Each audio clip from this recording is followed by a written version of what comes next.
Simon & Schuster Audio presents The Death Sculptor by Chris Carter, read by Thomas Judd.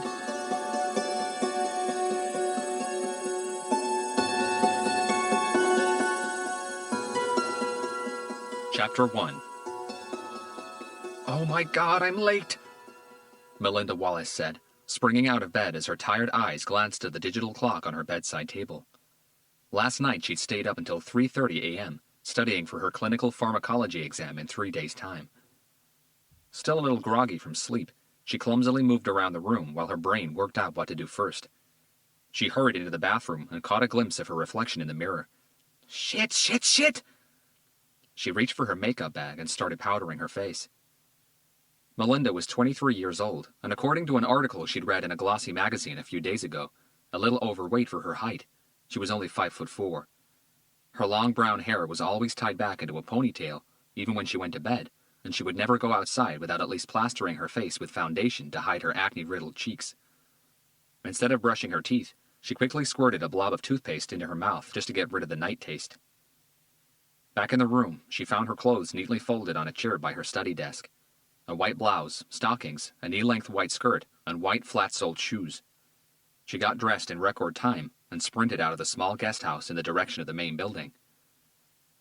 Melinda was attending the 3rd year of her Bachelor of Science in Nursing and Caretaking degree at UCLA, and every weekend, to fulfill her job experience curriculum, she worked as an in-house private nurse. For the past 14 weekends, she'd been working for Mr. Derek Nicholson in Cheviot Hills, West Los Angeles. Just 2 weeks before she was hired, Mr. Nicholson was diagnosed with advanced lung cancer. The tumor was already the size of a plum stone, and it was eating away at him fast. Walking was too painful. Sometimes he needed the help of breathing apparatus, and he spoke only in a barely audible voice. Despite his daughter's pleas, he declined to start chemotherapy treatment. He refused to spend days locked inside a hospital room, and chose to spend the time he had left in his own house. Melinda unlocked the front door and stepped into the spacious entry lobby before rushing through the large but sparsely decorated living room. Mr. Nicholson's bedroom was located on the 1st floor. As always, the house was eerily quiet in the morning. Derek Nicholson lived alone. His wife had passed away 2 years ago, and though his daughters came to visit him every day, they had their own lives to attend to. "I'm sorry I'm late," Melinda called from downstairs. She checked her watch again. She was exactly 43 minutes late. "Shit," she murmured under her breath. "Derek, are you awake?" she called, crossing to the staircase and taking the steps 2 by 2. Derek Nicholson had asked her on her first weekend at the house to call him by his first name. He didn't like the formality of Mr. Nicholson. As Melinda approached his bedroom door, she caught a noseful of a strong, sickening smell coming from inside. "Oh, damn," she thought. It was obviously too late for his first bathroom break. "Okay, let's get you cleaned up first," she said, opening the door. "And then I'll get you breakfast." Her whole body went rigid. Her eyes widened in horror, and the air was sucked out of her lungs as if she had been suddenly propelled into outer space. She felt the contents of her stomach shoot up into her mouth, and she vomited right there by the door. "God in heaven!" Those were the words Melinda had intended to say as she moved her trembling lips, but no sound came from them. Her legs began to give way under her, the world began to spin, and she held onto the doorframe with both hands to steady herself. That was when her horrified green eyes caught a glimpse of the far wall. It took her brain a moment to understand what she was seeing, but as it did, primal fear and panic rose inside her heart like a thunderstorm. Chapter 2. Summer had barely started in the City of Angels, and the temperature was already hitting 87. Detective Robert Hunter of the Los Angeles Robbery Homicide Division, the RHD, stopped the timer on his wristwatch as he reached his apartment block in Huntington Park, southeast of downtown. 7 miles in 38 minutes. Not bad, he thought, but he was sweating like a turkey on Thanksgiving Day, and his legs and knees hurt like hell. Maybe he should have stretched. In fact, he knew he should stretch before and after exercising, especially after a long run, but he could never really be bothered to do it. Hunter took the stairs up to the 3rd floor. He didn't like elevators, and the one in his building was nicknamed the Sardine Trap for a reason. He opened the door to his 1-bedroom apartment and stepped inside. The apartment was small but clean and comfortable, though people would be forgiven for thinking that the furniture had been donated by Goodwill. A black leatherette sofa, Mismatched chairs, a scratch breakfast table that doubled as a computer desk, and an old bookcase that looked like it would give under the weight of its overcrowded shelves at any minute.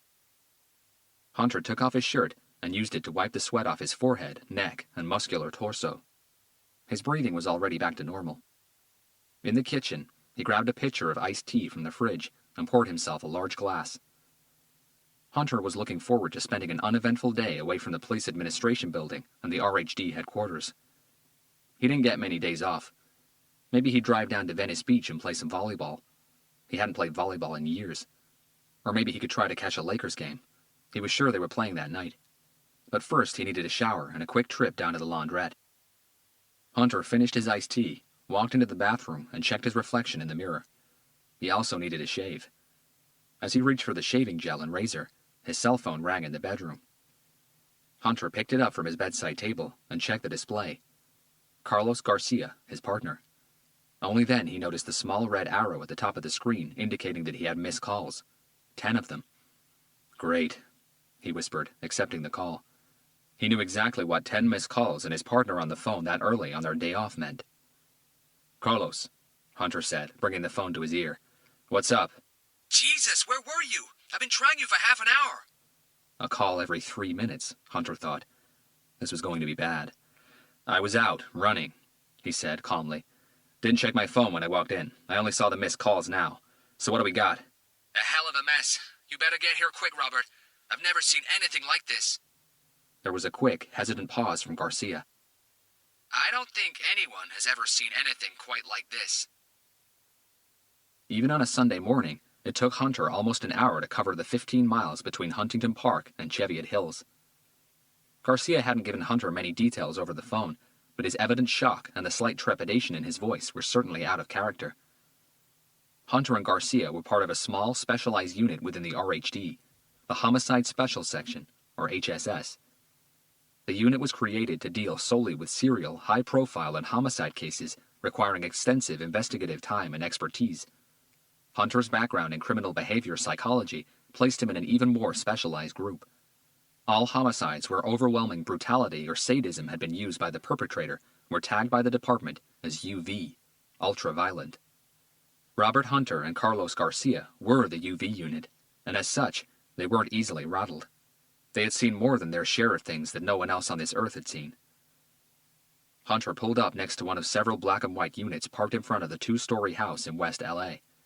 The press was already there, crowding up the small street, but that was no surprise.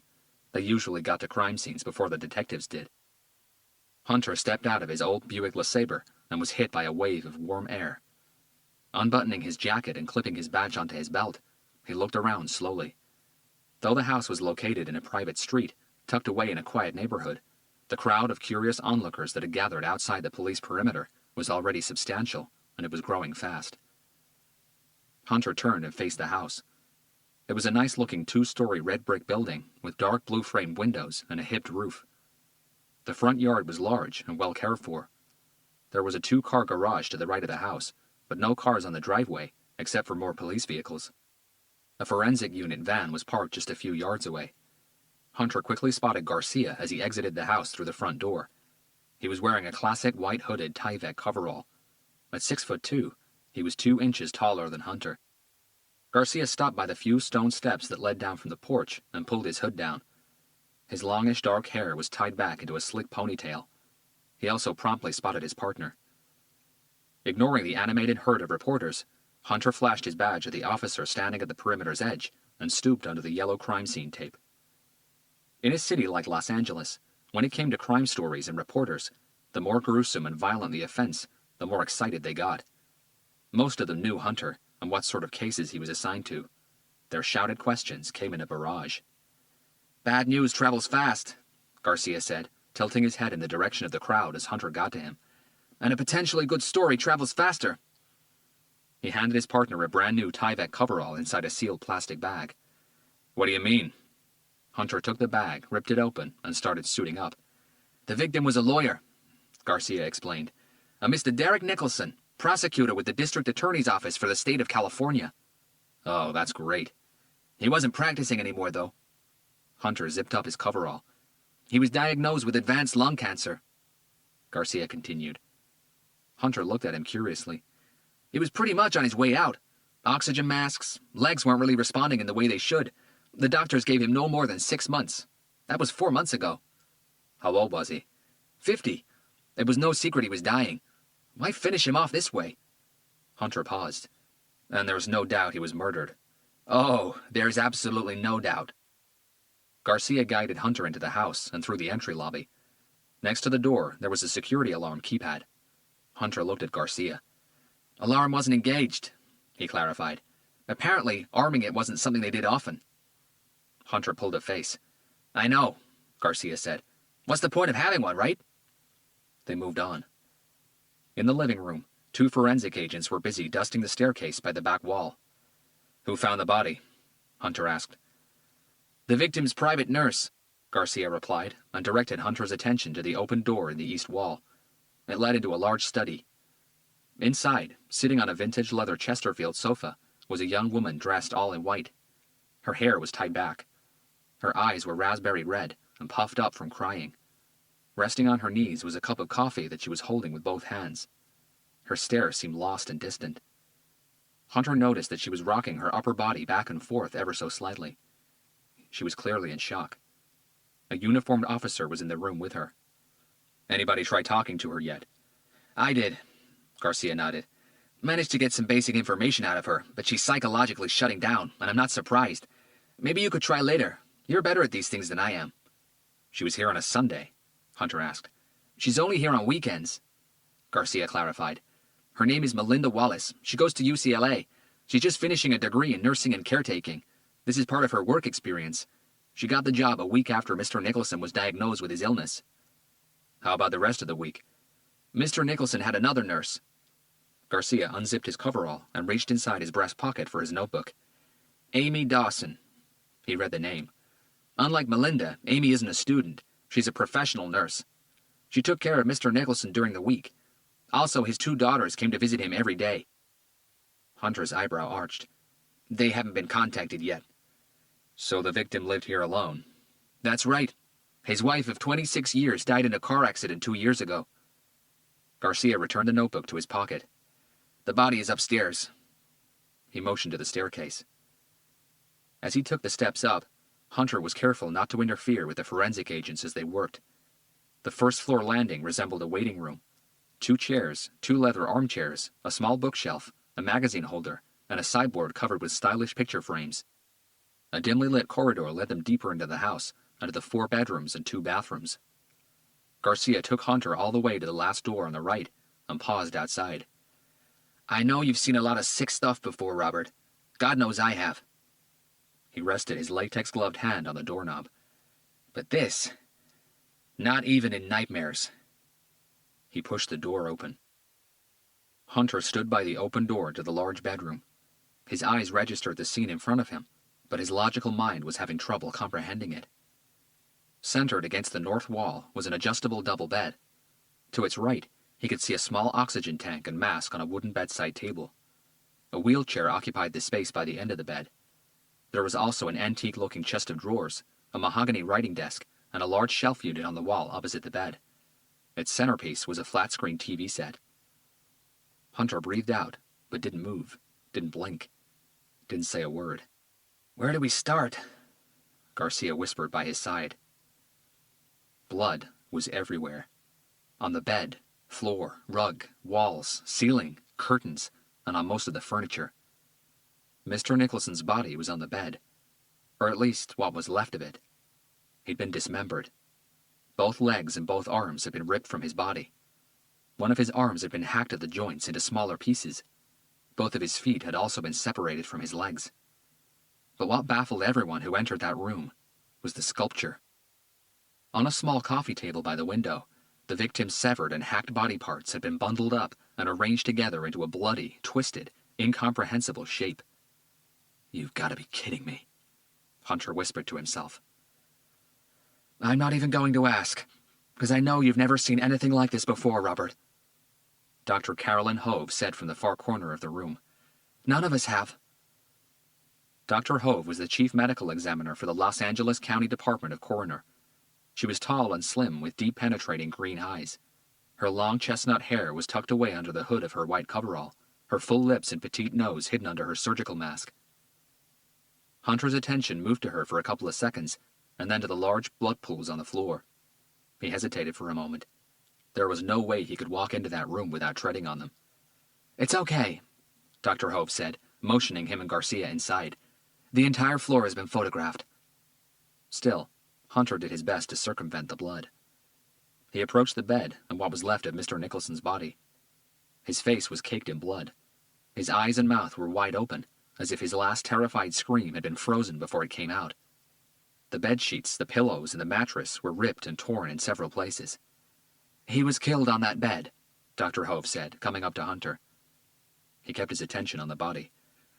"Judging by the splatters and the amount of blood we have here," she continued, "the killer inflicted as much pain as the victim could handle before allowing him to die." "The killer cut him up first." The doctor nodded. "And the killer started with the small, non-life-threatening pieces." Hunter frowned.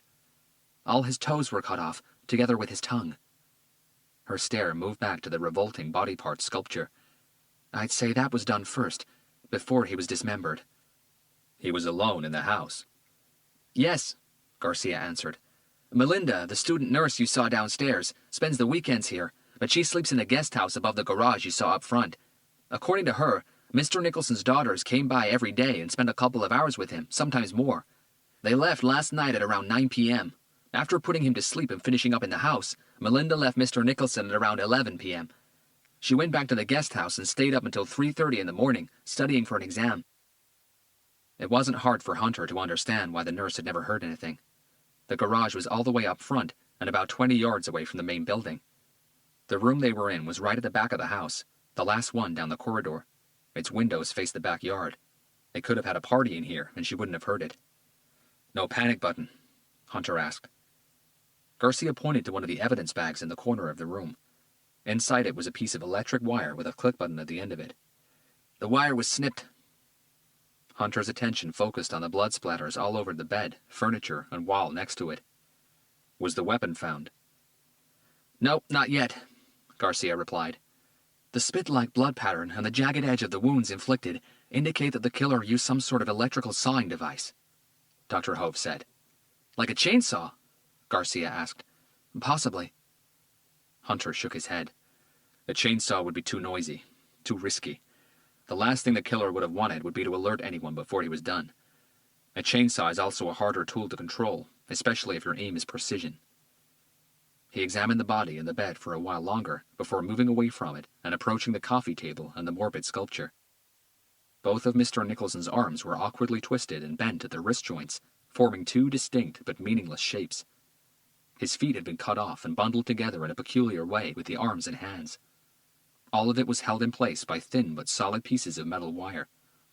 Wire had also been used to attach a few of his severed toes to the edges of the two pieces. His legs had been laid flat side by side and formed the base to the sculpture. Everything was covered in blood. Hunter circled it slowly, trying to take every detail in. "Whatever this is," Dr. Hove said, "it's not something anyone can put together in a couple of minutes. This takes time. And if the killer took the time to put it together," Garcia added, moving closer, "it's got to mean something." Hunter took a few steps back and stared at the macabre piece from a distance. It meant nothing to him. "Do you think your lab could create a life-size replica of this?" he asked Dr. Hove. Under her surgical mask, she twisted her mouth from side to side. "I don't see why not. It's already been photographed, but I'll call the photographer back in and ask him to get a snapshot from all angles. I'm sure the lab can get it done." "Let's do it," Hunter said. "We're not going to figure this out here and now." He turned towards the far wall and froze. It was so covered in blood that he almost didn't notice it. What in the world is that? Garcia's stare moved to Hunter, and then back to the wall. He breathed out a heavy sigh. "That is everybody's worst nightmare." Dr. Hove pulled down her surgical mask and faced Garcia. "He doesn't know." Hunter's eyebrows arched. Garcia unzipped his coverall and reached inside his pocket for his notebook once again. "Let me talk you through what we know, but for you to fully understand it, I have to take you back to yesterday afternoon." "Okay." Hunter was intrigued. Garcia read on. Mr. Nicholson's oldest daughter, Olivia, came by at around 5 p.m. Her younger sister, Allison, arrived half an hour after her. They had dinner with their father and kept him company until about 9 p.m., when they both left. After that, Melinda, the nurse, helped Mr. Nicholson into the bathroom and then tucked him into bed, as she had done every weekend night. It took him about 30 minutes to fall asleep. She never left his side. Garcia indicated the chair on the other side of the bed. She sat over there. She had some of her study books with her. He flipped a page on his notebook. Melinda then turned off the lights, emptied the dishwasher downstairs, and at around 11 p.m. retired to her room in the guest house. Hunter nodded, and his attention reverted back to the wall. I'm getting there, Garcia said. Melinda remembers locking all the doors, including the back door in the kitchen, but she can't say the same about the windows. When I got here earlier this morning, 2 of the ones downstairs were unlocked, the one in the study and the one in the kitchen. LAPD first response said they didn't touch anything. So chances are they were open all night, Hunter said. Most probably, yes. Hunter glanced over at the sliding glass balcony doors. Those were left ajar, Garcia explained. Apparently this room can get a little stuffy, especially during summer. Mr. Nicholson didn't like air conditioning. The balcony overlooks the backyard and the swimming pool. The problem is the entire wall outside is covered in morning glories. As you probably know, the most common climbing plant in California. The wooden trellis that supports it is strong enough for a person to climb it. Gaining access into this room from the backyard wouldn't be difficult.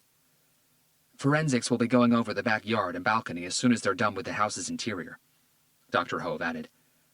At around midnight, Garcia continued, still reading from his notebook, Melinda realized she'd forgotten one of her study books here in the room. She came back to the house, opened the front door, and made her way up the stairs. Garcia guessed Hunter's next couple of questions and offered an answer before he spoke. Yes, the front door was locked. She remembers using the key to unlock it. And no, she didn't notice anything strange when she came back into the house. No noises either. Hunter nodded. Melinda came upstairs again. Garcia moved on. And because she didn't want to disturb Mr. Nicholson, and she knew exactly where she'd left her study book. He pointed to the mahogany writing desk pushed up against the wall. On that desk, she never turned on the lights. She just tiptoed in the room, grabbed her book, and tiptoed back out again. Hunter's stare moved back to the bloody wall next to the bed, and his heart skipped a beat as Garcia's account of what had happened finally started to make sense.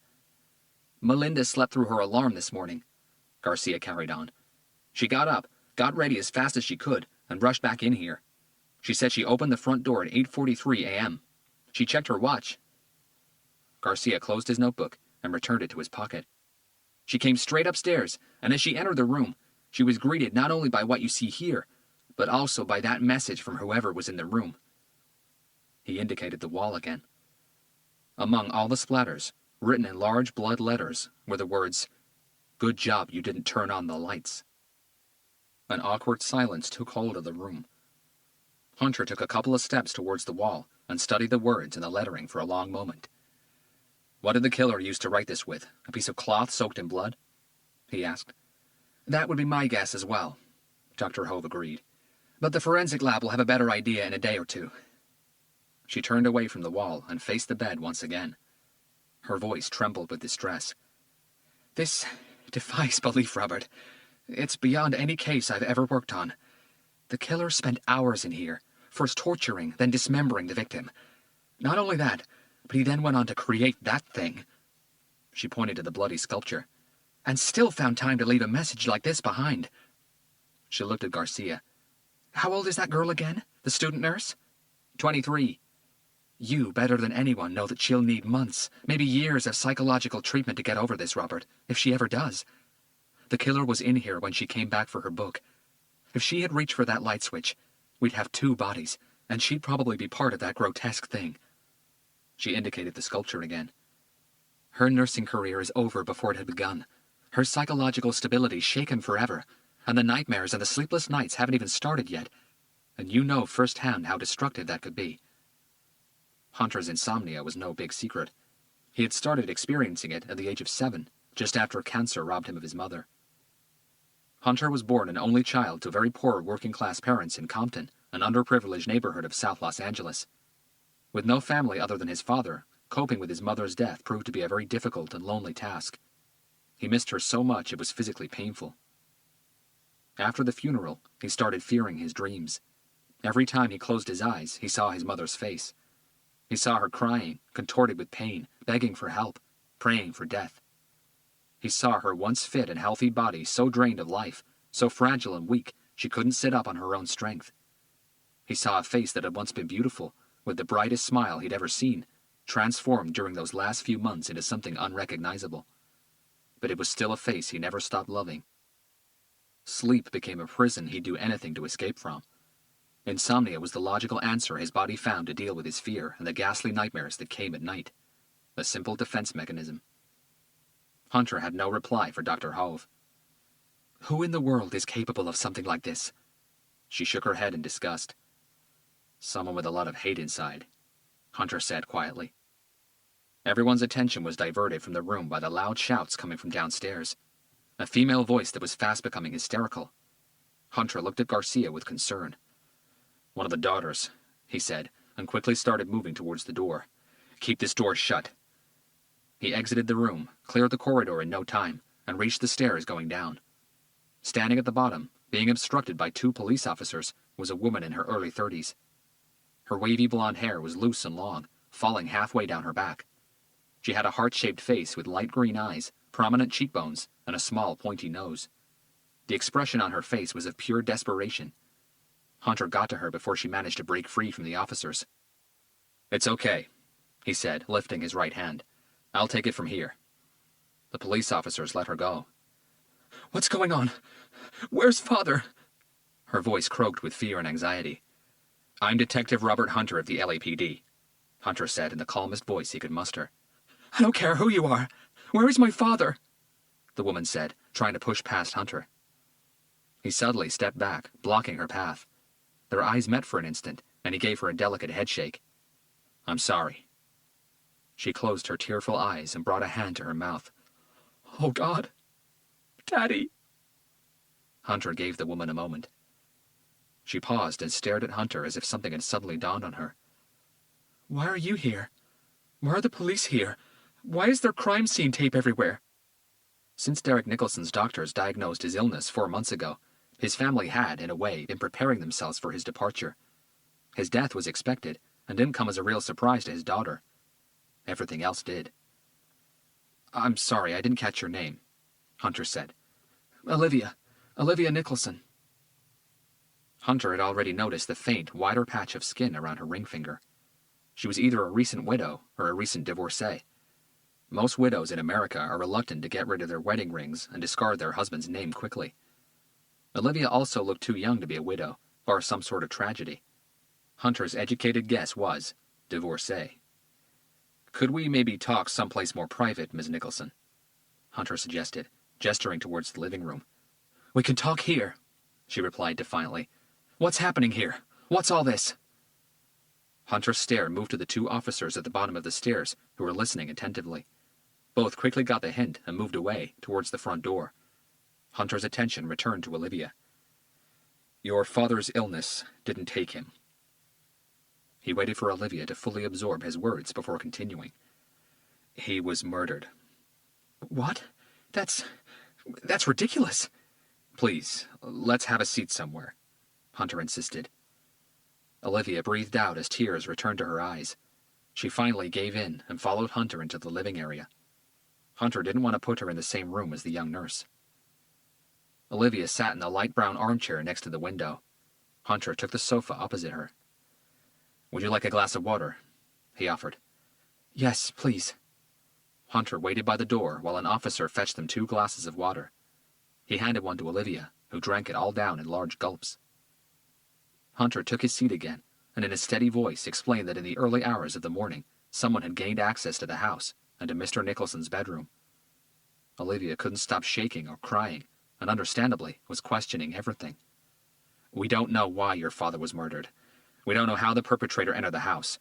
At the moment, we have a truckload of questions and no answers, but we'll do everything we can to find them." "In other words, you don't have a clue what happened here," she fired back angrily. Hunter kept silent. Olivia stood up and started pacing the room. "I don't understand. Who'd want to kill my father? He had cancer. He was already dying." Her eyes filled with tears once again. Hunter still said nothing. "How?" she asked. Hunter looked at her. "How was he murdered?" "We'll need to wait for the coroner's autopsy examination to positively identify cause of death." Olivia frowned. "So how do you know he was murdered? Was he shot? Stabbed? Strangled?" "No." She looked perplexed. "So how do you know?" Hunter stood up and approached her. "We know." Her eyes moved back to the staircase. "I want to go up to the room." Hunter gently placed a hand on her left shoulder. "Please, trust me, Miss Nicholson. Going into that room won't settle any of the questions you have. It won't ease your pain, either." "Why? I want to know what happened to him. Why aren't you telling me?" Hunter hesitated for a moment, but he knew she had the right to know. "His body was mutilated." "Oh my God." Both of her hands shot to her mouth. "I know you and your sister were here last night. You had dinner with your father, right?" Olivia was shaking so hard she could barely nod. "Please," Hunter said. "Let that be the last memory you have of your father." Olivia exploded into desperate sobs. Chapter 3. Hunter and Garcia got back to their office on the 5th floor of the police administration building in West 1st Street in the middle of the afternoon. The PAB was the new operational headquarters for the LAPD, substituting the nearly 60-year-old Parker Center building. After hearing the news, Captain Barbara Blake had also come in on her day off and was waiting for both detectives with a parade of questions. "Is it true what I heard?" she asked, closing the door behind her. "Someone dismembered the victim." Hunter nodded, and Garcia handed her a bunch of photographs. Barbara Blake had been the Robbery Homicide Division captain for the past 3 years. Handpicked by the ex-captain himself, William Bolter, and sanctioned by the mayor of Los Angeles at the time, it didn't take her long to gain a reputation for being a no-nonsense, iron-fist captain. Blake was an intriguing woman. Stylish, attractive, with long black hair and cold, dark eyes that could make most people shiver with a simple stare. She wasn't easily intimidated, took shit from no one, and didn't mind upsetting high-powered politicians or government officials if it meant getting the job done. Captain Blake flipped through the photographs, the look on her face growing more worried with each picture. As she got to the last one, she paused and held her breath. "What in God's earth is this?" "A sculpture of some sort," Garcia answered. "Made of the victim's body parts?" "That's right." Silence ruled the room for the next few seconds. "Is it supposed to mean anything?" Captain Blake asked. "Yes, it means something," Hunter said. "We just don't know what yet." "How can you be so sure it means something?" "Because if you want someone dead, you walk up to them and shoot them. You don't risk the time it takes to do something like this unless the whole act has a meaning. And usually, when a perpetrator leaves something that's significant behind, it's because he's trying to communicate."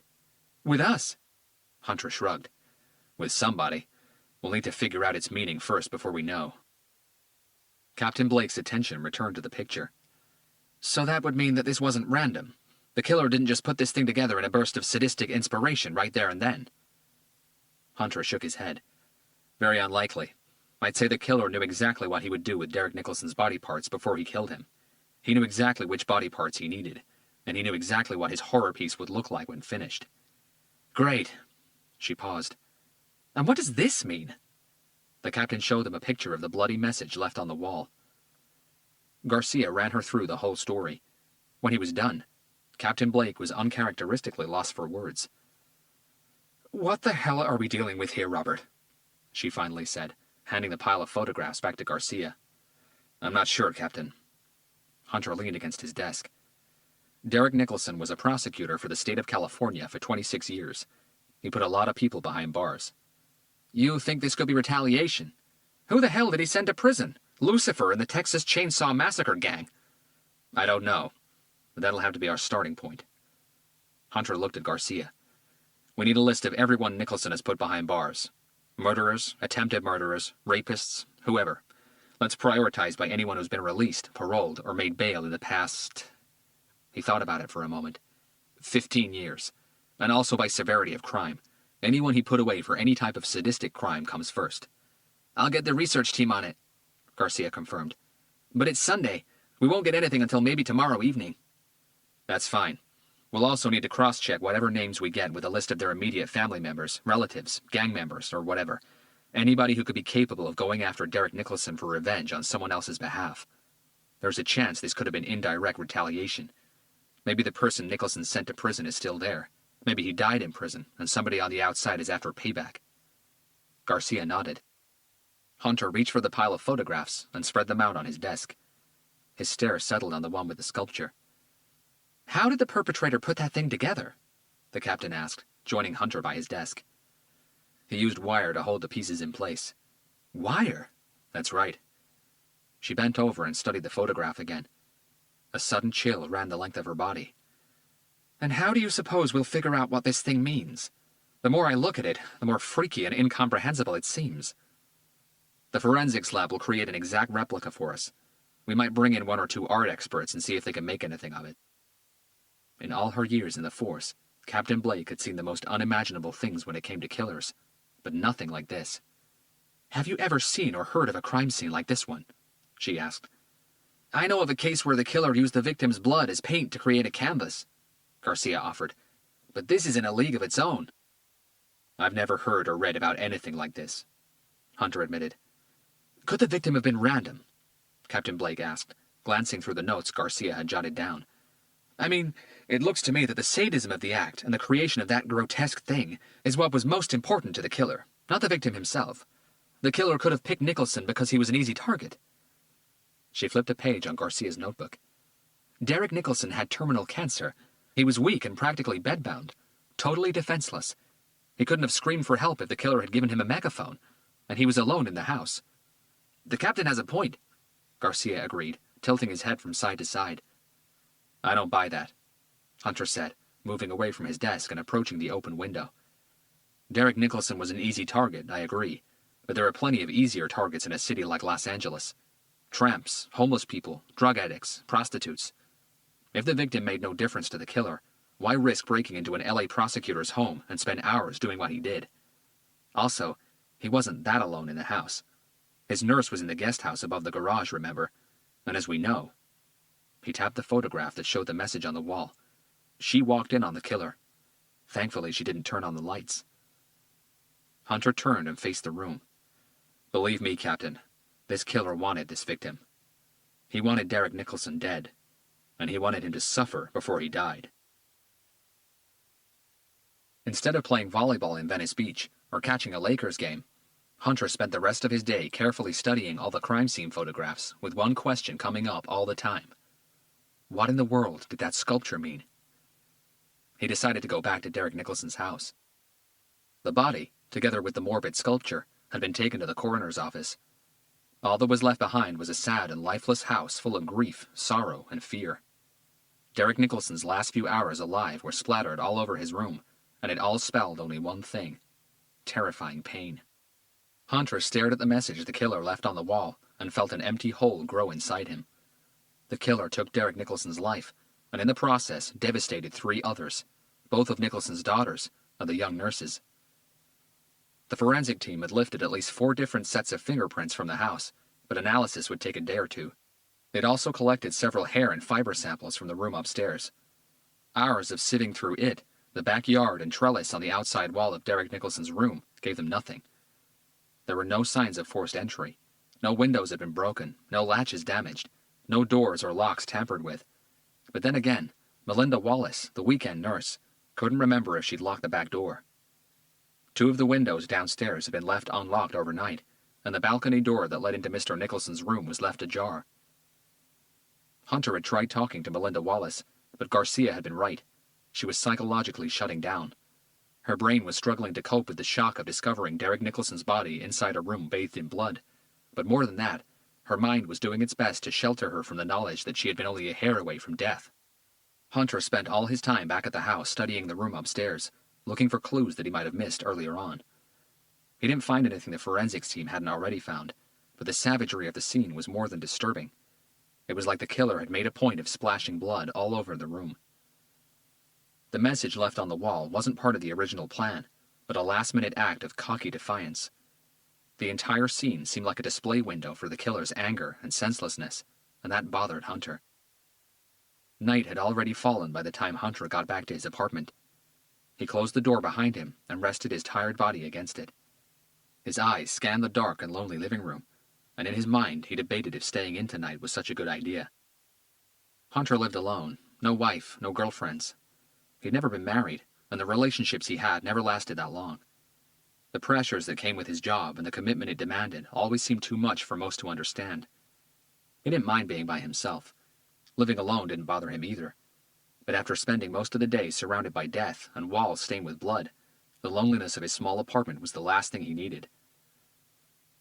Los Angeles nightlife is among the liveliest and most exciting in the world, with a spectrum of choice that goes from luxurious and trendy nightclubs where A-list celebrities hang out, to themed bars and dingy, sleazy underground venues where the freaks come out to play. Whatever mood you find yourself in, you're sure to find a place in LA to suit it. Hunter made his way to Jay's Rock Bar, a dive just 2 blocks away from his home. It was one of his favorite drinking spots, with a great scotch selection, a jukebox overflowing with rock music, and friendly, full-of-life staff.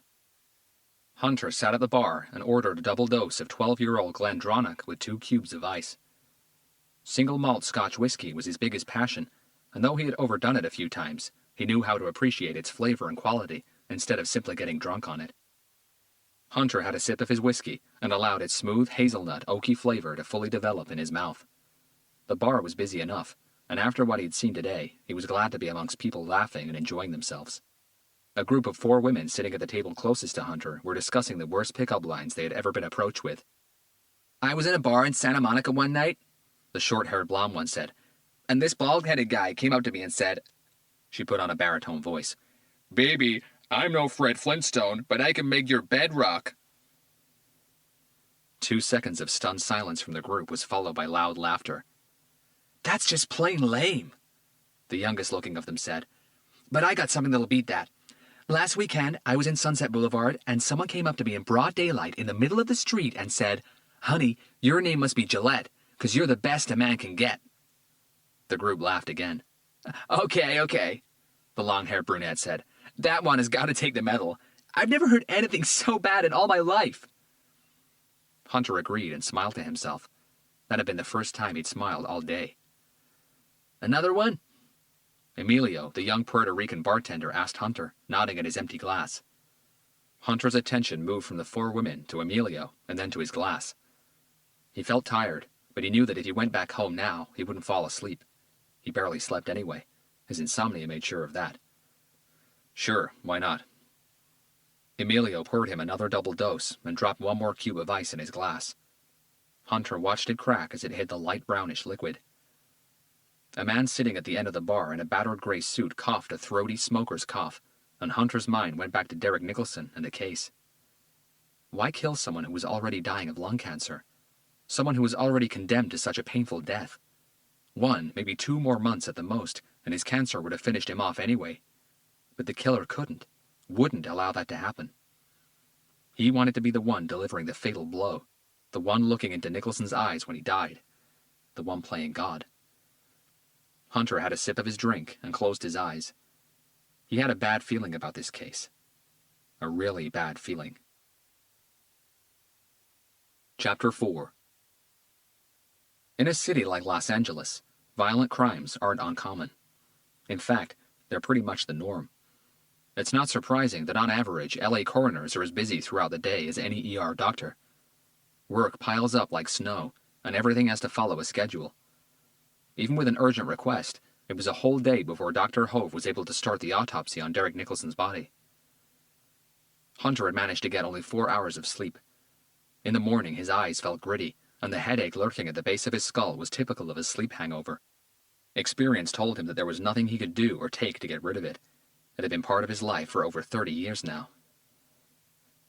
Hunter was getting ready to leave for the PAB when Dr. Hove called, saying that she was finally done with Derek Nicholson's autopsy.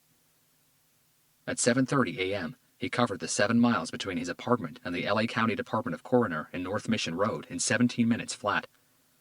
Garcia had arrived just a minute before him and was waiting for Hunter in the parking lot. He was clean-shaven, and his hair was still wet from his shower, but the bags under his eyes belied the fresh morning look. "I gotta tell you, I'm not looking forward to this," Garcia said, greeting Hunter as he stepped out of his car.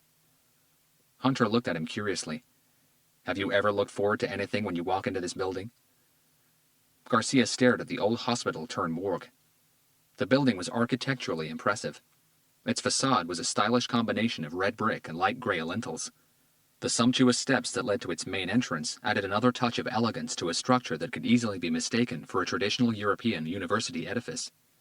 A beautiful shell for a building that sheltered so much death. Point taken, Garcia admitted. Dr. Hove met both detectives by the staff entrance door on the right side of the building. Her hair was tied back into a conservative-looking bun. She had no makeup on, and the whites of her eyes showed just enough red to suggest that she hadn't had a good night of sleep either. They greeted each other with simple head bobs, and in silence, Hunter and Garcia followed her into a long and brightly lit corridor. At that time in the morning, there was no one else around, which, coupled with the bland white walls and the squeaky clean vinyl floors, made the place look and feel much more sinister. At the end of the hallway, they took the steps going down to the basement and onto a shorter and not so well-lit corridor.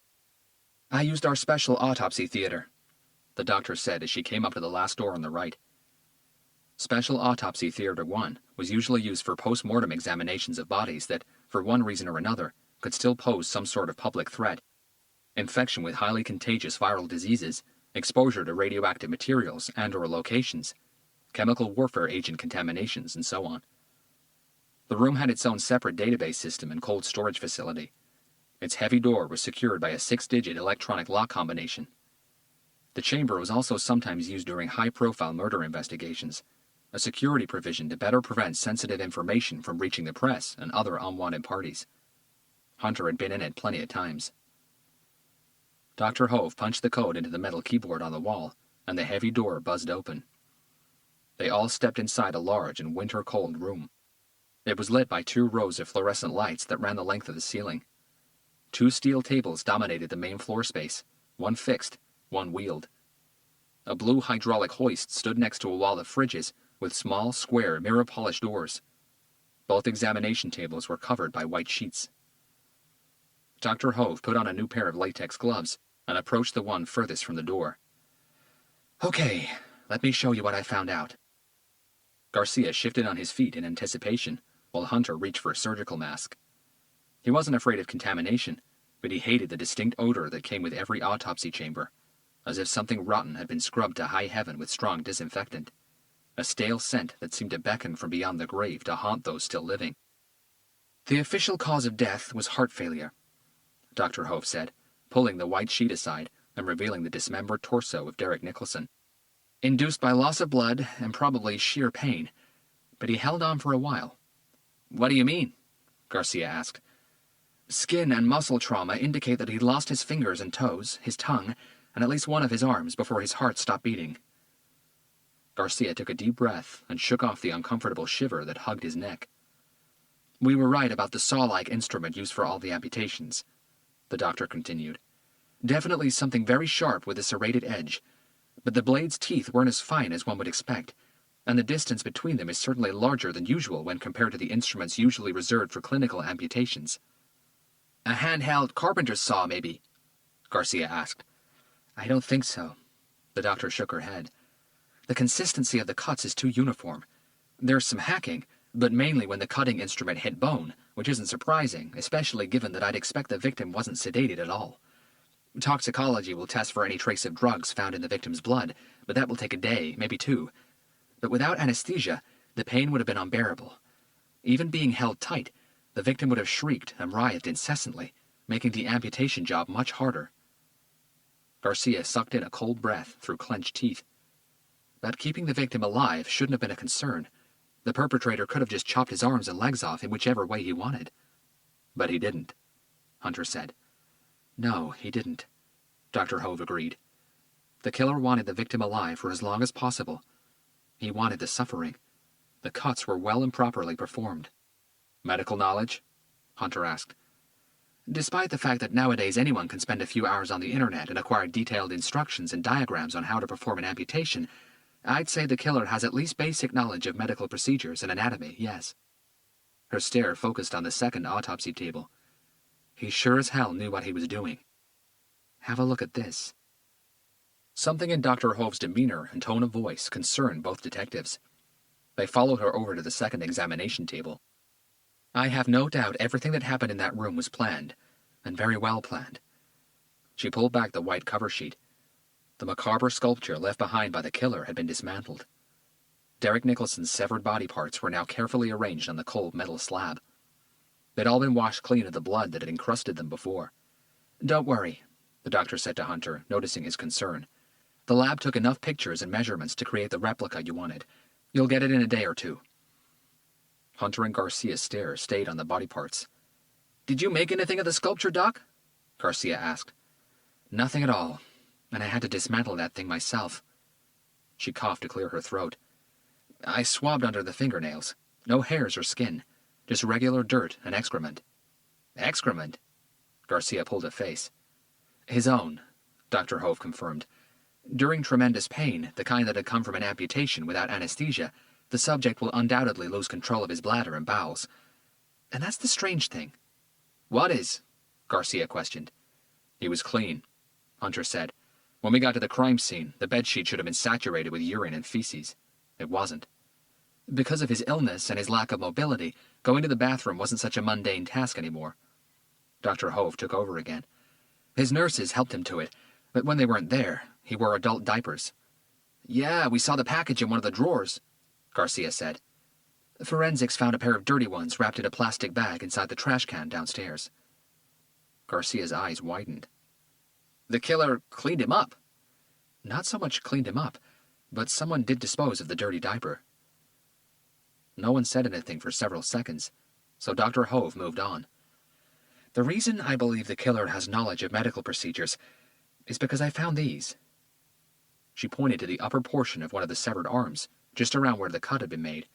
I only saw them when I washed the blood off the arms and legs. Hunter and Garcia stepped closer. The faint outline of a black marker pen could be seen on the rubbery-looking skin. It created an incomplete circle going around the arm just about where the cut had been made. In complicated medical procedures such as amputations, where the incision point needs to be very accurate, it is not uncommon for doctors, or whoever is performing the surgery, to mark the correct location with a pen. But so would someone who found the information in a book or over the internet, as you said, Doc, Garcia countered. That's also true, she agreed. But check this out. She walked back to the first examination table and Derek Nicholson's torso. Hunter and Garcia followed.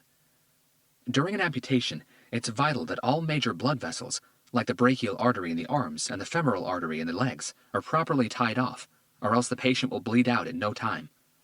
They weren't tied off, Hunter said, bending down to have a better look. I checked it at the crime scene. No suture, no knot. That's because the killer didn't use a thread to stop the blood flow as most doctors would. The brachial artery in the right arm was clamped. The marks can be seen under a microscope. He used medical forceps. Hunter straightened up his body. Only in the right arm.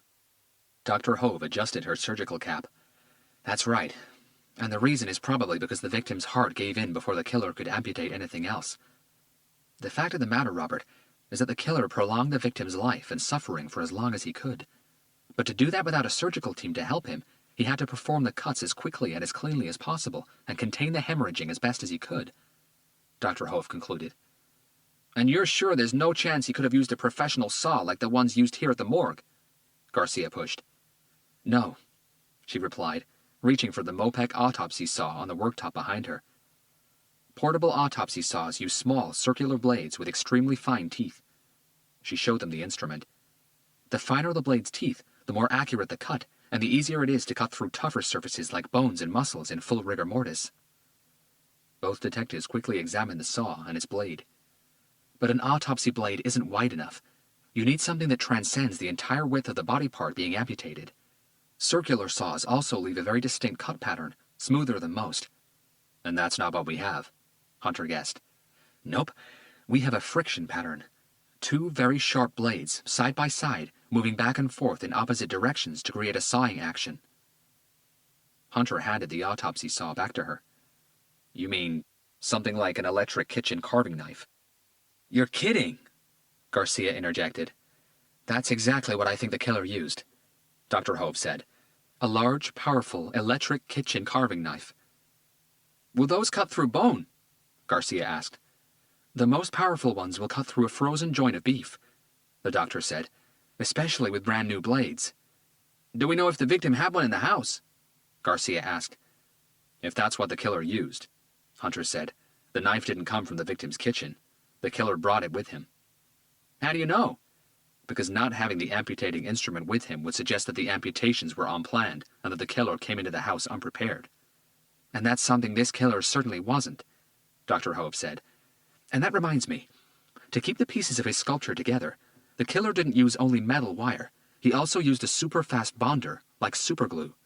Superglue? Garcia almost chuckled. The doctor nodded. Perfect for the job, really. Easy to use, dries in seconds, easily adheres to skin, and creates an extremely firm hold. But what gets me is that this seems like a totally pointless killing. Aren't they all? Hunter commented. True, but what I mean is that there was very little achievement in killing this victim. She walked towards a chart on the west wall that itemized the weights of the deceased's brain, heart, lungs, liver, kidneys, and spleen. On the counter next to it, there was a plastic bag filled with several of the victim's organs. She reached for it and lifted it up. Cancer had pretty much obliterated his lungs. He probably would have survived another week, maybe 2. And this kind of lung damage means pain, a lot of it. He was already dying and going through unimaginable suffering. Why kill him like this? No one said anything. No one knew what to say. Chapter 5. Los Angeles County District Attorney Dwayne Bradley was a tough-as-nails man who displayed no patience for anyone who even contemplated breaking the law. At 61, he'd been a prosecutor for 30 years and the Los Angeles DA since his election in the year 2000. Upon being sworn into office, he told his staff to show no fear in pursuing the criminal element and to seek justice always and at all costs. Dwayne Bradley lived by that rule. Bradley was short and stocky, with just enough white hair to cover his temples. His chubby cheeks went bright pink and jiggled ferociously whenever he argued a point. His temper had the shortest of fuses, and if gesticulation was the name of the game, Dwayne Bradley certainly was a champion at it. In short, he looked like an overexcited mafia don who decided to go straight. This morning, instead of driving to his office in West Temple Street, he made his way to the PAB and into Captain Blake's office. He'd been there for 5 minutes when Hunter knocked at the door. "Come in," the captain called from her desk. Hunter stepped into her office and closed the door behind him. "You wanted to see me?" "It was I who wanted to see you," Bradley said from the corner of the room. If Hunter was surprised by the DA's presence, he didn't show it.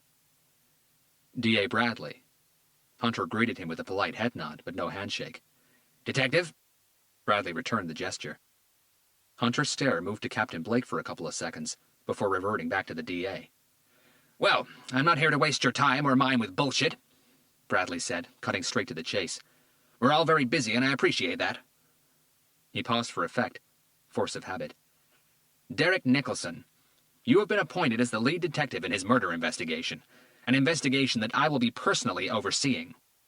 He tilted his head in the direction of the file on Captain Blake's desk. "I read your initial report, Detective. I also saw the crime scene pictures." Bradley started pacing the room. "In 30 years as a prosecutor, I've never seen anything quite like that, and I've seen a lot of sick shit, believe me. That wasn't a murder.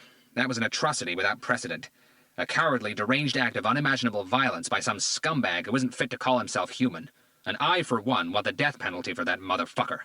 Hell, I'll bring back the fucking guillotine just for this sack of shit. And I'll be sitting pretty and smiling when his head hits the floor."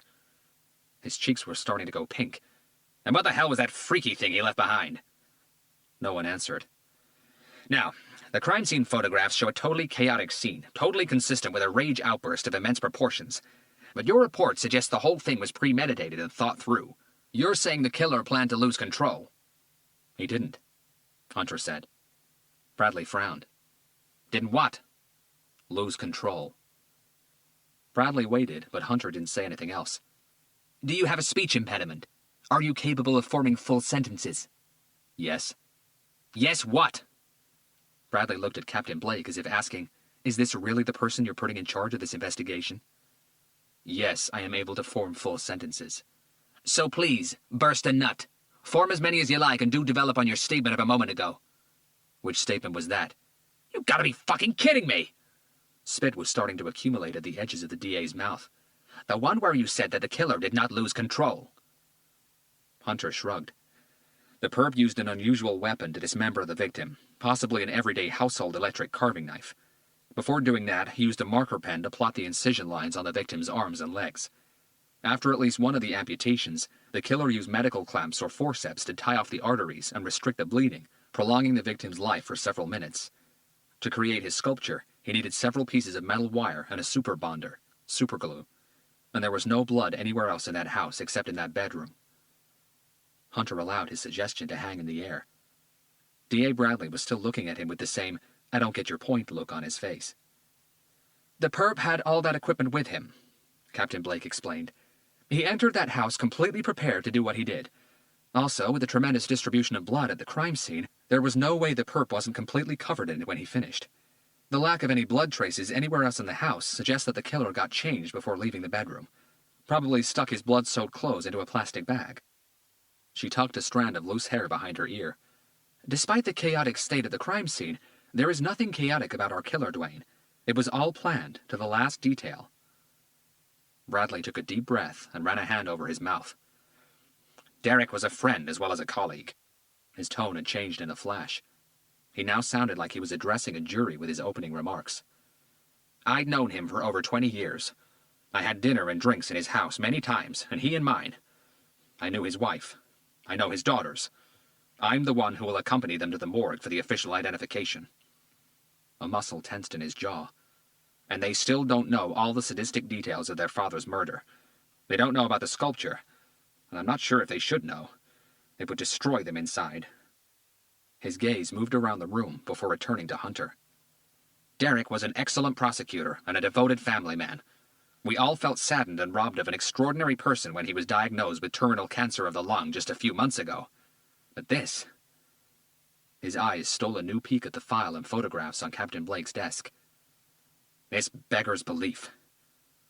If D.A. Bradley was expecting anyone to make some sort of comment, he was disappointed. "Barbara told me that your first line of investigation is to check on all offenders Derek put away over the years," he said after a brief pause. "Something like that," Hunter agreed. "Well, that's exactly where I would start, so maybe your brain isn't the size of a pea after all." Bradley unbuttoned his suit jacket, reached inside his pocket for a card, and handed it to Hunter. "That's my best researcher." Hunter read the name on the card. Alice Beaumont, Los Angeles County District Attorney's Bureau of Investigation. "She's brilliant when it comes to digging into anyone's life. A computer genius. She has access to all our archives and then some. Alice can help you find whatever file you need regarding any of Derek's prosecutions." Hunter slotted the card into his jacket pocket. "I hope you're not one of those who feel intimidated by working with a female who's brighter than you." D.A. Bradley smiled. Hunter smiled back.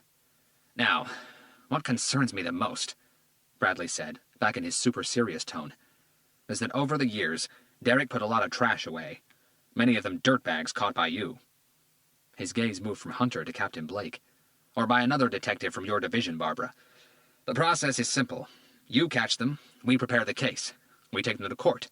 A judge presides, and a jury of 12 jurors convicts. Do you see where I'm going with this?" Captain Blake said nothing. Hunter nodded. If Derek Nicholson's murder was payback, then he's only one link in a long chain. "That's correct." Beads of sweat were starting to form on the DA's shiny forehead. "If what we have here is retaliation for Derek being the prosecutor in an old case, then you better catch this crazy fucker soon. Because if you don't, we can expect more bodies." Chapter 6. While the sun baked the day in a cloudless blue sky, the AC blasted cold air into the cockpit of the metallic silver Honda Civic that had just turned into Interstate 105, heading west. The trip shouldn't have taken them more than 25 minutes, but Hunter and Garcia had been sitting in stop-and-start traffic for 35 minutes, and they were still at least another 20 away from their destination. Amy Dawson, Derek Nicholson's weekdays nurse, lived in a single-story, 3-bedroom house with her husband, 2 teenage daughters, and a noisy little dog called Screamer. The house was tucked away in a quiet street behind a row of shops in Lenox, southwest Los Angeles. Amy had been hired as Nicholson's nurse just a few days after he was diagnosed with his illness. As Garcia finally turned into Amy's road, the dashboard thermometer showed the outside temperature to be at 88. He parked his car across the road from her place, and both detectives stepped out into a humid and stuffy day, the sun stinging their faces. The house looked old. Rain and sunlight had caused the paint to fade and crack around the windowsills and the front door. The iron mesh fence that surrounded the property was rusty and bent out of shape in places. The small front yard could certainly have used a little attention. Hunter knocked 3 times and was immediately greeted by a barrage of barks coming from deep within the house. Not the strong, ferocious kind of barks that would scare away a burglar, but the squeaky, annoying kind that could give anyone a headache in minutes, and Hunter already had one. "Shut up, Screamer!" a female voice called from inside. The dog reluctantly stopped barking. The door was opened by a black woman with a round face, cat-like eyes, and cornrows on her head. She was around 5'5", and her plump figure overstretched the thin fabric of her summer dress. Amy was 52, but her kind face bore the signs of someone who had lived longer and seen more than her share of suffering. "Mrs. Dawson?" Hunter asked. "Yes?" Her eyes squinted behind thin reading glasses. "Oh, you must be the policeman who called earlier." Her voice was hoarse but delicate. "I'm Detective Hunter, and this is Detective Garcia." She checked their credentials, smiled politely, and pulled the door fully open. "Please, come in." As they did, Screamer started barking again from under a table. "I'm not going to tell you again, Screamer. Shut up and go inside." Amy pointed to a door on the far end of the living room, and the tiny dog dashed through it and disappeared down a small corridor. A freshly baked cake smell came from the kitchen and perfumed the entire house. "Please, make yourselves at home." She gestured towards the small and dark living room. Hunter and Garcia had a seat in the mint green tufted sofa, while Amy took the armchair directly in front of them. "Would you care for some iced tea?" she offered. "It's mighty warm out there." "That'd be great," Hunter replied. "Thank you very much." Amy walked into the kitchen, a moments later returned carrying a tray with an aluminum jug and 3 glasses. "I can't believe anyone would want to harm Mr. Nicholson," she said as she served the drinks. Sadness coated her words. "We're very sorry about what happened, Mrs. Dawson." "Please, call me Amy." She gave both detectives a feeble smile. Hunter smiled back. "We appreciate you taking the time to talk to us, Amy." She stared down at her drink. "Who would want to hurt a terminal cancer patient? It just makes no sense." Her eyes found Hunter's. "I was told it wasn't a burglary." "It wasn't," he replied. "He was such a nice and kind man, who I know is now in much better hands." She looked up towards the ceiling. "May he rest in peace." Hunter wasn't surprised that Amy didn't seem distraught. She hadn't been told about the sordid details of the crime.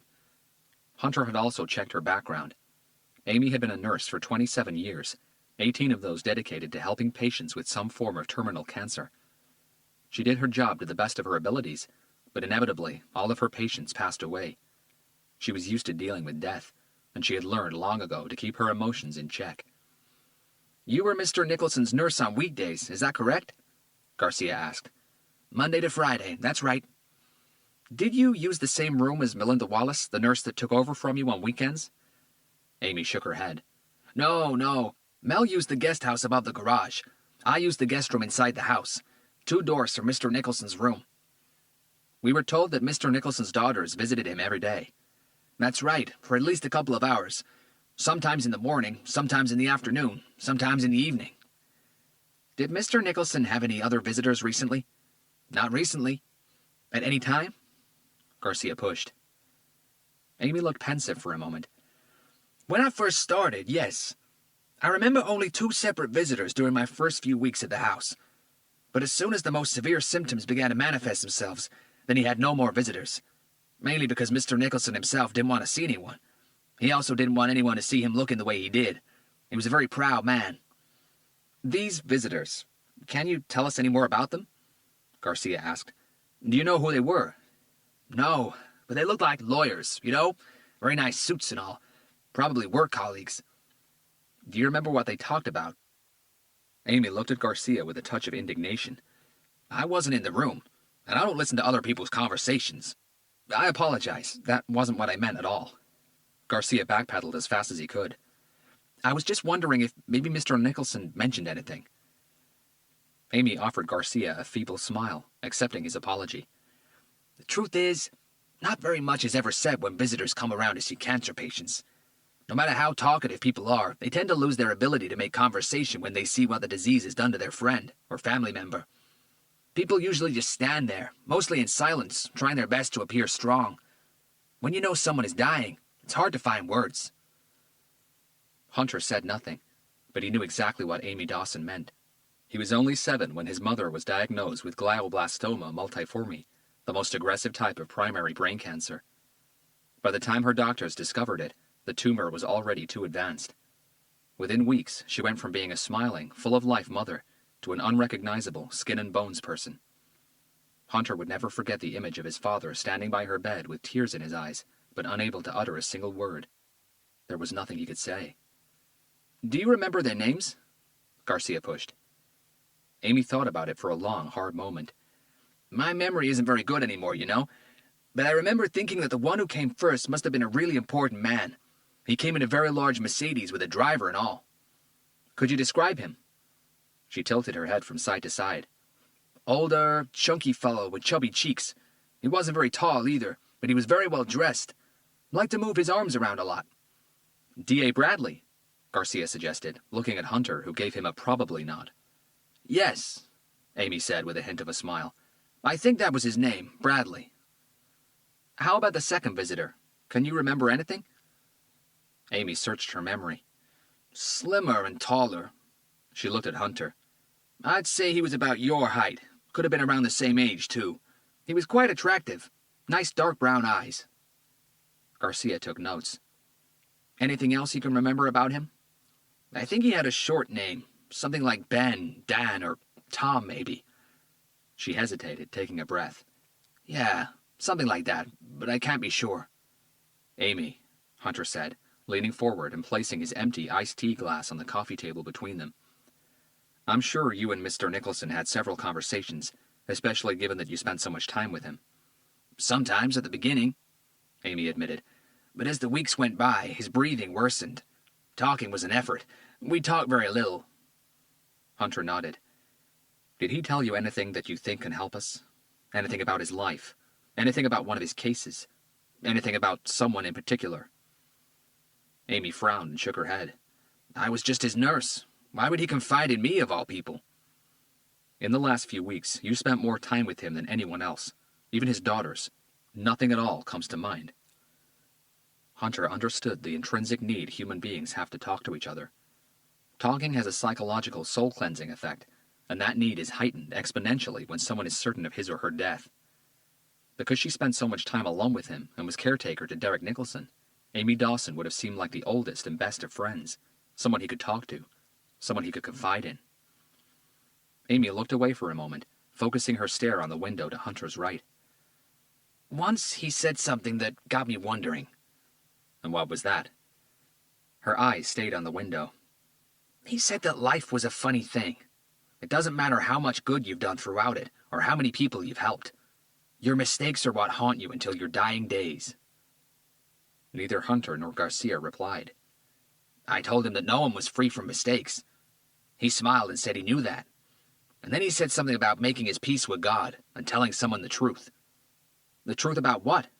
Garcia asked, scooting to the edge of his seat. He didn't say. I never asked. It wasn't my place. But it was certainly something that was eating him inside. He wanted to clear his conscience before it was too late. Chapter 7. Hunter had arranged to meet both of Mr. Nicholson's daughters that afternoon. Olivia, the older of the two, whom he'd met in Mr. Nicholson's house, had asked him to come over to her place in Westwood. Her sister, Allison, would meet them there. Hunter and Garcia arrived at 4:35 p.m. The 2-story house was modest by Westwood standards, but still larger and more expensive looking than most Angelinos could ever hope to afford. They climbed the few red brick steps in front of the house and followed the short pathway through a well-kept front yard where summer flowers were already blooming. There were 2 cars parked in front of the 2-car garage, a red BMW 3 Series and a brand-new-looking tuxedo black Ford Edge. Hunter rang the doorbell. They waited almost a minute before Olivia herself opened the door. She was wearing a black sleeveless knee-length dress and black shoes. Her hair was tied back into a neat and conservative ponytail. Her face was hidden behind heavy makeup, but even so, the signs of a sleepless night spent crying were clear. At the sight of Hunter and Garcia, her eyes filled with tears again, but with some effort, she held them there. "Thank you for agreeing to see us so soon, Miss Nicholson," Hunter said. "I told you," she replied, putting on a brave smile. "Call me Olivia. Please, come in." They followed her into an anteroom decorated with a lot of taste and elegance. Vases, flowers, and furniture came together to create a comfortable greeting space. Olivia guided them into the first room on the right, her study. The room was spacious, with the entire south wall taken by a floor-to-ceiling bookcase. The decoration was just as elegant as the anteroom, but unlike outside, where the clear skies and the sun drew a smile on everyone's faces, the mood inside was solemn.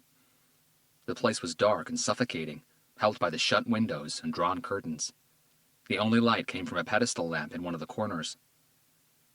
Standing by an imposing partner's desk was a woman in her late 20s. She was also dressed all in black. As both detectives entered the room, she turned and faced them. Allison Nicholson was striking, though skinny. She had straight black hair that came down to the top of her shoulders, and very dark, soulful eyes that were far more knowing than they ought to have been at her age. Hers, too, were red from crying.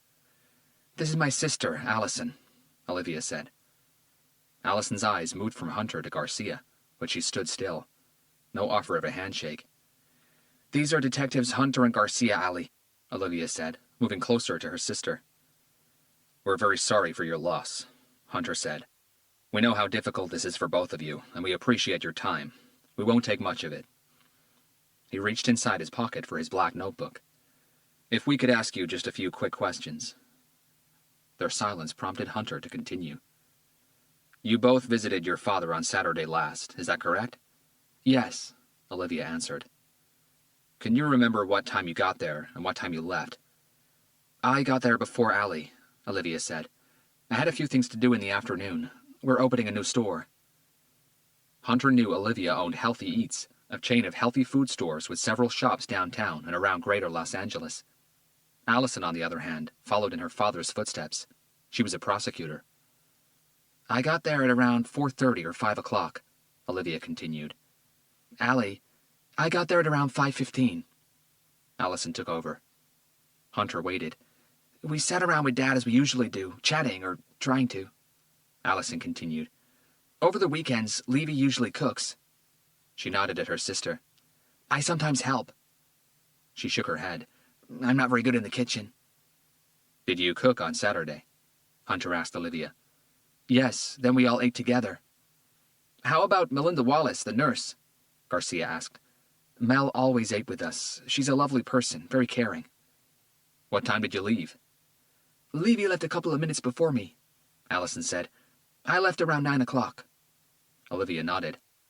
"Do any of you remember seeing anyone in the street, around your father's house? Anyone or anything that caught your attention?"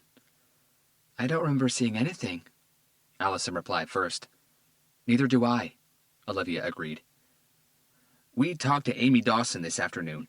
She mentioned something about your father having 2 visitors about 3.5 months back. Did your father mention anything about that? Do you know who they were?" Olivia and Allison looked at each other for a moment. "I know that D.A. Bradley visited Dad at the house when he first fell ill," Allison said. "Yes, we figured that," Garcia commented. "But apparently there was someone else." He quickly checked his notes. "Slim, about 6 foot tall, same age as your father, brown eyes. Does it ring any bells?" Olivia shook her head. "Half of the male prosecutors in the DA's office could fit that description," Allison noted. "Your father didn't mention anything about having someone visit him a few weeks ago." "Not to me," Allison said. "Me neither," Olivia tagged. "And that's strange, because Dad did mention when D.A. Bradley went over to visit him." Hunter returned his notebook to his pocket. "Mrs. Dawson also told us that your father said something about making peace with someone, telling someone the truth about something." Both women frowned. "Do you know anything about that?" "Truth about what?" Allison asked. Garcia shrugged. "That's what we'd like to find out." "About a case he prosecuted." "We don't know. That's all the information we have."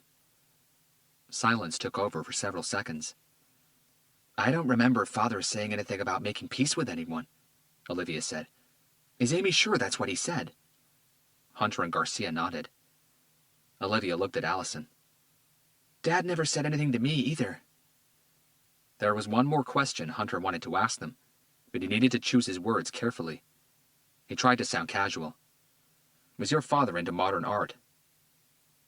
By the look on their faces, Hunter couldn't have asked a more surprising question. Like sculptures, for example, he added. Their confused looks intensified. No, Olivia said before looking at Allison. Then they both said in unison, Mom was. If Hunter's question had surprised Allison and Olivia, their answer had certainly had the same effect on him. Why do you ask? Olivia inquired, her eyes squinting a fraction. Hunter held her gaze. He had to come up with something good. Neither of Mr. Nicholson's daughters knew about the sculpture left behind by the killer, and the psychological trauma that knowledge would bring would haunt them forever. Something we found in your father's room, he replied matter-of-factly. We think it might be a piece of a broken sculpture or something like that. In my father's room? Hunter nodded. It might have been left there on purpose. Those words seemed to suck the oxygen out of the room. Both women tensed. Left there by the killer? Allison asked. Yes. Olivia's eyes filled up with tears once again. What is it? Allison pushed. Can we see it? The forensics lab has it. They're running it through a few tests. Hunter replied calmly and with conviction. But you said your mother liked sculptures. Modern art sculptures. He swiftly steered the subject back to where he wanted it. Yes, Olivia replied, wiping a tear from her cheek. I guess you can say that. Mom loved pottery, a hobby she picked up in her later years. She indicated a medium-sized vase on the coffee table, holding a bouquet of yellow and white flowers. That's one of hers, and so are the ones in my entrance room. Both detectives acknowledged it. But Mom also liked creating sculptures. Allison this time. She turned and pointed to a piece sitting on one of the bookshelves. It was about 10 inches high, and it portrayed two androgynous-looking figures. The first was standing with its legs apart. Both of its arms were stretched out in front of its body, pointing down. The second figure, identical in shape to the first one, was directly in front of it, but it looked as if it was falling backward. Its stiff body reclined at 45 degrees. Its arms also stretched out in front of its body, holding on to the arms of the first figure. Do you mind if we have a look at it? Hunter asked. Please do. Hunter picked it up and studied the piece for a moment. It was made out of clay, with a wooden base. Trust, he whispered. What? Garcia's eyes moved from the piece to Hunter. Trust, he said again. I'll catch you if you fall. Olivia and Allison looked at him surprised. That's exactly right, Allison said. Mom made me one just like it. Dad has one too. It means that we could always trust each other, that we'd always be there for each other no matter what. It's a very nice sculpture. Hunter placed it back on the shelf. This piece you found in Dad's room, Olivia said. What was it made of? Some kind of thin metal alloy. Hunter lied again. Could be mainly bronze. Garcia bit his lip. So it wasn't from one of Mom's sculptures. She only used clay. Did she create many pieces? Vases, a few. Sculptures, only 6, I think. Olivia looked at Allison for confirmation. She nodded. As Allie said, she's got one the same as mine in her apartment. The other 4 are in Dad's study. Hunter saw no use in taking up any more of Olivia and Allison's grieving time. But their revelation aroused his curiosity, and before the day was over, he wanted to go back to Derek Nicholson's house and have a look in the study and at the 4 other sculptures by Lindsay Nicholson, Derek's deceased wife. Your poker face in there was impressive, Garcia said as they got back into his car. A piece of thin metal left behind by the killer that could have come from some sort of sculpture. Inventive. I was starting to believe it. But tell me something. What if their mother had created metal sculptures as well? Chances are she wouldn't have, Hunter replied, buckling up. How do you know? Most sculptors, especially amateur ones, like to stick to the same material for their pieces, something that they're comfortable with. The few who move from one substance to another rarely go from a malleable one like clay to something as hard as metal. It requires a different sculpturing technique. Garcia looked at his partner and pulled a surprised face. I never took you for an art buff.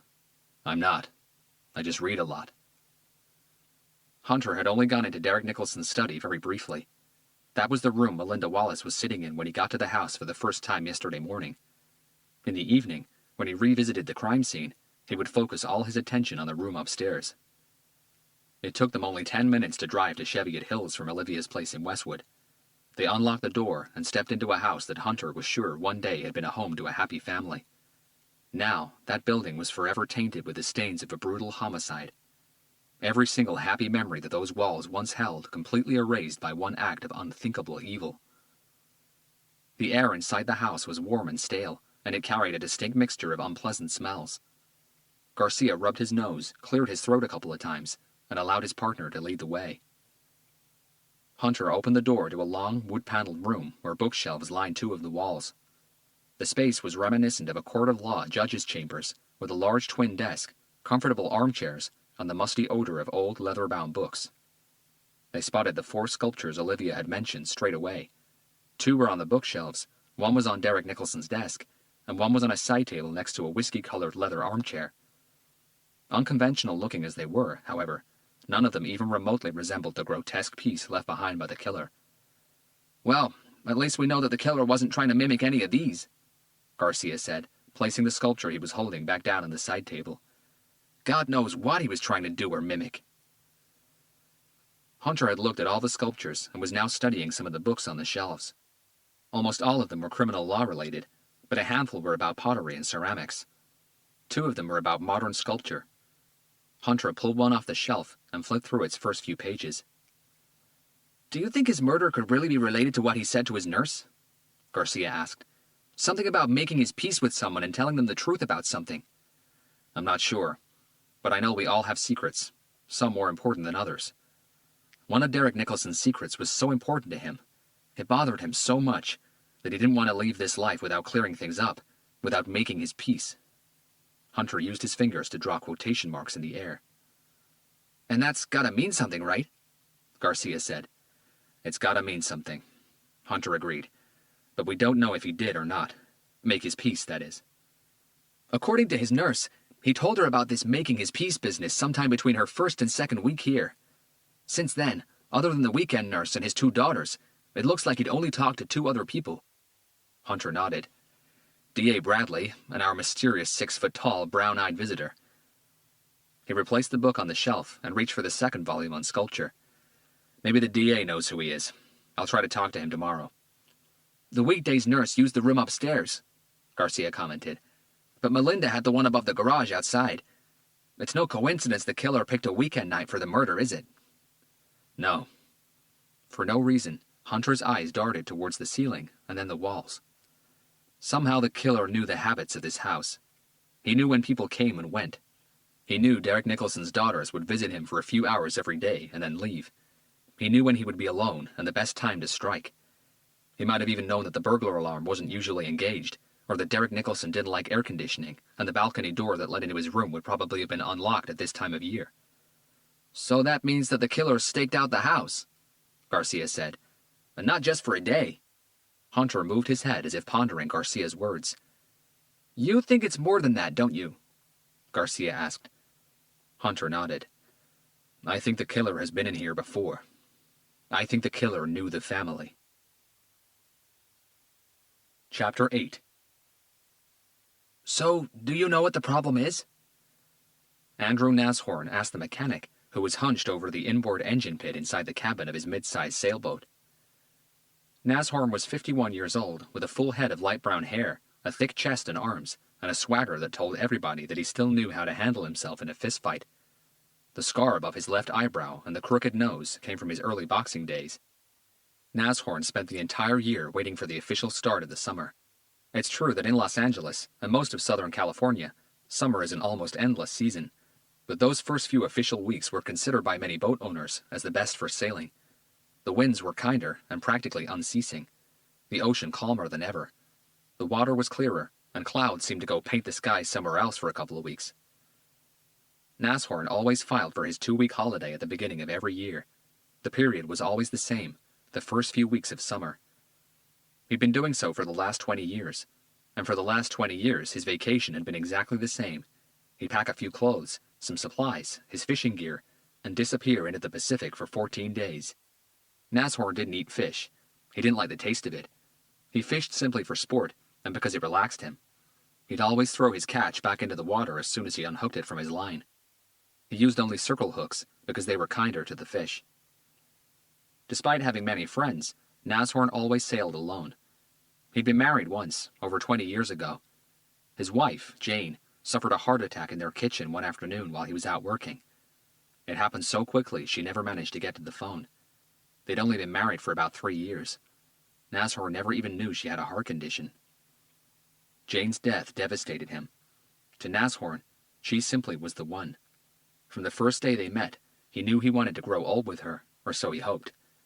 The first 2 years after her death were torturous. More than once, Nashorn thought about ending his life so that he could be with Jane again. He even had a special bullet set aside for the occasion, a .38 caliber hollow point, but that day never came.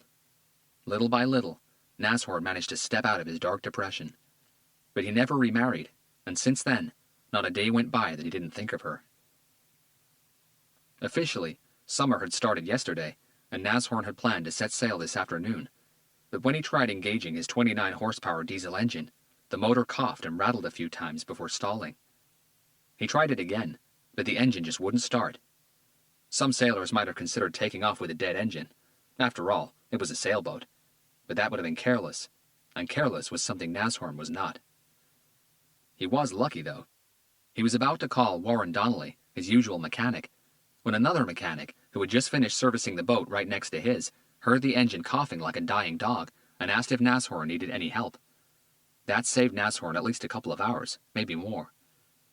The mechanic had been looking over the small engine for just over 5 minutes now. "So," Nashorn said again, "how bad is it? Can it be fixed today?" Without looking up, the mechanic lifted a finger, asking for 1 more minute. Nashorn moved closer, trying to look over the mechanic's shoulder. "There's a crack in your lube oil pump," the mechanic finally said, in the calmest of voices. "You've been leaking oil for a day, maybe 2. Some of it has dripped onto the fuel injection nozzle and clogged it." Nashorn looked at the mechanic with a blank stare. He knew very little about engines. "Can you fix it?" "The oil pump can't be mended. The crack is too big. You need a new one." "Oh, you gotta be kidding." The mechanic smiled. "Fortunately, that's one of the most common oil pumps around. They don't crack that easy, but it happens. I think I might have a spare one somewhere in my bag." "Oh, that'd be awesome." Nashorn's lips broke into a half smile. "Could you check?" "Not a problem." The mechanic moved back from the engine pit and checked a large toolbox by the steps. "I guess it's your lucky day. I've got one. It's not brand new, but it's in good condition, and it will certainly do the trick." Nashorn's half smile turned into a full one. "But before changing the pump, I need to clean the oil mess and unblock the fuel injection nozzle. It shouldn't take more than 10 minutes, 15 tops." Nashorn checked his watch. "That'd be just awesome. I can set off before sundown." The mechanic returned to the engine pit, and using an already stained cloth, started cleaning away some of the oil that had dripped onto the fuel line. "So, are you sailing far?" Nashorn walked over to the fridge and grabbed 2 beers. "I don't know yet. I don't really plan anything. I just try to go with the wind. Beer?" "No, thanks. I had too many of those over the weekend." Nashorn twisted the cap off one of the bottles, had a sip, and returned the other one to the fridge. "This is the only vacation I take in the year. 2 weeks away from everything." "And you can't wait to get started, right? I know exactly what you mean. Me, I can say that I haven't had a vacation for..." The mechanic paused for a second and then laughed sadly. "Wow, I can't even remember the last time I had a vacation." "You see, I couldn't do that. It would drive me nuts. I need these 2 weeks to myself." "Oh, shit!" The mechanic interrupted, jerking backwards. Liquid squirted up from the engine and onto the floor. "What happened?" Nashorn moved forward, looking worried. "One of the high-pressure fuel injection lines disconnected." "That doesn't sound good." The mechanic looked around quickly as if searching for something. "I need to get a clamp to fix it back in place. Can you do me a favor and hold this hose just like this while I grab a pressure clamp?" "Sure." Nashorn put his beer down and held the hose in place as the mechanic showed him. "Don't let go of that. I'll be right back." Nashorn kept his finger and his attention firmly on the thin, dark rubber pipe. He could hear the mechanic rummaging through a toolbox behind him. "This isn't going to delay you fixing the engine, is it?" No reply. "I'd really love to set sail before nightfall." Silence. The rummaging had stopped. "Hello?" Nashorn twisted his body awkwardly to look back. At that exact moment, the mechanic swung a metal wrench around as if it were a baseball bat. Time went into slow motion for Nashorn. The wrench collided with his face with a chilling, cracking sound. His jaw fractured in 1, 2, 3 places. The skin started to rupture at the base of the jaw, and did so all the way to his chin, exposing flesh and bone. Blood splattered high into the air in all directions.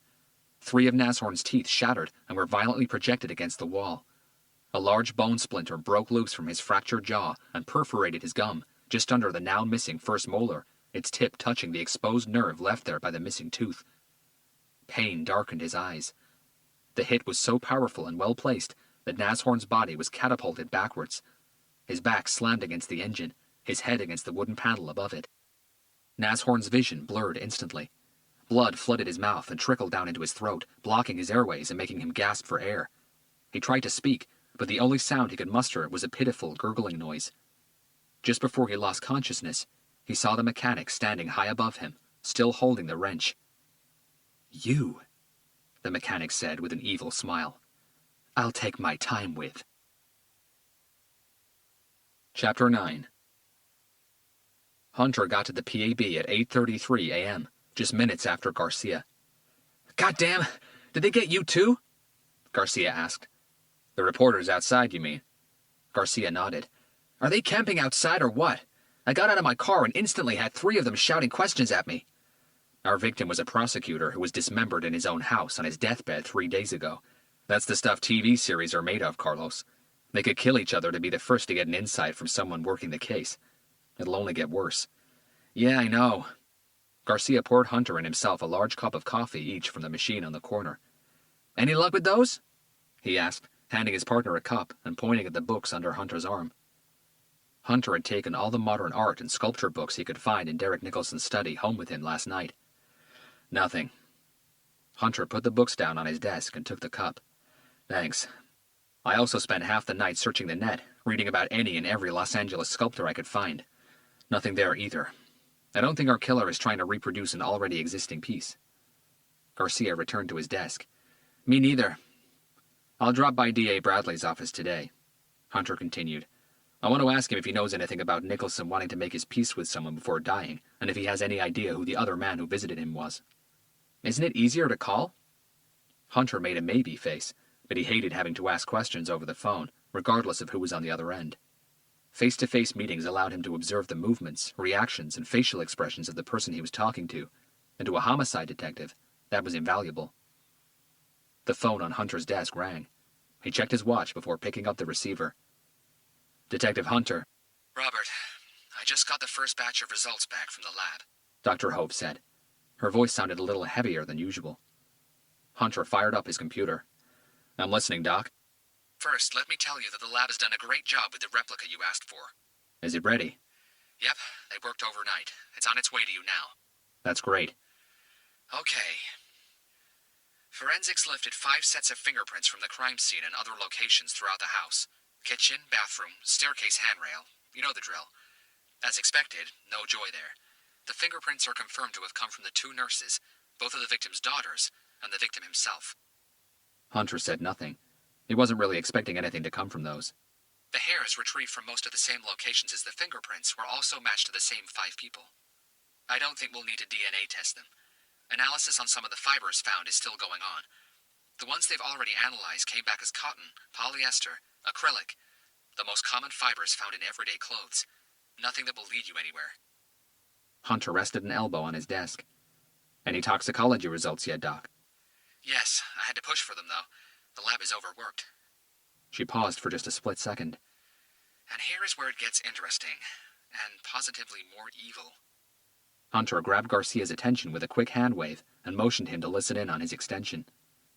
"What does the test say, Doc?" Hunter asked. "Okay.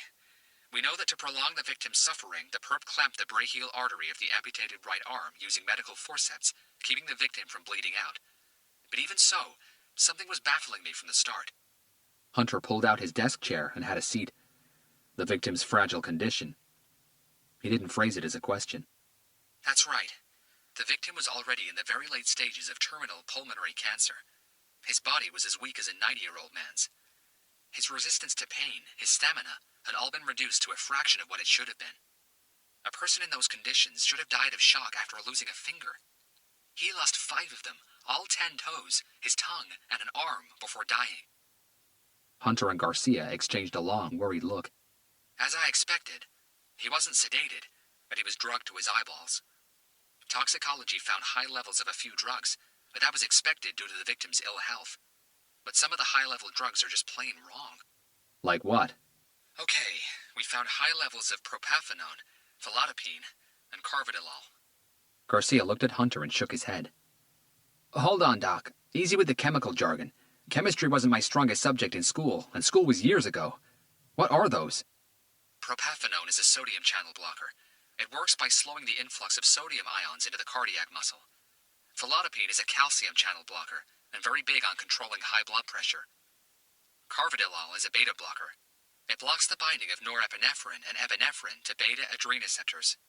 The combination of those 3 drugs will also, most certainly, inhibit the body's production of adrenaline. Garcia's frown was so intense, his forehead looked like a prune. You did hear when I said that chemistry wasn't my strongest subject in school, right, Doc? Okay, neither was biology. Pretend I'm a 7-year-old kid and tell me all that again. In a nutshell, that's a very strong cocktail of drugs to slow anyone's heart rate down, control blood pressure, and inhibit the production of adrenaline by the adrenal glands. As you know, adrenaline is released whenever a person senses danger. It's the fear and pain hormone. It increases heart rate and dilates air passages, getting the subject ready to fight or flee.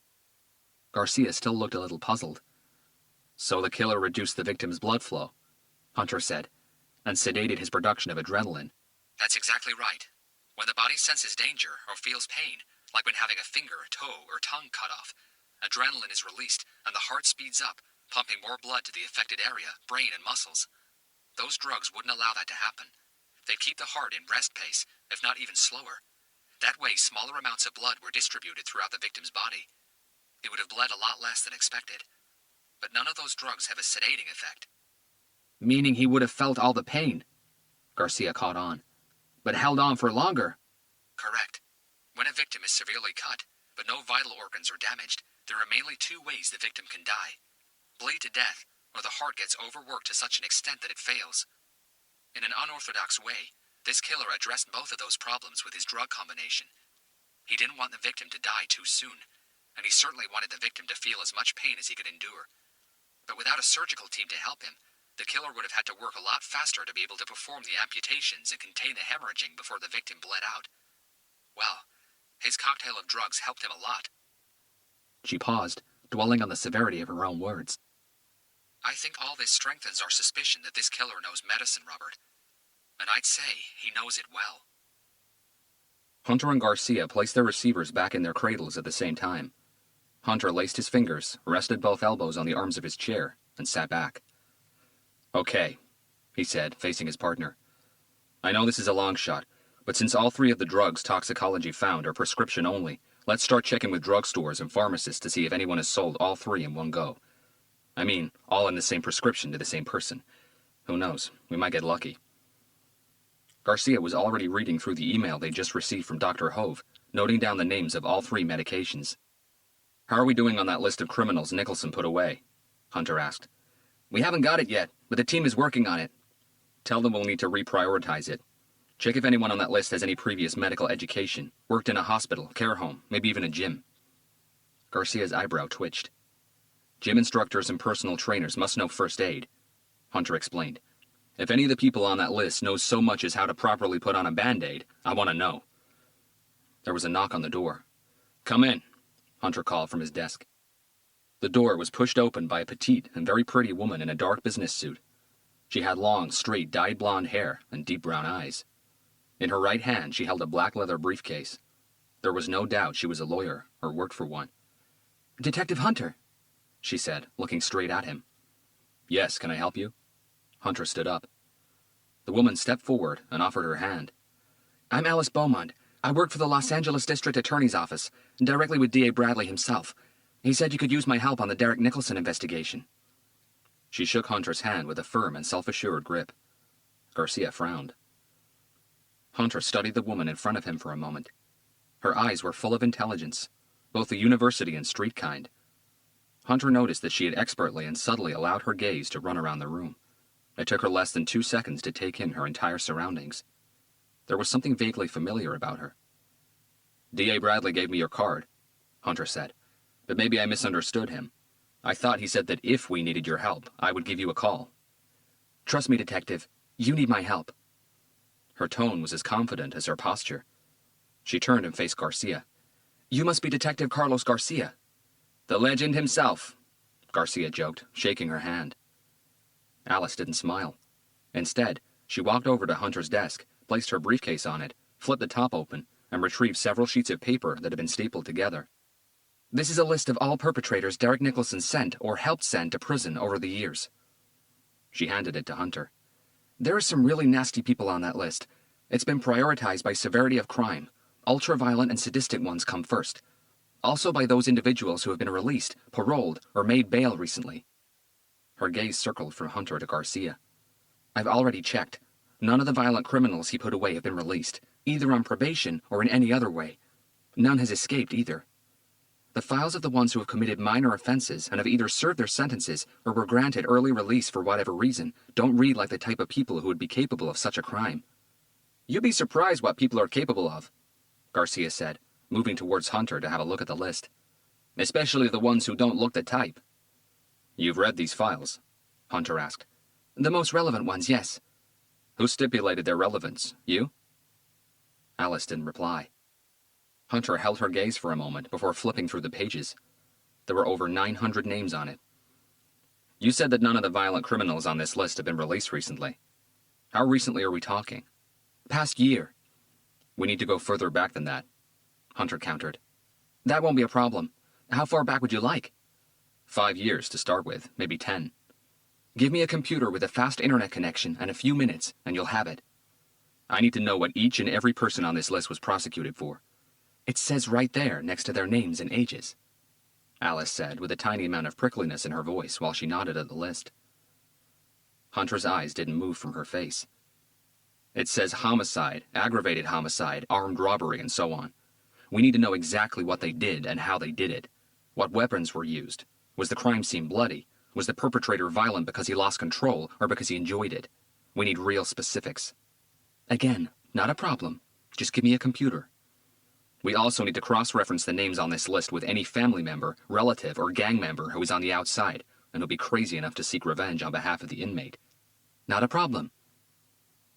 Hunter's eyes moved to the list, then to Garcia, and then back to Alice. You're very confident. You think you're that good? A smile lit up her face for a brief second.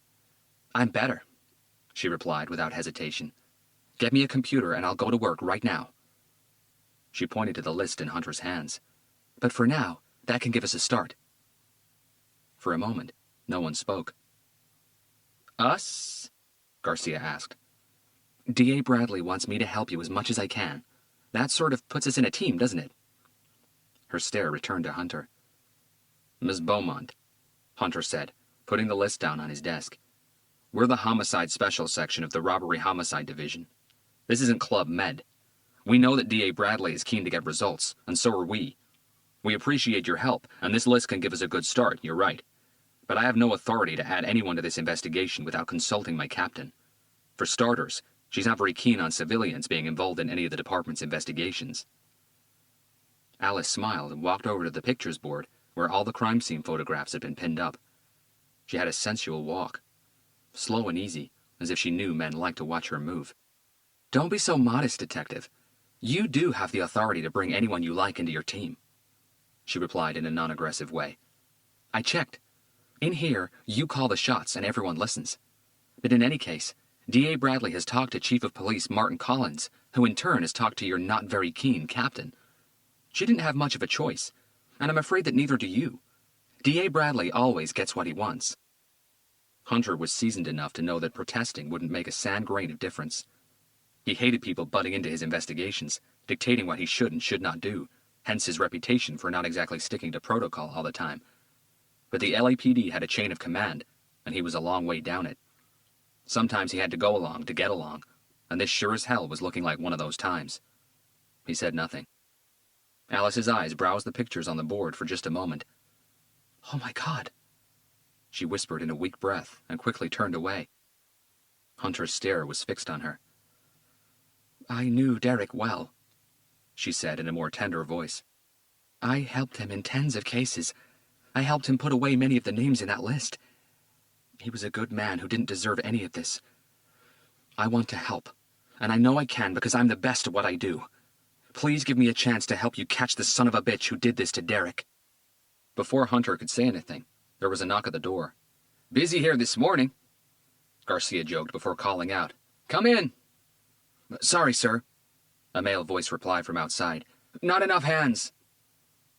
Everyone in the room frowned. Garcia stepped up to the door and pulled it open. A rookie officer, barely out of his teens, was standing outside in a crisp, straight-out-of-the-bag police uniform. Both of his arms were wrapped around a large package, covered by thick black plastic sheets held in place by duct tape. "Forensics lab just delivered this for you, Detective." "Okay, thanks. I can take it from here," Garcia said, reaching for it. The package was a lot lighter than it looked. Its base was flat and easy to grab hold of. "Over by the board?"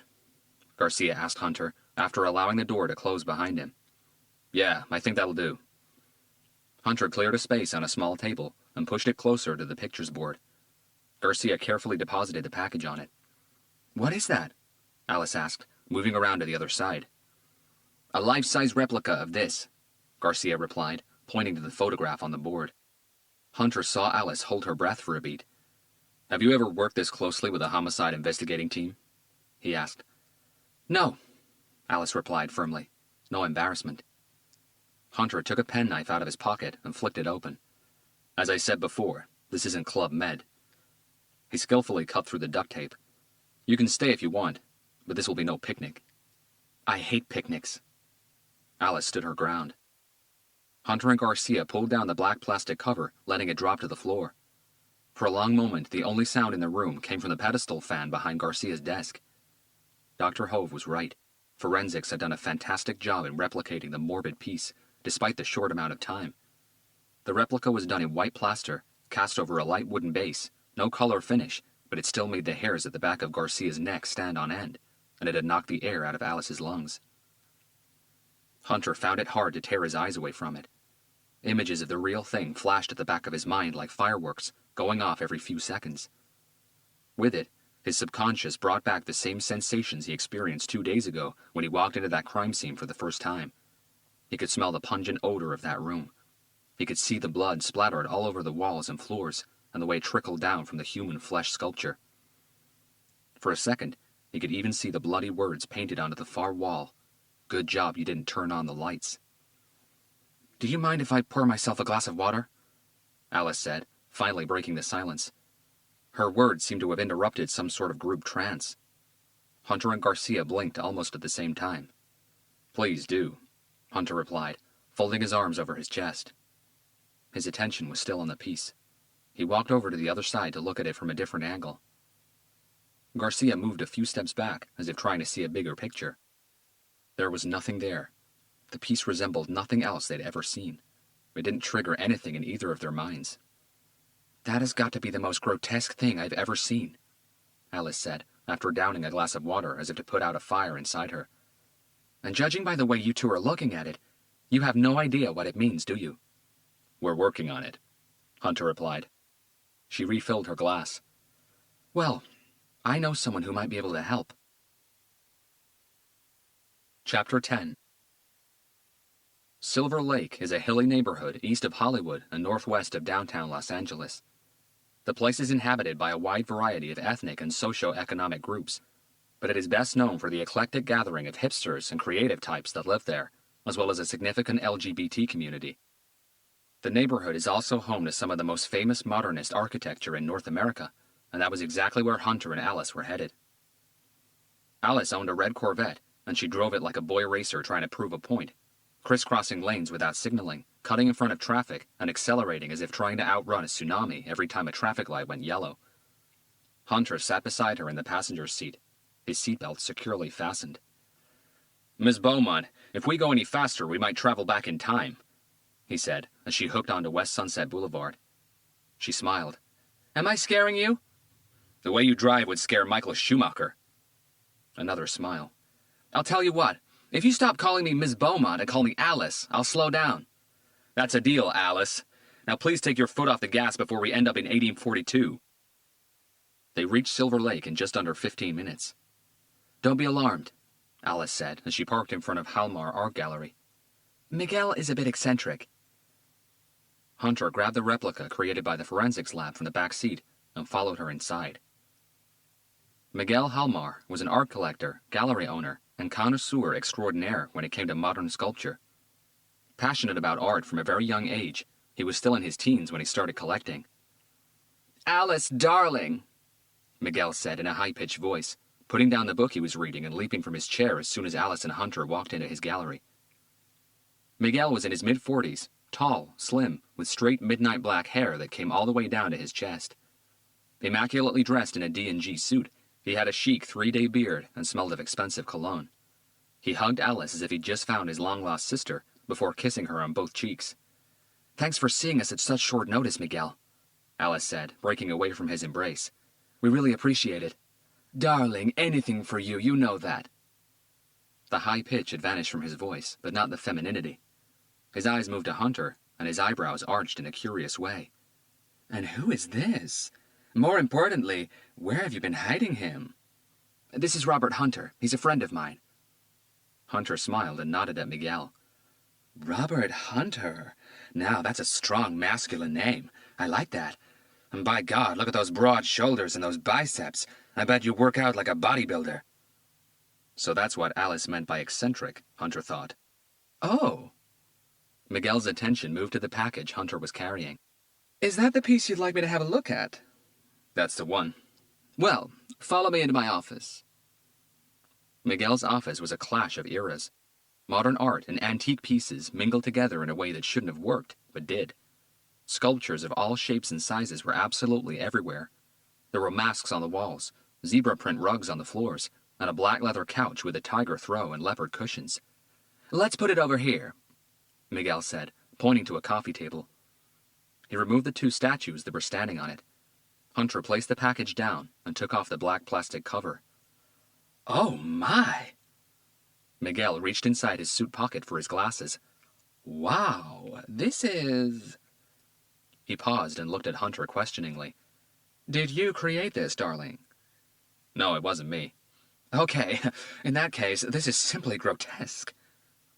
Miguel walked around it, studying the piece from every angle.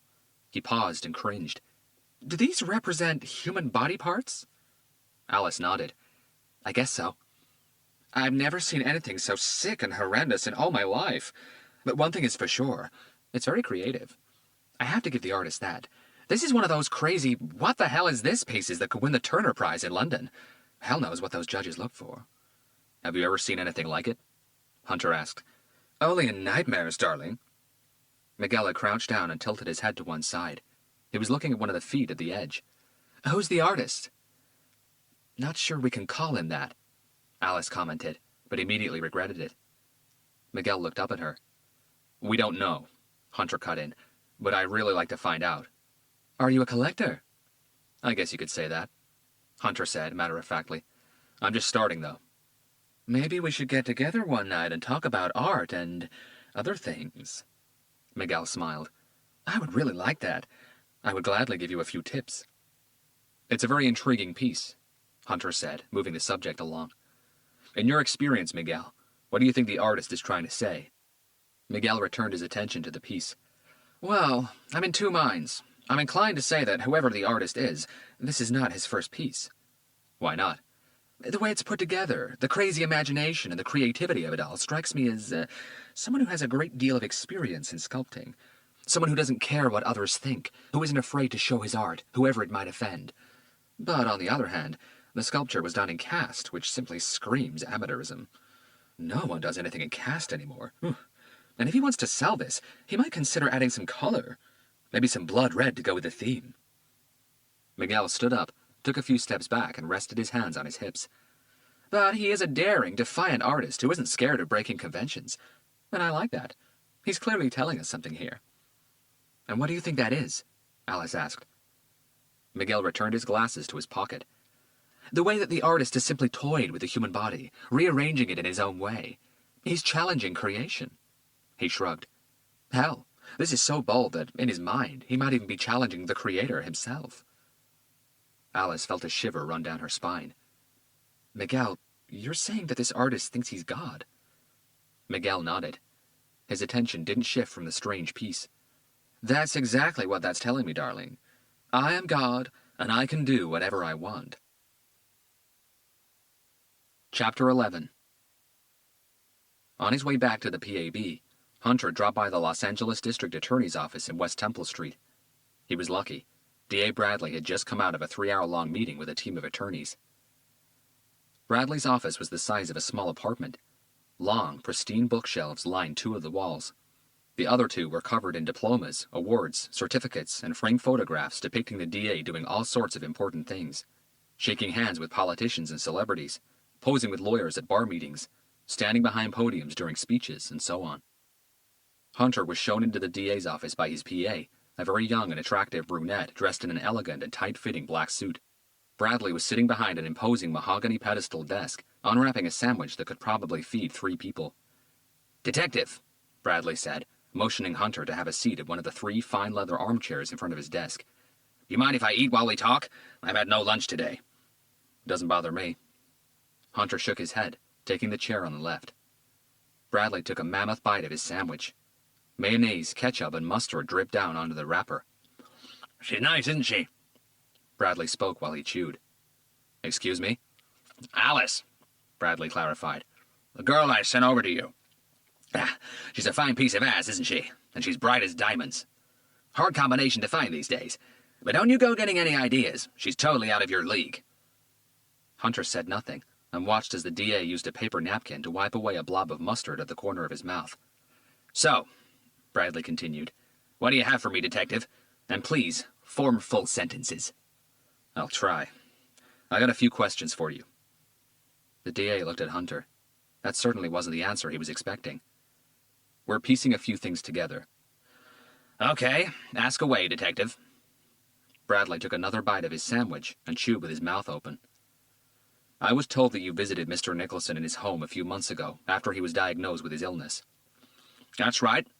I drove down to his place after I left the office. I wanted to let him know that if he needed anything, he could count on me. He'd been with this office for 20 years. It was the least I could do." "Do you recall exactly when that was?" Bradley twisted off the cap on a bottle of Dr. Pepper and drank half of it down in large gulps. "I can easily find out." He stared at Hunter skeptically. "Could you, please?" Bradley reached for the intercom on his desk phone. "Grace, I dropped by Derek Nicholson's house a few weeks ago. Do you have an entry in my schedule? Could you check and tell me what day it was?" "Sure, D.A. Bradley." There was a short pause, soundtracked by the clacking of a keyboard. "You visited Mr. Nicholson on the 7th of March. That was after hours." "Thanks, Grace." He nodded at Hunter. Hunter wrote it down in his notebook. Around that same time, someone else visited Mr. Nicholson in his home. Do you know anything about that? Do you know if it's someone from your staff, someone he was good friends with, perhaps? D.A. Bradley chuckled. "Detective, I have over 300 able-bodied prosecutors working for me, and about the same number of people working for the office in various other capacities. About 6 foot, around the same age as Mr. Nicholson, brown hair. If it was someone from your office, I thought he might have mentioned it to you." "No one has mentioned anything to me about visiting Derek, but I can easily inquire around and find out." Bradley reached for a pen and wrote something down on a piece of paper. "Derek was a nice and decent person, Detective. Everyone got along with him. Judges loved him, and his circle of friends went beyond this office." "I understand, but if his other visitor was someone from your office, I wouldn't mind asking him a few questions." Bradley studied Hunter for a long silent moment before chuckling derisively. "Are you saying that you think somebody from this office could be a suspect, Detective?" "Without information, everyone is a suspect," Hunter replied. "It's right there in the detective's manual. We gather information and use it to eliminate people from the suspects list. That's usually how this works." "Don't be a goddamn smartass. That crap might be funny to your monkey friends, but not to me. I'm running this goddamn investigation, so you better show some respect. Because if you don't, your next job will be walking the dogs from the K-9 unit while they take a dump. You hear me?" "Loud and clear. But I'd still like to know if this other person who visited Mr. Nicholson is someone from this office." "Okay," Bradley said after a new pause. I'll check and let you know. Is there anything else, Detective? He consulted his watch. Just one more thing. Did Mr. Nicholson ever mention anything to you about making his peace with someone? Telling someone the truth about something? A muscle twitched on Bradley's jaw, and for a quick instant he stopped chewing. Making his peace with someone? What do you mean? Hunter told the DA what Amy Dawson had told him. And you think that this man who visited him a few months ago was the person he was referring to? It's a possibility. Bradley wiped his mouth and hands on a new paper napkin, sat back in his leather swivel chair, and regarded Hunter for a moment. Derek never mentioned anything to me. Not about making his peace with anyone or telling anyone the truth about anything. Do you have any idea what he could have been referring to? Bradley's eyes jumped to his wall clock and then back to Hunter. It's a messed up world we live in, Detective. You, better than anyone, can vouch for that.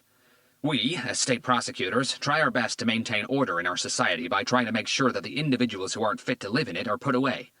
We deal with evidence that is given to us by detectives like yourself, forensic scientists, technicians, our own investigators, witnesses, etc. But we are also human, and as such, we're bound to make mistakes.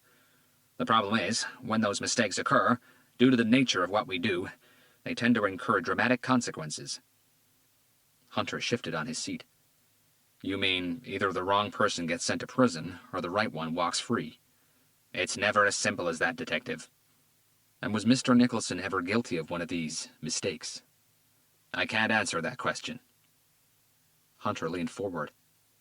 Can't or won't? Bradley's stare changed into something harder. I can't, because I don't know the answer. Hunter studied Bradley's poker face. But I can tell you that anyone who's been a prosecutor for long enough would have experienced at least one of those situations.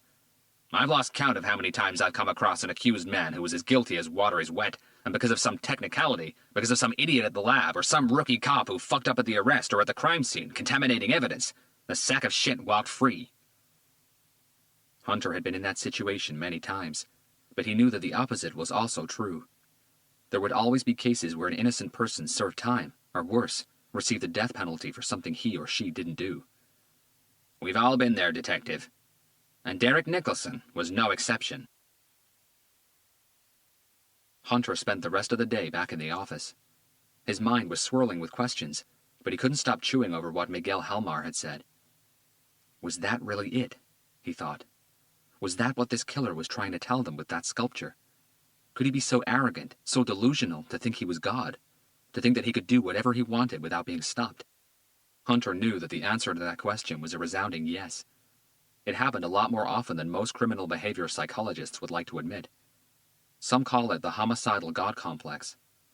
In most cases, it's triggered by the moment a killer realizes that he or she has a power usually attributed only to God, the power to decide who lives and who dies, the power to become the supreme ruler of death.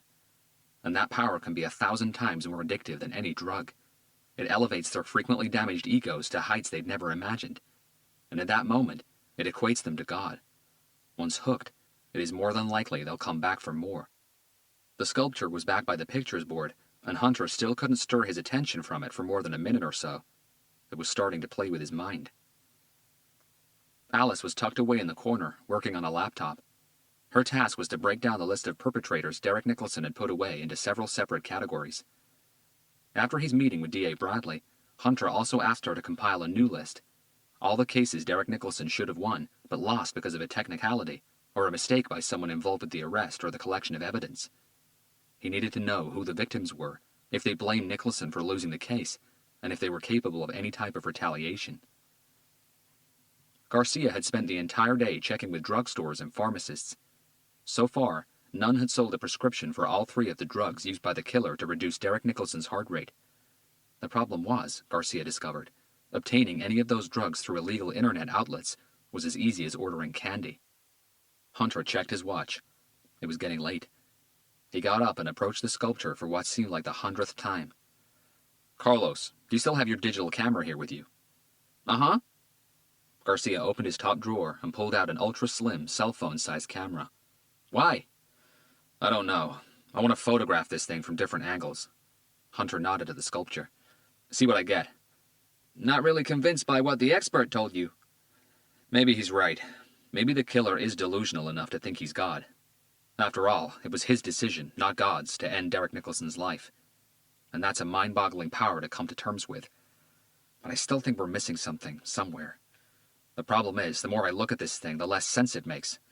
Maybe the camera eye can help. I guess it's worth a shot, Garcia said, moving towards the board. Okay, let's start from here. Hunter indicated a spot directly in front of the sculpture. Let's take 3 pictures, one standing up in a downward angle, one level with it, and one from a crouch position, sort of looking up. Then take a step to your left and do the same again. Let's go around it once. Okay. Garcia started clicking away, the glare of his camera flash filling the room every couple of seconds. From her desk, Alice flinched a little too abruptly. Hunter noticed it. Are you okay? Alice didn't reply. Alice, are you okay? Hunter persisted.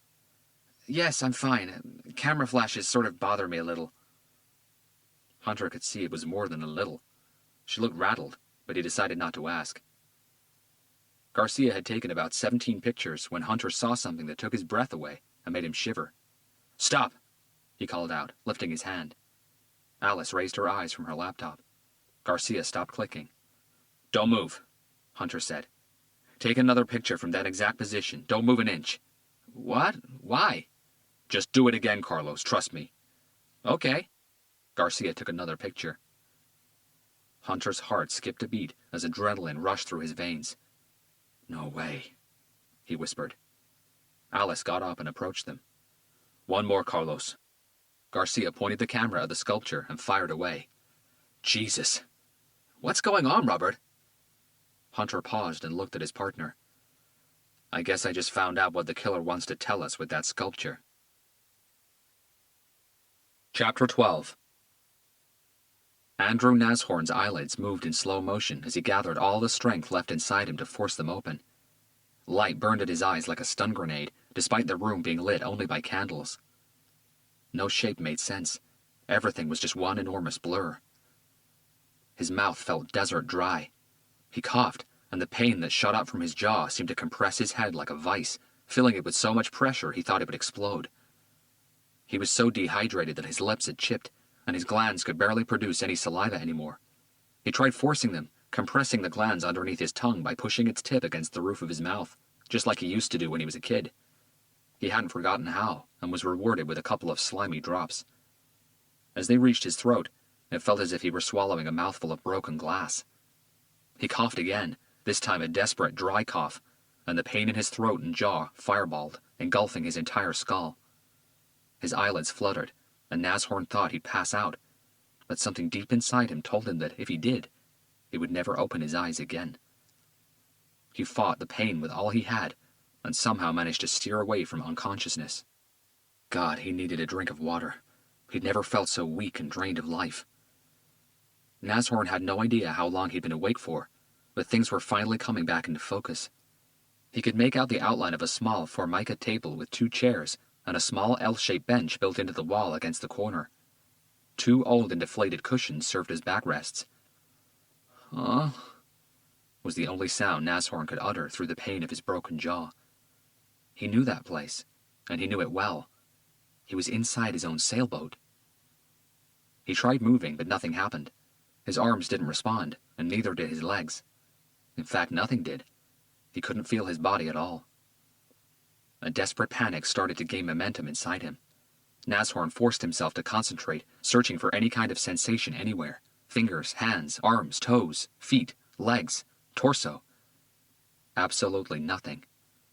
The only thing he could feel was the nauseating headache that seemed to be eating away at his brain, chunk by chunk. Feeling defeated, Nashorn allowed his head to drop down. Only then he became aware that he was naked, sitting down on a wooden chair. His arms were hanging loosely by his sides. They weren't restrained. His legs didn't seem to be either, but he couldn't see his feet as his knees were slightly bent back, hiding the bottom half of his legs under the chair seat. What he did see, to his horror, was a pool of blood coming from beneath the chair. His feet seemed to be resting in it. He tried moving his body forward so that he could look down at his own legs, but his effort produced nothing. He didn't move an inch. Nothing in his body responded to his command. Out of the corner of his eye, Nashorn saw movement, and his breathing held tight. A person stepped out of the shadows, walked around the chair, and stopped directly in front of him. Nashorn's gaze found the person's face. His eyes narrowed questioningly for an instant.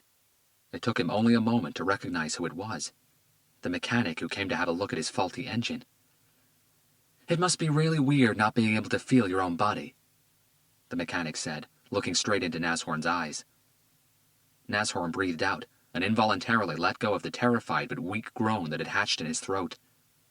The mechanic smiled.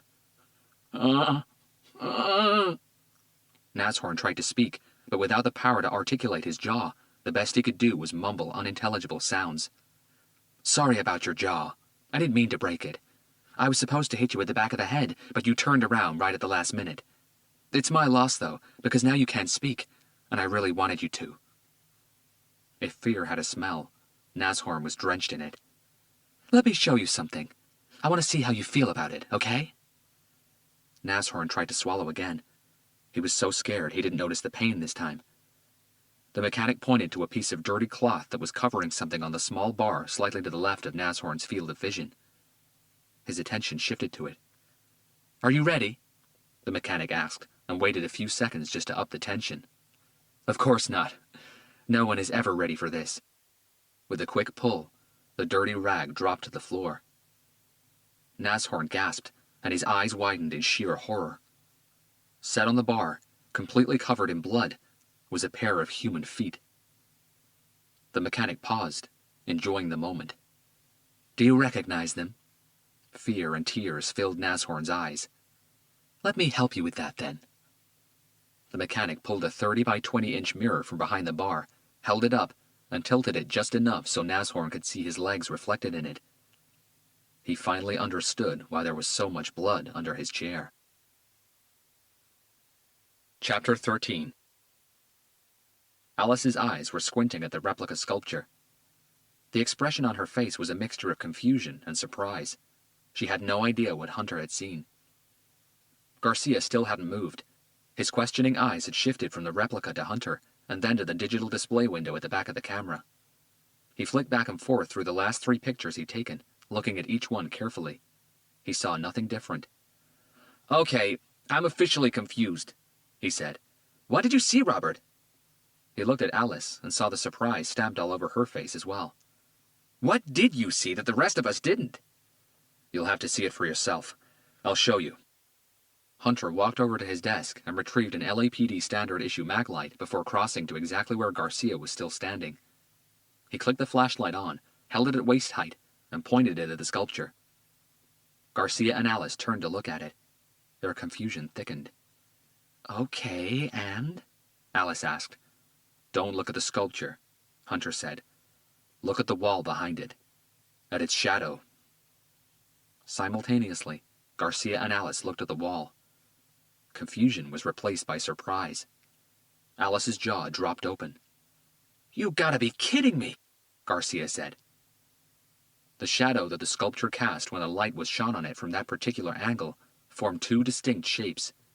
2 distinct shadow puppets. "A dog and a bird," Alice said, stepping closer. She turned and looked at the replica again. "What the hell?" From where she was standing, the bundled-together body parts looked nothing like a dog or a bird. No wonder no one had seen it before. Hunter placed the flashlight on the bookshelf just behind him, keeping its beam at the same height and angle. The shadows shifted a little, but were still there. He stepped closer to the wall to have a better look. "So the killer dismembered the victim to create shadow puppets?" Garcia asked. "It makes even less sense now." "He's communicating, Carlos," Hunter replied. "There's got to be a hidden meaning behind those images." "You mean like a riddle within a riddle? First the sculpture and now the shadow puppets. Who knows what'll come next? He's given us a jigsaw puzzle." Hunter nodded, and he wants us to piece it together. His eyes studied the shadows for a moment longer. He then turned and looked at the cast replica before walking over to the pictures board and retrieving 2 crime scene photos of the original sculpture. After analyzing them for a long while, he faced the wall once again. "What kind of bird do you think that is?" he asked. "What? I don't know. A dove, probably," Alice said. Hunter shook his head. "A dove doesn't have that kind of beak. That one is longer and rounder. That's a bigger bird." And do you think that was intentional? Hunter looked back at the sculpture. The killer went through a lot of trouble to put this thing together. See the way he severed this finger just at the joint? He indicated it on the cast replica and then on the photo. He bent it in a specific way just to create that beak. That wasn't by chance. A dove is probably the easiest shadow puppet anyone can create, Garcia added. Probably the first one anyone learns. Even I know how to make one. He laced his thumbs together, spread his fingers outward while keeping them tightly together, and flapped them like wings. See? Robert's right. That's not a dove. Alice paused and studied the shadow puppet for a few seconds. Okay, so if you're right about the beak, then it can't be an eagle or a hawk either. Both of their beaks bend sharply down at the tip, like a hook. That's right, Hunter agreed. It could be a crow, Garcia said. That's what I was thinking, Hunter said. A crow, a raven, or even a jackdaw. And you think the type of bird will make a difference? Alice asked. It will. So then, maybe that dog isn't a dog either. Alice pushed. It looks like it's howling at something. The moon, maybe. The dog-looking shadow puppet had its head tilted up, with its mouth semi-open. That's right. It could be a dog, a wolf, a jackal, a coyote. We don't know yet. But those two figures are there for a reason, and we need to find out exactly what they are to understand their meaning. To understand what the killer is trying to tell us. Everyone returned their attention to the wall and the shadow images. You checked Derek Nicholson's backyard, right? Hunter asked Garcia. Yeah, you know I did. Do you remember seeing a doghouse? Garcia looked away for a moment while pinching his bottom lip. No, I don't. Me neither, Hunter said, and checked his watch. He walked back to his desk and started rummaging through the various notes and scraps of paper on it. It took him a minute to find what he was looking for. He reached for his cell phone and dialed the number on the piece of paper in his hand. Hello? A tired female voice answered. Ms. Nicholson, this is Detective Hunter. I'm sorry if I'm disturbing you. I'll be as brief as I can. I just need to ask you a quick question concerning your father. Yeah, sure, Olivia replied, sounding a little more alert. Did your father own a dog? Sorry? Did your father have a pet dog? There was a quick 2-second pause while the question registered with Olivia. No, he didn't. Did he ever have one? Maybe when you were younger or after your mother passed away? No, we never had a dog. Mom liked cats more than dogs. How about a bird? Hunter could almost hear Olivia frown. A bird? Yes, any sort of bird. No, we never had a bird either. In fact, we never really had a pet in our house. Why? Hunter rubbed the joint between his eyebrows with the tip of his finger. Just checking up on a few things, Ms. Nicholson. If it helps, my dad used to have an aquarium with a few fish in his office downtown. Fish? Uh-huh. He used to say that watching them swim around was psychologically soothing. It calmed him down before, during, and after a big trial. Hunter had to agree with that statement. Okay, thank you very much for your help, Miss Nicholson. I might get in touch again soon if that's okay. Of course. He disconnected. Nothing? Garcia asked. No dogs, no birds, no house pets. Just a few fish in an aquarium in his law office. The connection is somewhere else. Right at that moment, Captain Blake pushed the door to their office open. She didn't knock. She never did. She was in such a rush she didn't notice the shadow puppets on the wall. You're not going to believe this, but he did it again. Everyone frowned. The captain nodded at the cast replica. We've got another one of those. Chapter 14. Marina del Rey is just a stone's throw away from Venice Beach, near the mouth of the Bellona Creek. It's one of the largest man-made small boat harbors in the United States, and home to 19 marinas. It can hold up to 5,300 boats. Even at that time of night, with sirens and flashing police lights, it took them 45 minutes to overcome the traffic and cross from the PAB to the harbor. Garcia drove. They made a left into Tahiti Way and took the fourth right to reach the parking lot just behind the New World Cinema, where several police vehicles were blocking the walkway access to Dock A1000 in Marina Harbor. A large crowd had already gathered around the police perimeter. News vans, reporters, and photographers seemed to be everywhere. To get closer, Garcia had to slowly zigzag around all the cars and blast his siren at several pedestrians. As they stooped under the crime scene tape, the officer in charge approached them. Are you from homicide? The officer was in his late 40s, about 5'8", with a shaved head and a thick mustache. He spoke with a husky voice, as if he was fighting off a cold. Hunter and Garcia nodded and showed the officer their credentials. He acknowledged them and turned to face the walkway access. "Follow me. The boat in question is the last one all the way to the left." He started walking towards it. Hunter and Garcia followed. The lampposts that lit the long walkway were few and far between, shrouding the whole path with shadows. "I'm Officer Rogers with the West Bureau. My partner and I were first to the scene," the officer continued. "We were responding to a 911 call. Apparently somebody had their stereo on full volume for quite a while, blasting out loud heavy metal music. Someone from one of the neighboring boats decided to go knocking to ask if the music could be turned down. She knocked, got no reply, so she boarded the boat. The lights were off, but the cabin was lit up by a few candles, like setting the mood for a romantic dinner, you know what I mean?" Rogers shook his head. "Poor woman. She ended up walking into the worst nightmare of her life." He paused and ran a hand over his mustache. "Why would anyone do something like that to another human being? That's the sickest fucking shit I've ever seen, and I'll tell you, I've seen some disgusting crap in my life." "She?" Hunter asked. "Excuse me? You said she ended up walking into the worst nightmare of her life." "Oh, yeah. Name is Leanne Ashman, 25 years old. Her boyfriend owns that yacht right there." He pointed to a large white and blue boat. The name on its freeboard read Sonyador. It was harbored 2 spaces from the last boat. "Boyfriend not around?" Hunter asked. "He is now. He's with her in his yacht. Don't worry, there's an officer with them." "Did you talk to her?" "Yeah, but just to get the gist of what happened. Better if I leave that kind of thing to you homicide dicks." "So she was on her boyfriend's boat alone?" Garcia asked. "Yep, she was preparing a romantic dinner. Candlelight, champagne, soft music, you know what I'm talking about? He was coming over later tonight." They reached the last boat. Crime scene tape blocked the entrance to the walkway plank leading on board. 3 other officers were hanging around the area. Hunter read the expression on their faces as pure anger.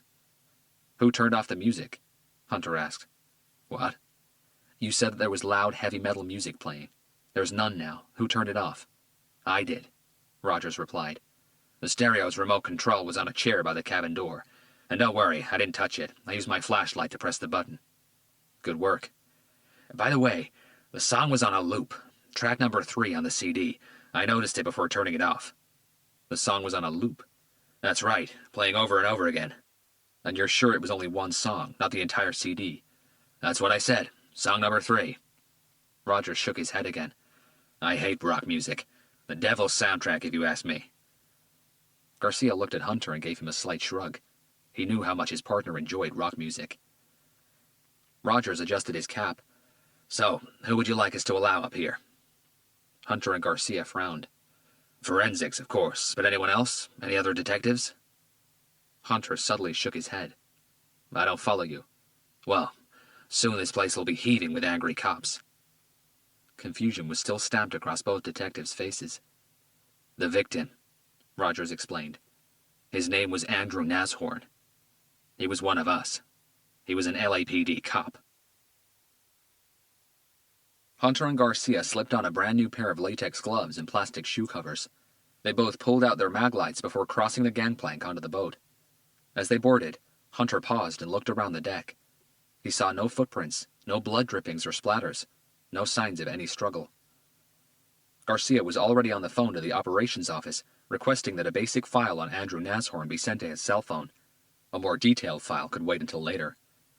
From starboard, where he was standing, Hunter could see more police vehicles with flashing lights arriving at the parking lot. Rogers was right. There was nothing that would rattle a police officer in the United States more than a cop killer. Police bureaus in LA had their differences, sometimes even a little rivalry. Some departments didn't really care for each other, and some of their detectives and officers didn't see eye to eye.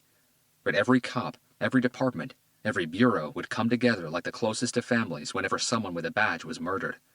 Rage would spread through every police station in Los Angeles like celebrity gossip in Hollywood. "If this really is the same killer," Garcia said, coming off his cell, "this shit will hit the jet engine, Robert. First a DA's prosecutor and now a cop. Whoever this killer is, he's got balls." Garcia was right, and Hunter also knew that the pressure on them in their investigation and the need for answers was about to increase 100-fold. As he turned towards the boat's cabin, he heard footsteps coming from the boardwalk outside. I came as fast as I could, Dr. Hove said, flashing her credentials at the 3 officers at the foot of the gangplank. Before boarding, she too slipped on a pair of latex gloves and shoe covers. What have we got? Does it really look like the work of the same perp? She pulled her loose chestnut hair back and tied it up in a ponytail before tucking it under a surgical cap she'd retrieved from her bag. The initial priority on a crime scene was always the forensic investigation, but Dr. Hove knew that, whenever possible, Hunter liked to get a feel for the scene with the body in situ before it was disturbed in any way. We haven't gone down to the cabin yet, Hunter said. We've been here less than 2 minutes. Just like Hunter, Dr. Hove paused and looked around the deck. She carried her own maglite. Okay, let's go look at this. 5 narrow wooden steps led them down into the boat's small cabin.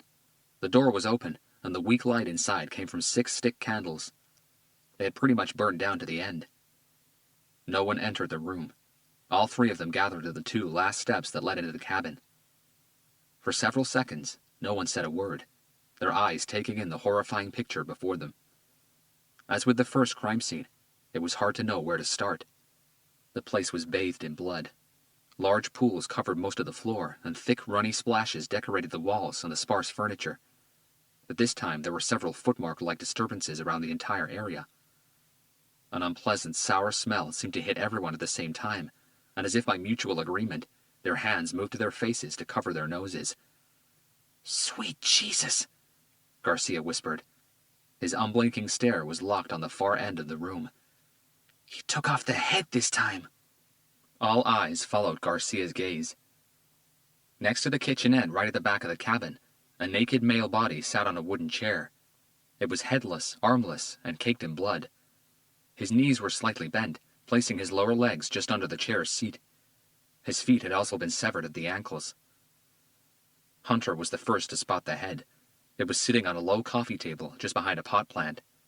Nashorn's mouth was wide open, as if the last terrified scream was still to come out.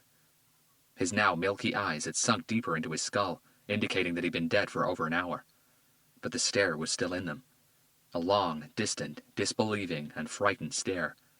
The stare of someone who knew he would die an agonizing death. Hunter followed it. It ended at what they were dreading. A new sculpture created with the victim's body parts. It was sitting on a tall breakfast bar against the corner. It took Garcia and Dr. Hove a few seconds to notice it. "Oh, shit!" Garcia whispered, focusing his flashlight on the sculpture. "I guess the answer to my previous question is yes, it's got to be the same perpetrator," the doctor said. Hunter moved the focus of his maglite to the floor, and one by one they entered the room, being careful to avoid the blood pools as much as they could. Hunter picked up a strange, stinging smell in the air. He knew he'd smelled it before, but with the cocktail of scents inside that cabin, it was impossible for him to identify it. "Okay to turn on the lights, Doc?" Garcia asked. "Uh-huh." She nodded. Garcia hit the switch. The ceiling light flickered twice before coming on, its intensity just slightly stronger than the candles. Dr. Hove crouched down by the door, her attention on the first large pool of blood. She dipped the tip of her index finger in it, and then rubbed it against her thumb to check for viscosity. Its strong metallic smell burned at her nose, but she didn't even flinch. Standing up, she walked around the outer perimeter towards the chair and the decapitated and dismembered body. Hunter made his way to the coffee table where the head had been left. Intense, unsettling fear was etched all over the victim's face, while streaks of splashed blood colored it like war paint. Hunter bent over and examined the mouth. Unlike the first victim, Nashorn's tongue hadn't been cut off. It had recoiled back, almost touching the tonsils, but it was still there.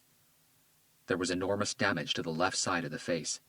An exposed fracture showed at the jaw, with a piece of bone, a quarter of an inch wide and covered in blood, protruding through the skin. "Rigor mortis hasn't really started yet," the doctor said. "I'd say he's been dead for less than 3 hours." "That's because the killer wanted us to find the victim fast," Hunter said. Dr. Hove looked at him curiously. The officer first at the scene said that the stereo was on, blasting rock music. "The killer left it on." "Who else?" Garcia said. "He wanted to call attention to the boat. He knew someone would soon complain, come knocking or something." "That's right." Hunter doubled back to the cabin's entrance. Just like Officer Rogers had said, a small black remote control sat on a chair by the door. The officer said track 3 was on a loop.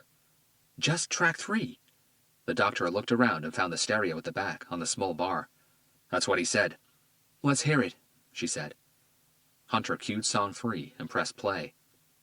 Extremely loud music filled the boat. First a bass guitar, then a drum beat, quickly followed by keyboards. A few bars later, vocals and electric guitars kicked in. Damn, that's loud, Garcia said, covering his ears. Dr. Hove winced. Hunter turned it down, but let it play. I know this song, the doctor said, frowning and searching her mind.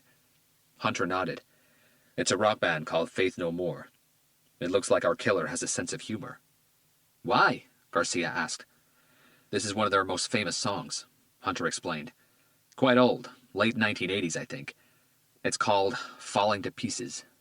And the chorus talks about someone falling to pieces and asking to be put back together again. Metaphorically, of course. Garcia and Dr. Hove looked at each other. Here it comes, Hunter said. You can listen to it yourselves. Instinctively, Garcia and Dr. Hove turned towards the stereo and listened. When the chorus finished, Hunter pressed stop. Silence took over for an instant. How did you know that? The doctor asked. And don't tell me that you read a lot. Hunter shrugged. I like rock music. I used to love this album. This guy's gotta be deranged or something, Garcia said, taking a step back. How sick does anyone have to be to do something like this? He lifted his hands and looked around the place.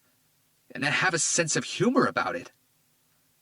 Neither Hunter nor Dr. Hove said a word. The long silence was interrupted by footsteps and voices coming from outside. Hunter, Garcia, and Dr. Hove turned and faced the cabin's entrance. A second later, 2 forensic agents dressed in white hooded coveralls and carrying metal briefcases appeared at the door. Can you give us a minute, Glenn? Dr. Hove said, lifting her right hand before the agents entered the cabin. Glenn Egan and Shauna Ross stopped by the steps.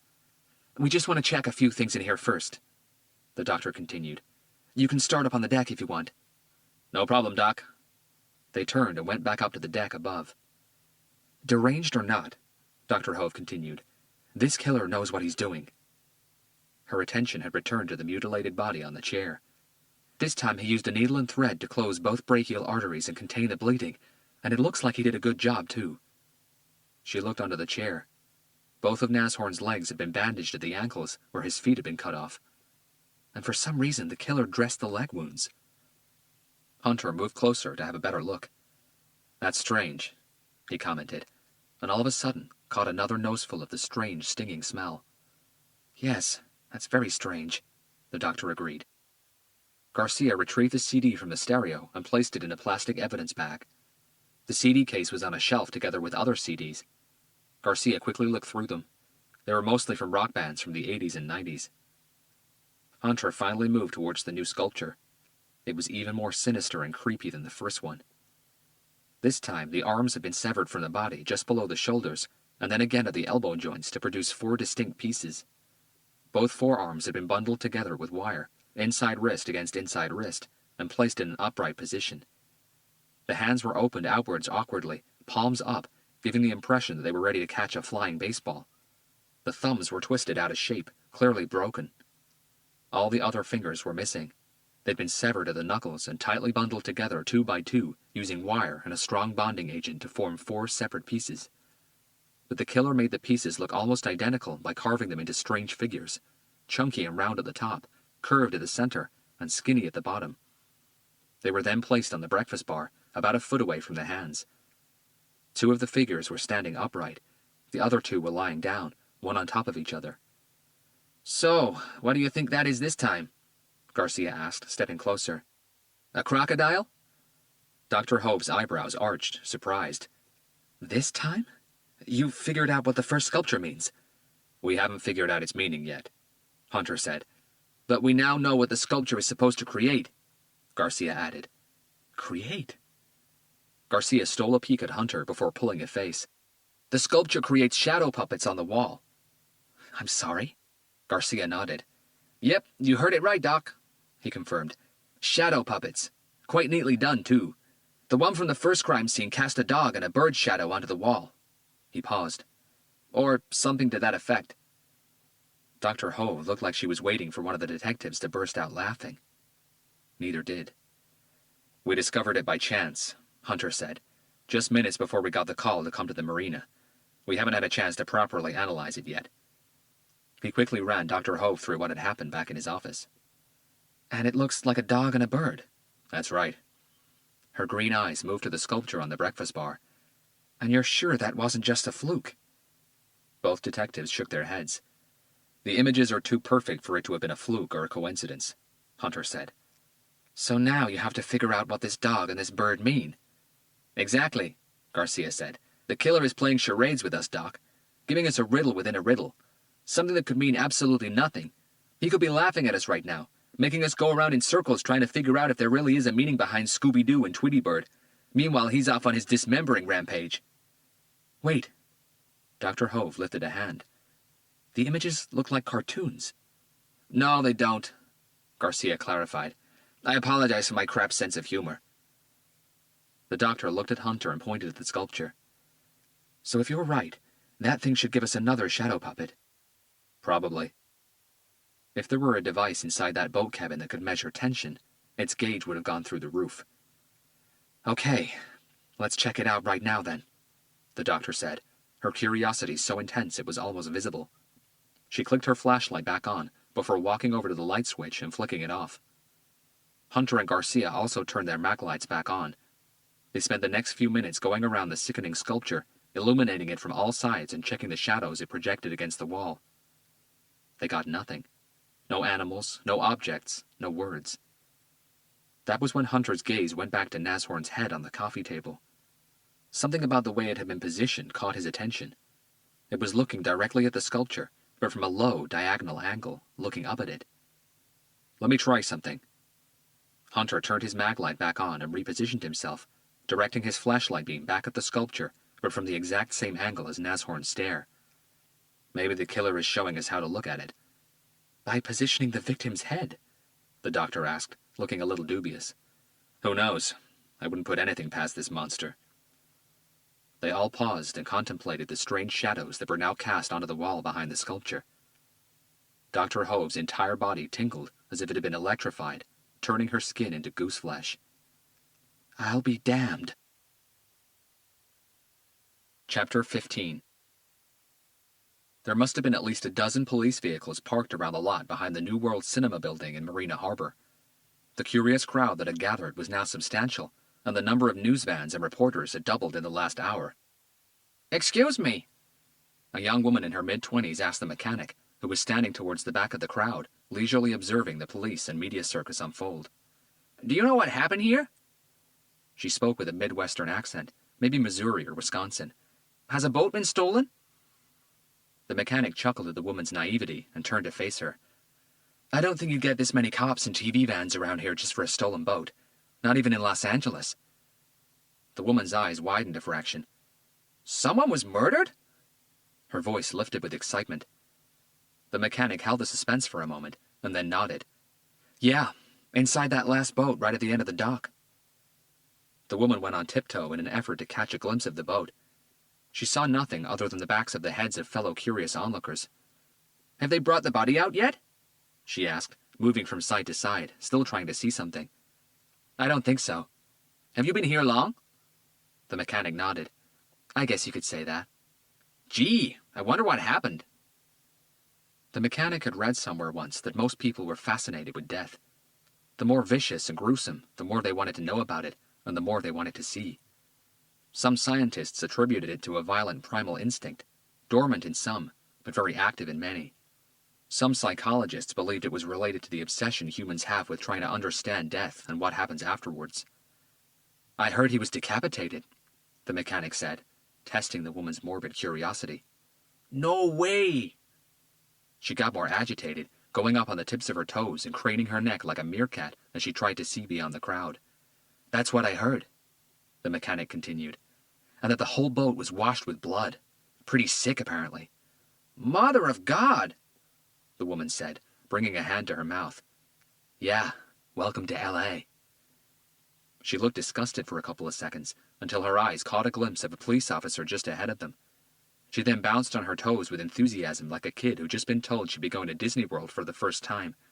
Oh, there's a cop! Let's go ask him! No, I'm okay. My work here is done. I've got to go anyway. I can't believe you're not curious. I don't think there's anything that cop can tell me that I don't already know. The woman frowned at the words, but seemed too excited to give them much thought. Well, I'll ask him anyway. I want to know. The mechanic nodded and stepped back into the crowd. The woman pushed through and approached the officer. Neither she, the officer, nor anyone else in the crowd noticed the tiny bloodstains on the mechanic's trouser hems. Chapter 16. It was close to 1 a.m. when Hunter finally got back to his apartment. He desperately wanted a shower. There was so much blood inside that boat cabin that despite his protective wear, he felt as if his skin, even his soul, had been stained by it. He closed his eyes, leaned head first against the white tiles, and allowed the strong, hot shower jet to massage the tense muscles of his neck and shoulders. He slowly ran a hand through his hair. The tips of his fingers grazed the deep, ugly scar on his nape, and he paused, feeling the rough, lumpy skin. A reminder of how determined and deadly an evil mind could be. Not that Hunter needed any reminding. Though it happened a few years ago, his encounter with the monster the press called the Crucifix Killer was as fresh in his mind as any memories of a minute ago. The painful scar on his nape forever telling him how close he and Garcia had come to death. The problem was, no matter what he did, no matter how fast or how hard the police worked, they just couldn't catch them quick enough. As soon as they tracked down one manic killer and sent him to prison, 2, 3, 4 more were already roaming the streets. The balance was tipped the wrong way. Ironic how the City of Angels seemed to attract more evil than any other city in the USA. Hunter had no idea how long he stood there, but by the time he'd pushed the memory aside and turned off the water, his tan skin had gone a dark shade of pink, and his fingertips looked like prunes. He dried his body, wrapped himself in a clean white towel, and returned to his living room. His drinks cabinet was small, but held an impressive connoisseur's collection of single malt Scotch whiskey. He needed something strong but soothing and comforting. He didn't search for long, making his choice as soon as his eyes rested on the bottle of Balvenie 15-year-old single barrel. Hunter poured himself a generous dose, added a tiny drop of water, and dumped himself in the black leatherette sofa.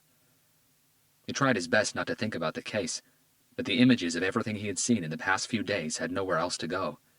They kept on spinning around and tumbling over themselves inside his head.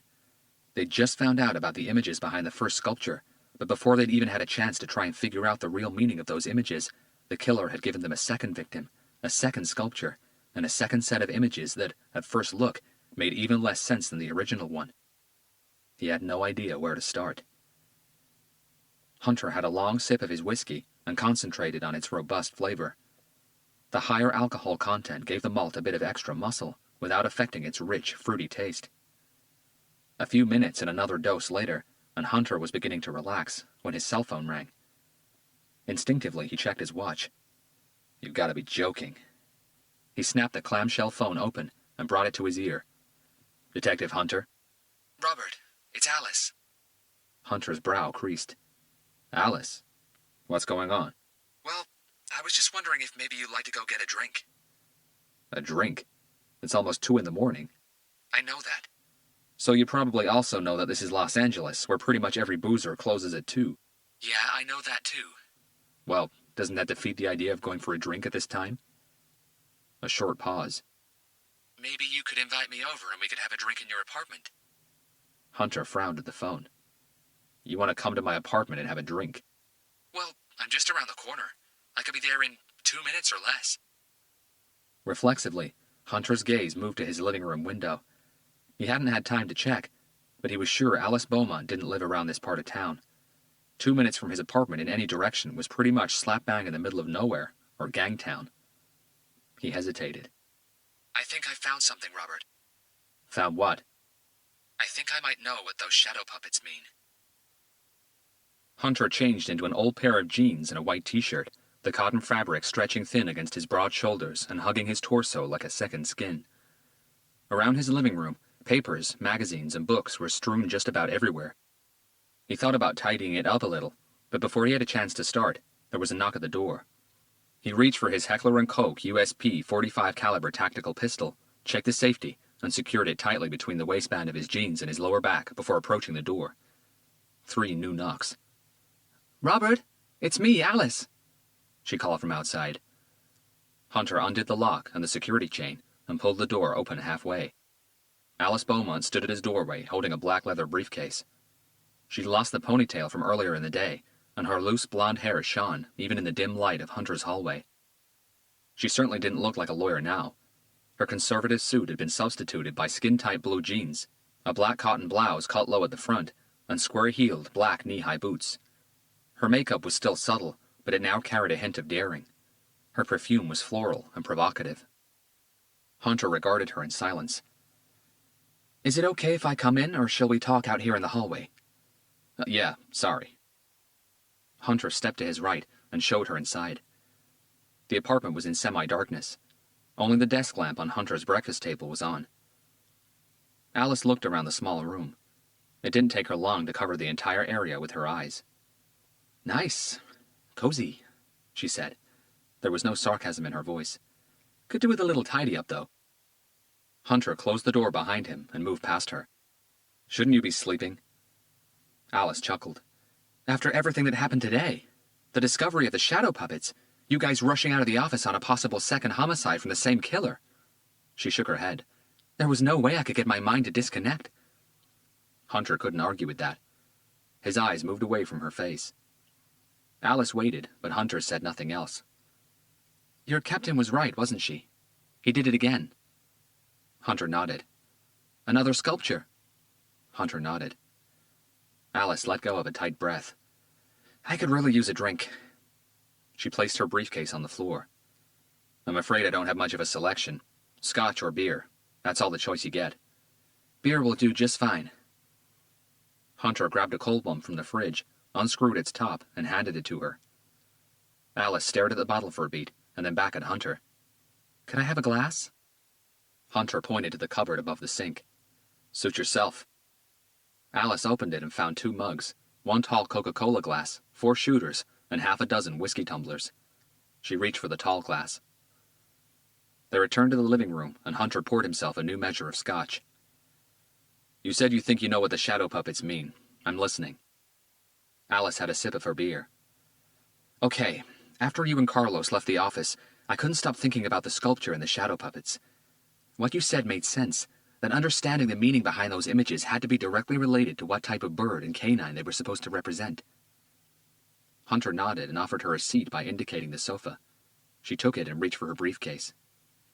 Hunter pulled one of the pine chairs by the breakfast table, turned it around, and sat down with the backrest between his legs.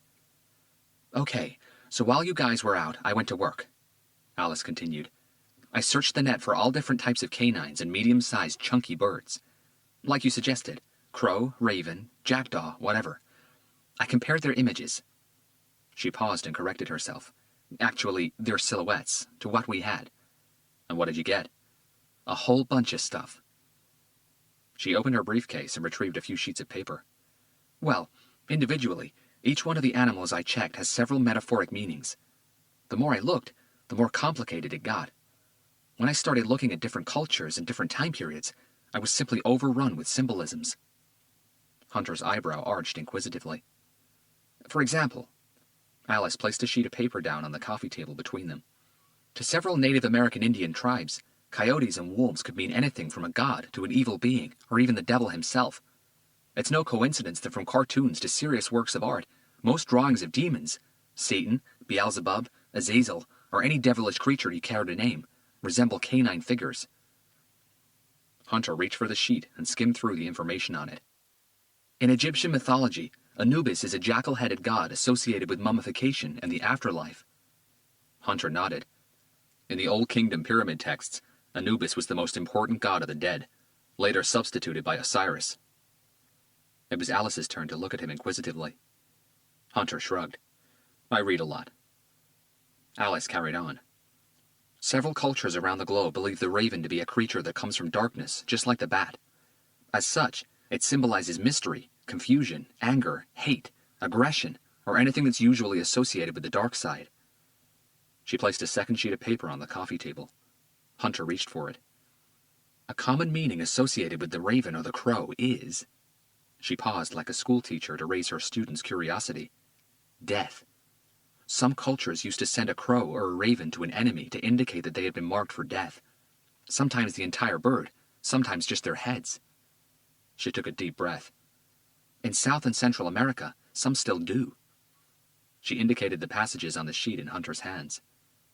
Hunter acknowledged it and had another sip of his scotch. He finished reading the rest of the document in silence. "Before I move on, I need to ask you something," Alice said. "Shoot." "Why in the world would the killer create that sculpture and the shadow puppets? I mean, if he's trying to communicate, why not just leave a message written on the wall as he did for that poor nurse? Why go to all that trouble, risk the amount of time it takes to create something like that, just to leave us a clue?" Hunter slowly rotated his neck from left to right. Even after the shower and a couple of drinks, his trapezius muscles still felt stiff. "Usually, when criminals deliberately leave a clue behind, it is for one of two main reasons," he said. "One, to taunt and challenge the police. They believe they are too smart. They believe they can't be caught. To them, it's like a game. The clues up the stakes, make it more challenging." "They believe they are God?" she asked, remembering what her art expert friend had told them. "Sometimes, yes." She chewed on those words for a moment. "What's the second main reason?" "To confuse, to throw the police off the scent, so to speak. The clues will have nothing to do with anything, but we don't know that, and they know that if they leave something apparently significant behind, the police will have to investigate. It's protocol. Valuable time will be spent trying to decipher whatever bogus cryptic clue they left behind." "And the more cryptic, the more time is lost by the police." "Yes." Alice read Hunter's expression. "You don't believe that theory applies here, do you?" "Not the second one, but there's a chance that this killer is delusional enough to think that he's invincible, to think he can't be caught, to think he's God." "But you're not convinced." "No," Hunter said without hesitation.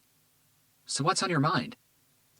Hunter looked down at his glass and then back at Alice.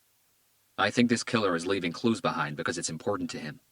Because the sculpture and the shadow puppets have a specific and very important meaning in all this. We don't know what it is yet, but I just know they do. Something directly related to the killer, the victim, the act itself, or all of it. The sculpture and the shadow puppets weren't created just for fun, just to challenge the police or to throw us off course. They weren't created just to show us how clever the killer is. They were created because without them, the act wouldn't be complete. Not to the killer." Alice shifted on her seat. Something about that statement made her really uneasy. "So what else have you found out?" Alice placed a third and final sheet of paper on the coffee table. "Something very interesting, and I think it might be the answer we're looking for." Hunter leaned forward, his eyes scanning the sheet.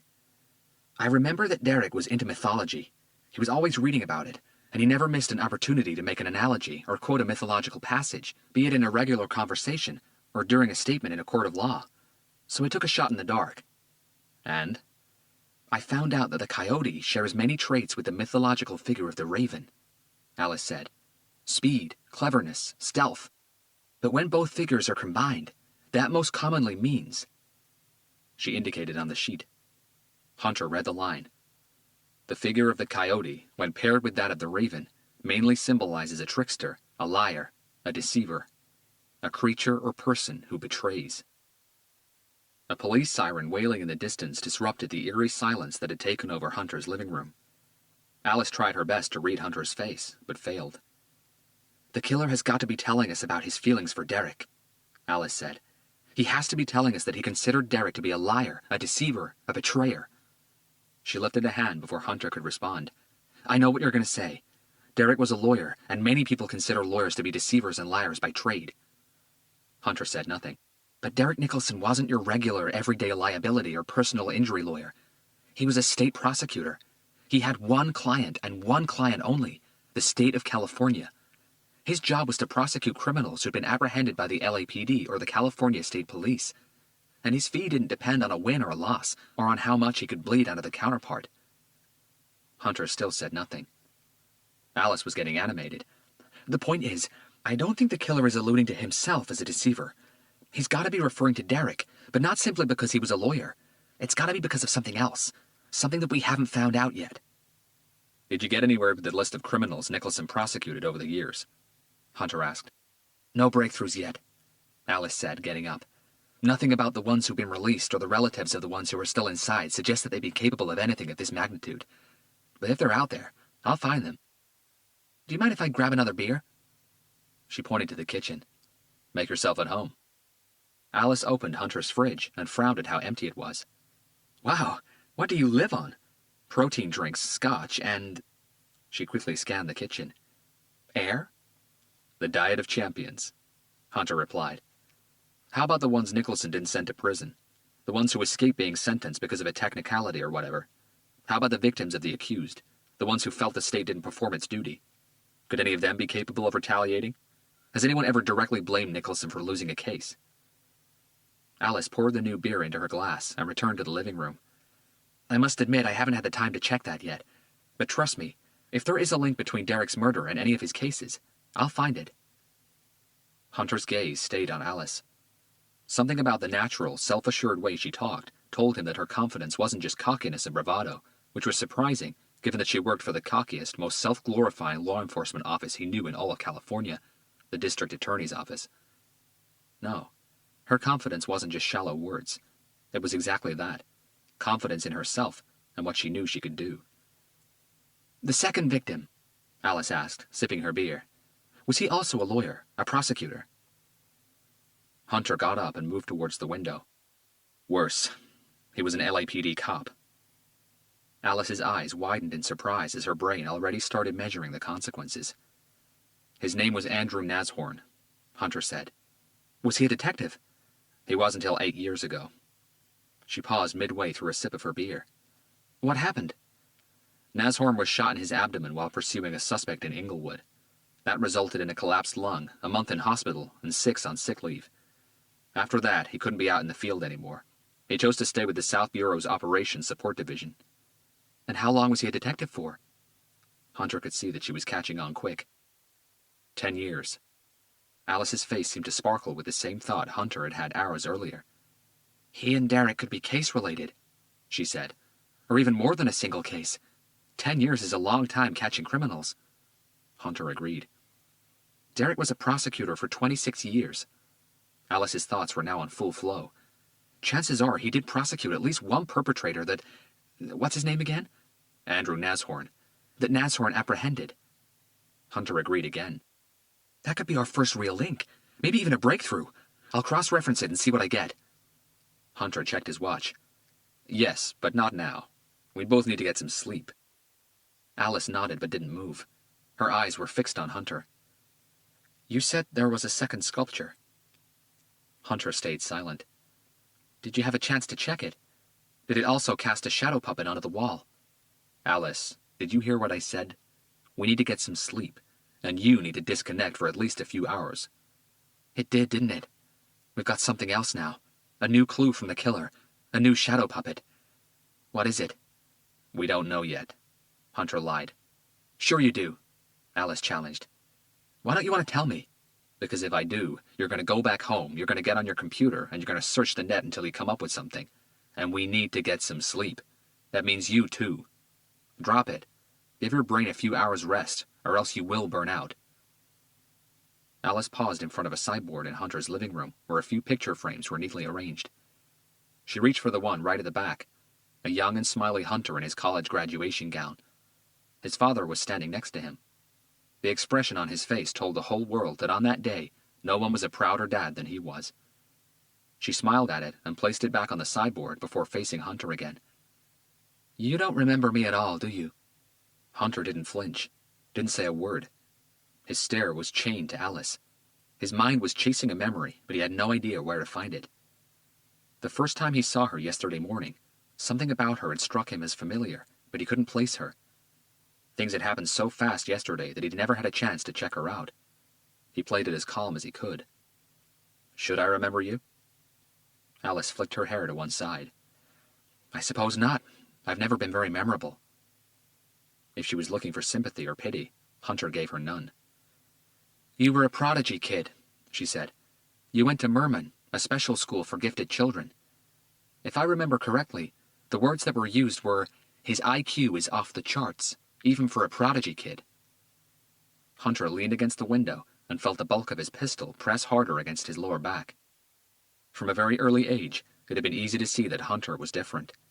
He could figure things out faster than most, and while the average student was expected to graduate from middle school at the age of 14, Hunter had finished the entire lower and mid-school curriculum by his 11th birthday. It hadn't been long before his school principal had referred him to the Merman School for the Gifted in Mulholland Drive. But even a special school's curriculum wasn't hard enough for you. You finished all 4 years of high school in what, 2? His memory of her was returning to him. You went to Merman as well, he said. Alice nodded. I was in your class when you first started. She smiled. But you didn't stay long. In a matter of months, you'd completed the entire year's program, and they moved you up to the next grade. You made Merman's curriculum seem so easy that they found it hard to place you. So for you, 4 years of high school became 2, right? Hunter gave her a subtle shrug. I know because my father was a teacher there. Hunter watched her. Her eyes became melancholic. He taught philosophy. Mr. Geller, Hunter said. Mr. Anton Geller. Suddenly the clear image of this girl, petite, chubby, dark hair, cheeks full of freckles and shiny braces on her teeth, came to his mind. He remembered talking to her a couple of times when he was 14 or 15. She was terribly shy, but very bright and sweet. That's him, Alice replied. Mr. Geller, that was Dad. You remember him then? He was a fantastic teacher. Alice looked down at her feet. I know. You changed your hair. Alice laughed. I've been a blonde for over 15 years now. Your freckles are gone. She looked at Hunter with a pleased expression, as if saying, You do remember me. No, they're still here, only hidden under a tan and expert makeup. The braces are gone forever, though, and I lost quite a bit of weight. Alice had one more sip of her beer. My father was really proud of you. I think you were his best student, ever. Hunter said nothing. I heard you went to Stanford University on a scholarship and flew through their curriculum as well. You got your PhD in criminal behavior analysis and biopsychology when you were 23. Still silence. Now that's impressive, even for a Merman student. My father used to say that you'd probably become the President of the United States someday, or a scholar of some kind. Definitely someone famous. She shifted her weight from leg to leg. But I guess you preferred the thrill of chasing psychopaths, huh? No answer. You also passed on 5 invitations to join the FBI. But your PhD thesis paper became, and still is, mandatory reading at their NCAVC. She paused and looked at Hunter's graduation photo again. When I left Merman, I went to MIT. Most people would have said these words with a massive injection of pride. The Massachusetts Institute of Technology is the most prestigious and famous research university in the USA, and probably the world. Alice seemed almost embarrassed. I've got a PhD in electrical engineering and computer science. I guess you preferred the thrill of working as a research specialist for the Los Angeles DA, huh? Hunter said. Alice chuckled. Touché. The truth is, I got tired of hacking into systems for the government. That's who I worked for before. Special branch. It was Alice's turn to be silent. Hunter didn't push. Don't kid yourself, he said. You still work for the government. I guess I do, she admitted. But the cause is different. More noble. She hesitated for an instant. I guess you can say that. But you're still hacking into systems, Hunter challenged. Alice tilted her head to one side in a subtle but charming way. Sometimes. And I'm sorry. That's how I know so much about you. And about what you did after you left Merman. When D.A. Bradley told me I'd be working with a homicide detective named Robert Hunter, all these memories from Merman just came rushing back into my head. I just had to find out what you've been up to since then. You hacked into the FBI database? Hunter asked. He knew the fact that he'd passed on precisely 5 invitations to join the FBI wasn't exactly free information. Not all their files are kept under the most secure encryption algorithms, Alice said. In fact, very few are. Getting into any system isn't that hard if you know what you're doing. Once inside, it's just a question of knowing how to navigate. And my guess is that you're a pretty good navigator. Alice shrugged. We're all good at something. Hunter finished his scotch. How's your father? Her eyes went sad. He's not with us anymore. I'm sorry to hear that. It was 10 years ago, but thank you. Her gaze moved to a new picture frame. Hunter is a young kid, maybe 10 or 11 years old, she thought. Shorts, skinny legs, white t-shirt, ultra-skinny arms, and straight hair that was way too long. Just like she remembered him. You used to be geeky and thin as a stick man. Your nickname was... Toothpick. Hunter helped her. That's right. Gosh, you bulked up like the Hulk. Her eyes settled on his pecs. What do you bench press, the whole gym? Hunter said nothing. You know, Alice said, with a slight head movement, I'm not surprised by your decision to become a police officer. And why's that?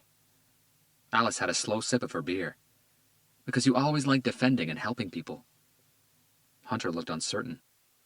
My best male friend in school was a kid called Steve McKay. Do you remember him? Thick glasses, blonde curly hair, even thinner and shyer than you were. In school they called him Loose Noodle. Hunter nodded. Yes, I remember him. Do you remember defending him after school one day? No answer. He was walking back to his house just a couple of blocks away from Merman. These 3 bigger street kids turned up and started pushing him around. They wanted to take his new tennis shoes and whatever money he had on him. You came out of nowhere, punched one of them in the face, and told Steve to run. Yeah, I remember, Hunter said after a brief silence. Alice smiled awkwardly. They beat the living hell out of you. What were you thinking? That you could take on 3 bigger and stronger kids just like that? It worked. The plan was to get their attention away from the small kids so he could get away. And then what? Hunter looked away. Okay, I agree. The plan wasn't well thought through, but it still worked. I knew I could take the beating. I didn't think the other kid could. Alice's new smile was full of tenderness. Steve hid behind a car and watched everything. He said you just wouldn't stay down. They'd beat you to the floor, you'd get up. They'd beat you down again, you'd get up again, bleeding and all. Steve said that after the 4th or 5th time, the bigger kids just gave up and walked away. I'm glad they did. I don't know how much more I could have taken. Hunter turned his head, showing Alice his left ear and folding its top half down. This scar is from that beating. They almost tore my ear off. Alice looked at the lumpy scar that contoured Hunter's ear. You were in your senior year, and you took a hell of a beating for someone you barely knew. A kid 2 grades below you. I really don't know anyone else who would have done that. Hunter went silent, and Alice couldn't tell if he was embarrassed or not. You know, she finally said, despite the fact that you were geeky, skinny as hell, and dressed like a rock and roll reject on a bad day, a lot of girls in Merman had a crush on you. Did you? Hunter pinned her down with an interrogating stare. Alice bit her bottom lip and looked away. I guess you're right. We both need to get some sleep. She finished the rest of her beer in one long gulp, grabbed her briefcase, and crossed to the door. I'll see you in the office, Hunter said. Alice's reply was a simple smile. Chapter 17. Captain Blake was standing next to Garcia, her mouth half open, her unflinching gaze welded to the shadow images on the wall. This was the first time she had seen them. This can't be serious, she said after a long silence. Garcia said nothing. You're telling me that some maniac killer out there broke into a Los Angeles prosecutor's home, butchered him into pieces, bundled his severed body parts together to create some godforsaken artifact, just so he could cast a shadow puppet of a dog and a bird onto the wall? It's a coyote and a raven, Hunter said as he entered the room. He'd managed just a little over 4 hours of sleep, which for him was as good as it got. What? Captain Blake turned and faced him. What the hell are you talking about, Robert? And does it matter what species they are? Good morning to you too, Captain. She indicated the replica sculpture, and then the shadow puppets on the wall. Does that look like a good morning to anyone? A coyote and a raven? Garcia asked, his eyes narrowing at the shadow puppets. Hunter took off his jacket and fired up his computer. How did you find that out? Garcia insisted. I didn't. Alice did. As if on cue, Alice Beaumont pushed the door open and stepped into the office. Her hair was back in the same slick ponytail she had the day before, but this time the look was complemented by an expensive-looking pair of designer sunglasses. She was wearing an impeccably fitted light gray suit with a white Shermoz blouse and a dainty white gold necklace. All eyes shot towards her. She looked up and paused, feeling the heat of everyone's stare. Good morning, everyone. Did I do something wrong? I just told them you found out about the shadow puppets being a coyote and a raven, Hunter said. Maybe you should explain the meaning behind them. Alice placed her briefcase next to her improvised desk and ran Captain Blake and Garcia through everything she had found out the night before. When she was done, a thoughtful silence enveloped the room for an instant. It makes sense, Garcia eventually agreed. Captain Blake folded her arms over her chest, still measuring everything. "The way I see it," Alice continued, "if the killer considered Derek to be a liar, then to generate this kind of payback, it must be connected to something that happened during one of his cases. It must have been an alleged lie that caused somebody to lose his or her freedom, or that sent someone to death row, someone the killer considered innocent, or even, as Robert suggested, an alleged lie that meant someone didn't get the justice he or she felt they deserved, someone who felt betrayed by the system, and by Derek in particular." Captain Blake was still pondering everything. "And do we have any names yet? Anyone Derek Nicholson put away that would fit this theory?" Her stare went back to Alice. "Not yet," Alice said, not shying away from the captain's hard gaze. "But we will before the end of the day." "You better make that before the end of the morning." Captain Blake came straight back at her. "D.A. Bradley said you were the best he had, so be the best." She threw a copy of this morning's L.A. Times on Hunter's desk. The headline read, "Sculpture of Terror. LAPD officer murdered and chopped to pieces." Hunter skimmed through the article. It mentioned how Nashorn's boat cabin had been bathed in blood, his decapitated and dismembered body left on a chair facing the door, and his severed body parts used to create some sort of grotesque and sickening sculpture-like arrangement. It also mentioned that loud heavy metal music was left playing on the stereo. No real details were given. "The TV edition of that story made the news bulletin late last night, and again early this morning," Captain Blake blurted as she started pacing the room. "I woke up this morning to find a newspaper reporter together with a photographer pretty much camping out in front of my house. God damn it! As soon as I find out which officer at the scene leaked that kind of information to the press, he's on a no-return trip to shit-licking duty." "I don't think a cop leaked the story, Captain," Hunter said. "Who then? The woman from the neighboring boat who found the body?" Hunter shook his head. "She was too distressed to talk to anyone last night. It took me half an hour just to get a few pieces of information out of her. Her subconscious was already starting to block her memory. Pretty much the only thing she remembered was the blood. And there was an officer with her until she was sedated and fell asleep. Reporters didn't talk to her. Well, they talked to someone. Probably the marina security guard on duty last night." Hunter reached for his notebook. "A Mr. Curtis Lodero, 55 years old, lives in Maywood." In her panic, Leanne Ashman ran back to the marina security hut after leaving Nashorn's boat. While she called 911, Mr. Lodero went over to check it. He had a better look at the crime scene than she did.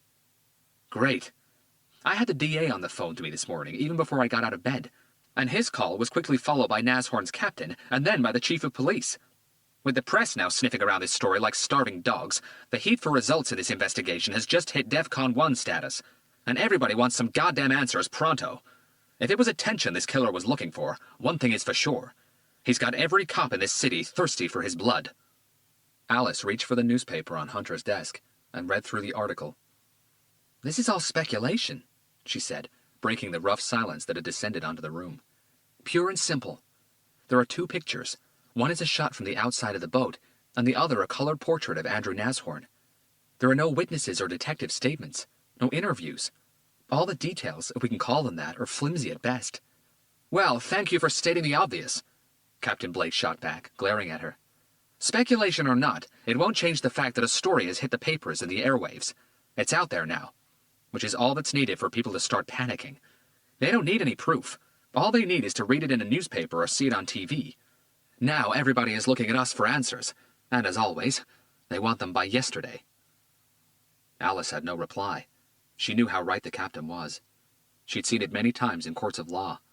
Attorneys throwing statements at the jurors that they knew would be objected to by the opposing side, sustained by the judge, and consequently struck from the record. But it made no difference. The statement was out there. Struck from the records or not, the jurors had heard it, and that was all that was needed to get their thoughts moving in the direction that suited the attorney in question. Captain Blake faced Hunter. "Okay, talk to me, Robert. If you're right about those shadow puppets, then it means Nashorn's boat has given us something new." Hunter looked at Garcia, who was now standing by the pictures board, organizing the new crime scene photographs into distinct groups. "It has," Garcia replied. Captain Blake and Alice moved closer, scrutinizing every photo as Garcia pinned them up to the large white board. The prints showed the cabin, the blood on its walls and floors, the body left on the chair, Nashorn's head on the coffee table, and the new sculpture on the tall breakfast bar. "Jesus Christ!" Alice said, touching her lips with the tips of her fingers. In spite of her horror, She was too transfixed to look away. Captain Blake's expert gaze moved from picture to picture, drinking in every detail. In her long career, she was sure she'd seen every ugly face crime and murder had to offer, but what she'd seen in the past 3 days had fragmented that notion to little pieces and pushed the boundaries to a new level. Evil seemed to be able to reinvent itself very easily. Her attention finally settled on the group of photographs that showed the new sculpture. Arms, hands, fingers, and feet covered in blood, dissected and then put back together in a totally incoherent and horrific way. "Did the killer use wire and superglue again?" Alice asked, squinting at the photo on the far right of the board. "That's right," Garcia confirmed. "But no message on the wall this time." "There was no reason for it," Hunter said. "The message left on Derek Nicholson's wall wasn't directly related to the crime committed. It was a spur-of-the-moment thing." "Okay, I can understand that, but why do it?" Alice insisted. "Why leave such a message? Just to psychologically destroy that poor girl." "That message wasn't only intended for the nurse." Hunter's words caused Alice to do a double take. "Excuse me?" "It was also intended for us." "What?" Captain Blake finally turned away from the board. "What the hell are you talking about, Robert?" "Determination, resolve, commitment," Hunter said, but offered nothing else. "Keep on talking, big brain," the captain urged him. "I'll tell you when we've caught up." Hunter was used to the spikes in the captain's intonation. "It was the killer's way of telling us that nothing would have stopped him, Captain," he clarified. "And if a completely innocent person had walked in on him, and in any shape or form endangered his objective, he would have killed her as well. No remorse, no guilt, no second thoughts." "It confirms that there was nothing random about Nicholson's murder." Garcia took over. "Robert used the operative word, objective. And our killer sure as hell had one. To kill Derek Nicholson and use his body parts to create his morbid peace. The nurse was never part of the plan, and she didn't endanger his goal. She would have if she turned on the lights. And that also tells us a very important thing." Hunter stepped in again. "That this killer isn't prone to panicking." "How's that?" Alice asked. "Exactly because he didn't kill her." He wandered over to the window, stretching his stiff arms and back as he went. When the killer heard the nurse walking back into the house that night, he was composed enough to stop what he was doing, turn off the lights in Nicholson's room, and wait. Her fate was in her hands, not his. "Whereas most perps surprised by a third party would either have panicked and gone for her," the captain caught on, "or fled the scene without finishing what they started." "Correct. The message on the wall wasn't planned. It was an afterthought. But the killer saw it as a chance to warn us of his resolve, his commitment, despite its psychologically destructive nature." Hunter undid the latch and pushed the window open. "We didn't realize that at first, because we had no way of knowing he would kill again."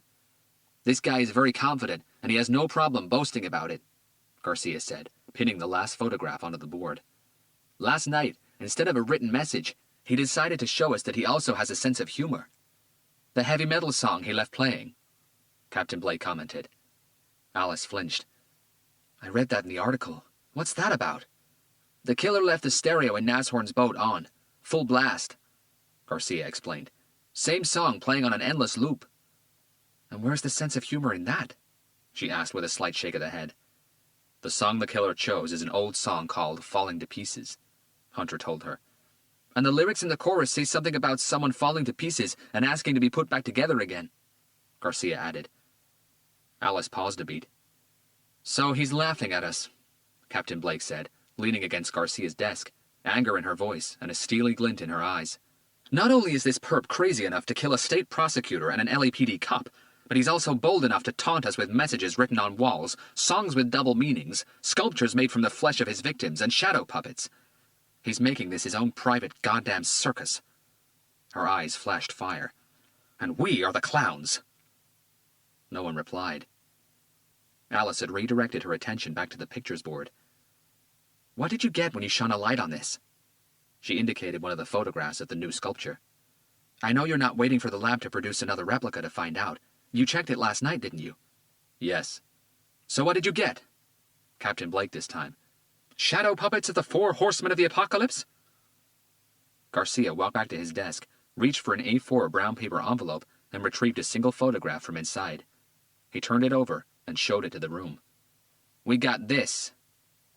Garcia crossed to the pictures board and pinned the new photograph onto it, just below the group containing the images of the sculpture found in Andrew Nashorn's boat.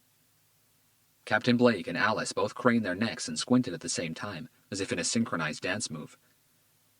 We used a forensic power light against the new sculpture to cast the shadows onto the wall, Hunter explained. That's how we managed to photograph the shadows. There was no need for a camera flash. It took us a while to find the correct angle. In fact, the killer was the one who showed us how exactly to look at it. He left us a clue. Neither Captain Blake nor Alice seemed to be paying attention to Hunter's words. For them, during the past few seconds, it was as if the whole world had disappeared, and all that was left was the photograph Garcia had just stuck to the board. The captain was the first to speak. Her words came out slowly, surrounded by doubt. "What the hell is this?" Hunter folded his arms and once again looked at the image that had taken over his mind since he first set eyes on it last night. "What does it look like to you, Captain?" She took a deep breath. The way Andrew Nashorn's arms had been bundled together, inside wrist against inside wrist, hands open outwards as if ready to catch a flying ball, cast a silhouette onto the wall that looked just like a distorted face. The thumbs, broken and twisted out of shape, pointing up, made it look like crooked horns were growing out of its head. Like a goddamn giant monster's head with horns or something. Maybe some sort of devil. The captain squinted harder and shook her head, hardly believing her eyes as she stared at the shadow images cast by the 4 figures that had been created by bundling all the severed fingers together 2 by 2. The way the killer had expertly carved out the figures, round and chunky at the top, curved at the center, and skinny at the bottom, and then placed them in relation to the light source, was mesmerizing. A true work of a sick genius. With the light being shone from that specific angle, the shadows cast by the 2 upright figures looked just like 2 people standing up, viewed from a profile perspective. The shadows cast by the 2 lying down figures also resembled 2 people, lying on top of each other on the floor.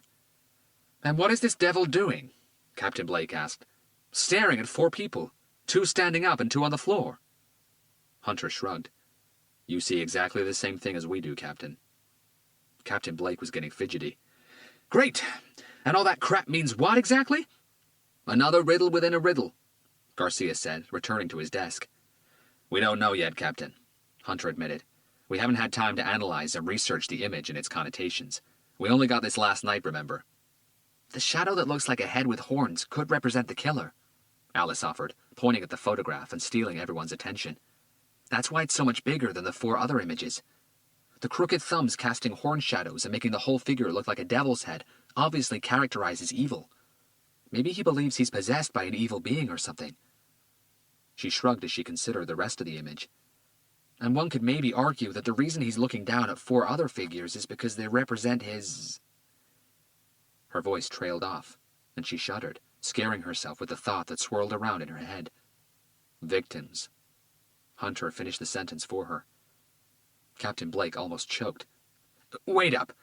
So you're saying that this new riddle, this new shadow image, could represent the killer and his agenda?" The annoyed edge was still in her voice. Hunter turned his palms up in a subtle who-knows gesture. "As I've said, we don't know yet, Captain." "But it makes sense, doesn't it?" Alice pushed.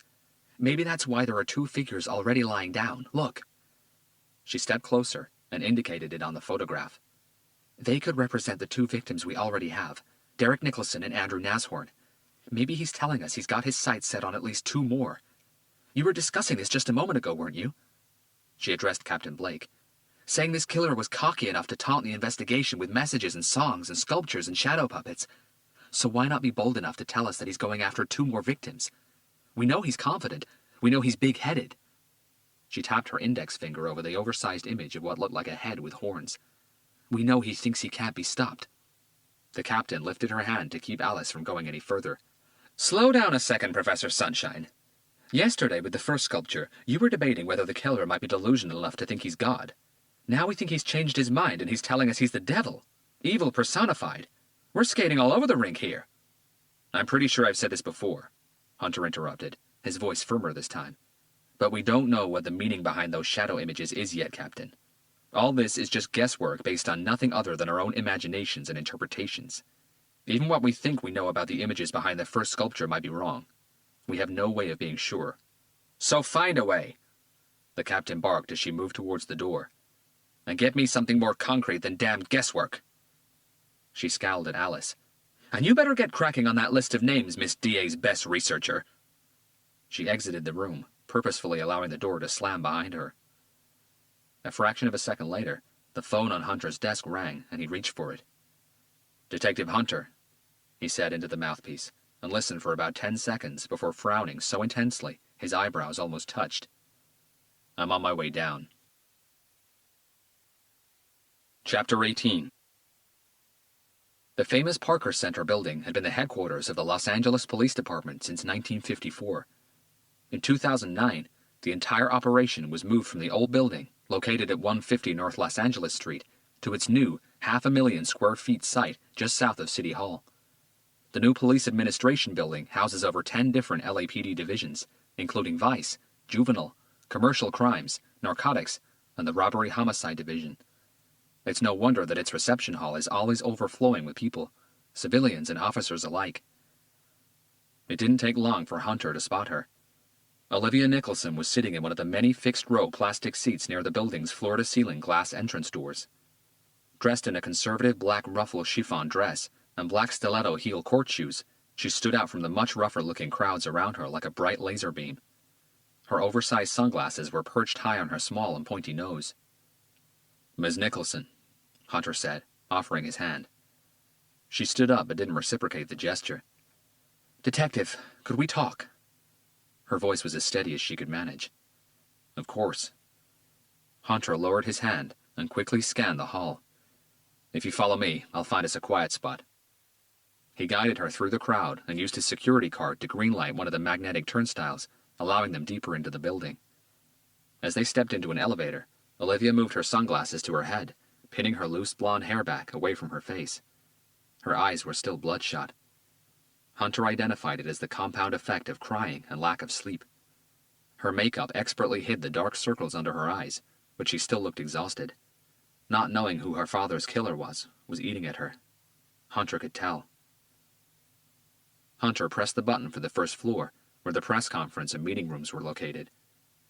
With the pictures board, a replica sculpture, and case files strewn about everywhere, his office was definitely out of bounds. The interrogation rooms on the second floor were too ominous, with their metal tables, bland walls, large two-way mirrors, and no windows. Either the main press conference room or any of the smaller meeting rooms were a much better choice. They rode the elevator up in silence and exited into a long, wide, and brightly lit corridor. Hunter took the lead and tried the door to the first meeting room on the right. It was unlocked and empty. He flicked on the lights and showed Olivia inside. "How can I help you, Miss Nicholson?" he asked, indicating one of the 5 seats around the small oblong-shaped table. Olivia didn't sit down. Instead, she unzipped her handbag, retrieved a copy of the morning paper, and placed it on the table. "Is this what happened to my father?" Her lower eyelids looked like water dams overflowing with tears, and it was only a matter of seconds before they burst. "Did the person who killed him use his body parts to create some sort of sick sculpture?" Hunter kept his hands by his side and his voice even. "That article isn't about your father's murder." "But it's about a very similar murder," Olivia snapped back like a sharp switchblade. "A murder that, according to this article, you were investigating. Is that true?" Hunter held her stare. "Yes." "D.A. Bradley assured me that everyone was doing everything they could to bring the monster who broke into my father's home to justice.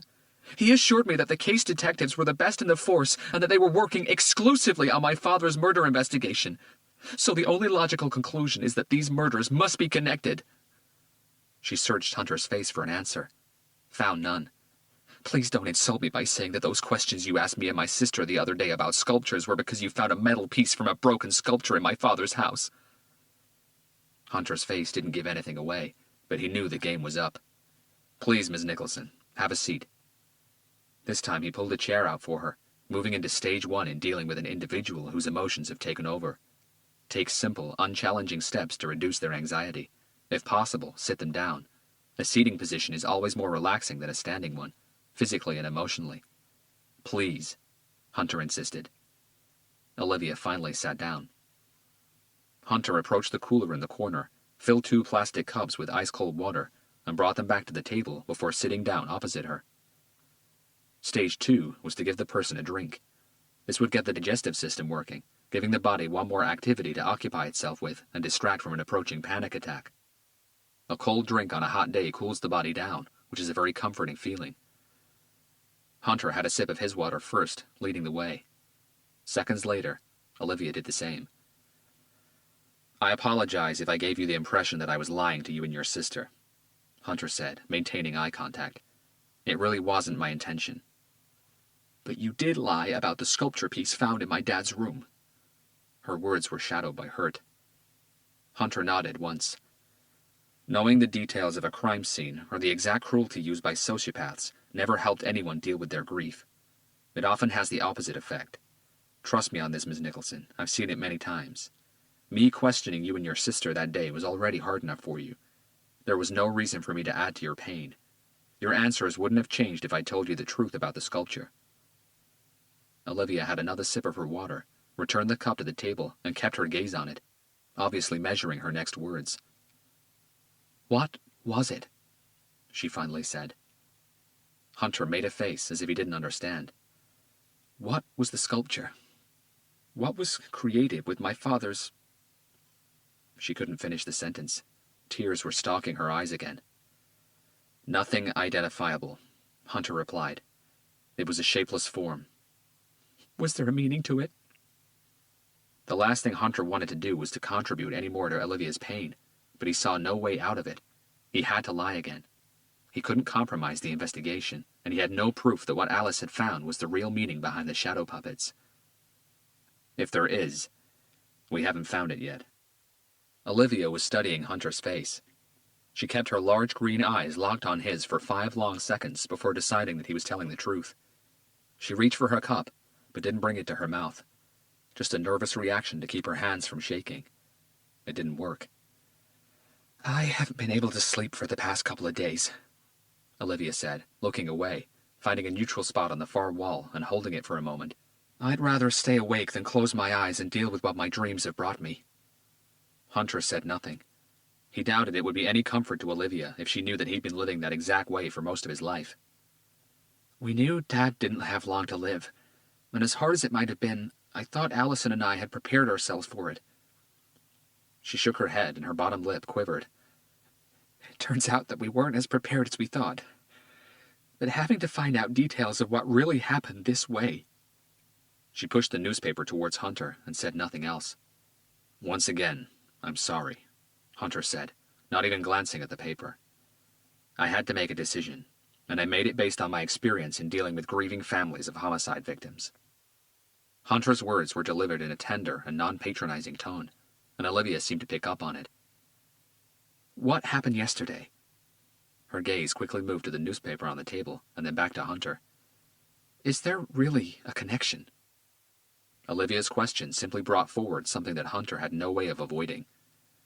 "From what we've been able to gather so far, we believe that both crimes were committed by the same person, yes," he replied, and quickly followed it up.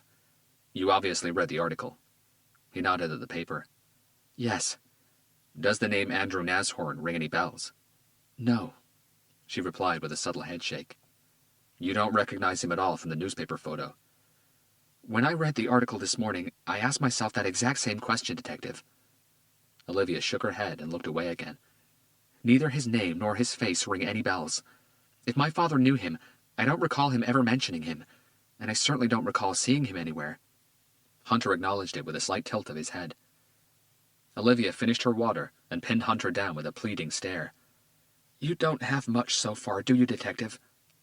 She paused for a fraction of a second. "And please, don't lie to me again." Her voice almost croaked. Hunter waited, debating what to tell her. The anticipation in Olivia's demeanor was almost electric. "At the moment, we have bits and pieces that we're trying to piece together, but we are making progress," he assured her. "I can't really reveal much more than that. I'm sorry. I hope you understand." Olivia sat in silence for a long, uncomfortable moment. "I know that nothing will ever bring my father back, Detective, but the thought that the monster who took him is still out there, still killing, and he might never be brought to justice, makes me sick. Please, don't let that happen." Chapter 19. Mid-morning, and no one had any doubts that today would be another spectacular summer's day. Clear blue skies had paired up with bright, biting sunlight, and though it was still early, the heat had built up enough to feel almost oppressive.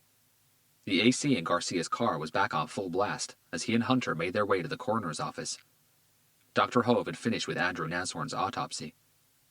Hunter sat in silence, his elbow resting against the door handle, his chin on his knuckles. Though he seemed to be observing the cacophony of morning traffic, his thoughts were somewhere else. Olivia's heavy words were still ringing in his ears. Her anguish was as real to him as it was to her and her sister. Just weeks after Hunter received his Ph.D. in criminal behavior analysis and biopsychology, his father, who worked as a security guard for a downtown branch of the Bank of America, took a bullet to the chest during a robbery gone disastrously wrong. He fought for 12 weeks in a coma, and during that whole time, Hunter never left his side, believing that his companionship, the sound of his voice, or maybe even his touch, could help his father find the strength to fight back. He had been wrong. Despite 2 of the robbers being shot dead at the bank, the 3 others who made up the rest of the gang escaped. They were never caught. The bitter taste of knowing that his father's killers were never brought to justice had never left Hunter's mouth, and that knowledge kept the pain alive year after year. He didn't want the same to happen to Olivia and Allison Nicholson. "Everything okay?" Garcia asked, pulling Hunter away from his thoughts. It took Hunter a few seconds to drag his eyes from the traffic outside and look at his partner. Yeah, I was just... Away somewhere else? Garcia nodded. I know. He smiled and let the moment settle. You know, the longer this killer stays at the crime scene, the higher the risk of getting caught, so I'd say he wouldn't stay a second longer than what was needed. Hunter agreed. But those sculptures, those shadow images, they are not the work of a beginner. I've never seen anything so intricate. This killer didn't just chop and twist body parts right there and then and hope he got it right first time out. He must have practiced, and a lot. I have no doubt he has. Using what? Dummies? Anything, really, Carlos, Hunter said. He could create models out of wire, paper mache, cast, even regular toy dolls with flexible rubber arms and legs, the kind you'd find in any convenience store. So this guy sits at home, playing with dolls before going out and ripping his victims apart. This city is fucked up, you know. This world is fucked up, Hunter corrected him. Andrew Nashorn's file finally came through. It's on the back seat. Garcia quickly jerked his head back. Have you read it? Yep, reads like any other detective's resume I've ever read. Nashorn was born in El Granada, San Mateo County in Northern California, where he lived until he was 12 or 13 or something like that. His parents moved to Los Angeles then.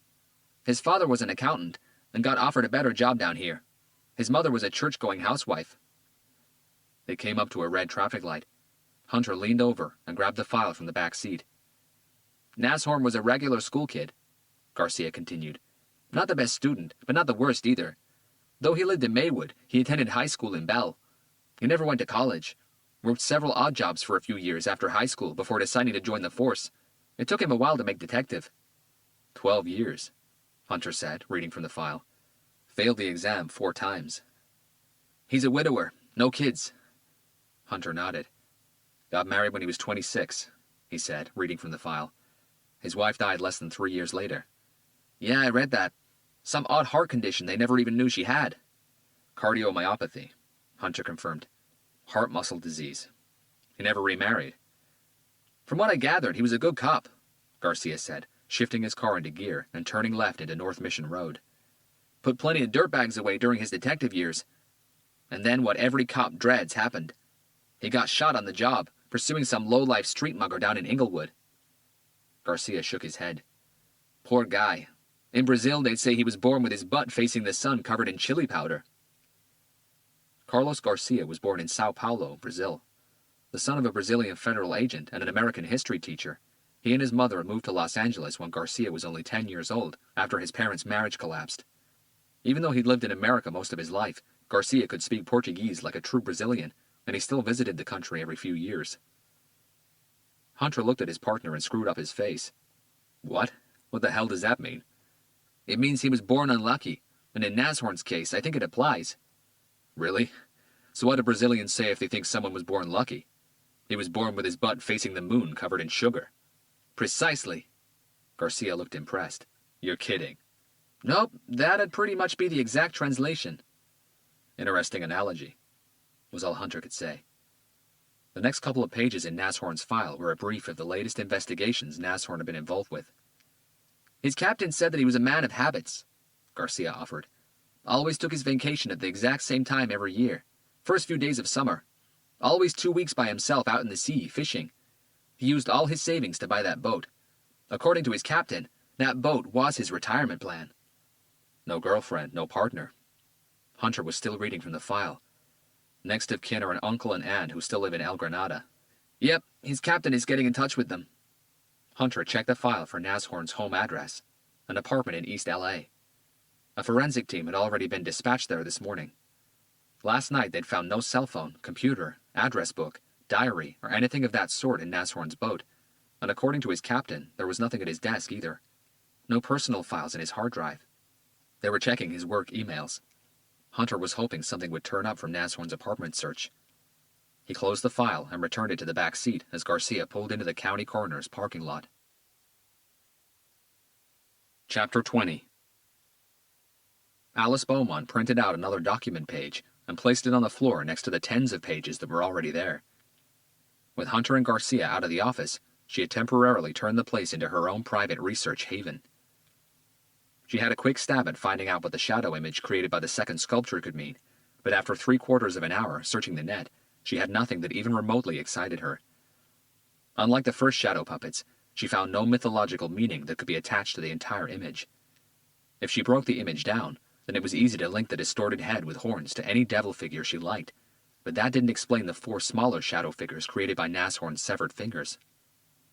Alice wanted to carry on searching, but she knew that for now, the investigation's priority was to work on the lists of perpetrators Derek Nicholson had put away over the years. If she could find some sort of link to any case Andrew Nashorn had worked on, either as a detective or as a support division officer, that could give them the starting point they were so desperately looking for. Alice sat on the floor with all the printouts surrounding her and started rereading and regrouping them in lots of 2, 3, 4, and sometimes 5 pages. She had brought her own laptop in with her this morning. She had a feeling she would be needing a few of the powerful development applications she had in her hard drive. And she was right. Hunter had told her to go back 5, maybe 10 years in her search for perpetrators who'd been released, had escaped, or were out on parole. That gave her way too many names and files to read through. Couple that with all the new names and files she'd got from Andrew Nashorn's investigations, and also a list of original victims who personally blamed Nicholson for losing their case, and she'd need at least a week to get through them all. But that was where her expert computer skills came in. The first thing Alice did when Hunter and Garcia left was to write a quick application that would read through text files and search for specific names, words, or phrases. The application could also link files together using a variety of criteria. The problem she had was that not all the files were digitized. In fact, about 50% of them were still on paper only. Getting a simple list of names was easy, even going back 26 years, but the actual case files only really started being digitized around 15 years ago. Older cases were being added to the Los Angeles District Attorney's databank as fast as possible, but the sheer number of them, together with the lack of personnel, made the process laborious and very, very slow. The same applied to the LAPD and Andrew Nashorn's cases. Alice was doing really well with what she had. Her application had already managed to flag and link 46 documents, but she had yet to start looking into Nashorn's investigations. Chapter 21. Hunter pulled his surgical mask over his nose and mouth and stood to the right of one of the 2 examination tables inside Special Autopsy Theater 1. Garcia was just behind him, arms folded over his chest, shoulders hunched forward as if trying to protect himself from a freezing gust of wind. As always, the room felt too cold, despite the hot summer's day outside, too somber, no matter how bright the surgical and ceiling lights were, and too macabre, with its stainless steel tables and counters, its clinical atmosphere, its honeycomb of human body freezers, and its soul-chilling display of laser-sharp cutting instruments. "There's no need for the mask, Robert," Dr. Hove said, a shadow of a smile playing at the corners of her lips. "There's no risk of contamination, and the body doesn't really smell." She paused, considering her words. "Maybe just a little bit." Though every cadaver inevitably smells due to its natural breakdown of tissues and the explosive growth of bacteria after death, that odor alone never bothered Hunter. Carefully washed prior to the autopsy examination, the body's smell was usually all but gone. "You do realize that your sense of smell is as dead as fried chicken, don't you, Doc?" Hunter replied, slipping on a brand new pair of latex gloves. My husband tells me that every time I cook. The doctor smiled again and directed both detectives' attention to the two autopsy tables. Nashorn's dismembered body occupied one of them, and his severed body parts the other. Dr. Hove approached the table containing the body parts. The official cause of death was heart failure, induced by severe loss of blood, just like our first victim. Hunter and Garcia nodded in silence. The doctor continued. I compared the lacerations to the ones on the first victim. They're consistent. The killer used the same cutting device. The electric kitchen carving knife? Garcia asked. The doctor nodded. But this time the killer did it a little differently. How so? Hunter asked, moving around to the other side of the table. He took the time to try and properly stop the hemorrhage. The feet amputation carries all the signs of a proper Symes ankle disarticulation. A what? Garcia questioned. It's an ankle amputation procedure named after James Syme, Dr. Hove clarified. He was a clinical professor of surgery at the University of Edinburgh in 18-something. He developed an ankle amputation procedure that is still used today. Anyway, the incisions we have here were made clean across the ankle joints. In accordance with the Symes ankle disarticulation guidelines, the arteries were transfixed, and large veins ligated as much as possible, given that the entire procedure was carried out inside a boat cabin without a surgical team. Usually, smaller blood vessels are electrocoagulated during the procedure, but the killer didn't bother with that, either because he didn't have the equipment or because there was no need for it. Hunter took over. He knew the victim would die in a matter of hours, maybe minutes. He just didn't want it to bleed out and die too quickly. I'd have to agree with that, the doctor said. The feet were certainly the first to be amputated. The killer used a compression dressing of fluffs, contoured over the stump and wrapped in place with a bias-cut stockinette. Nicely done. You mean professionally done? Garcia asked. I'd say so, yes. But first, the wounds were covered in cayenne pepper powder. Cayenne pepper? Garcia's brow furrowed. He thought about it for a second. Jesus! Hunter's memory immediately took him back to the boat and the strange stinging smell he picked up inside its cabin. He knew he'd smelled it before, but he hadn't been able to identify it then. The pepper wasn't used to add to the pain, he said, picking up on Garcia's suspicion and quickly dismissing it. It was used to stop the bleeding. Excuse me? Robert is right, Dr. Hove noted. Cayenne pepper has been used as a natural remedy for years. More specifically, a blood clotter. Garcia's focus moved to Nashorn's severed feet on the metal table. Like coffee powder? Yes, coffee powder can have a very similar effect, the doctor confirmed. Both powders react with the body to equalize blood pressure, meaning an extra gushing of pressure will not be concentrated in the wound area as it normally would be. Blood will quickly clot when the pressure is equalized. It's an old trick, but it works every time. The bandaging has already been sent up to the lab for analysis. Did the killer use the same level of care for the subsequent amputations? Garcia asked. Dr. Hove tilted her head to one side and twisted her mouth. Kind of. Arteries and large veins in the arms were also ligated, using a thick thread, but as you'll remember, there was no dressing of the wounds. And unlike the feet amputations, cayenne pepper was never used to try and contain the hemorrhage. But what was done would certainly prevent the victim from bleeding out too quickly. We obviously have no toxicology results yet, right? Hunter said. Not yet, the doctor confirmed. In a day or two. My guess is that we'll get the same result for the heart rate regulating drugs the killer used on his first victim. Hunter had the same feeling, but he noticed something else in Dr. Hove's demeanor. Something seemed to be troubling her. Is there something else? He chanced. Dr. Hove took a deep breath and tucked her hands inside the large pockets on her long white overcoat. You know I've been a pathologist for many years, Robert, and when you're a pathologist in a city like L.A., you get to see pretty much the worst human beings have to offer, almost on a day-to-day basis. But I'll tell you now, if there's such a thing as pure evil, or a real demon walking amongst us, then this killer is it. And it wouldn't surprise me if, when you catch this guy, you find he's got devil horns on his head. Those words stopped Hunter and Garcia dead in their tracks, the image of the shadowy figure cast by the sculpture found in the boat cabin coming back to them like a recurring nightmare. Wait! Garcia lifted his hand before exchanging a quick, unsettling glance with Hunter. Why do you say that, Doc? The doctor turned around. Let me show you why. Chapter 22. Alice finished reading through another file and checked her watch. She'd been at it for 3.5 hours, and she still hadn't found a path she thought was worth pursuing further. She'd already read through 38 of the 46 initial documents her application had flagged. She shook her head disapprovingly as she studied the 2 untouched case file boxes on her desk. She had no doubt that this time she'd bitten off a lot more than she could chew. She needed a team of readers, and maybe 1 or 2 other programmers to get through those documents by the end of today. Maybe she should go back to searching for a meaning to the shadow image cast by the new sculpture. Maybe she'd have better luck there. Alice poured herself a fresh cup of coffee and leaned back against the wall. Her eyes rested on the pictures board for a moment, and the brutality of it all made her shiver. How could anyone be this evil, this disturbed, and still be clever enough to come up with the sculptures and the shadow images? Still be clever enough to walk into someone's house or boat, spend hours torturing them, rip them to pieces, and then walk out without being noticed, without leaving any clues behind, except the ones he wanted the police to find. Alice forced herself to look away, trying to shut the images out of her mind. Her attention returned to the documents on the floor. The cover pages carried the case number and the accused or convict's name.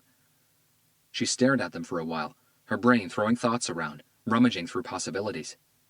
She'd already scanned through several cases where Andrew Nashorn had been the lead detective, and a handful where he'd been involved in the investigation, either in a detective capacity or as a support officer. Almost all of them concerned gang members, muggers, thieves, and petty criminals. Individuals who, in her opinion, didn't have what it took to be this killer. She doubted very much she'd find a relation there, but she hadn't even started on the list of victims who might have personally blamed Derek Nicholson and the state of California for losing their case. She sipped her coffee too quickly, burning the roof of her mouth. Suddenly she paused as her brain spat out a new idea, instigated by the very lack of relation between the lists of names she had. Back at her computer, Alice called up the code screen for the application she'd written earlier. All she needed were a few alterations here and there, and she'd have a new search and compare tool. It took her 30 minutes to make all the necessary modifications. She used her security clearance password to allow her new application to gain access to the Los Angeles District Attorney's database. Hunter had also provided her with a password that allowed her to connect to the LAPD and the National Criminal Database. While the program searched away, Alice went back to the files. The application had to connect to and search 2 different databases in 2 different locations. She was expecting it to take a while. The first results, using her initial search criteria, came back after 35 minutes. 34 distinct names. Alice called up their individual case summary pages and printed them out. She read through them, jotting down notes in the margins as she went along. As she started reading the summary page for search result number 24, she felt a chill envelop her body. She put the page down and quickly shuffled through the remaining pages, looking for the match her application had indicated. Alice sucked in a startled breath, and it rushed into her lungs like a cold wind. Okay, now this is very interesting. Chapter 23. Dr. Hove redirected Hunter and Garcia's attention back to the first autopsy table and Nashorn's body parts. The head was the last part to be severed from his body, she said, stepping closer, twisting Nashorn's head around and exposing the large wound to the left side of the face. But this was the initial manner in which the killer subdued his victim. A very powerful, single blow to the face, probably using some sort of heavy metal or thick wooden weapon, like a pipe, a bat, or something. Garcia rotated his neck uncomfortably from side to side, as if his collar was bothering him. His jaw was fractured in 3 places, Dr. Hove continued, indicating the exposed mandibula, the same 1/4-inch wide piece of jawbone protruding through the skin that Hunter had identified back in the boat cabin. Bone splinters cut into the inside of his mouth. Some perforated his gums like nails. He lost 3 of his teeth. Without anyone noticing, Garcia ran his tongue over his own teeth and fought off a shudder. Forensics did find all 3 in the boat cabin, the doctor noted. So the blow to the face was what knocked him unconscious? Hunter asked. No doubt about that. But unlike the first victim, who was practically bedbound and could offer no resistance to the killer's sadistic wishes, if awake, this victim could have easily fought back. He was in good physical health, considering his age and the fact that one of his lungs worked on a reduced capacity. Dr. Hove indicated the disjointed body parts on the table. The muscles in his arms and legs were strong enough, consistent with regular physical exercise. He kept active. But there are no visible restraining marks on his wrists or anywhere on his arms, Hunter said, bending over and studying the body parts on the table a little more closely. That's right, the doctor agreed. Forensics also found nothing that suggested the victim was tied to the chair in which he was found, or to anywhere else for that matter. So what you're saying is, Garcia jumped in, that the victim was unconscious throughout the entire procedure. That would have been the logical conclusion. Hunter sensed hesitation in the doctor's voice. Would have been. The blow to the face undoubtedly knocked him out, but without being sedated, as soon as the killer started cutting away, the pain would have woken him up. So he was sedated, Garcia concluded. I would have gone with that until we got the toxicology results, if not for this. She pointed to a small piece of bone about 3 inches long, which had been placed on the table next to Nashorn's feet. Hunter looked at it and cocked his head back, a little worried. Vertebrae. Cervical vertebrae, Dr. Hove clarified. What? Garcia bent over to have a closer look. Part of the cervical curve, Hunter said. And that means what? The doctor faced Garcia.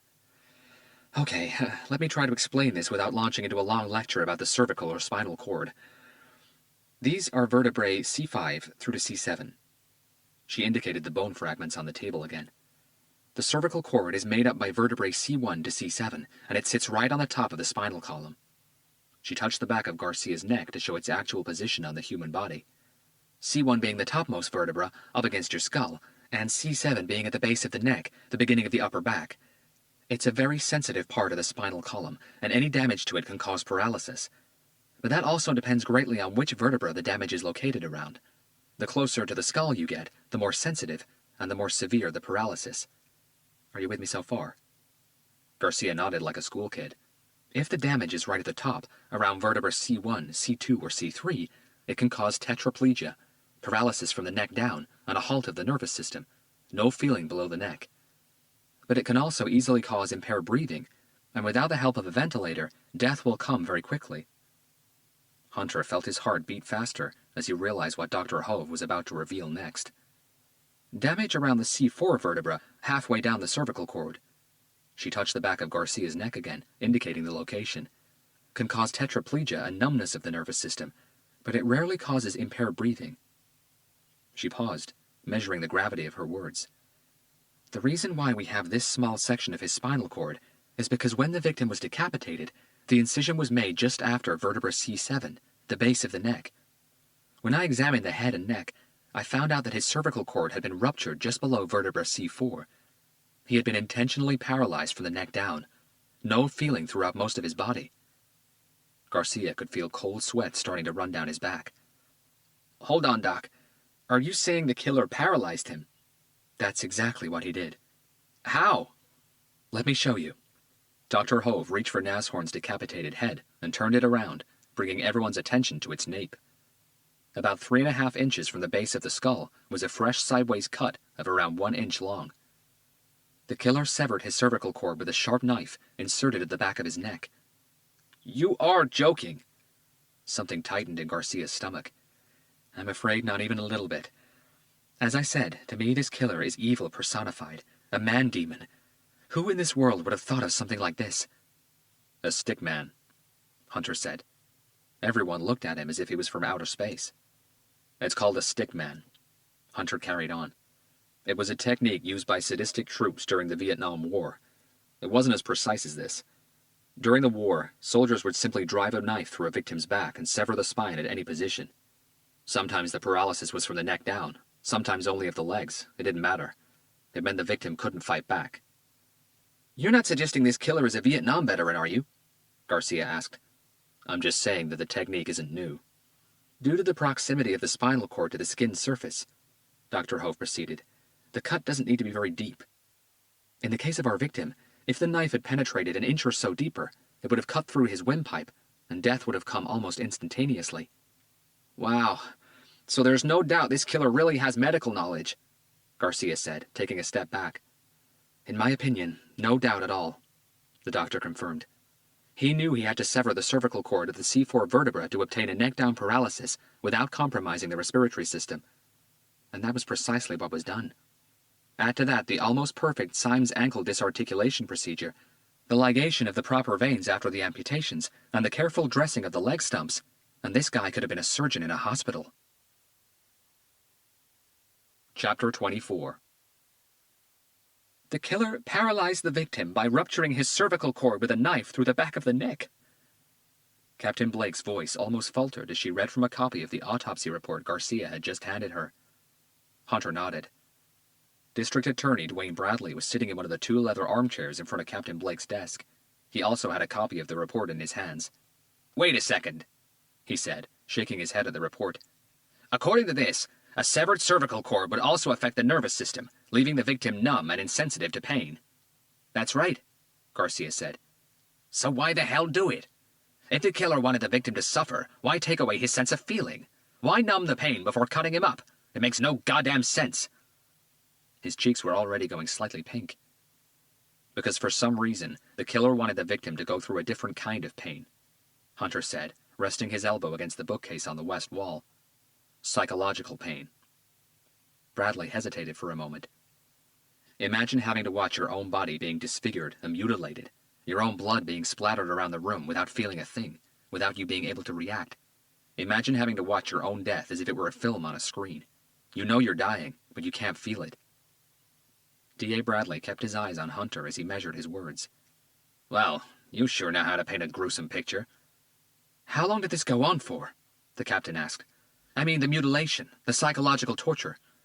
"Hard to say, but taking into consideration the time it would take to sever the body parts and restrict the bleeding in the way that was done.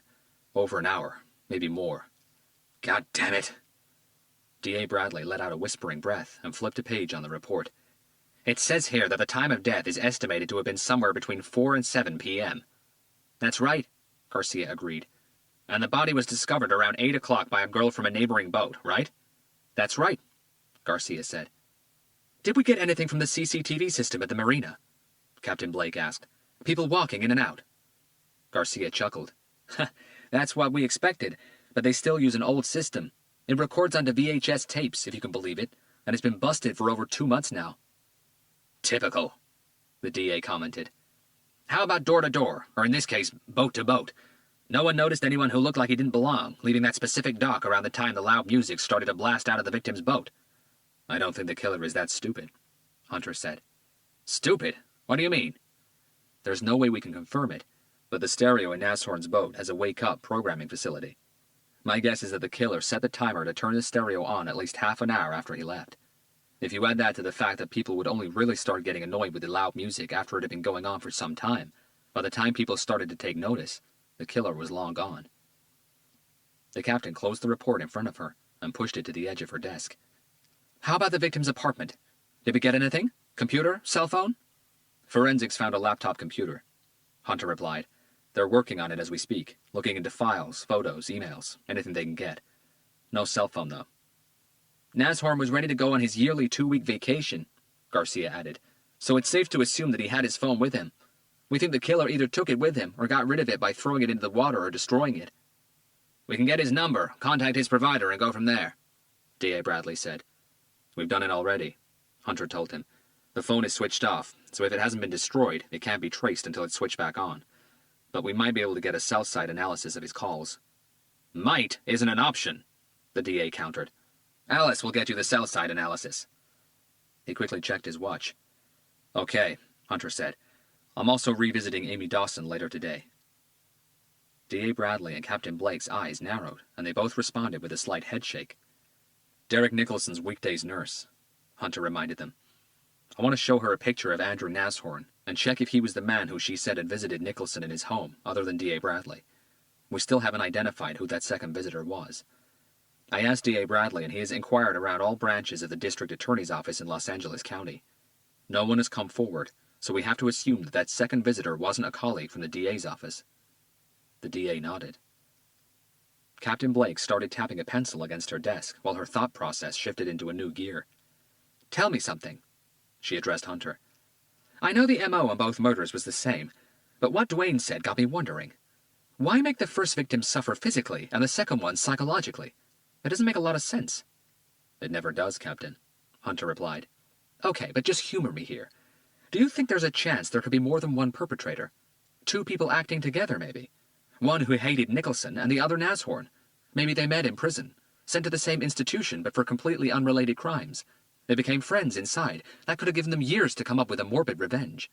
"She's got a point," D.A. Bradley agreed. That's more than unlikely, given what was actually done to the victims. How so? Hunter walked over to the center of the room. If you consider the severity of the psychosis manifested in both crimes, and the craziness of the act itself, it would be virtually impossible to have two separate attackers. The crime scene suggests a compulsion acted out by the killer, down to the tiniest of details. Just look at the sculptures. At a psychological level, that's impossible to share. Killing his victims, dismembering their bodies, and constructing the human body part sculptures gives him pleasure. It fulfills something inside him that only he understands. No one else would have had the same level of satisfaction. That kind of psychological disturbance can't be shared. It's the same killer, Captain. Trust me. A knock on the door interrupted them. Yes? Captain Blake called out. The door was pushed open halfway, and Alice Beaumont popped her head through.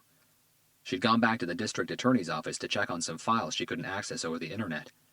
Her eyes widened in surprise, and she stood perfectly still. She didn't know Hunter and Garcia were back from the morgue, and she had no idea D.A. Bradley would be in the room. Everyone turned and faced Alice. 3 silent seconds. Sorry to interrupt. Her eyes circled the room, making sure she had everyone's attention. But I think I finally got something. D.A. Bradley motioned Alice into the office as if it were his own. He waited for her to close the door behind her. So, what have you got? He asked, throwing the autopsy report copy on Captain Blake's desk. I've spent all morning going through the long list of names of criminals who were prosecuted by Derek Nicholson. She nodded at Hunter. This time I went back 15 years. I looked for links concerning the 2 victims, mainly someone who'd been apprehended by Nashorn and subsequently prosecuted by Nicholson. She fetched 4 sheets of paper from the green plastic folder she had with her and handed one to each person in the room. Out of all the criminals Nashorn busted in the 12 years he was a detective, Nicholson prosecuted 37 of them. Everyone's attention moved to the names on the list. 37? There are only 29 names here, D.A. Bradley said, his eyebrows rising slightly. That's because I did a preliminary check on the initial 37, Alice clarified. 8 have already died. The problem is, all 37 of them were just your average street criminal. Armed robbery, mugging, drug dealing, sex exploitation, aggravated assaults, gang members, that kind of thing. When I checked their background, I got nothing but school dropouts and poorly educated people who came from broken homes and abusive parents. People with explosive tempers who just don't fit the pattern. What pattern are you talking about? The DA asked. The pathologist's report from Nicholson's autopsy suggested that the killer had some sort of medical knowledge, Alice explained. That was further confirmed after Nashorn's examination this morning, Garcia added. So that would back up my argument. Alice proceeded. The criminals on this list don't have the level of education needed to be able to commit the kind of murders we're investigating. They just wouldn't have the knowledge, the patience, or the determination to dismember a victim and create the sculptures. So what you're saying is that none of the names on this list is worth investigating, Captain Blake said with a lilt in her voice. So what's the point in handing it to us? She dropped the list on her desk carelessly. No, Alice shot back in the same tone. What I'm saying is that that's my opinion. I compiled the list because that was my job. In all the years I've worked for the DA's office, one thing I've learned is that time is a precious commodity in any investigation. But if you have the resources and the time to investigate all 29 names on that list, then please be my guest. D.A. Bradley smiled like a proud father as he looked at Captain Blake. The only thing missing was the sentence, "That's my girl." Hunter saw a muscle flex on the captain's jaw. But this isn't what you're excited about, he quickly intervened. You found something else, didn't you? A new glint brightened Alice's eyes. After I finished going over that list, I had an idea. I thought that maybe we could look at this from a different angle. And which angle is that? The captain's voice was still dry. Alice moved over to the edge of the captain's desk. What if the person we're looking for is linked to only one of the victims, not both? Everyone considered it for a heartbeat. But then, why kill the other one? Garcia asked. Alice lifted her right index finger, as if to say, that's the key question. Because the link is somewhere else. She didn't give anyone a chance to question her. With that in mind, I quickly wrote an application that would search through the DA's database, specifically cases handled by Nicholson. It would then try and link the results in any way to any criminals who had been apprehended by Nashorn over the years. What criteria did you use? Hunter asked. Alice subtly tilted her head to one side and shrugged. That was my problem. The scope can be quite wide, so I decided to start with something simple, something Robert had suggested before. family or relatives, prioritizing anyone who had been released or paroled recently. She paused and bobbed her head from side to side. Well, not so recently. I went back 5 years for starters. And? Captain Blake placed her right elbow on the arm of her swivel chair and lightly rested her chin on her knuckles. And I might have gotten lucky, because a very strong candidate came up. Alice let a subtle smile curve the ends of her lips before retrieving 4 copies of a printed mugshot from her green plastic folder. This is Alfredo Ortega. She handed everyone a copy. The photo looked old. Its subject had an asymmetrical face with a squared jaw, a pointy nose, ears that looked too small for his head, crooked teeth, and thick lips. Not exactly an attractive man. His hair was midnight black and long, falling past his shoulders. Okay, the captain said. He's sinister looking enough. What's his story? Well, Mr. Ortega was an American citizen of Mexican origin. He used to work as a stacker and forklift driver in a warehouse in southeast L.A. He was a big guy, 6'4" and 240 pounds. The kind of guy you don't really mess with. One rainy day in August, he wasn't feeling too good, apparently something he ate. In the afternoon, his boss took pity on him and told him to take the rest of the day off. Ortega had been married for 2 years then, no kids. He got home earlier than usual to find his wife, Pam, in bed with another man. Actually, a drinking buddy of his. Garcia screwed up his face. Damn, that can't be good. Alice shifted her weight from foot to foot before continuing. Instead of freaking out and losing his temper, he left them alone, drove several towns over to his wife's family's house in San Bernardino, killed her mother, her father, her grandmother, and her younger brother. He didn't touch their dog. After the bloodbath, he decapitated them and left their heads on the dining table. 4 pairs of concerned eyes moved from the photo printout to Alice. She let the suspense stretch for a moment. Ortega then drove back to L.A. and to his friend's house, the one who'd been sleeping with his wife. By then, his friend was back home with his own wife and kid, who was only 5. Alice paused and took a deep breath. He killed them all the same way he killed his wife's family, with a machete. Left their heads on the kitchen worktop. After that, he calmly took a shower in their house and had some food from their fridge. Only then did he return home. He made love to his wife before hacking her head off. Everyone was staring at Alice almost catatonically. Wow, that's an inspiring story, Garcia said with a deflated breath. How long ago was this? 21 years ago. He didn't resist the arrest or anything. When he was caught, he pleaded innocent by reason of temporary insanity. That's why there was a jury court. Derek Nicholson was the prosecutor. Stunned silence. I remember the case, D.A. Bradley announced.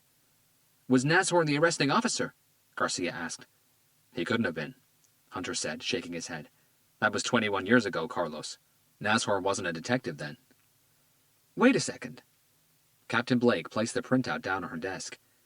You said that in your search criteria you requested people released or paroled in the last 5 years. Are you telling me that this charmer has been released? How? No. Alice shook her head. The jury was unanimous. Ortega got the death penalty. He was on death row for 16 years.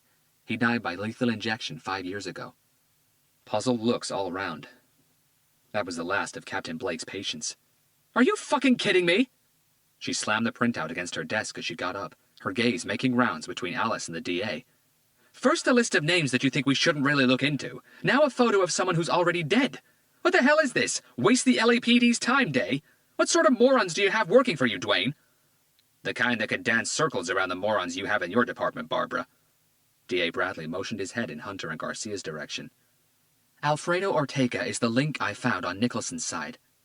Alice replied in an even voice, not allowing the argument to heat up any further and fetching a new photo printout from her folder. She handed a copy around to everyone once again. Now let me introduce you to Ken Sands. The new mugshot looked a lot more recent than the one from Ortega. The man on it looked to be in his mid-20s. His skin had a golden tone attributed more to heavy sunbathing than ethnicity. His cheeks were pitted like a sponge from acne scars, probably dating back to his teens. His eyes were so dark they were almost black. He had the spaced-out stare of an intravenous drug user, but there was something else in those challenging eyes, something cold and frightening, something evil. His dark hair was cropped short, and he had the confident smile of someone who knew he'd get revenge someday. Okay, and what does this Ken Sands bring to the party? Garcia asked. Alice smiled a cheeky smile. Quite a lot. Sands grew up with Ortega in Paramount. Alice read out of a new document. They were best friends. Neither had any brothers or sisters, and that brought them even closer together. They both came from poor families. Sands' father drank a lot, so life in his house wasn't exactly perfect. Sands hated being home. He hated his father and the beatings he used to get from him. He spent most of his time out on the streets and with Ortega. Soon they started getting involved with drugs, gangs, fights. You know the drill. The phone on Captain Blake's desk rang, and she reached for it. Not now! She slammed the phone back down. Carry on! Alice coughed to clear her throat. Sands and Ortega went to Paramount High School. Ortega was a below-average student, but Sands, despite being disruptive, had better grades than most would expect. Getting accepted into college wouldn't have been a problem if he wanted, and had the means. But their street life was already escalating into a criminal one, and when they were 17, they both got busted for auto theft and possession of marijuana. That cost them a year in juvie hall. Their quick spell inside rattled Ortega. He decided he didn't really want to carry on with that life. He met Pam soon after he was released. They got married a couple of years later. Though he was still a drug user, he got a job at the warehouse, as I said, and everything indicated that he was leaving the street life behind. But not Sands, Hunter deduced. A quick headshake. Not Sands. He carried on as a petty criminal for a while after he was released, but in juvie he made quite a few contacts. Before you knew it, he was dealing drugs in a major way. How did you come by all this information so fast? Garcia asked. The DA's office keeps extensive files on everyone we prosecute, Alice replied, nodding at Bradley and flipping a page on her report. One night, Sands got back home drunk and high, had another row with his girlfriend, Gina Valdez, and things got out of hand. He lost his head, grabbed a baseball bat, and put Gina in hospital with a beating that left her a breath away from death. She had a few broken bones, a fractured skull, and she lost the sight in her left eye. What a pleasant guy, Garcia said, leaning against the window. You said your application was looking for links between family and relatives. Hunter cut in. How did you manage to link Sands to Ortega? With his wife murdered, Ortega listed Ken Sands as his next of kin after he got the death penalty, Alice clarified. As I said, they were like brothers when young. You suggested that we search for family members, gang members, anyone on the outside who could seek revenge on someone else's behalf. Well, Ken Sands certainly fits that category. No arguments there, Garcia said. But here's where it gets good, Alice added. Andrew Nashorn was the detective who arrested Sands. It felt as if static electricity had been let loose in the room for a moment. Sands' girlfriend, Gina, was petrified of him, and rightly so. He'd beaten her up before, many times it transpired. Nashorn was the one who managed to convince her to press charges when she was well enough. Sands was charged with aggravated battery to a live-in partner with the use of a deadly weapon. Which is a felony according to California Penal Code 245, D.A. Bradley added. Alice nodded. Add the fact that when he was apprehended, he was high and carrying over a kilo of heroin, and you get a 9.5 years prison sentence. He went to the California State Prison in Lancaster. How long ago was that? The captain asked. 10 years. And apparently, after his sentence was read out, and before being taken away by the court officers, Sands had time to look back at Nashorn, who was sitting just behind the state prosecutor, and utter the words, "I'll be coming for you." Alice placed the report on Captain Blake's desk. He was released 6 months ago. Time seemed to halt for several seconds. Do we have an address for him? Hunter asked. Just his old home address. Sands wasn't paroled. He served his sentence. Clean release. No need to report to a parole officer or a judge or anything. No restrictions either. He can even leave the country if he wants to. Okay, Captain Blake said, looking at the printout on her desk. Let's find him ASAP and have a little chat with him. She motioned for Alice to hand over her folder and the report.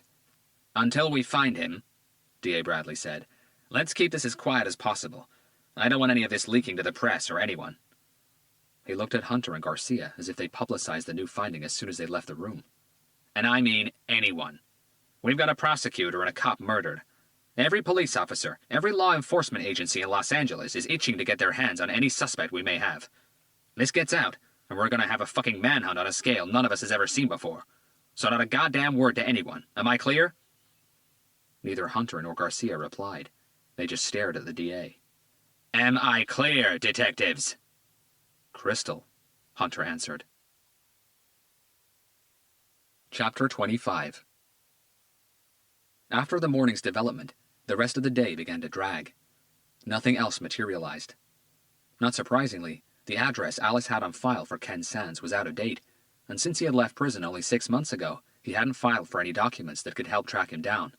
No driver's license, no passport, no national welfare registration, nothing. His social security records still showed the old address. Hunter had a team trying to track down a bank account, a gas or electricity bill, anything that could point them in the right direction. They were also looking into Sands' old friends, people he hung out with before going to prison, people he met in prison who were now on the outside, anyone really. But obtaining information from old friends or prison mates was a lot harder than it sounded, and Hunter knew it. In Los Angeles street law, ratting someone out, especially to the cops, was a crime punishable by death. Even his enemies wouldn't talk easy.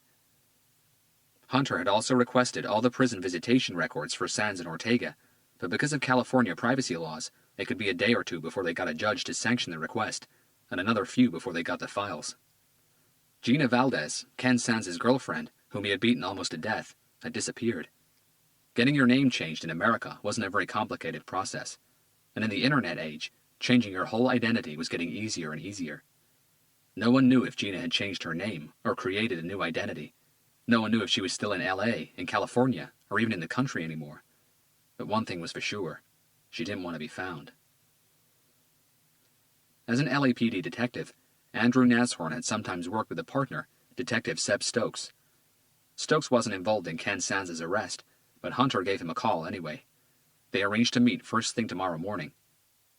Brian Doyle, the head of the LAPD Information Technology Division, had gotten back to Hunter towards the end of the afternoon with what he managed to extract from the computer they found in Nashorn's apartment. Hunter and Garcia spent an hour poring over all the emails retrieved and what had been compiled from the computer's internet history. It became obvious that Nashorn was a frequent user of several escort agencies, many of them specializing in fetish, bondage, and sadomasochism services. There was also a string of porn websites, and though many of them could be considered hard edge, none were illegal. The emails gave them nothing suspicious, no threats or anything that could be construed as one. Nor had they made any progress identifying the second person who had talked to Derek Nicholson in his house when he fell ill. What Nicholson's nurse had told Hunter about Nicholson clearing his conscience and telling someone the truth about something was still rolling around in Hunter's mind. Hunter and Garcia spent the rest of the day researching on the internet, looking for anything that even remotely resembled the new shadow image cast by the sculpture made of Nashorn's body parts. They found nothing that looked like the entire image. The figure of the distorted head with horns could easily be matched to a representation of most devils or demons, and that applied to religions, belief systems, and cultures across the globe. But there were also mythological horned gods, like the Greek god Pan, or even Apollo and Zeus, whose early representations were as a horned man. Devil or god, Hunter thought. Take your pick. Without having a point of reference, it was like looking for a blonde hair on a sandy beach. The second part of the image proved even more elusive. 2 figures standing and 2 lying down, practically on top of each other. Hunter and Garcia found nothing, and Hunter had to start considering the possibility that Alice could be right. Maybe the image had no hidden meaning at all. Nothing religious, nothing mythological, no parallel connotation. Maybe the meaning was as simple as she had suggested. An evil killer looking down at his victims. 2 down, 2 to go. And that meant he would kill again. It was past dinner time when Hunter returned to Lenox and parked in front of Amy Dawson's house. Once again, with a polite smile, Derek Nicholson's weekday's nurse showed him into her house, but this time guided him into the kitchen. The air was sprinkled with a pleasant smell of cooked tomatoes, basil, onions, chilies, and spices. "My husband is watching the game in the living room," Amy explained. "He's a big Lakers fan, and when he gets excited, he can be quite loud. You don't mind if we talk in here, do you?" "Of course not," Hunter assured her. "I'll be as brief as I can." Amy was wearing a light floral dress and rubber flip-flops. Her cornrows had been undone, and her hair was now pulled back into a bushy ponytail. She offered Hunter a seat on one of the chairs around the fold-out Formica table. "If you had come a little earlier, you could have had dinner with us." Hunter smiled. "That's very kind of you to say, thank you. But it was probably a good thing. Get me near a nice homemade pasta dish, and I could eat my body weight, maybe more." Amy paused and skeptically stared at Hunter. "How do you know I cooked pasta tonight?" Just a guess, judging by the mouth-watering smell in your kitchen. He shrugged. Homemade spicy tomato sauce? Amy couldn't hide her surprise. That's right, my mother's own recipe. We all like it with plenty of heat. Me too. Hunter nodded before having a seat. He waited until Amy sat across the table from him. I just wanted to go back to that second person you said had visited Mr. Nicholson in his home after he was taken ill. I haven't remembered anything else, she said, looking sincerely sorry. That's okay. What I really wanted was for you to have a look at a photograph and tell me if there's any chance the person in it is the same person who visited Mr. Nicholson that day. Okay. She leaned forward, placing her elbows on the table. Screamer, the family dog, started barking just outside the kitchen door. Amy pulled an annoyed face. Excuse me for just a second, Detective. She stood up and opened the door, but didn't allow the dog inside. Delroy, she called out. Could you take Screamer and maybe put him outside? I can't deal with him now. I'm watching the game, a strong baritone voice replied. Can you ask Letitia to take him upstairs then? Letitia, Delroy called out in an even louder voice. Come get your dog before I strangle it. Amy closed the door, shaking her head. I'm so sorry, she said again as she returned to her seat. Sometimes that dog drives me crazy, and so does my husband. Hunter smiled. That's okay. He placed an A4-size photograph of Andrew Nashorn in front of Amy. This is the person I was talking about. She picked it up and studied it hard for a long moment. I'm sorry, Detective, that's not him. The man looked younger and leaner, I'm sure. She returned the photograph to the table. Hunter nodded, but left the picture where it was. How about this person?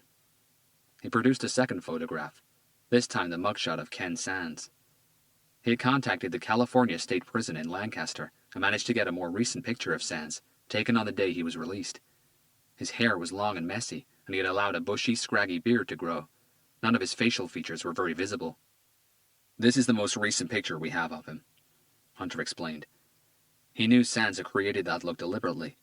A lot of inmates serving medium to long sentences had a similar appearance. It was a common trick to stop the system from having an accurate, recent picture of them. The long hair and the bushy beard would be gone within an hour of their release. I'm sure he won't have so much hair around his face anymore. Hunter showed her one more picture, Sands' arrest mugshot.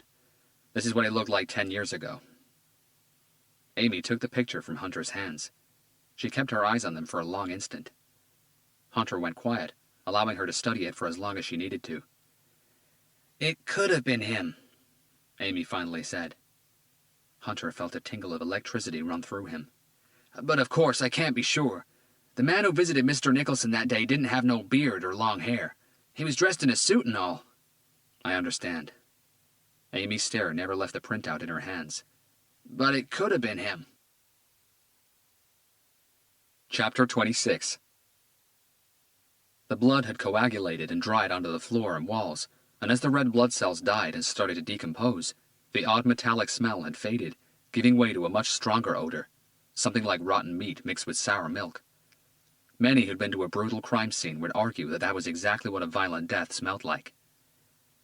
Hunter paused by the door to Nashorn's boat cabin once again.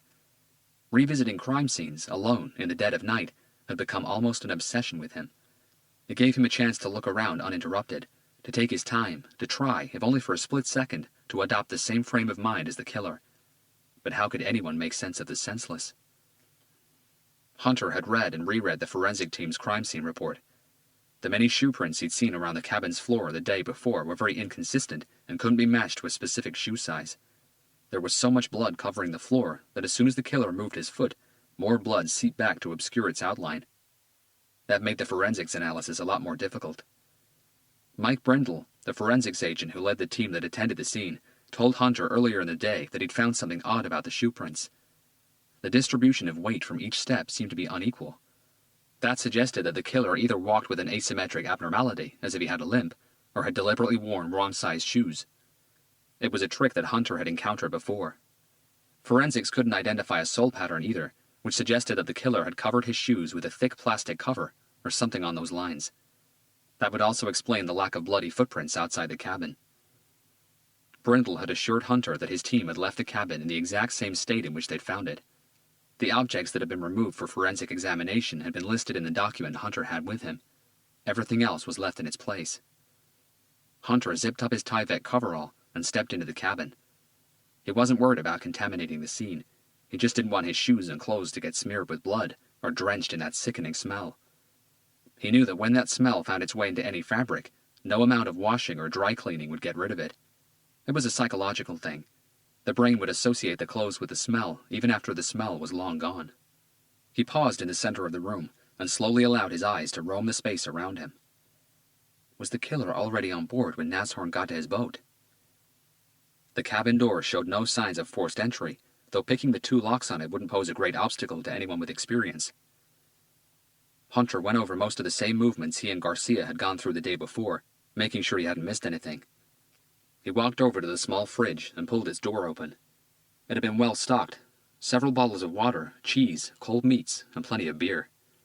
He rechecked the trash can, a candy bar wrapper, and an empty bag of beef jerky. No beer cans, no glasses out in the small kitchen either. If Nashorn had invited anyone on board just before sailing off for 2 weeks, it probably hadn't been to shoot the breeze.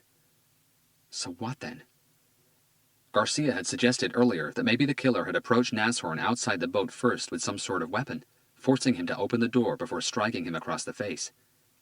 Given both crime scenes and Dr. Hove's conclusion that the killer's weapon of choice had been an electric kitchen carving knife, Hunter found that theory very unlikely. This killer didn't like firearms. He crossed the room to the far wall, where the largest concentration of blood splatter was located. The chair in which Nashorn's body was found had been taken away by forensics, but its spot was marked by masking tape. Hunter paused at the center of it and looked around. There was nowhere to hide.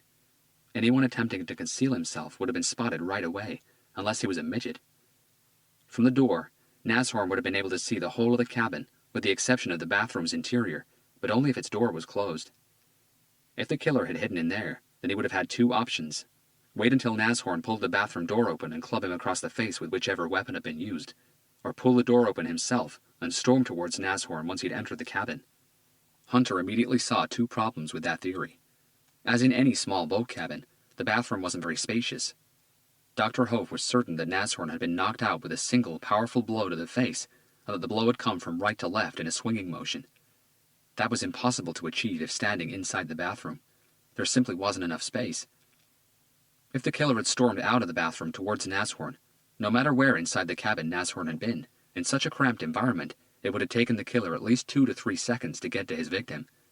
That was enough time for Nashorn to notice the attack and assume the most basic of defensive positions, hands up to protect the face. Even though his arms had been severed from his body, there were no defensive wounds to his hands or arms.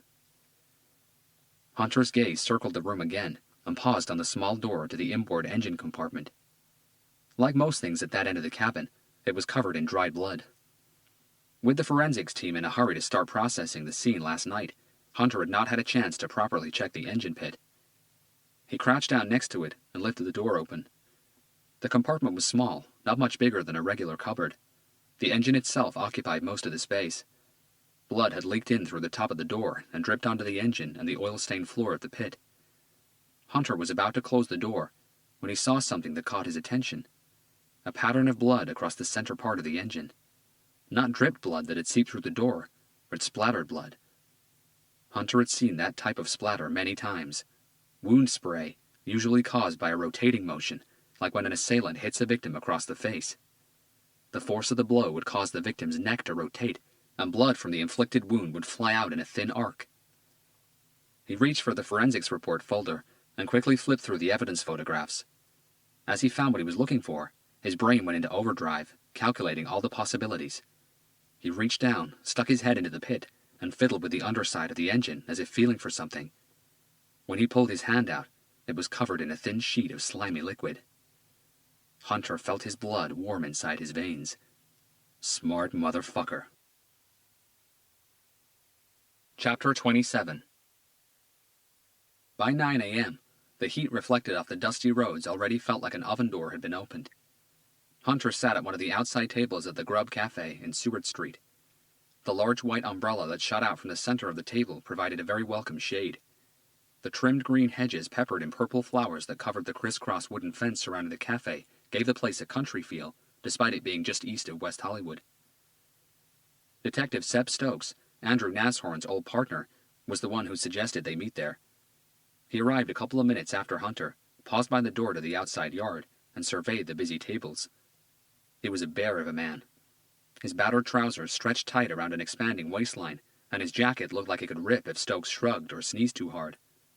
His hair was thin, light brown, and combed to one side to disguise an undisguisable bald patch. He had the worn look of someone who'd spent too much time in the same job and had grown to hate it. Despite never meeting him before, Hunter recognized him straight away and lifted a hand, grabbing his attention. Stokes walked over. "I guess I look too much like a cop, don't I?" His voice matched his image, full-bodied but tired. "I guess we all do," Hunter said, standing up to shake his hand. Stokes looked Hunter up and down, taking his figure and attire in. The black jeans, the cowboy boots, the shirt with its sleeves rolled up around muscular forearms, the broad shoulders and strong chest, the face with its square jaw. "Really?" Stokes said with a sarcastic grin. "You look more like the all-American dream gymnast than any cop I've ever seen." He shook Hunter's hand. "Seb Stokes. Everyone calls me Seb." "Robert Hunter. Call me Robert." They both sat down. "Okay, let's order." Stokes signaled a waitress over without even looking at the menu and ordered the breakfast special. Hunter asked for a cup of black coffee. Stokes sat back and undid the buttons on his suit jacket. "So, you're the lead on Andy's murder." He shook his head and looked into the distance before fixing Hunter with his tired eyes. "Is it true what I've heard? He was cut up into pieces? Dismembered? Decapitated?" Hunter nodded. "I'm sorry." "And his body parts were left on a table in some sort of crazy sculpture." Hunter nodded again. "Do you think it was a gang hit?" "Nothing points that way." "What, a single perp?" "From what we have, yes." Stokes used the palm of his left hand to wipe the sweat from his glistening forehead, and Hunter saw his jaw almost lock in anger. "That's fucked up. Fucking coward. Piece of shit. That's no way for an officer to die. I would kill for 5 minutes in a room alone with the mother humper who did that to Andy. Let's see who would dismember who then." Hunter kept his gaze locked on Stokes, watching him feed off his emotions. "You know you have the entire goddamn LAPD behind you on this one, right? Whatever you need, from whatever division, just ask. Fucking cop killer. He's gonna get what's coming to him." Hunter said nothing. "It wasn't a random attack, right? It was personal. Did it look like a payback job?" "Possibly." "For what? Andy hadn't been in the field for—" Stokes shook his head and narrowed his eyes. 8 years. Hunter filled in the blank. "That's right. 8 years. He was with the Operations Support Division." He paused, suddenly realizing the implications. "Wait up. You think it was payback for a case that goes back more than 8 years, back to when he was on the field?" "You used to be his partner, right?" "Well, not exactly partner.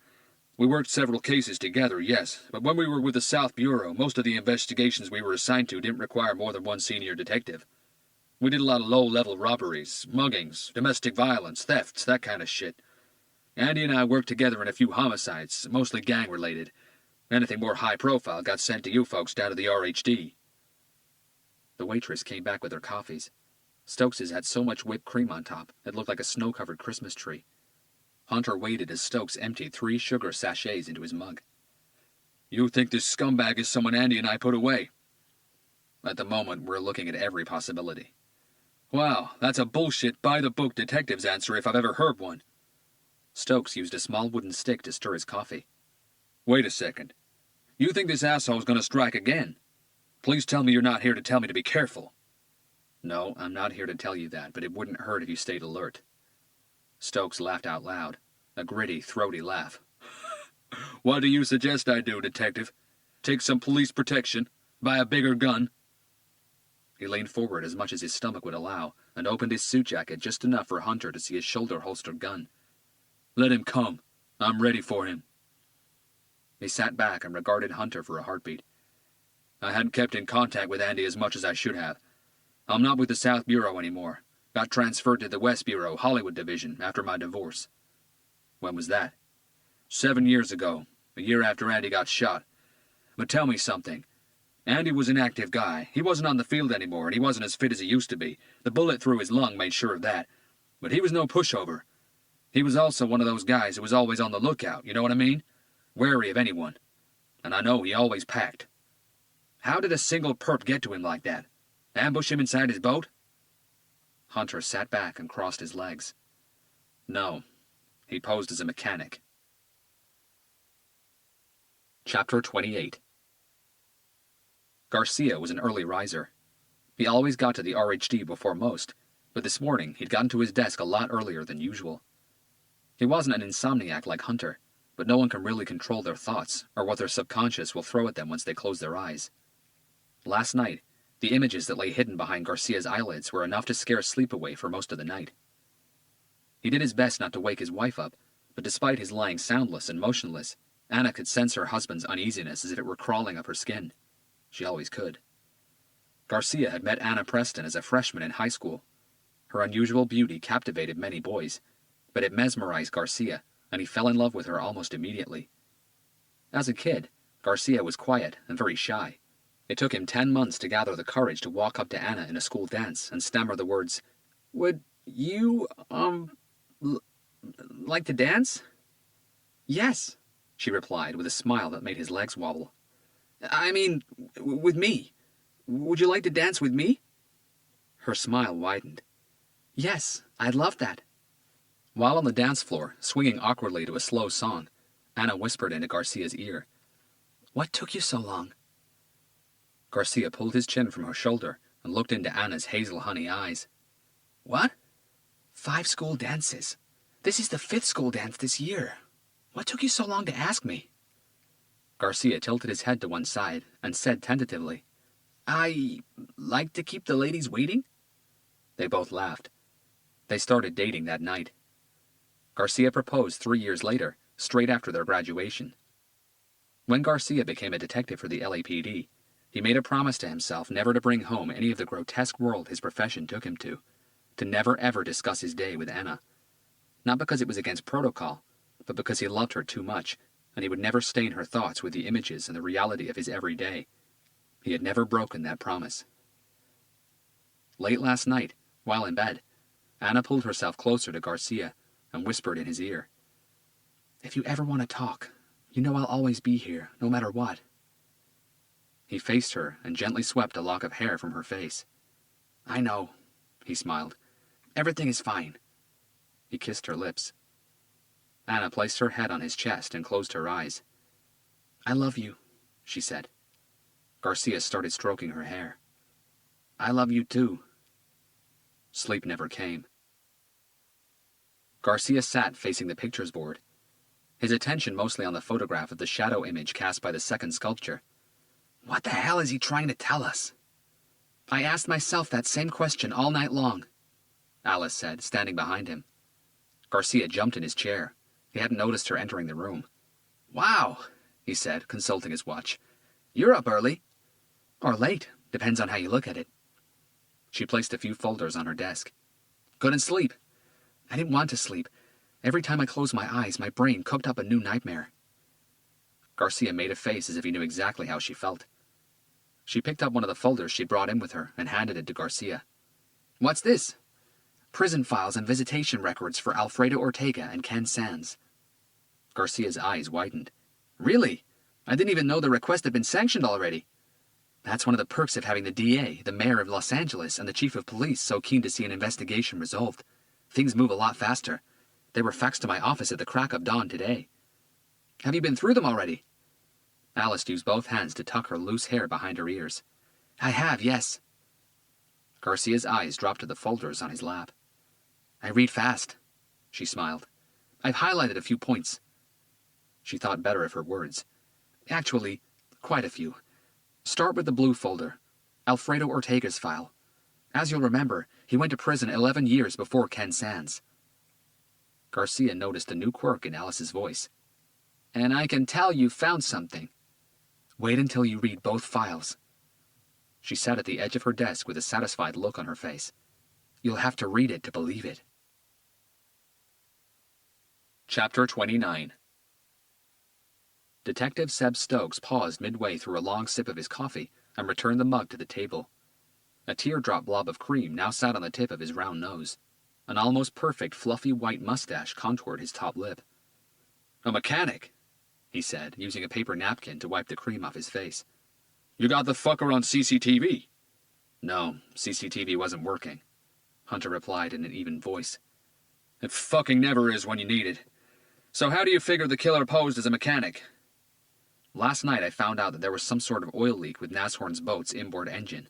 He was supposed to leave on his usual 2-week sailing trip the day he was murdered.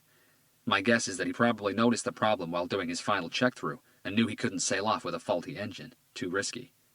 "Yeah, that would be the Andy I know. He was always very thorough, and the one thing he wasn't was careless. Have you checked with the marina? Do they have a register of mechanics?" "I've checked." Hunter sipped his coffee. "They don't have a mechanic station. What they do have is a list of mechanics they recommend. Nashorn never contacted the marina's admin office asking for a mechanic's name, but most boat owners already have a mechanic they trust anyway." "Did Andy?" Hunter nodded. "A guy called Warren Donnelly. I spoke with him last night. He said he was never contacted by Nashorn about any engine oil leak." "So you're thinking that the killer tampered with the engine before Andy got to his boat?" Stokes said, reading Hunter's expression. "Maybe even a day or two before." "Possibly. And all he had to do was hang around somewhere close, observing, waiting for the right moment to offer his services." "That's the theory we're looking at," Hunter agreed. "But why not just hide inside the boat cabin and wait for Andy to come in? Why complicate things by going through all the mechanics scenario crap?" "I'm not sure," Hunter admitted. "Maybe because it was a small boat. The cabin was even smaller. There was no place for anyone to hide. Nashorn would have noticed the stranger's presence even before boarding the boat. The killer would have lost the upper hand. No surprise factor." "And Andy was still a cop," Stokes said, leaning back on his chair and running a hand over his rumbling belly. "And a good one. At the slightest sign of a problem, he would have reached for his gun and been on high alert." Hunter nodded again. Nashorn was a big and strong guy, obviously able to handle himself. Maybe the killer knew that getting into any sort of fight with him wasn't a good idea. Things could have gone really wrong, and this killer doesn't take unnecessary risks. Stokes started chewing on his bottom lip. "So the killer needed to be invited onto the boat. That way Andy wouldn't have been suspicious. Once on board, an opportunity to subdue Andy would have certainly presented itself." Judging by the blood splatter and the location where his teeth were found, it looks like Nashorn was crouching down in front of the engine pit. Maybe the killer asked him to have a look at something or hold something in place while he grabbed a tool from his bag. "Teeth?" Nashorn received a blow to the face, shattered his jaw, and caused him to lose 3 of his teeth. The waitress returned with Stokes' breakfast. "Are you sure I can't get you anything?" she asked Hunter. "No, thanks, I'm fine." "Okay, let me know if you change your mind." The waitress gave Hunter a charming wink before turning on the balls of her feet and walking away again. Hunter gently scratched the bullet wound scar on his right triceps. Though it was over 2 years old, sometimes it still itched like mad. "Whoever this killer is," he said, "he had a lot of hate towards Nashorn. And that's why I'm here. You worked with him. You were part of the same division. Can you think back to any of the cases you investigated together? Anyone who comes to mind who you think will be capable of something like this?" Stokes cut a piece off his Spanish omelet and held it as if it were a slice of pizza. "After we talked on the phone last night, I knew that question would be coming my way. I gave it some thought, and the only motherfucker I can think of is Raul Escobedo." "Who's he?" "Serial rapist. Convicted for attacking 3 women in Linwood Park and Paramount in the space of 8 months. The truth is, we think he attacked and raped closer to 10 victims, but only 3 testified. Sadistic fucker, too. Liked to rough him up real good before doing his business. We caught him because he made a mistake without knowing it." "Which was?" Hunter's interest grew. "You see, Escobedo was born right here in L.A., but his parents were from a small state in Mexico called Colima. Home to the Colima volcano." "That's right. Did you know that already?" Hunter nodded. "Huh. I had to look that up. Anyway, Escobedo's parents immigrated to the U.S. before his mother became pregnant with him. They came from a small town called Santa Ynez. Though Escobedo grew up in Paramount, in his house they only spoke Spanish. His problem was people from Santa Ynez speak with a distinct accent. I can't tell the difference, but there you go." Stokes had another bite of his omelet. He had never been to his parents' hometown, but Escobedo picked up the Santa Ynez accent like a native. And that's what fucked him. His mistake was he liked to talk dirty while raping his victims. The last woman he raped was from Las Conchas, which is the next town along from Santa Ynez. She recognized his accent, Hunter said. She did better than that, Stokes chuckled. Escobedo used to work for the U.S. Postal Service as a cashier. 2 weeks after the attack, this last victim was staying with a friend in Southgate. It was the week before Mother's Day in Mexico, so they went down to their local post office to post a card to her friend's mother.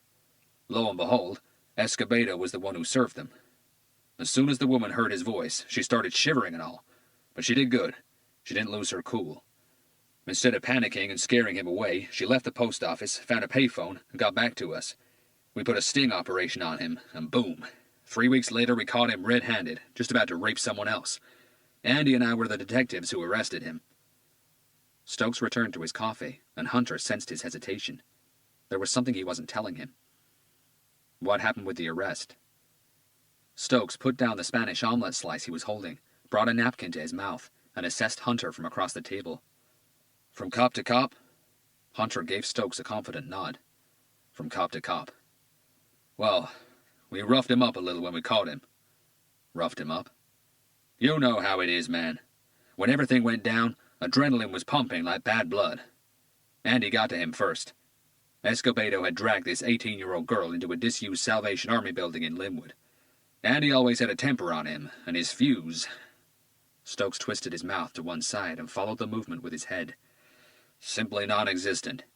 He used to get shit from our captain all the time for losing his head. He wasn't exactly a loose cannon, but he was pretty borderline, you know what I'm saying? When he got to the building, Escobedo had already ripped the girl's blouse off and beat her up pretty good. That was the cue for Andy to transform himself into the incredible punching man. Fuck being a cop, you know what I mean? Hunter didn't reply, and silence took over for several seconds. The truth is, Stokes finally carried on, the bastard deserved every punch he got. Andy made a mess of his face. Hunter sipped his coffee calmly. So where's he now? Where's Escobedo? I have no idea. This all happened 12 years ago. Escobedo got 10 inside and served every second of it. The last I heard, he was released 2 years ago. Something like an electric charge ran up Hunter's spine. And I'll tell you right now, Stokes moved on, if that sack of shit is the one who took Andy down, then where did he go? Hunter interrupted Stokes, scooting up to the edge of his seat. What?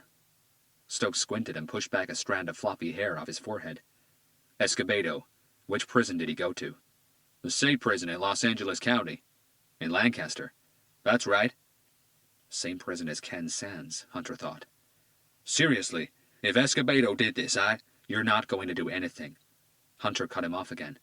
The last thing he wanted was for Stokes to leave that cafe thinking that he had a tip on LA's newest cop killer. That bogus information would leak like water through a sieve, and by lunchtime, Hunter would have half the cops in the city out on a vendetta hunt. He needed to dissuade Stokes. Look, Seb, if Escobedo is the only guy you can think of, then we'll look into him. But at the moment, he isn't even a suspect. He's just a name on a list. We have nothing to link him to the crime scene. No fingerprints, no DNA, no fibers found, no witnesses. We don't even know where he was the day Nashorn was murdered, or if he possesses the skills to do what was done. Hunter allowed a couple of seconds for his words to sink in. You're a good detective. I read your file. You know exactly how investigations work. If a rumor starts circulating now, this whole investigation will be jeopardized. And when that happens, it gives guilty people a chance to walk. You know that. This motherfucker ain't walking. You're right. No, he isn't. And if Escobedo is our guy, I'll get him. The conviction in Hunter's voice softened the hard look in Stokes' eyes. Hunter placed a card on the table and pushed it over towards Stokes. If you can think of anyone else other than Escobedo, give me a call. He stopped as he stood up. And listen, humor me and stay alert, okay? This guy is smarter than your average perp. Stokes smiled. And as I said, he patted the bulge under his suit jacket. Let him come. Chapter 30. Garcia had just finished reading the files Alice had given him when Hunter pushed the office door open. The drive back from the Grub Cafe to the PAB took him longer than he expected. You gotta read this, Garcia said, even before Hunter got to his desk. What is it? Alfredo Ortega and Ken Sands' prison files and visitation records. Hunter frowned and looked at Alice, who was pouring herself a cup of coffee. The captain said get a move on. I got a move on, she said matter-of-factly. You hacked into the California prison system database? Alice gave him an almost imperceptible shrug. What? Garcia chuckled at the question. You said that these reports were one of the perks of having the DA, the mayor of Los Angeles, and the chief of police on our side. Alice gave him a sideways look, followed by a smile. I lied. I'm sorry. I didn't know how you would react to the fact that I broke protocol. Some cops are very strict in their ways. Garcia smiled back. Not in this office. Okay then, what have we got? Hunter asked Garcia. Garcia flipped back a few pages on the first file. Alfredo Ortega went to prison 11 years before Ken Sands, who, as Alice told us yesterday, was named by Ortega as his next of kin. During those 11 years between Ortega going to prison and Sands getting arrested, Ken Sands visited Alfredo Ortega no less than 33 times. Hunter leaned back against the front edge of his desk. 3 times a year. 3 times a year, Garcia repeated, nodding. Because of the heinous nature of Ortega's crime, he was what is called a condemned Grade B prisoner, and that means that they may only receive non-contact visits. All condemned visits take place in a secured booth and involve the prisoner being escorted in handcuffs, Alice explained. Visits to death row inmates are restricted to availability, usually 1 visit every 3 to 5 months. Garcia carried on. They can last from 1 to 2 hours. We have Ortega's entire visitation history here. Every time Sands visited him, he stayed for the maximum duration. Okay. Anyone else visited Ortega? Hunter asked. When it got closer to Ortega's execution date, then he got the usual visitors. Reporters, members of capital punishment abolishment groups, someone wanting to write a book about him, the prison priest. You know how it goes. Garcia flipped another page on the report. But during his first 11 years of incarceration, Sands was his only visitor, not a single other soul. Garcia closed the file and handed it to Hunter. We could have guessed Sands would have visited Ortega, Hunter said, leafing through the pages. From Alice's research, we knew they were like brothers, so that was expected. Is that all we got? Ortega's visitation file simply served to confirm that Sands kept in contact with him for all those years, Alice said from the corner of the room, sipping her coffee. Visitations are supervised, but the conversations are private. They could have talked about anything, and no, that's not all we got. She moved her gaze from Hunter to Garcia, as if to say, show him. Garcia reached for the second file and flipped it open. This is Ken Sands' prison file, he explained. And here is where it gets a lot more interesting. Garcia pulled a new A4 report sheet out of the second folder and handed it to Hunter. Sands' prison visitation file is pretty unimpressive. He received 4 visits a year during the first 6 years of his jail sentence, all by the same person. Hunter checked the report. His mother. That's right. His father never visited him, but that isn't surprising given what their relationship was like. During the remaining 3.5 years of his prison term, Sands had no visitors whatsoever. Not a very popular guy, huh? Not really. His only real friend was Ortega, and he was in San Quentin. Cellmates? Hunter asked. Yep, a hard-as-nails guy called Guri Krasniki, Alice replied. Albanian, kind of a big ringleader, Hunter said. I've heard of him. That's him, all right. Garcia chuckled. Well, we have a better chance of stepping on unicorn shit on our way out of the office than getting an Albanian crime lord talking. Despite the joke, Hunter knew Garcia was right. Sands' life received a double hit during his 6th year of incarceration, Alice said. First, Ortega's sentence was carried out and he was executed after 16 years on death row, lethal injection. 6 months later, Sands' mother passed away from a brain aneurysm. That's why the visit stopped. He was allowed to go to her funeral under a heavy guard escort. There were only 10 people there. He didn't say a word to his father, and apparently he showed no emotions, not a single tear. Hunter wasn't surprised. Ken Sands was known as a tough guy, and to tough guys, pride is everything. He would never have given his father or his guard escorts the pleasure of seeing him crying or hurting, even if it was over his dead mother. If he cried, he did it on his own, back in his prison cell. Garcia stood up and moved to the center of the room.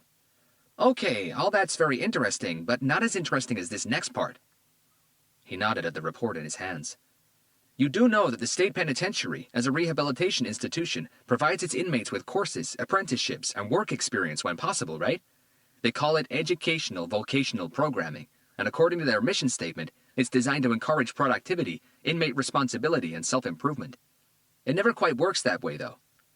Okay. Hunter folded his arms.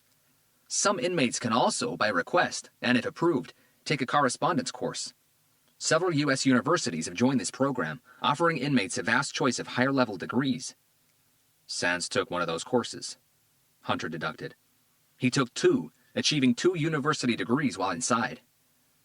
Hunter's eyebrows lifted. Sands obtained a degree in psychology from the College of Arts and Sciences, part of the American University in Washington, D.C., and... Garcia stole a peek at Alice, holding the suspense. A minor degree in nursing and patient care from the University of Massachusetts. No practical experience with patients is needed to graduate, but the course would have allowed him to request medical study books. Books that weren't available in the prison library. Hunter felt a tingle run through him. Remember, Alice asked, when I said that Sands' school grades were much better than one would expect from such a disruptive student? Yeah? He aced both courses. Honorable mention at the conclusion of his psychology degree, and outstanding grades throughout his nursing degree. She started fidgeting with the silver charms bracelet on her right wrist. So if it's medical knowledge we're looking for, Sands sure as hell fits the bill. Alice sipped her coffee while holding Hunter's stare. But that still ain't all. Hunter questioned Garcia with a look. Spare time in prison, Garcia read on, returning to his desk, is very rarely spent at an inmate's own leisure. They are all encouraged to do something useful with their time, like reading, painting, or whatever. Several, Garcia made quotation marks in the air with his fingers, personality-enhancing activities are organized by the California State Prison in Lancaster. Sands reads a lot, checking books out of the library on a regular basis. The problem is, Alice joined in, the library book register isn't online, and frankly, that doesn't surprise me. But it means that there's no way I can get that list by hacking into the system because it doesn't exist in electronic form. We'll have to wait until Lancaster sends it to us. Sands also spends a lot of time in the gym, Garcia said, returning to the notes. But when he wasn't reading or studying for one of his long-distance courses, he was dabbling in his hobby, one he picked up inside. Which was? Hunter crossed to the water cooler and poured himself a cup. Art. Yeah, but nothing to do with painting or drawing, Alice noted, her demeanor urging Hunter to take a guess. Sculpting, he said. Both Garcia and Alice nodded. Hunter kept his excitement at bay. He understood California's psychological approach to its rehabilitation institutions very well. Encourage every inmate to guide their negative emotions into something creative, something constructive. Every prison in California has an extensive arts program, and they urge every inmate to take part. The truth is, the great majority does. If nothing else, it helps pass the time. The 3 most popular arts activities in Californian prisons are painting, drawing, and sculpting. Many inmates take up all 3. And we still have nothing for a possible location on Sands? Hunter asked. Alice shook her head. It's like he's vanished since he left prison. No one has a clue where he is. There's always someone who knows something, Hunter countered. That's for sure, Garcia said, clicking away at his computer. The printer next to his desk kicked into life. This is the last list you asked for, Garcia said, retrieving the printout and handing it to Hunter. All other inmates housed in the same facility block as Sands during his entire prison term. There are over 400 names in that list, but I'll save you the trouble. Have a look at the second page. Recognize anyone? Alice threw Garcia a surprised stare. When you read through the list earlier, you never told me that you recognized a name. Garcia smiled. You never asked. Hunter flipped the page, and his eyes sped through the names, stopping 3/4 of the way down. You are kidding. Chapter 31. Thomas Lynch, better known as Tito, was a scumbag, small-time junkie who got busted 7 years ago after a grocery store armed robbery went terribly wrong, producing 2 fatalities, the store owner and his wife. Though neither masked men's faces were ever uncovered during the whole robbery, when analyzing the CCTV footage, Hunter and Garcia had identified a slight nervous head movement from one of the men, a tic brought on by stress. It took them 3 days to get to Tito. Tito was just a petty criminal.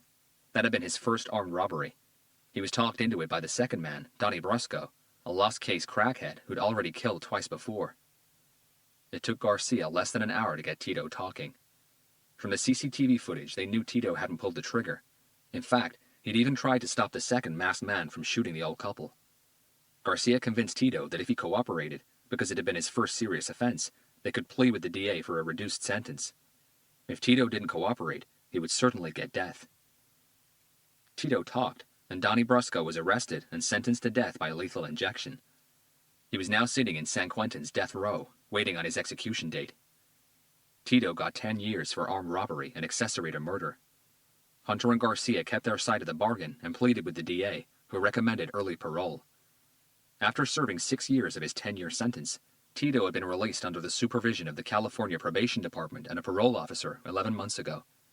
He served his time in the California State Prison in Lancaster, Inmate Facility A, the same facility where Ken Sands had served his sentence. The fact that he was under the supervision of the California Probation Department meant that Tito wasn't hard to find. His registered address was a small apartment in a public housing project in Bell Gardens, East LA. His probation officer told Hunter over the phone that Tito was as good as they got when it came to paroled inmates.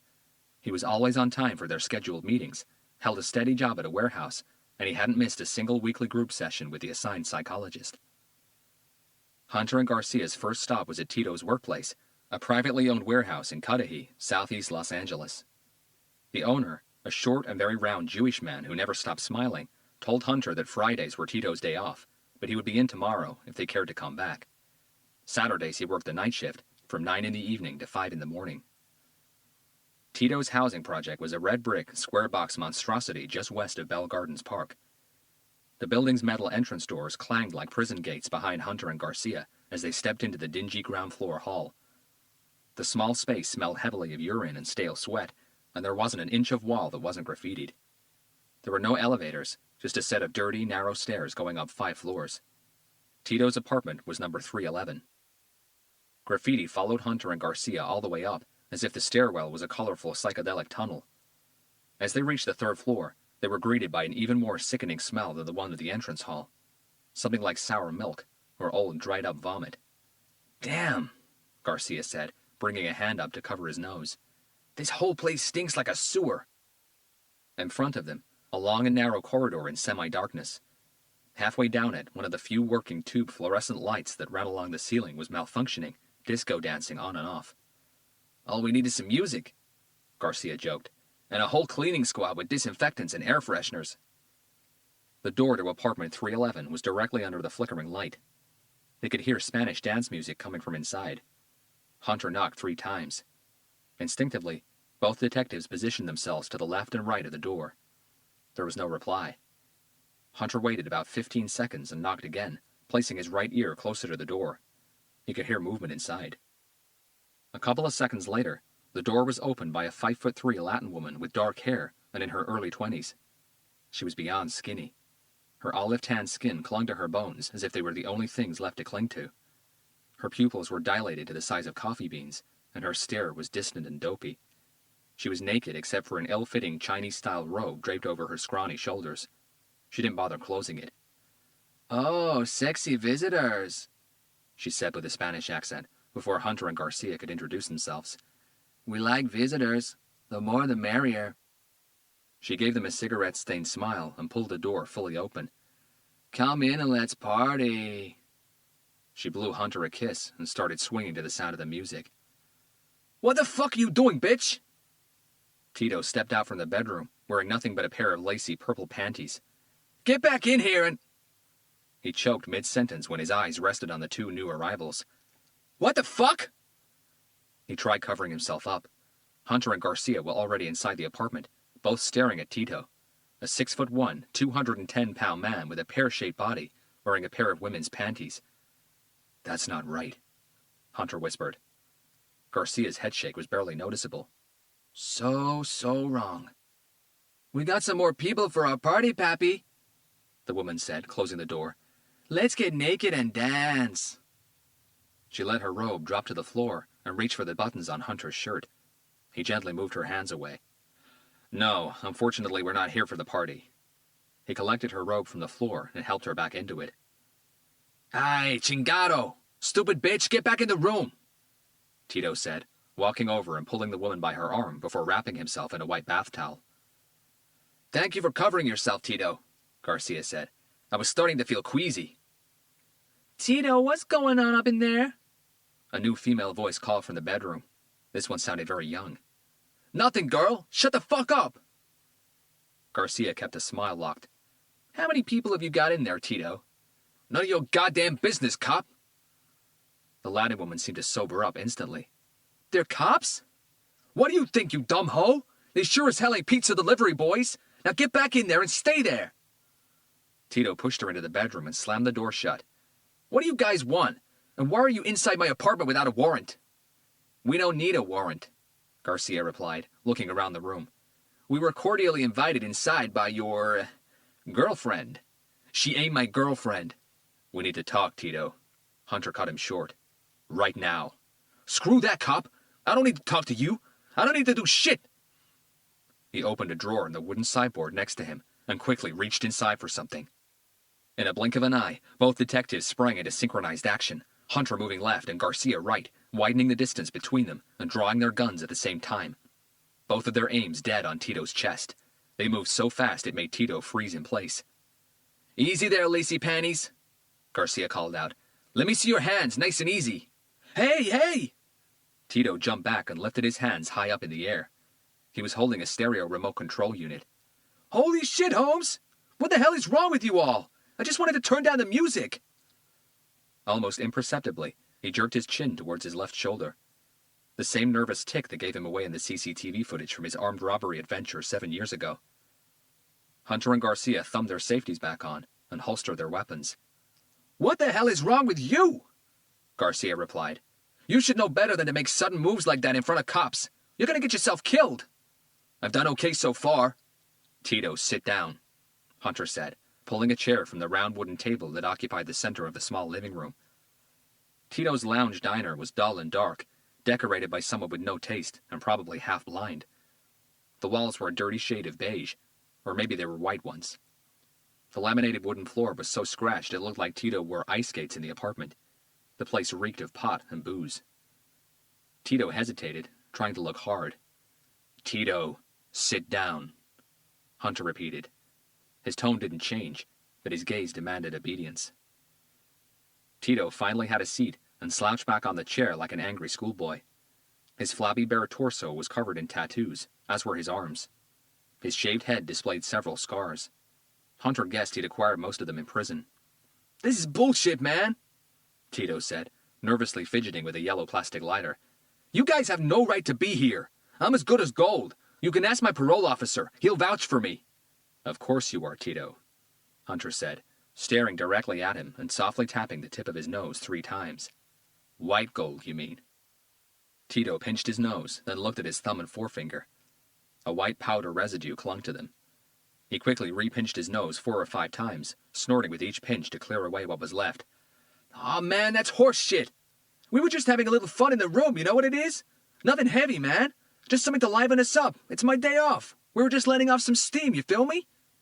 "Relax, Tito. We're not here to bust your balls or spoil your little party," Garcia said, tilting his head in the bedroom's direction. "So just secure that hard-on for 5 minutes. We really just want to talk." "You must be tripping, Holmes. If I had a hard-on, I'd tip this table over." He nodded, smiling. "That's right, Holmes. I've got more game than a pheasant hunt." "Okay, whatever, King Dingaling," Hunter said, standing directly across the table from him. "We just need to ask you a few questions and then we're out of here." "Questions about what?" "About another inmate from CSP in Lancaster." "Fuck, Holmes! Do I look like information services?" Garcia clapped his hands once, bringing Tito's attention to him. "Pay attention, Holmes, because I'm not saying this again. I said we're not here to bust your balls, but I can easily change my mind. I'm sure your parole officer would love to hear about these little drug-fueled parties of yours. How would you like to spend the remaining 3.5 years of your term back inside?" "More than that," Hunter said. "If you get busted for possession and possibly distribution of drugs, that'll add at least a couple of years to your sentence." Tito bit his lip. He knew he was fighting a losing battle. "Look, Tito, we just need to know if you know where we can find a guy called Ken Sands." Tito's eyes widened like a shark's jaw. "You gotta be shitting me." "I take it you know him then," Garcia said. "Yeah, I know him. Everybody in Facility A knew him. He was a bad mother, man. And I mean real bad, you dig? Did he escape?" "No, he was released 6 months ago," Hunter said. He served his term. And he's already got the cops after him again. Tito chuckled. I'm not surprised. So you guys were friends inside? Screw that, man. I knew who he was, but I stayed the hell away from him. The guy had a temper like an atomic bomb. Hated the world. But he was smart. Every time the guards were around, the guy acted like a pussycat. Real polite and respectful. He barely ever got into trouble in Lank. And he was always surrounded by books. The guy read like a champion. Like a man with a mission, you get me? But he sort of had a reputation, and people just didn't mess with him. Reputation? Garcia asked. Tito's head jerked again. There was this guy who dissed him once. You know the type. Big muscle gorilla who thinks he's king ass kicker. Well, this guy dissed Ken right in front of everyone. Ken did nothing for a while. He just waited for the right time. He was patient like that, you know? Never rushed anything. Well, the right time came, and he got to the guy in the showers. The guy never saw Ken coming. No one saw it happening. So much time had passed between the initial dissing and the attack that it was hard to link the two things together, you know what I'm saying? Ken never got heat for it. Hunter and Garcia knew that stories like that were common inside prisons. Tito shook his head and started fidgeting with the plastic lighter again. That guy doesn't ever forget, man. If he's got beef with you, you're positively screwed in red, white, and blue with 50 stars, you feel me? Because one day he'll come for you. Tito coughed like a sick man. I was in the yard on the day the big gorilla man dissed Ken. I saw the look in Ken's eyes, a look that I'll never forget. It made me scared, and I wasn't even involved. It was like bottled hate, you get my meaning? Like he had a devil inside him or something. I haven't heard his name since I left Lank, and if I never hear it again, that'll be too soon. That guy is bad news all the way, homie. Well, we need to find him. Why are you asking me for? You're the detectives, aren't you? So detect. That's what we're doing, genius. Garcia walked over to the open-plan kitchenette. The smell of pot mixed itself with that of rancid milk. The old-fashioned sink was piled high with dirty dishes. The counters awash in paper plates, takeout containers, and empty beer cans. I like what you've done with the place, Garcia said, pulling the fridge door open. You want a beer? You're offering me my own beer? I'm trying to be nice here, but you're spoiling it big time. Garcia slammed the fridge door shut and stepped on the pedal for the flip-top trash can. As the lid came up, so did the overpowering smell of cannabis. Damn! Garcia took a step back and screwed up his face. Are those joint butts? There must be over 100 of them. Hey, what the hell, man? Tito. Hunter sat down in front of him, a much less intimidating position, and he wanted Tito to relax a little. We really need to find Sans. Do you understand? How the hell would I know where he is? We weren't even friends. But you were friends with others who might know a thing or two. Hunter observed Tito's eye movement. He was searching his memory.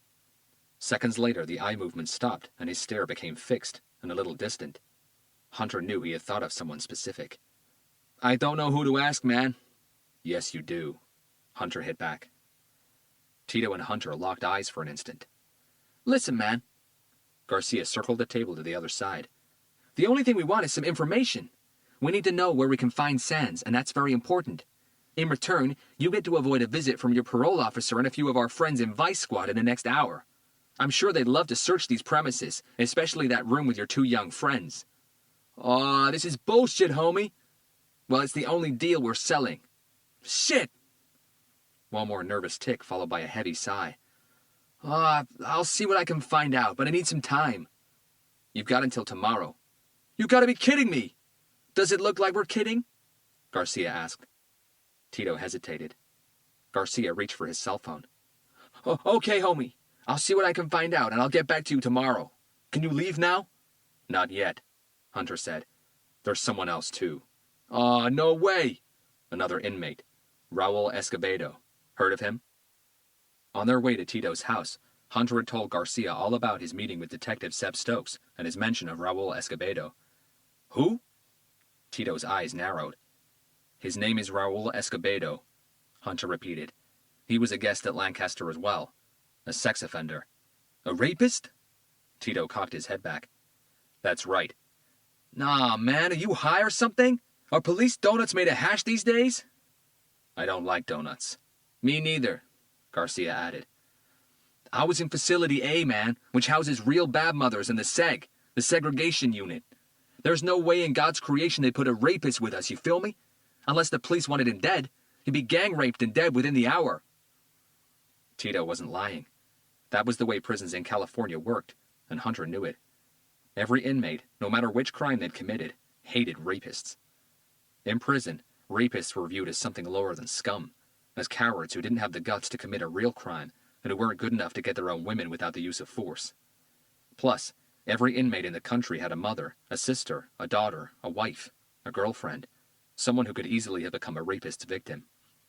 Rapists were usually placed in a separate prison ward or block, away from all other inmates, otherwise they'd surely be given a dose of their own medicine before being brutally murdered. That had been proven many times over. Chapter 32. Alice Beaumont was getting more and more frustrated. She had spent the entire day researching images on the internet and waiting for the California State Prison in Lancaster to send her the information she was after. Despite the many phone calls and the urgent requests, they seemed to be in no hurry to oblige. Her image research had hit a dead end every time. She'd spent hours poring over mythology and cult websites, but she'd found nothing new to add to what she'd found previously. Alice wasn't the kind of woman who'd sit on her hands and wait for things to get done around her. She needed to be involved, and she sure as hell was tired of waiting. The drive from the police administration building to the California State Prison in Lancaster took her just over 2 hours. She had called D.A. Bradley, explaining what she needed. 2 phone calls and less than 15 minutes later, he had everything arranged. Warden Clayton Laver said that Alice was welcome to go over and gather together the records she needed herself. They could do it themselves, as the warden had said, but they were understaffed, underfunded, and overworked, and it could still be a day or two, maybe more, before they got around to it. Alice parked in the second of the 2 large visitors' parking lots and made her way into the reception. She was greeted by Prison Officer Julian Healy, a black 6'4" mammoth of a man built like a water dam. "Warden Laver sends his apologies," Healy said in an unrecognizable southern accent. His vowels were long and drawn out, and there was a laziness about his voice, as if it was too much of an effort to talk quickly. "He's tied up in something else at the moment and is unable to meet you. I was instructed to take you wherever you need to go." He smiled while slowly looking Alice over. She was wearing a navy blue business suit, complemented by a light gray silky blouse. Its top button was undone, exposing her neck and a delicate white gold chain with a diamond pendant. "You'll have to button up your blouse, and I suggest you button up your suit jacket as well."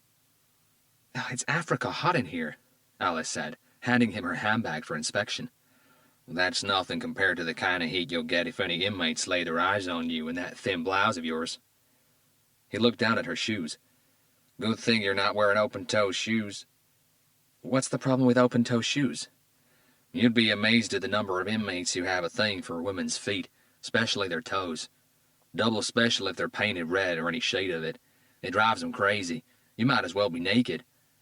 To avoid a libido explosion in general population, visitors aren't allowed to wear open-toe shoes." Alice didn't know what to say. She said nothing.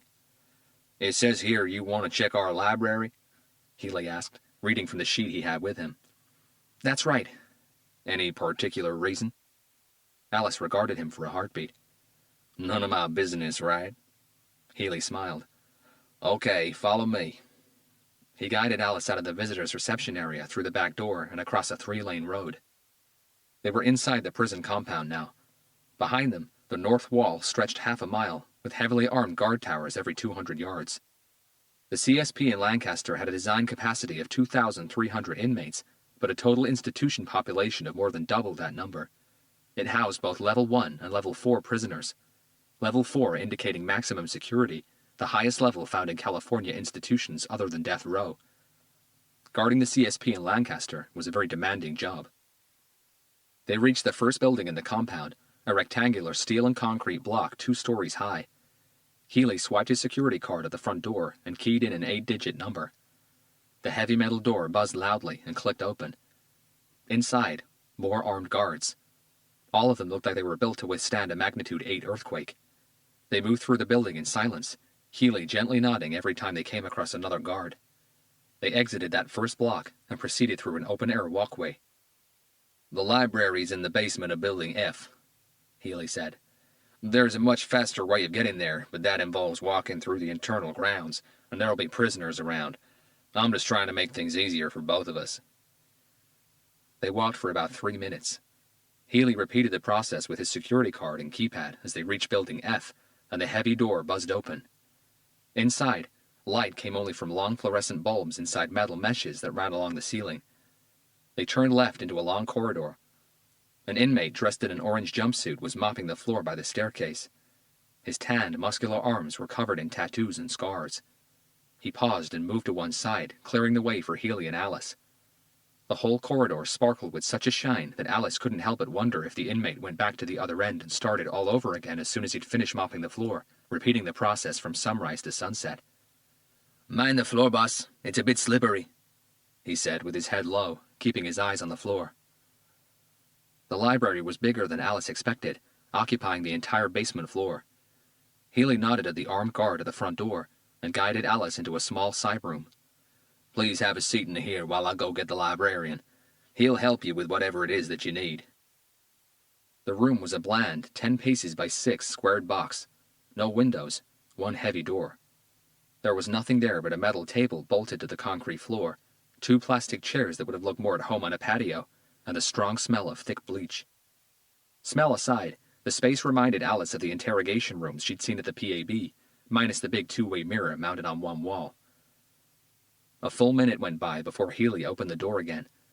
He was accompanied by a man half his size and twice his age. The little white hair he had left on his head was cropped short and neat.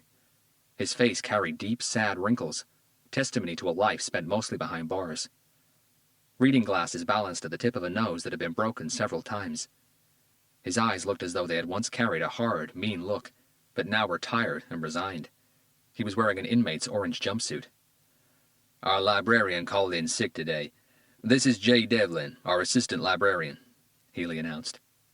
"Has been so for 19 years. He knows everything there is to know about this library. If he can't help you find what you need in here, no one can." Devlin nodded politely, but refrained from shaking Alice's hand. He kept his arms by his side and his gaze low. Healy turned and faced Devlin.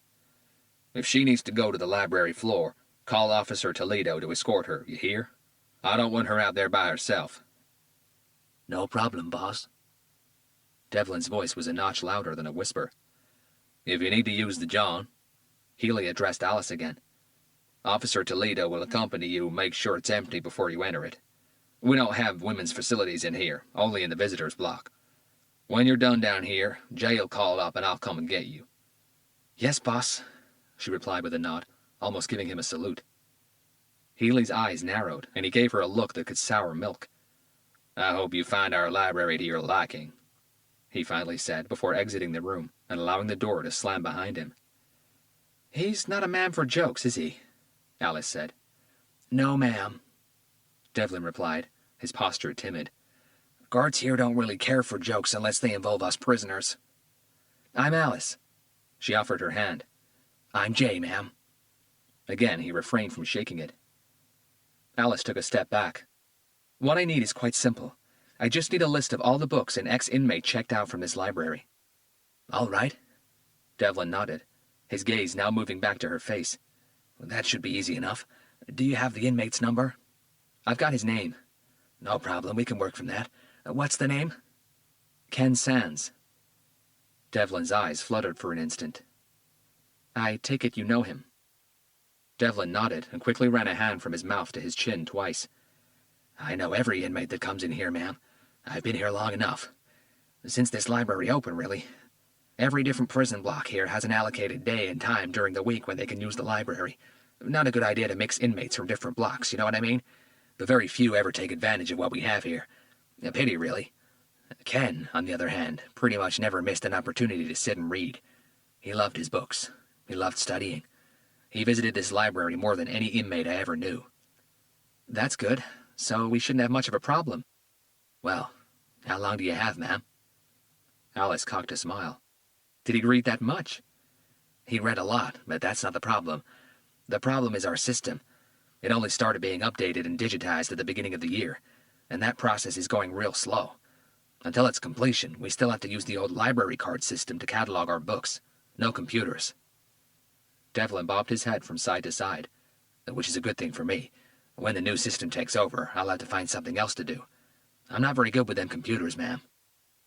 As part of the district attorney's office, Alice understood well why the digitization of prison libraries was moving at a snail's pace. Everything the state's government did was linked to a budget.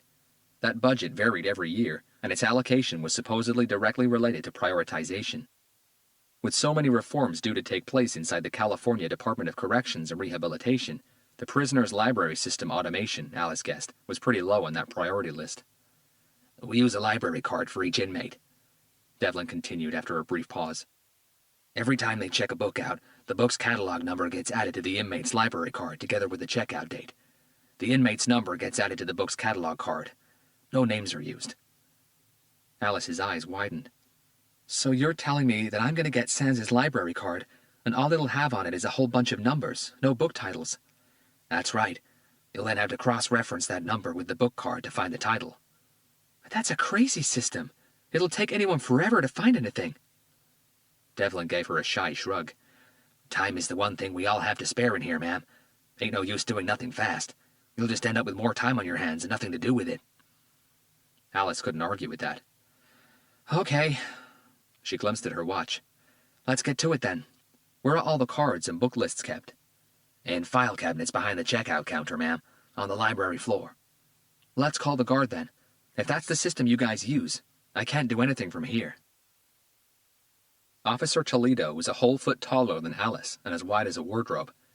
He had a thick, peppered mustache over thin lips, a shaved head, and sideburns to rival Elvis. He accompanied Alice and Devlin out onto the main library floor and took position to the left of the book checkout counter, 4 paces from the main door. There was something in the way his gaze kept reverting back to Alice that made her feel really uncomfortable. The main library floor had enough seats for 100 inmates, but at that time there were only a handful of them, scattered around the many formica desks and tables. Like a scene from an old Western movie, they all stopped what they were doing and lifted their heads at the same time to stare at Alice. A quick murmur followed, and it moved around the floor like a Mexican wave. Alice had no interest in finding out what they were saying. "What kind of books do you carry in here?" Alice asked Devlin. "A little of everything, ma'am, except crime. We have no crime books of any sort. No crime fiction, no true crime, nothing at all." He chanced to smile. "As if that would make a difference. We have a big department on religious and school books. Math, history, geography, all that. Anyone could learn how to read or complete their lower or high school diplomas in here, if they wanted to. Not many do. We also have a large and up-to-date law section." "What sort of books did Ken read?" Devlin chuckled and scratched his chin. "Ken read everything. He was a fast reader, too, but he liked them study books a damn lot. He took them correspondence courses, advanced college stuff, He had a smart brain on him. Because of them courses, he was allowed to request extra books for his studies. Books we didn't have here, but because the state bought them, we got to keep them after he was done with them. No one else has ever checked them out." Devlin paused, screwed up his face, and ran a hand through his short-cropped hair. "And then there are the books he read in here, sitting at the corner over there." He pointed to a desk at the far end of the hall. "The ones he didn't check out. If books are only read in here, then they won't go on an inmate's card either." Alice nodded her understanding. Devlin showed Alice how the library cards were organized and where they were kept, a long wooden cabinet that ran along the entire back wall. In her mind, Alice was already starting to prioritize things. "Do you have a medical book section at all?" "Yes, we do," Devlin answered. "A small one. Let me show you." They left the book checkout counter and moved on to the main library floor. Officer Toledo was never more than 3 paces behind them. Once again, every pair of eyes in the library looked up. Murmurs came from every corner, but again, Alice made a point of not hearing any of it. They carried on towards one of the bookshelves at the back. "This is our medical book section," Devlin announced, indicating a small segment of the top shelf. It was comprised of 24 books. Alice made a mental note of its numeric range. "The only reason we have all those books is because they were part of one of Ken's courses," Devlin said. Alice asked to be shown 2 other book sections, psychology and art. She made a mental note of their numeric ranges as well. "Okay, I just need some pen and paper and I can start." "I can get you a pencil." "That'll do." They returned to the front of the library. Once back behind the checkout counter, Devlin handed Alice a few sheets of paper and a pencil, showed her the drawer in which she would find Ken Sans's library cards, and left her to her task. Ken Sands had 92 library cards, all of them packed full of book catalog numbers. He must have been one of those who could read a book a day.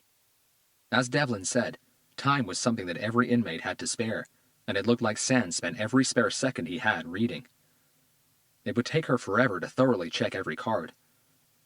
Alice paused for a moment, her brain pondering the easiest and fastest way to work through them.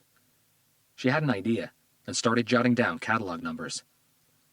An inmate with a shaved head, who had been sitting quietly at the table closest to the checkout counter, approached Devlin and handed him a book. "This is a good book, Toby. I'm sure you'll like it."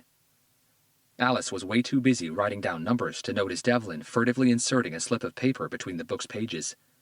If anybody could get a message to someone outside Lancaster Prison, Toby could. Police officers weren't the only ones who looked after their own. Chapter 33. Many connoisseurs will say that the true lover of whiskey will drink it with a little water, better still, spring water. Adding a little water to whiskey before drinking it will prevent its strength from numbing your senses and reducing your enjoyment. Water will also enhance the aroma and flavor of a whiskey, bringing out its hidden characteristics. It is widely said that you should dilute your whiskey with a fifth measure of water.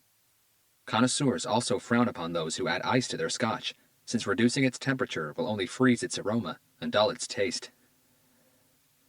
Hunter couldn't care less for what others said, connoisseurs or not. He enjoyed his single malt with a little water, not because it was considered the correct way of drinking it, but because he found that some whiskies were truly too intense to drink neat. Sometimes he enjoyed his scotch with 1, perhaps 2 cubes of ice, welcoming the coolness of the liquid as it slipped down his throat. Garcia drank his whichever way it came. Tonight, each had a single cube of ice in their glass. They were sitting at one of the front tables inside Brennan's on Lincoln Boulevard, a dive bar famous for its turtle racing on a Thursday evening, and its jukebox's classic rock collection. Hunter needed a break from his claustrophobic office, not to mention its morbid decoration of bloody crime scene photographs and the replica body part sculpture. Hunter and Garcia both drank their whiskeys in silence, each having his own roller coaster of thoughts to deal with. Hunter had spoken with Dr. Hove on the phone. The toxicology test results for Andrew Nashorn were in. Their prediction was correct. Traces of propafenone, felodipine, and carvedilol were found in his blood, the same cocktail of drugs that was used to reduce Derek Nicholson's heart rate. A tall, long-haired blonde with a dancer's lithe body and a walk that was as charming as it was sexy entered the bar. She was wearing skin-tight blue jeans, light brown stiletto shoes, and a cream-colored shirt tucked in at the waist.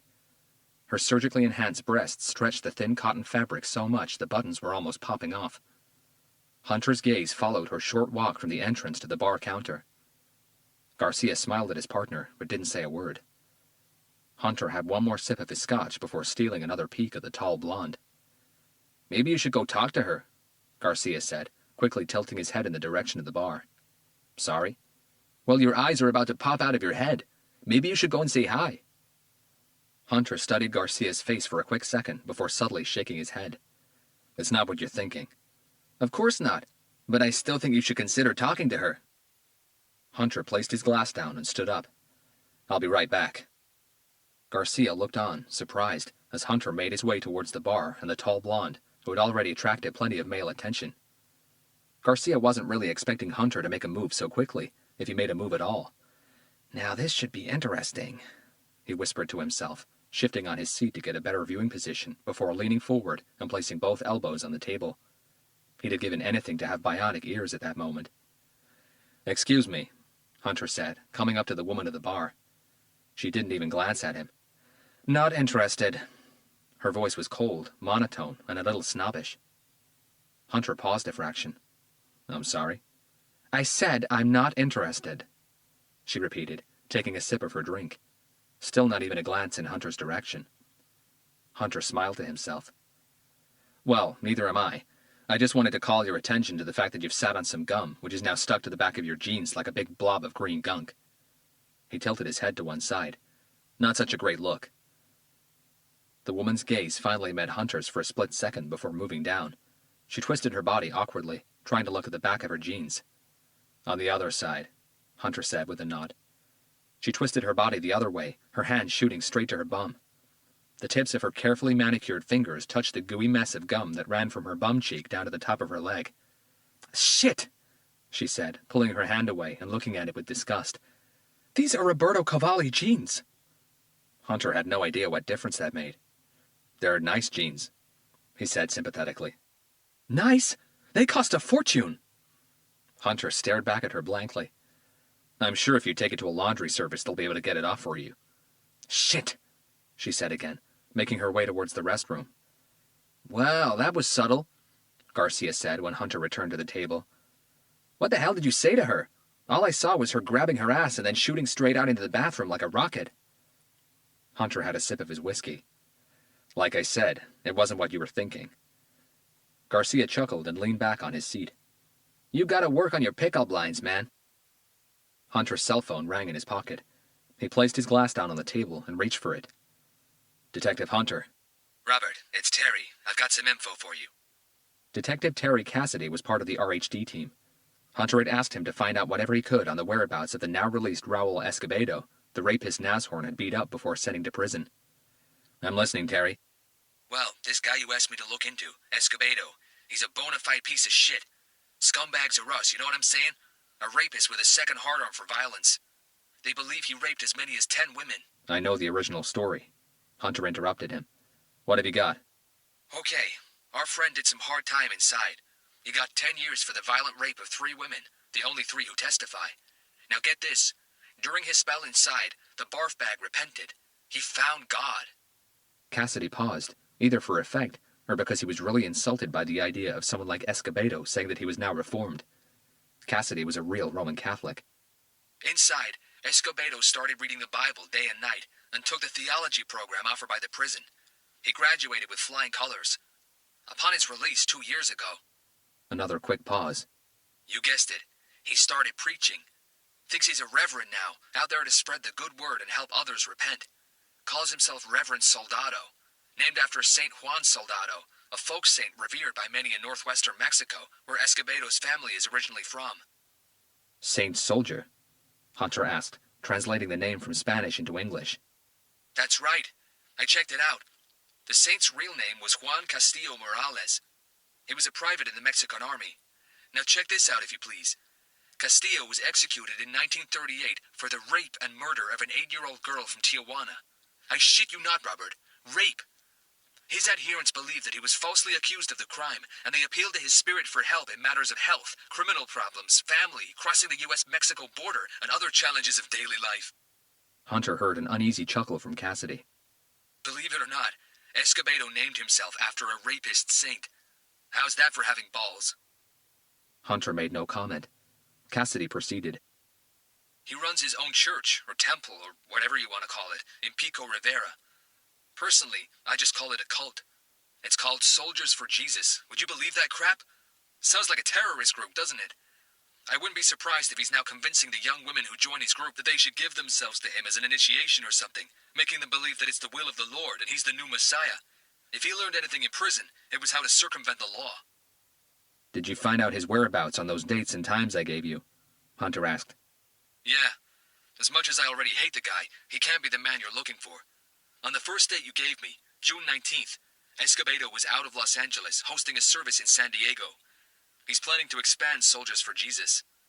The second date, June 22nd, he spent the entire day recording 2 CDs and a DVD. He sells them amongst his followers. He has loads of witnesses who testify to that. Escobedo is a cesspit of lies, stinky shit, and blasphemy. But he ain't your killer, Robert. Hunter nodded to himself. Protocol said he needed to check, but he never really considered Escobedo as a real suspect. As a psychologist, and then as a detective for the RHD, Hunter had studied, interviewed, and apprehended hundreds of murderers, and throughout the years, he'd found that usually there was little to separate a murderer from the regular man on the streets. He'd met killers who were handsome, charming, and charismatic, some who looked like kindly grandfathers, even some who were voluptuous and sexy. The real difference only surfaced once he started delving into their minds. But there were different kinds of criminals, different kinds of killers. Escobedo was a rapist, lowest of the low. True, he was violent, but his only interest was in fulfilling his carnal desires. He'd never stalked his victims, simply randomly picking them from whoever was around on a given night. There was never any planning. Hunter knew that criminals like that very rarely changed their M.O. Even if revenge were the motive, Escobedo would probably have shot or knifed his victims and fled the scene as fast as he could, not spent hours dismembering them and creating those grotesque sculptures, assigning to each one meanings hidden in the shadows. No, Escobedo didn't have the know-how, the patience, the intellect, or the nerve to commit such crimes. "Great work, Terry, thanks," Hunter said before closing his phone and returning it to his pocket. He told Garcia the news, and they both finished their drinks in silence. As they got up to leave, the tall blonde came out of the bathroom and approached their table. "Sorry for earlier," she said, coming up to Hunter, her voice now charming with a seductive tone. "And thanks." Garcia's facial expression was a picture. "You gotta be kidding me," he whispered. "Not a problem," Hunter replied. "I know I came across as being arrogant," she continued, her smile plastic, rehearsed. "I'm not always like that. It's just that in places like this, a woman has to watch herself, you know?" "As I said, it's not a problem." Hunter maneuvered around her. "Enjoy the rest of your evening." "Listen," she called as he turned to leave again. "I gotta go home and try to sort this mess out, but maybe we could have a drink some other time." She very expertly slipped Hunter a folded napkin. "Your call." She closed the whole thing with a sexy wink and walked out of the bar. "You gotta be kidding me," Garcia whispered again. Chapter 34. Friday night, and the airliner on North Broadway was pretty much packed to capacity. The spacious upmarket dance club and lounge was decked out in a don't tax the imagination too hard airline motif, but certainly served a much finer selection of booze than any U.S. Airways economy flight. With 2 large and well-equipped bars, a bump-in dance floor, a plush lounge area, and some of Los Angeles' hottest DJs, the airliner was certainly up there with the best L.A. clubs, attracting a diverse clientele of Angelenos and tourists alike. And that was why Eddie Mills loved going there. Eddie was a low-life, small-time crook who got caught with 1.5 kilos of cocaine while driving through Redondo Beach. In prison, he met Guri Krasniki, an Albanian crime ringleader. Krasniki was never coming out of prison, but he still ran his empire from inside, and got Eddie hooked up with his people when he was released from the California State Prison in Lancaster 2 years ago. Eddie was standing by the upstairs bar, sipping champagne. He was so distracted, watching a short-haired brunette set the dance floor alight, that he didn't even notice the 6'1", heavy-set man who'd come up next to him at the bar. "Jesus!" Eddie almost jumped out of his skin when the heavy hand landed on his right shoulder. "What's up, Eddie?" Eddie turned and faced the shaved-headed man. "Tito." He squinted as if he couldn't believe his eyes. "Goddamn, cuz, what's up with you?" Eddie's lips broke into a sparkling, shining white smile, and he opened his arms wide. Tito smiled back, and they hugged like long-lost brothers. "When the hell did you get out?" Eddie asked. "Paroled 11 months ago." "No shit. No shit, homie." "So how you doing, dog?" Eddie took a step back to assess his friend. "By the looks of you, you're doing well. Where the hell have you been living, in a cake shop?" "Hey, a man's gotta eat, you know?" "Yeah, I can see that. A man's gotta stop eating as well before he bursts." "Screw you! At least I don't get to eat that goo they serve back in Lank." "I'll drink to that." Eddie lifted his glass. "What the hell?" Tito pulled a face. "Champagne, really? I guess someone is doing well." "Hey man, only the best, cuz. Have some." Eddie signaled the barman over and asked for a second champagne flute. "You're looking fly," Tito said, raising his glass for a toast. "To being out and staying out." Eddie accepted with a head nod. "Thanks, man." He ran a hand down his tie. "This is Armani, you know." He nodded at his suit.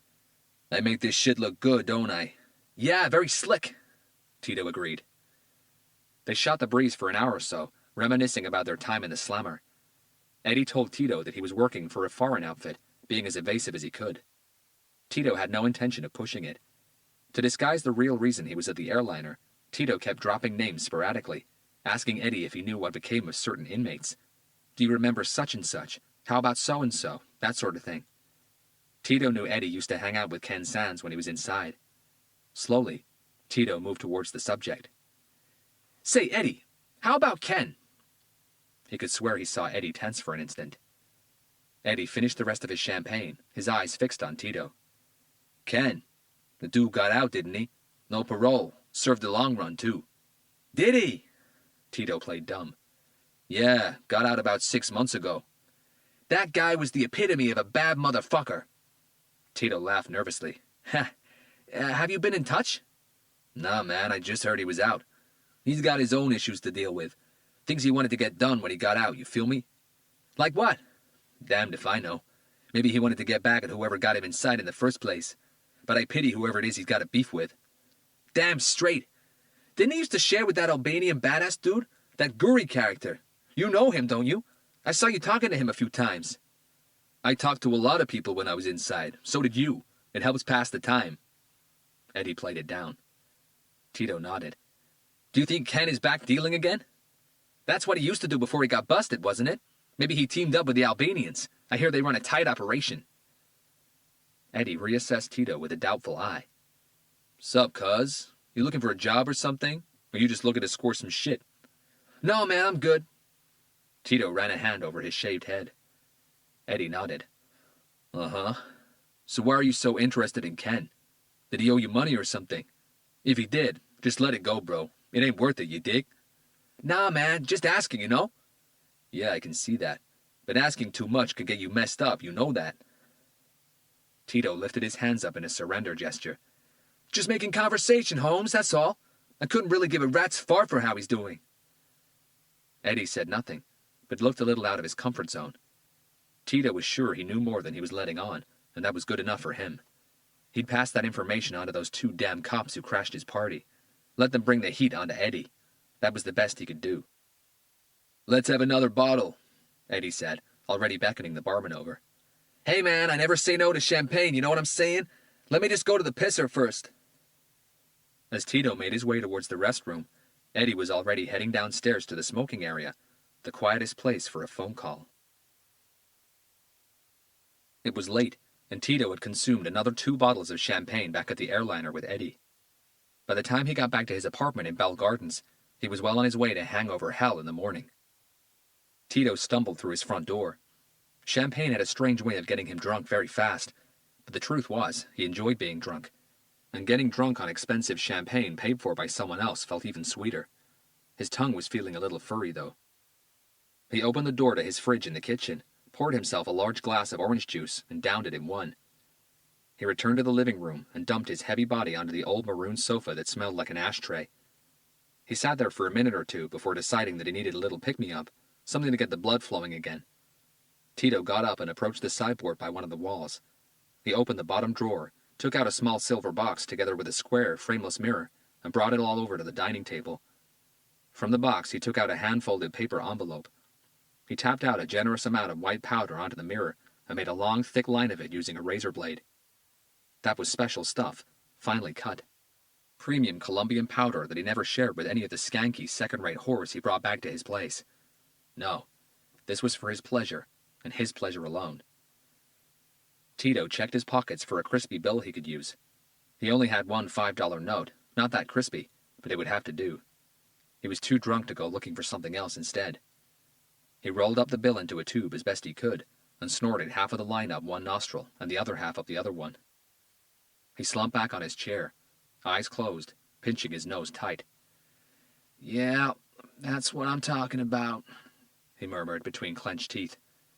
This was just what he needed. He threw his neck back and sat there for a moment, his eyes still closed, enjoying the crazy effect as the drug and the alcohol in his blood collided against each other. Tito was so absorbed in his trip that he never heard the sound of his front door being opened. He'd been too drunk to remember to turn the key in the lock. Still with his head tilted back, Tito finally opened his eyes, but instead of the ceiling, he saw a face looking down at him, and he had seen those eyes before. Chapter 35. In the morning, Hunter sat at his desk, checking the overnight emails. He'd gotten to his office early, just 5 minutes after Garcia. Neither had had a good night's sleep. Hunter had pulled his attention away from his computer and had started looking through a few notes when Alice knocked at the door. She didn't wait for a reply, pushing the door open and stepping inside. Her tired eyes told everyone that sleep hadn't come easily to her either. She walked straight up to Hunter's desk and placed a 3-page printed list on it. Hunter's eyes moved to her face. "The list of books Sands checked out from Lancaster's prison library," she said in a half-triumphant tone. Hunter kept his gaze locked with hers. I had to go up there and get it, she explained. You what? Garcia asked. Their system isn't automated, nothing is computerized yet, and there's no book database. Their library uses the old library card system, and they have their own bizarre way of archiving things. If I hadn't gone up there, it could have been days, maybe even weeks before we got this. Hunter said nothing, his expression posing the question. I was getting a bit fidgety here yesterday, Alice admitted. You guys were out all day. I got tired of researching on the internet and finding nothing. I made a few calls, and D.A. Bradley arranged with the prison warden to let me check the library. It took me several hours to get this. Hunter finally reached for the list. Ken Sands pretty much read Lancaster Prison's entire library, Alice said, but there were several books he checked out more than once. Some way more than once. I concentrated on those. Hunter started skimming through the list. Alice followed his gaze. You'll notice that the first 24 titles are all medical, she said. Out of those, half of them are only in the library because they belong to Sands. They were part of his nursing and patient care degree. I spent some time going over their topics. At least 5 of them have extensive sections on how to contain severe hemorrhages, with detailed explanations and diagrams on transfixing of arteries and ligation of large veins, including the brachial and the femoral arteries. Hunter's gaze returned to Alice. She shrugged. I read the autopsy reports. Garcia left his desk and moved over to Hunter's. That's nothing new, though. We already knew that Sands had medical knowledge, he said. That's right, Alice agreed. But this confirms that he more than likely had the specific knowledge required to carry out the amputations that were performed on both victims and to properly minimize the bleeding. Hunter was still silent, still reading the list of book titles. In my view, Alice moved on, if Sands is our man, then he obviously started developing his revenge plan while inside. But that wouldn't have happened straight away. A plan like that takes a while to solidify in anyone's mind.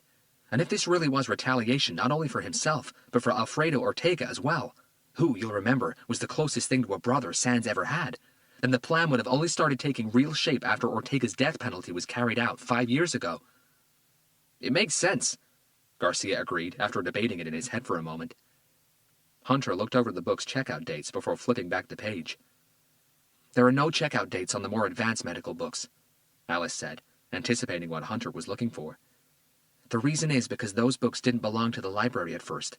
They were the prison's concession to Sands to help him with his studies. He put in a request for them and was allowed to keep them in his cell until he completed his degree.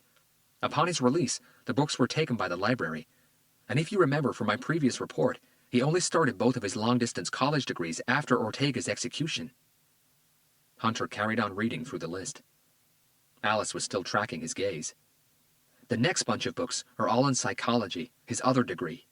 Again, a concession from the prison warden to allow Sands to conclude his studies.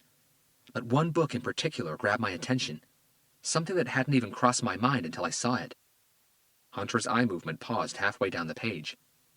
She knew he had recognized it. Standing behind Hunter, Garcia was reading as fast as he could, but nothing stood out. Okay, what am I missing? Hunter tapped his finger over a title. Principles of Rorschach Interpretation. Garcia pulled a face. Pardon my dumbass question, but what's Rorschach? Hermann Rorschach was a Swiss Freudian psychiatrist and psychoanalyst, Hunter said. He's best known for developing a psychological projective test, the Rorschach inkblot test. They could almost hear Garcia thinking. I'll be damned! Isn't that the crazy test where you get shown a white card with just a big ink smudge on it? They ask you to tell them what you think you can see, a little like looking at cloud shapes in the sky. In a nutshell, that's the test, yes, Hunter agreed. And in a not nutshell way, what is the test? Garcia pushed. Hunter left the list on his desk and leaned back on his chair. The official test consists of 10 cards. Each of the blots on them has near-perfect bilateral symmetry. 5 ink blots are of black ink, 2 are of black and red ink, and 3 are multicolored. But over the years, psychologists have modified the test, creating their own cards with their own ink blots. Some even completely disregard the original bilateral symmetry of the blots. Okay, but what the hell is it for? What does it test? Hunter's head tilted slightly to one side, as if not totally convinced. The test is supposed to measure a multitude of personality traits and psychological ills, like sense of self-worth, depression, inadequate coping, problem-solving deficits. He gestured with his hand to indicate that the list went on and on. Basically, the test tries to assess an individual's intellectual functioning and social integration. From an ink blot? Garcia questioned. Hunter shrugged and nodded once. He completely understood his partner's skepticism. Yes, but forget what the test is supposed to measure, Alice cut in, and think of what we have. The shadows cast by the sculptures could be seen as Sansa's own ink blot type of test. Hunter shook his head firmly. The killer is testing us, that's for sure, but not with ink blots. How can you be sure? As Garcia said, the ink blots are exactly that, blots, smudges with no real shape. What the killer has given us has perfect shape. A coyote and a raven on the first one, and though we're still not entirely sure of the meaning of the second image, it certainly isn't a shapeless blot. Okay, I'll go with that, but it still comes down to interpretation, doesn't it? What we think we can see, Alice countered. Most people would never have known that mythologically a coyote and a raven together mean a betrayer, a liar. We didn't know that either, Hunter said, until you looked it up, remember? To a certain extent, most images are open to interpretation. The way someone looks at a piece of art might well be very different from what the artist intended. That isn't art, Robert. Alice pointed at the replica sculpture. To us it isn't, but to the killer. He left the sentence hanging in the air for a second. It's his work, his creation, his art, gruesome or not. And I bet you he saw something completely different from what we're seeing when he put that thing together. Different frame of mind makes you see different things. Alice stared at the sculpture. Different frame of mind. Hunter stood up and approached the pictures board. Interpretation is directly related to a person's frame of mind. Looking at the same image, a person could see two completely different things depending on the mood that person is in at the time. And that's the problem with the Rorschach test. How can the same person see two different things? Alice's gaze had moved to the shadow photograph pinned to the board. Every time I look at that, I see exactly the same thing. A devil figure looking down at what might possibly be his victims. Then you're not keeping your options open. Hunter came back. Look, let's say you have a shapeless image that resembles a face with its mouth wide open. You then show it to someone who, at that moment in time, is feeling happy. That person might interpret that image as someone laughing out loud. Garcia immediately caught on. But if that same person were in a darker frame of mind for some reason, that same image could be seen as someone screaming in agony. Correct. Your mood alters your outlook, and that's always been the biggest argument against the Rorschach test. Many say that it measures a subject's frame of mind at that point in time more than anything else. But I agree with you, Alice. Whatever the meanings behind those images are, Hunter pointed to the shadow photograph, it has all to do with how we interpret it, and that's the key to this jigsaw. If we read it wrong, if we don't figure out exactly what the killer is trying to tell us through those shadows, Hunter shook his head, I don't think we'll ever catch him. Chapter 36. She had been jittery all night, needing a hit more than she needed food. Regina Campos didn't care what kind of drug she took. She just needed to get high on something. Anything. She had no money, but that wasn't too much of a problem. She knew exactly what to do to get her fix. By the age of 16, Regina had already learned that any man would melt like butter if you knew what to do to him in bed. Regina was only 18, and if you asked the few people who knew her, they'd probably describe her as average. She was of average height, with an average body and average looks. In a crowd, no one would give her a second glance. Her hair was neither long nor short, and in high school she'd been an average student until she dropped out. But she was charming, and she sure knew how to get what she wanted out of people. Regina had had a string of good-for-nothing lovers and casual encounters. Actually, they were good-for-one-thing lovers. Drugs. Her newest good-for-one-thing lover, if she could even call him a lover, was a slob, an ex-convict who lived in a housing project in Bell Gardens. He was overweight, had the stamina of a 90-year-old man in bed, and got his kicks by wearing women's panties. Regina couldn't give a dry spit for how he got turned on. All she knew was that he could get her drugs. She'd called him late last night, desperate, but he told her over the phone he wouldn't be in all night. She could come over in the morning if she wanted to. It had been a long night of waiting for Regina. She took the stairs up to the third floor like a marathon runner.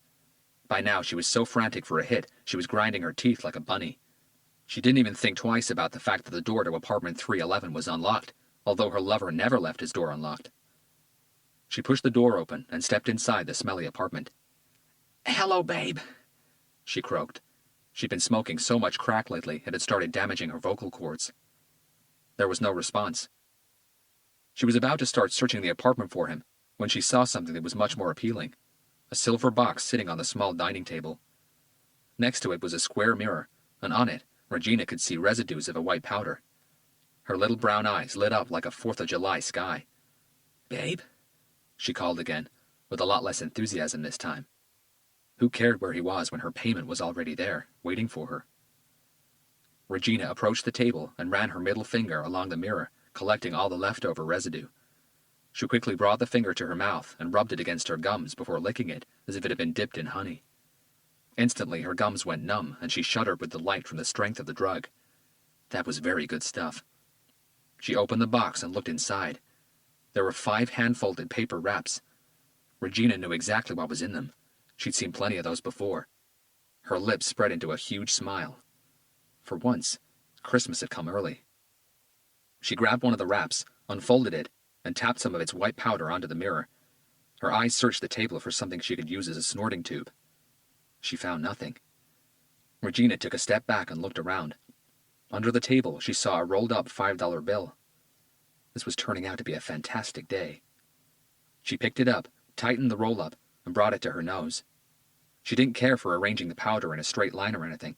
She just needed some of it to reach her bloodstream, and fast. Closing one of her nostrils with her finger, Regina sucked in a deep breath through her nose. The drug high hit her almost instantly. Wow. That was the best thing she had ever tried. No stinging or burning effect, just pure bliss. She moved the rolled-up bill to the other nostril and sucked in a second deep breath. This had to be what paradise felt like. She put the bill down on the table and stood still for a moment, simply enjoying heaven. Outside, the day was already hitting 86. Regina felt beads of sweat starting to form on the top of her forehead. The drug had also bumped her body temperature up. She undid the top button of her shirt, but she needed to splash a little cold water on her face. She turned around and made her way to the bathroom. As she reached the door, she was engulfed by a strange sensation, like something crawling up the back of her neck. It made her shudder on the spot. Her hand paused momentarily over the doorknob, and she looked around herself, almost feeling a second presence. "Babe, are you in here?" she called, moving her face closer to the door. Again, no reply. The tingling sensation at the back of her neck quickly ran down her spine, spreading through her whole body. "Wow, that really was some good shit," she whispered to herself. Regina twisted the handle and pushed the door open. Paradise became hell. Chapter 37. By the time Hunter and Garcia got to apartment 311 in Bell Gardens, the forensic team's investigation was in full swing. 4 people dressed in hooded white coveralls were stepping over each other inside the tiny flat, doing their jobs. In the living room, a young forensic agent was dusting a wooden sideboard for prints. A woman armed with a handheld vacuum was collecting fibers and hairs from the floor. An older agent with a spray bottle and a portable ultraviolet light was looking for blood droplets on a silver box that was sitting on the dining table. All the while, the official crime scene photographer was snapping away at everything. Detective Ricky Corby and his partner, Detective Kathy Ellison, were standing in the corridor just outside the apartment. Another 3 uniformed police officers were busy conducting the standard door-to-door. "Are you Detective Corby?" Hunter asked, coming from the badly lit stairwell. The tall black man turned around and faced Hunter. He was around 50 years old, with a scowling face topped with tight-cropped hair sprinkled with just a little gray. He wore horn-rimmed glasses, a brown suit, and judging by his physique, he'd probably played football when younger, and was still very physically active. "That'd be me," he said in his baritone voice. "And by the looks of you two, you're homicide special." He offered his hand. "Detective Hunter, I presume?" Hunter nodded. "Call me Robert." Corby's handshake was firm and strong. His palm was slightly tilted downwards, which Hunter knew from experience was usually a sign of an authoritative person or a controlling personality. From the word go, Corby was indicating that he was the one in charge there. Hunter had no intention of opposing that authority. "Call me Ricky. This is my partner, Detective Kathy Ellison." Ellison stepped forward and shook Hunter and Garcia's hand with almost the same firmness as Corby. She was about 5'6" in height, trim but slightly stoop-shouldered, with short dark hair, cut in a textured, graduated style. Her eyes carried the intensity of someone who took her job very seriously. "Call me Kathy," she said, quickly studying both detectives. "As I told you over the phone, the reason why I called you is that we found this in the victim's living room," Corby said, making a slight head movement towards the apartment and handing Hunter a business card. "It's one of yours, right?" Hunter nodded. Corby reached inside his breast pocket for his notebook. "Thomas Lynch, better known as Tito. He was out on parole from Lancaster, been out for 11 months. According to his record," Corby faced Garcia, "you were the arresting officer 7 years ago, and the one who got a confession out of him." He paused and reassessed his words. "Or should I say, you convinced him to cut a deal. If I had to venture a guess, I'd say that since he was released, he became some sort of informer for you guys." "Not really," Garcia said. Corby looked at him with a penetrating stare. "Friend?" "Not really." Corby nodded, taking off his glasses, breathing on both lenses, and using the tip of his blue tie to polish them. "Care to shed some light on how he came by one of your business cards? A very crisp and new business card." The last sentence was delivered with a slight lilt in his tone. Garcia held Corby's gaze. "We contacted him recently, looking for some information, but he wasn't an informer," he added, before Corby had a chance to retort. "He was just someone who showed up in a list of names." Ricky Corby was experienced enough to know that Garcia wasn't being stubborn. He was simply giving him all the information he was prepared to give at that time. Pursuing it further was pointless. He gave Garcia a barely noticeable nod. "Could you tell us when you saw him last?" Ellison asked. "Yesterday afternoon," Hunter said. Corby and Ellison exchanged a quick look. "According to the M.E., your boy was murdered sometime last night." Corby took over again, returning his glasses to his face. "Or most probably in the very early hours of the morning. They're just getting ready to take the body away, if you guys would like to have a look first." Hunter and Garcia nodded. "I have no idea who he pissed off last night," Corby added, handing the detectives a pair of latex gloves each, together with shoe covers. "But whoever it was, he did a job on this Tito character. We have a real work of art in there." Corby and Ellison stepped into apartment 311, followed by Hunter and Garcia. Together with the 4 forensic agents, the already crowded living room became a sardine can. "What's in the box?" Hunter asked, nodding at the silver box on the dining table. "Now, nothing," Corby said. "But it did contain drugs, cocaine to be more precise. A very fine cut, probably very high-quality stuff. The lab will confirm it. Initial signs indicate that whoever whacked him took the drugs." "Do you think this was a drugs hit?" Garcia asked. "Who knows at this stage?" Ellison replied. "Who called it in?" "Some terrified girl. Didn't leave a name. She sounded very young." "When was this? When was the call made?" "This morning. We checked the recording. The girl said that she came to visit a friend. Most probably she came here to score some drugs. From the door-to-door so far, no one knows who this young friend could be." Allison's eyebrows arched. "Actually, people barely knew the tenant in this apartment. No one is talking. And in a project like this, I'd be more surprised if they ever did. But forensics has already retrieved several sets of prints. Who knows, we might get lucky." Hunter's eyes swept the room in a matter of seconds. No blood anywhere. The living room looked a mess, but no different than it had the day before, when they'd paid Tito a visit. No visible disturbance. The chain lock and the inside door frame were also intact. Nothing indicated a forced entry. "Are you guys through in there?" Corby asked the lead forensic agent, indicating the tiny corridor that led to the bathroom and bedroom. "Yeah, we've got everything. You're clear." They crossed the living room. "There's no way all of us will fit in there," Corby said as they got to the bathroom door. "I thought there couldn't be a smaller bathroom than the one in my house. I was wrong. You guys go ahead. We've seen it." Corby and Ellison stepped back, allowing Hunter and Garcia to take lead. Hunter slowly pushed the door open. "Oh, crap." The words dribbled out of Garcia's lips. Hunter said nothing, his gaze taking everything in. The floor, the walls, and the sink in the tiny bathroom were splattered with blood.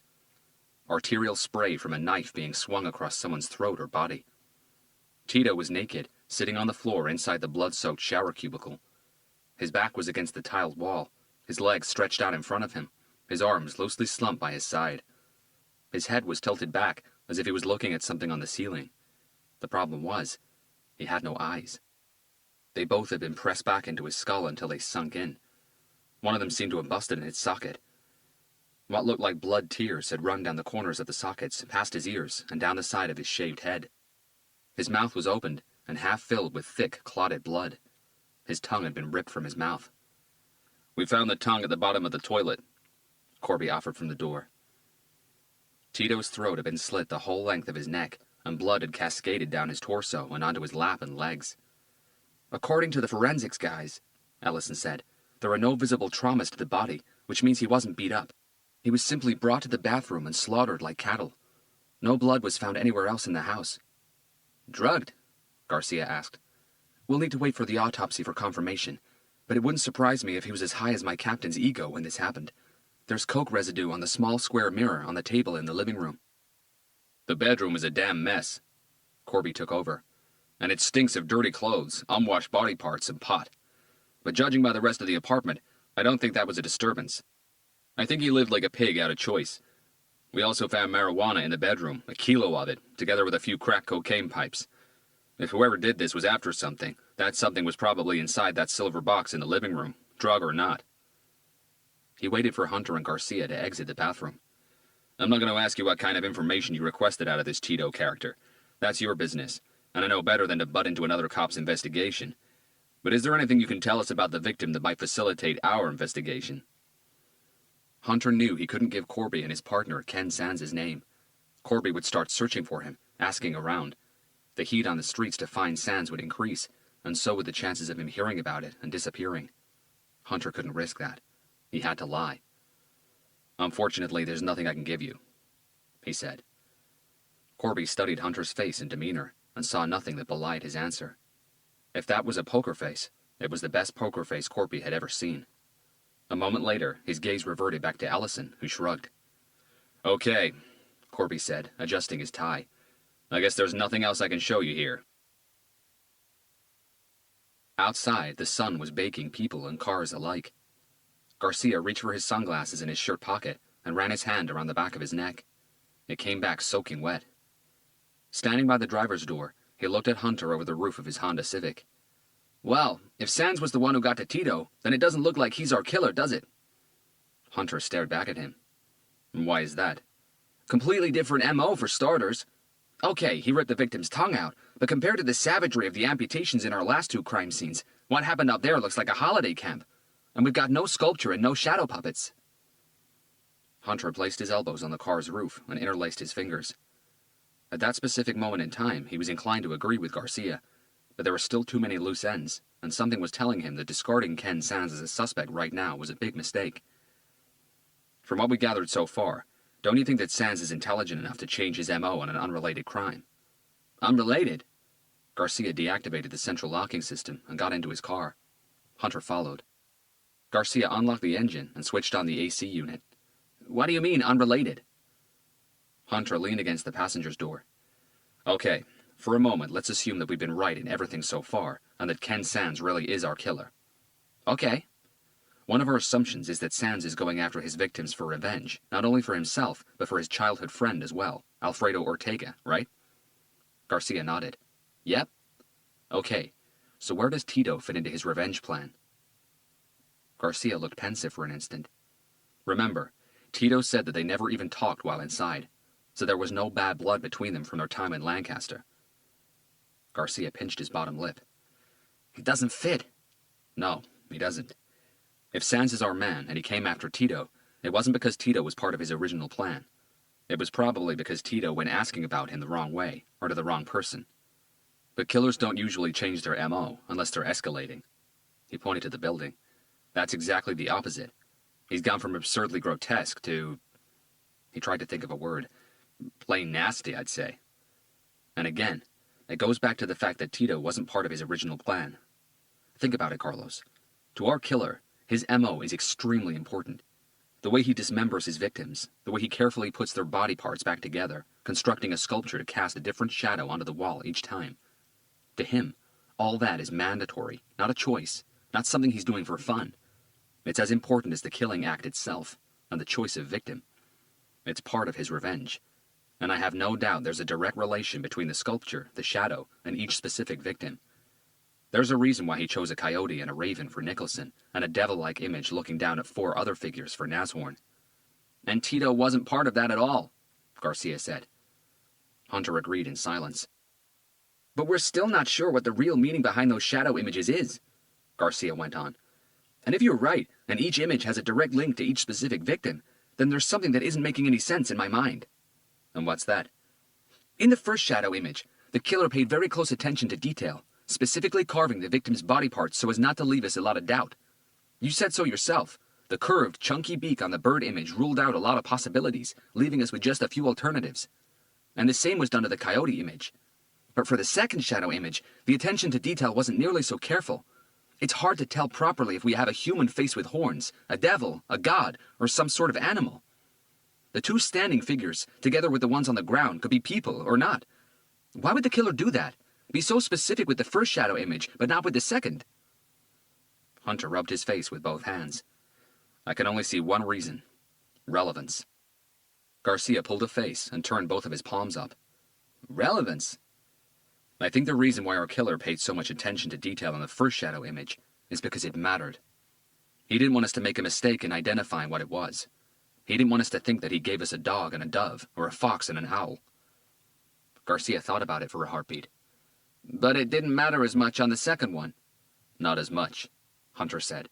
The details of the second image are less important to its meaning. It probably doesn't matter if the face with horns is human or not. That's not what the killer wants us to see. So what does he want us to see? I don't know. Yet. Hunter looked out the window at all the police cars parked in front of Tito's project building. But I do think Ken Sands is smart enough to change his MO just to throw us off his scent. Chapter 38.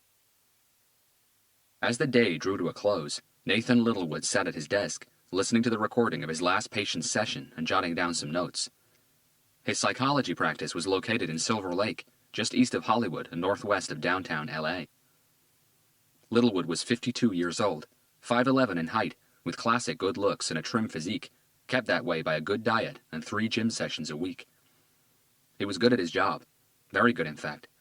His patients ranged from teenagers to over 60s, singletons to married and live-in couples, and from everyday people to a few B-list celebrities. Every week, tens of patients would pour their hearts and minds out to him.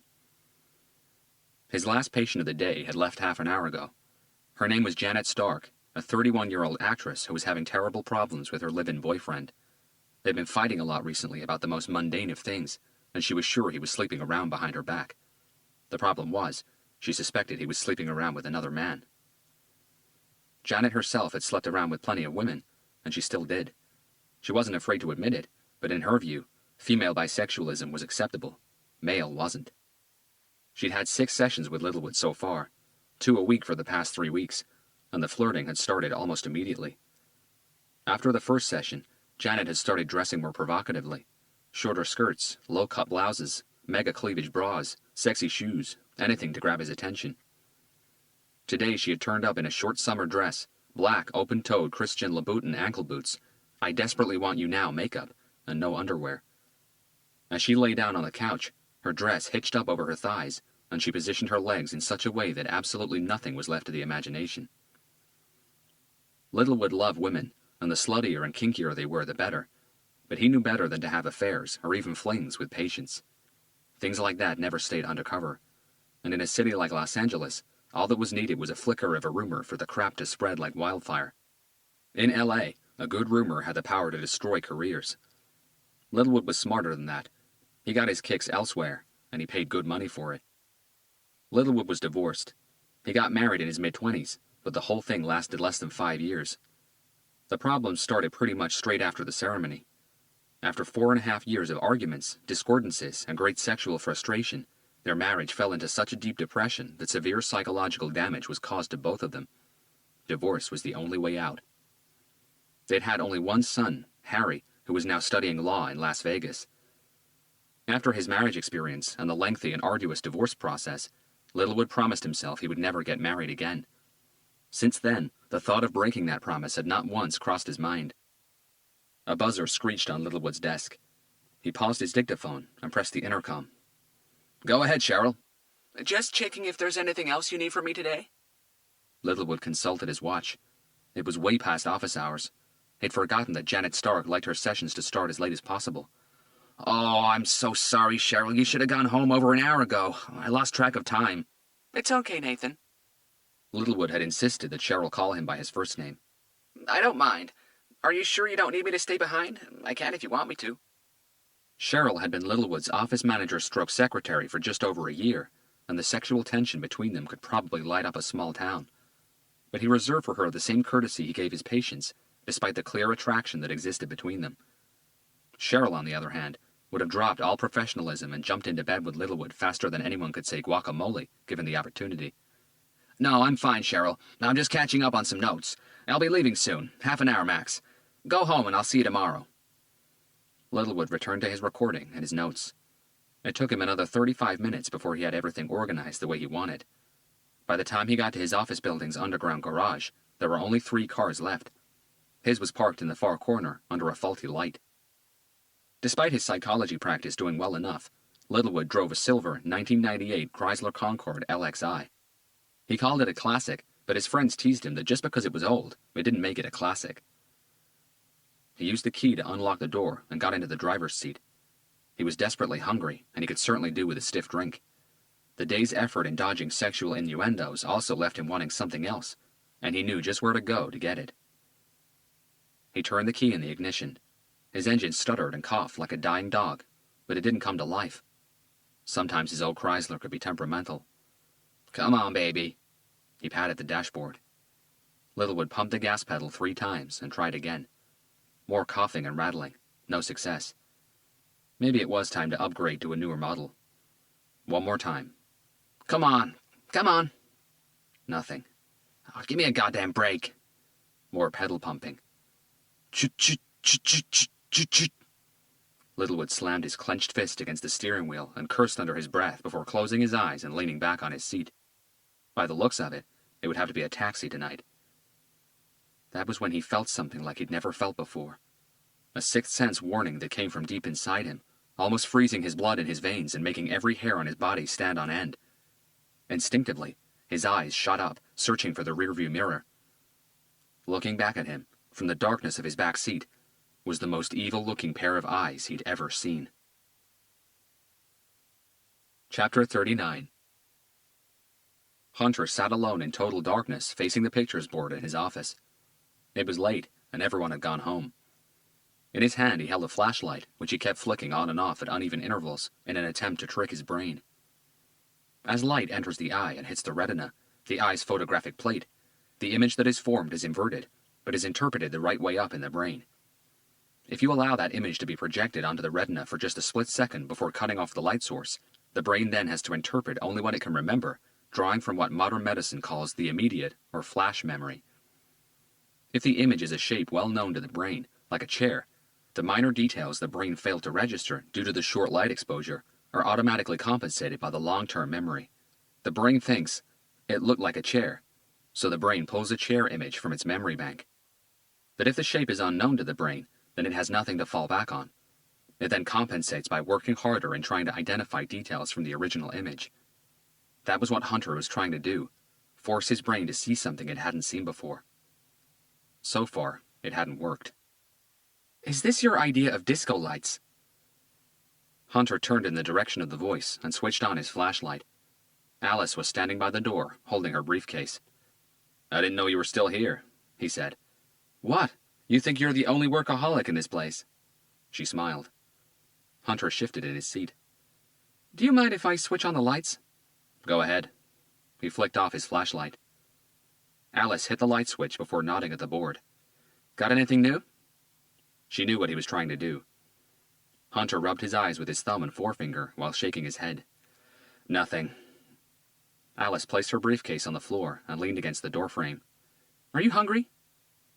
Hunter hadn't thought about it the whole day, and as he did, his stomach rumbled. Starving.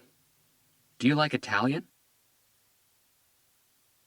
Campanile was a rustically elegant restaurant on South La Brea Avenue, reminiscent of a little Mediterranean village, complete with a bell tower, a fountain-accented courtyard, and a tiny bakery. I didn't know you liked this place, Hunter said as he and Alice took a table in the courtyard. There's a lot you don't know about me. She looked at him with a faint smile on her lips, but not wanting Hunter to dwell on her words, she quickly followed them up. I used to come here a lot.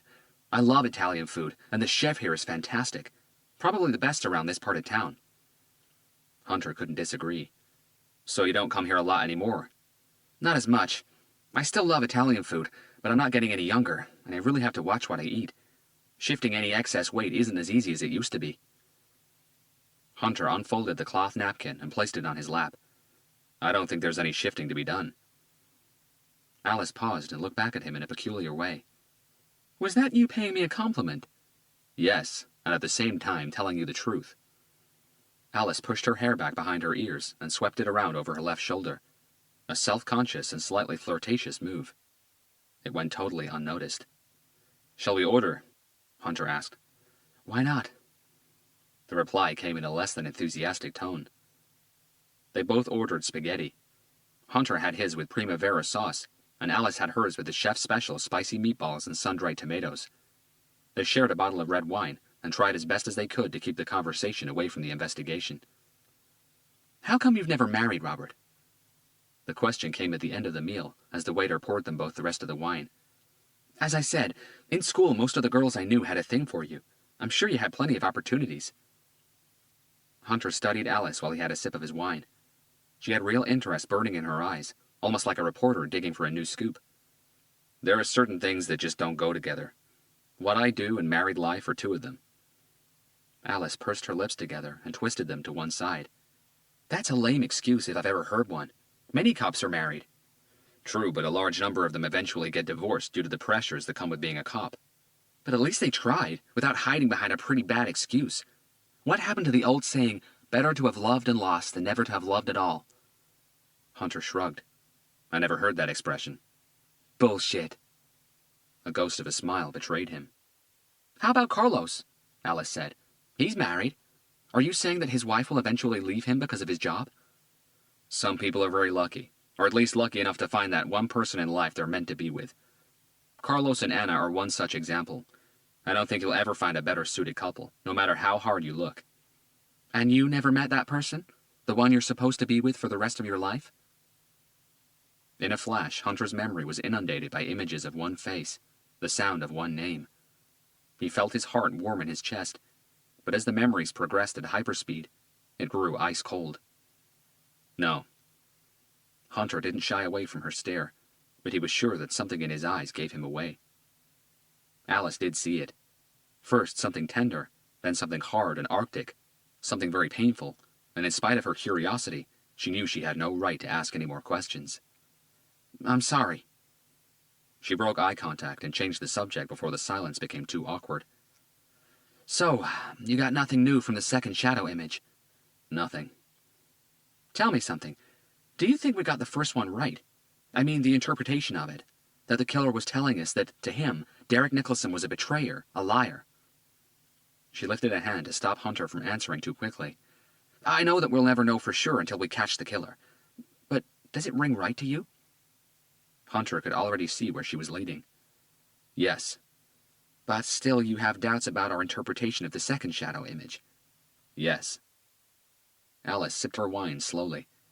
You, Carlos, and I have spent countless hours studying that human sculpture and the shadow image it casts, trying to make some sense of its meaning. I don't think there's anything else there, other than what we've been seeing from the start. Even the captain agrees. Why do you think we're wrong this time? Why can't the killer be using the image to tell us that he's going after 2 more victims? The waiter came over to clear their table. Hunter waited until he moved away, balancing all the dishes up his arms. In my view, that interpretation is too much of a leap from the first one. It doesn't make a lot of sense. Alice's eyes widened. Sense? What in this case makes sense, Robert? We have a maniac out on an ego trip, chopping people up and creating human flesh sculptures so he can give us crazy clues to a jigsaw puzzle. Where the hell is the sense in all that? Hunter quickly scanned the surrounding tables to see if anyone else had heard Alice's comment. Her voice had risen a few decibels with excitement. Everyone seemed much more interested in their own food and wine than in their conversation. His attention returned to Alice. It doesn't make sense to us because we haven't figured it out yet. But to the killer, it makes perfect sense. That's why he's doing it.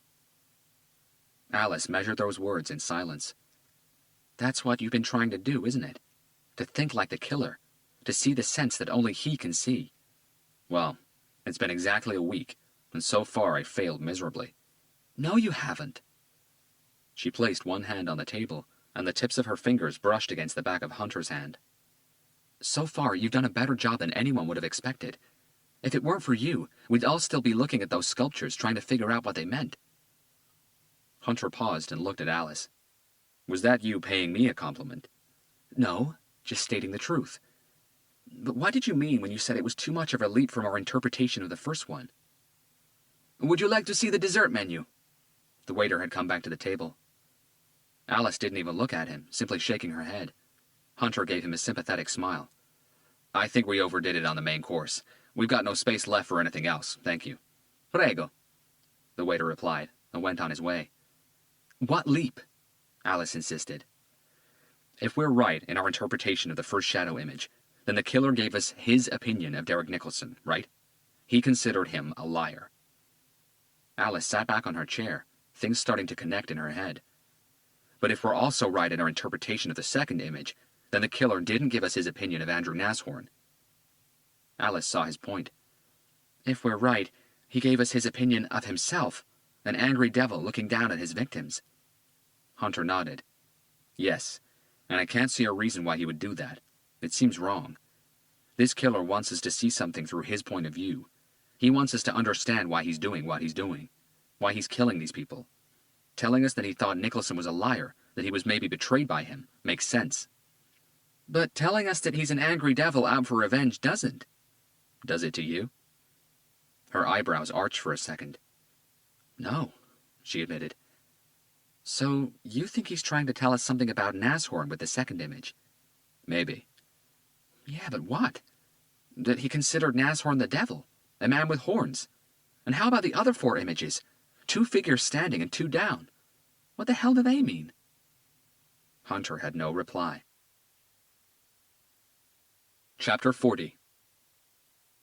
His eyelids fluttered like butterfly wings, very damaged butterfly wings. They felt as if they weighed a ton, and it took Nathan Littlewood several seconds and tremendous effort to half open them and keep them that way. Shards of light seemed to rip through his eyeballs. He took a deep breath, and his lungs burned as if the air were sulfuric acid. Whatever drug was injected into his neck, it was now wearing off. His chin slumped down to his chest, his head feeling too heavy for him to lift it back up. He stayed like that for several seconds. Only then he realized that he was naked, except for his sweat-soaked striped boxers clinging to his skin. It took him another moment to understand his position. He was sitting down on a comfortable leather office chair. His arms were pulled back behind him, around the chair's backrest. His wrists were bound together by something hard and thin that was cutting into his flesh. His feet were also pulled back and tied together under the chair's seat, about an inch or so from the floor. His whole body hurt as if he'd been at the receiving end of a massive beating, and the pain inside his head was eating away at his sanity. Something was pulling against the corners of his mouth, and all of a sudden he was overwhelmed by a desperate gagging sensation. Coughing erupted from his chest with incredible force, but the air was half blocked by the tight cloth gag in his mouth, and that served only to intensify his desire to retch. Littlewood tasted bile mixed with blood, and the coughs quickly escalated into a struggle not to choke to death. Breathe through your nose, was the only thought that came into his head. He tried to concentrate on that, but he was too scared and drunk on pain for his brain to muster any discipline at that moment. Littlewood needed more air. He was desperate for it, and instinctively he drew another deep breath through his mouth. The mixture of bile and blood that was sitting just under his tongue was sucked back into his throat, blocking the oxygen passage even more. Total panic. His eyes rolled back into his head, and the contents of his stomach exploded inside him, shooting up through his chest and esophagus like a rocket, though to him everything happened in slow motion. His body started to go limp. Life was quickly draining away from him. He felt the acid taste of vomit take hold of his mouth a fraction of a second before it was flooded by warm, lumpy liquid. At that moment, his gag gave in, dropping from his mouth as if someone had snipped it off at the back. He threw up all over his lap. But the good news was he could now breathe. After a battery of dry coughs and spits, Littlewood started taking desperate gasps of air, trying to fill his lungs with oxygen and at the same time calm himself down. He started shaking, convulsing with 2 realizations. 1, he had just come within an inch of death. 2, he was still tied to a chair, and he didn't have a clue what was going on. Movement came from his left. Startled, Littlewood's head snapped in that direction. Someone was there, but the shadows didn't allow Littlewood to see. "Hello," he said, in such a weak voice he wasn't sure it had been audible to anyone but himself. A few more desperate breaths to steady himself. "Hello," he tried again. No answer. Littlewood looked around himself. He saw a large bookshelf crowded with leather-bound volumes, a floor lamp by the side of a large desk across the room from him, the room's only source of light. His eyes moved right, and he saw a comfortable brown leather armchair. A few feet in front of it, he recognized the psychologist's couch. His psychologist's couch. He was back in his office. "By the look on your face, I can see you've figured out where you are." The phrase was delivered in an even voice. Someone had come from the shadows and was now standing about 5 feet in front of him, leaning against his desk. Littlewood's gaze refocused on the tall figure as even more confusion settled in. "This is your office, 4 floors up from the road below. Thick windows, thick walls, and your window faces the back alley. Outside your door there's a large waiting room, and only then do you reach the door to the outside hallway." A pause and a shrug. "Scream if you like, but no one will hear a peep." Littlewood coughed again to try and clear the vile taste from his mouth. "I know you." His voice was croaked and weak. Fear cloaked every word. A smile and a shrug. "Not as well as I know you." Littlewood's head was still too fuzzy for him to put a name to the face. What's all this?" "Well, what you don't know about me is that I am an artist." A deliberate pause. "And I'm here to make you into a work of art." "What?" Littlewood finally noticed that the person in front of him was wearing a clear, hooded, thick plastic jumpsuit and latex gloves. "But I guess that what I am does not matter. What matters is what I know about you." "What?" The fog of confusion was getting denser, and Littlewood started wondering if all this wasn't just a bad dream. "For example," the artist continued, "I know where you live. I know about your awful marriage all those years back. I know where your son goes to college. I know where you go if you want to let off some steam. I know what you like when it comes to sex and all the places you go to get it. The dirtier the better, isn't that right?" Littlewood coughed again. Spit dribbled down his chin. "But best of all, I know what you did." Pure anger found its way into the artist's voice. I don't know what you're talking about." The artist took a step to the left, and the light from the pedestal lamp reflected on something that had been laid out on Littlewood's desk. Littlewood couldn't make out what it was, but he realized that there were several metal objects lying there. Shuddering fear traveled through every inch of his body. "It's okay. I will remind you as the night goes on." An irreverent chuckle. "And for you, it will be a long, long night." The artist grabbed 2 objects from the desk and approached Littlewood. "Wait, what's your name? Could I have some water, please?"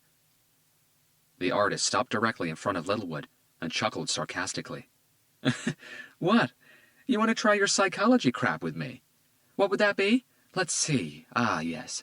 Appeal to the assailant's human side by asking for the simplest of things, like water or going to the bathroom. Sympathy for those in need is a natural sentiment to most human beings. You want to call me by my name? Who knows? Maybe I'll call you by yours. Which would humanize the victim in the eyes of the assailant, transposing the victim from a simple victim to a person, a human being, someone with a name, with feelings, with a heart, someone who the assailant could maybe identify with, someone who, outside the given situation, could be just the same as the assailant, with friends and family and everyday problems." A new chuckle. "Appeal to their human nature, right? It's supposedly harder for people to hurt someone they know. So try to strike a conversation. Even a simple one can have a massive effect on the assailant's psyche." Littlewood looked up with horror in his eyes. "That's right. I read the same books as you did. I know hostage situation psychology as well. Are you sure you want to try your bullshit with me?" Littlewood swallowed dry. "The building is empty. We've got until tomorrow morning before anyone even walks past your door. Maybe we can chat while I work. What do you say? Want to give it a try? Maybe spark some sympathy inside me?" Tears filled Littlewood's eyes. "I say, let's make a start." Without any more warnings, The artist pinched and twisted Littlewood's exposed nipple with a pair of metallic medical forceps, pulling it away from his body so hard that the skin almost ruptured right there and then. Littlewood let out an agonized cry. He felt vomit starting to rise up in his throat again. "I really hope you don't mind pain. This knife isn't very sharp." The other instrument the artist had retrieved from the desk was a small, serrated knife. It looked old and blunt. "Feel free to scream if this hurts." "Oh, God. Please, don't do this. I beg you. Littlewood's next words were abruptly substituted by a soul-chilling scream as the artist slowly started sawing off his nipple. Littlewood almost passed out. His mind was struggling with everything. He desperately wanted to believe that whatever was happening to him wasn't real. It couldn't be real. He had to be inside the absurd world of some crazy dream. It was the only logical explanation. But the pain that shot up from his blood and vomit-soaked chest was very real. The artist put down the blunt knife and watched Littlewood bleed for a while, waiting for him to catch his breath, to regain some of his strength. "As much as I've enjoyed that," the artist finally said, "I think I want to try something different now. This might hurt more." Those words sent Littlewood tumbling down a rabbit hole of such intense fear that his whole body tensed. He felt the muscles of his arms and legs cramp so hard it paralyzed him. The artist moved closer. Littlewood closed his eyes, and though he wasn't a religious man, he found himself praying. Seconds later, he noticed the smell. Something unbearably strong and intrusive. Something that immediately made him want to be sick again, but his stomach had nothing else to throw up. The smell was instantly followed by excruciating pain. Only then did Littlewood realize that his skin and flesh were burning. Chapter 41. The call came through on Hunter's cell phone mid-morning, just as he was getting back into his car. He just revisited both crime scenes, Nicholson's house and Nashorn's boat, still looking for something he wasn't even sure was there. "Carlos, what's new?" Hunter said, bringing the phone to his ear. "We've got another one." By the time Hunter got to the 4-story office building in Silver Lake, it looked like a music concert was about to take place. A large crowd had gathered around the police perimeter, and no one was prepared to move an inch until they got at least a glimpse of something morbid. Reporters and photographers were sniffing around like a pack of hungry wolves, listening to every rumor, collecting whatever information they could gather, and filling in the holes in their stories with their own imagination. Police vehicles were scattered on the street and on the sidewalk, causing traffic chaos. 3 officers were frantically trying to organize things, urging pedestrians to move along, telling them there was nothing to see, and signaling cars to drive on as they slowed down to take a peek. Hunter rolled down his window and flashed one of the policemen his badge. The young officer took off his hat while squinting against the glare of the sun, and used his hand to wipe the sweat from his forehead and nape. "You can go around the side and park down in the building's underground garage, Detective. Forensics and the other detectives park their vans and cars there. No offense, but we don't need any more cars up here." Hunter thanked the officer and drove on. The underground garage was spacious enough, but very dark and gloomy. As Hunter maneuvered to park next to Garcia's car, he identified 3 faulty light bulbs. He also saw no CCTV cameras anywhere, not even at the garage's entrance. He parked, stepped out of the car, and quickly studied the ample space. Nothing but a cement box with pillars, parking lines on the ground, and dark corners everywhere. At the center of it, a square block with a wide metal door that led to the underground landing. From there, one could choose to take the elevator or the stairs up. Hunter took the stairs. On his way to the 4th floor, he passed 4 more uniformed police officers. The stairwell door dropped Hunter at the end of a long corridor, alive with movement.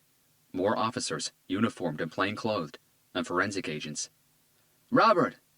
Garcia called from just over halfway down the hallway as he pulled down the hood on his white coverall. Hunter walked over, frowning at the number of people crowding the scene. "What's all this? Are we having a party?" "We might as well," Garcia replied. "This whole thing is a mess." "I can see that, but why?" "I just got here, but the initial call didn't come to us." Hunter started suiting up. "How come?" Garcia unzipped his coverall and reached inside his pocket for his notebook. "The victim in question is Nathan Francis Littlewood, 52 years old, divorced. This is his psychology practice. According to Cheryl Sellers, his office manager stroke secretary, and the person who found his body this morning, Littlewood was still in his office when she left at around 7:30 last night." "Late office hours," Hunter commented. "That's what I thought. The reason was that Littlewood's last patient ended her session at 7. Miss Sellers said she always stays until the last patient of the day is left. Hunter nodded. She found the body when she came in this morning to start her working day at around 8:30.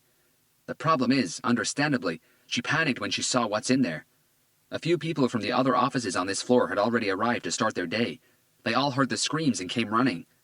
Grotesque or not, our crime scene became an early morning attraction before the cops got here.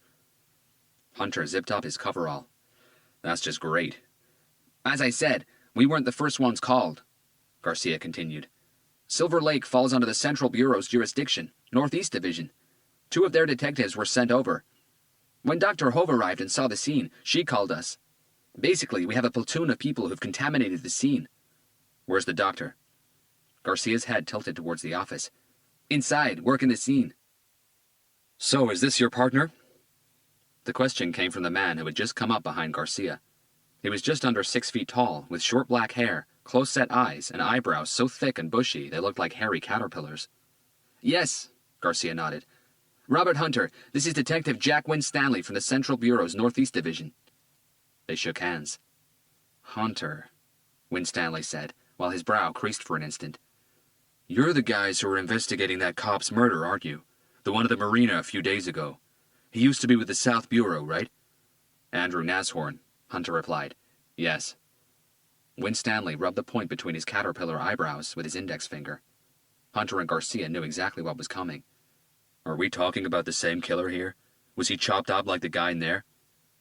I haven't seen the scene yet, Hunter replied. Don't give me that horse shit. If you're here to take over my murder scene, then you know what the hell I'm talking about. What's in there is pure evil. He gestured towards the psychologist's office. The victim was chopped up like a casserole chicken. And what the fuck is that sick thing that was left on the desk? Are those his body parts? Hunter and Garcia exchanged a quick look. There was no point denying it. Yes, Hunter said. It probably is the same perpetrator. Mother of God. Though the first room was, in essence, a waiting room, it had been done up to look like a residential living area. A comfortable sofa, 2 comfortable armchairs, a low glass and chrome coffee table, a fluffy oval rug, and framed paintings on the walls. A receptionist's desk sat half hidden in the corner, expertly positioned so as not to intrude. 2 forensics agents were silently working the room. Hunter noticed that the door wasn't alarmed, and it didn't look to have been forced. No CCTV cameras were visible. There were no footprints on the rug or carpet. He and Garcia crossed to the door on the other side, to the right of the desk. As with the previous 2 crime scenes, the first thing Hunter noticed once he pushed the door open was the blood. Large, thick pools of it that had stained most of the carpet, and thin, arterial sprays that crisscrossed each other on the walls and furniture. Hunter and Garcia paused by the door for an instant, as if the horror of what was before them had produced a force field, keeping them from stepping into the room.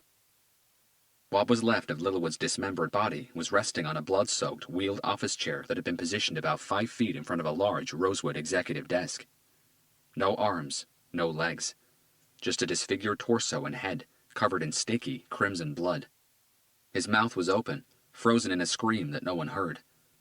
By the amount of dried-up dark blood that had spilled from his mouth and now caked his chin and chest, Hunter knew his tongue had been taken from him. There were deep cuts all over his torso, clear evidence of torture. His left nipple had been cut off. Through all the blood, Hunter couldn't really tell, but there seemed to be something different about the skin around his right nipple. Both eyelids were open. His right eye looked straight ahead in horror, but there was no left eye, just a mutilated, empty, dark hole. Despite the heat in the room, Hunter's blood ran cold. His eyes slowly traveled the 5 feet between the body and the executive desk. The computer monitor, the books, and everything else that once occupied it were now on a messy pile on the floor. The desk had become the stage for the killer's new repulsive sculpture. Both of Littlewood's arms had been severed at the elbow joints and placed at opposite ends on the stage, one facing north, the other facing south. The wrists had been clearly broken, but they hadn't been severed from the arms. The index and middle fingers on both hands had been pulled apart from each other to form a common V sign. The other fingers, with the exception of the thumbs, had been severed from both hands. Both index fingers' knuckles had been dislocated, creating a horrible lump, which protruded outward from the hands like a tumor. The wrists were twisted forward, as if the palms were trying to touch the inside of the forearms. On the left hand, The fingers in a V shape were fully extended, their tips touching the stage. From a distance, it looked just like what kids do when they play walking fingers. The fingers in a V shape looked like legs, the hand like a body. The left thumb had been dislocated and pushed slightly forward. On the right hand, the walking fingers were also touching the stage, but their tips had been cut off at the first phalange, making them look like shorter legs. As with the left hand, the thumb looked dislocated, and it had been pushed forward, but its tip was obviously broken, as it was awkwardly pointing up towards the ceiling. Hunter looked up, checking if the disjointed tip was pointing at anything specific. Nothing. There were a few blood splatters on the ceiling, but that was all. Neither of Littlewood's legs was on the desk. They were both on the floor, by the computer monitor. No feet, just the defaced stumps. Part of the right thigh had been carved out. The legs didn't look to be part of the sculpture on the desk, but this time there was something else, something different. The sculpture wasn't made only of body parts. The killer had used common office objects to complete the work. Just inches from one of the desk corners, about 3 feet away from Littlewood's left hand, the one with the longer walking fingers, a hardcover book lay flat on the desk. It was a thick volume. Its pages were drenched in blood.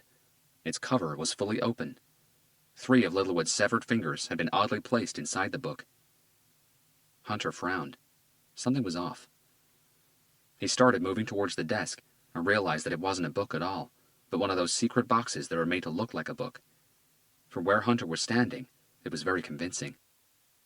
As Hunter approached the desk, he saw that the fingers that had been placed inside the book box had been carved and were bent out of shape. 2 were hanging out the sides. The other one had been placed at the far end with its tip protruding upwards. The inside of the box was flooded with blood. At the opposite end of the desk, Littlewood's right arm, the one with the shorter walking fingers, had been positioned at a strange angle, facing the bookshelf on the corner.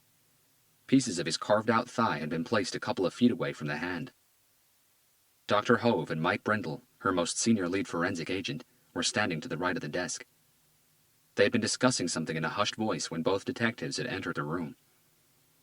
Hunter paused as he came closer to the desk. Just like the previous 2 sculptures, the mess of body parts and blood made no sense. The use of everyday office props made it all the more confusing. He took a step to his right and bent down to have a better look at the book box. "It's the same killer, all right," Dr. Hove said. "And again, he reserved a whole new treatment for this new victim." Hunter kept his eyes on the sculpture. "What do you mean?" Garcia asked. The doctor stepped away from the desk. "With the first victim, the killer pumped him full of drugs to stabilize his heart rate and normalize the blood flow, trying to keep him from bleeding out too fast, but no anesthetizing drug. The killer tried to keep him alive for as long as possible, but due to his precarious condition, death came quite quickly. With the second victim, you'll remember, the killer used a new approach." "The severed spinal cord," Garcia said. "Precisely. The killer deliberately took away the victim's sense of feeling, numbing his pain. His anguish was different, psychological. He was made to watch his own body parts being severed from his body. He could see he was dying, but he couldn't feel it." "And with his third victim?" Hunter asked. Dr. Hove looked away, as if scared to even think about it. Mike Brindle circled the desk and approached the 2 detectives. He was in his late 40s, stick-thin and door-frame tall, with a full head of peppery hair and a pointy nose. He'd worked with Hunter and Garcia on more cases than he could remember.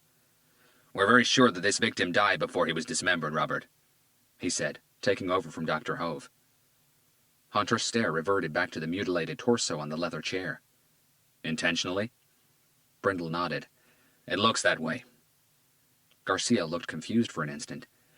"From on-location analysis, it seems the killer made him suffer as much as he could before amputating any major body parts and causing severe blood loss. There are several smaller cuts to his torso and limbs, deep enough to hurt, but not enough to kill. His left nipple looks to have been sawed off with a not-so-sharp instrument. His right nipple was severely burnt." That was what was different about the skin around his right nipple, Hunter realized. The leathery texture of the skin, burn marks, but they didn't look to have been caused by fire. "Blood spillage suggests that the smaller cuts were all done while the victim was still alive," Brindle carried on. "But there's a lot of blood here," Garcia said, looking around the room. "This didn't all come from small cuts." "No," Dr. Hove confirmed. "The autopsy will tell me the correct chain of events, but if I had to venture a guess, I'd say the killer had all the fun he wanted to have before severing the first limb, which looks to have been the right leg. His heart was probably still beating. But if you think back to the previous 2 victims, the killer went out of his way to contain the bleeding. Drugs, natural remedies, tying off arteries. She shook her head as her gaze moved back to the body on the chair. Not here. The amputations on the first 2 victims were very clean, Brindle said. These weren't. Judging by the pattern on the skin, and the little we can tell from examining the bones in these conditions, the amputation incisions were performed brutally, in a hacking manner. The ones to both arms. He paused and ran his gloved hand over his nose and mouth. It looks like he cut them almost all the way through, lost patience, and then simply ripped them off the body. Garcia's eyes widened a touch. I have no doubt the victim was already dead by then, Dr. Hove added. Hunter's gaze refocused on the floor and the several footprints. They were mainly by the door. Has anything been touched? Dr. Hove gave him a timid shrug. LAPD has tried to track down every curious office worker in this building who decided to have a peek at this. So far, they've all said they haven't touched anything, and neither have the detectives and officers who have been in here. But it's hard to tell. She faced the sculpture again. We don't really know what this is supposed to be or look like. We can't tell if anything has been moved out of place since it was constructed. The expectancy in her tone didn't go unnoticed by Hunter. I haven't used a flashlight, she continued. That's your show. Garcia looked at Hunter as if to ask, how do you want to play it? Hunter knew they couldn't move the sculpture from that desk without disturbing it. As he had told Alice, the killer had been very meticulous about the first sculpture, but less so about the second one. He had no idea what the killer was aiming for with this third one, and something was telling him they were running out of time, fast. They couldn't wait for the forensics lab to create another replica. Do we have a flashlight? He asked. Right here, Brindle said, handing him a medium-sized maglite. Let's have a look, Hunter replied, taking the flashlight. He looked back at what remained of Littlewood's body on the chair. In the second crime scene, the victim's decapitated head had been placed in the exact location where the killer wanted the beam of light to be shone from, so that his work could be seen as intended. One of Littlewood's eyes was missing, but the remaining one was looking straight at the sculpture. That had to be a hint. Hunter checked the floor again. Has all this been photographed, Doc? There was no way he could assume the same position as Littlewood's one-eyed gaze without stepping on some blood, and maybe rolling the chair with the body a little out of the way. Dr. Hove didn't have to ask. She had followed Hunter's stare and knew what was on his mind. Yes, it's all okay, she replied. The window shades were already drawn shut. Brindle killed the strong forensic power lights, while Hunter positioned himself directly in front of the body, being careful to level the flashlight with Littlewood's line of sight. Everyone seemed to take in a deep breath at the same time. Hunter steadied himself and turned the flashlight on. Everyone had moved over to where Hunter was standing. Garcia was to his right, Dr. Hove and Brindle to his left. All eyes were on the images projected onto the wall behind the sculpture. Brindle shifted nervously on his feet. This is freaky, he whispered weakly. When Dr. Hove had told him about the shadow images cast by the sculptures, he'd imagined something very creepy, but being there and seeing it with his own eyes was a whole new ballgame. It had been a long time since he'd felt that uncomfortable at a crime scene. Instinctively, everyone squinted at the images, but no one had to ask. These were the clearest images so far. No animals, no horned creatures. Littlewood's walking fingers of the left hand projected an image that looked just like a person standing up. The thumb that had been pushed a little forward created an arm. The dislocated knuckle at the top created a head shape. The combined image was that of a person either walking or standing still and pointing at something in front of him or her. The open book box projected a shadow that looked like some sort of a large container with its lid open. Depth is imperceptible in shadow images, so the open book box, 3 feet away from the hand, seemed to be directly level with it. The composition looked like someone standing in front of a large container, pointing at it. The twist came with the fingers that had been carved and placed inside the book box. Their shadows created a new image that, in a strange way, resembled someone else lying inside the container. The shadow of one of the fingers created a head, resting against one end. The other 2 fingers, sticking out to the side of the box, created what looked like an arm and a leg. The rest of the body couldn't be seen, as if it were submerged inside the box. The image reminded Hunter of someone leisurely lying inside a bathtub, one arm hanging out to one side, one foot up on the edge, head resting against one end. Garcia was the first to utter a comment. It looks like someone pointing at someone else sleeping inside a box, or having a bath or something. Brindle nodded slowly. Yeah, I can go with that. But why is he pointing at it? That's part of the jigsaw, Garcia said. We not only have to find the right angle to see the image, but we have to interpret it as well. Does it mean anything to you? Dr. Hove asked Hunter.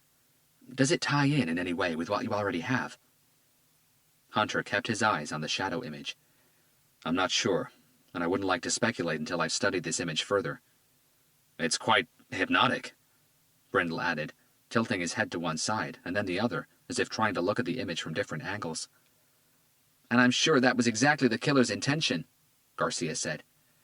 Okay, we've got to do the same thing we did inside Nashorn's boat and photograph the shadow. We'll need to reposition the forensics lights to where the flashlight is. That way we won't need to use the camera flash. It's not a problem, Brindle replied, and started moving towards the forensics pedestal light in the corner. Wait, Hunter said, frowning. Something wasn't right. He turned off the flashlight and turned around, his eyes roaming the room from floor to ceiling. What's up? Garcia asked.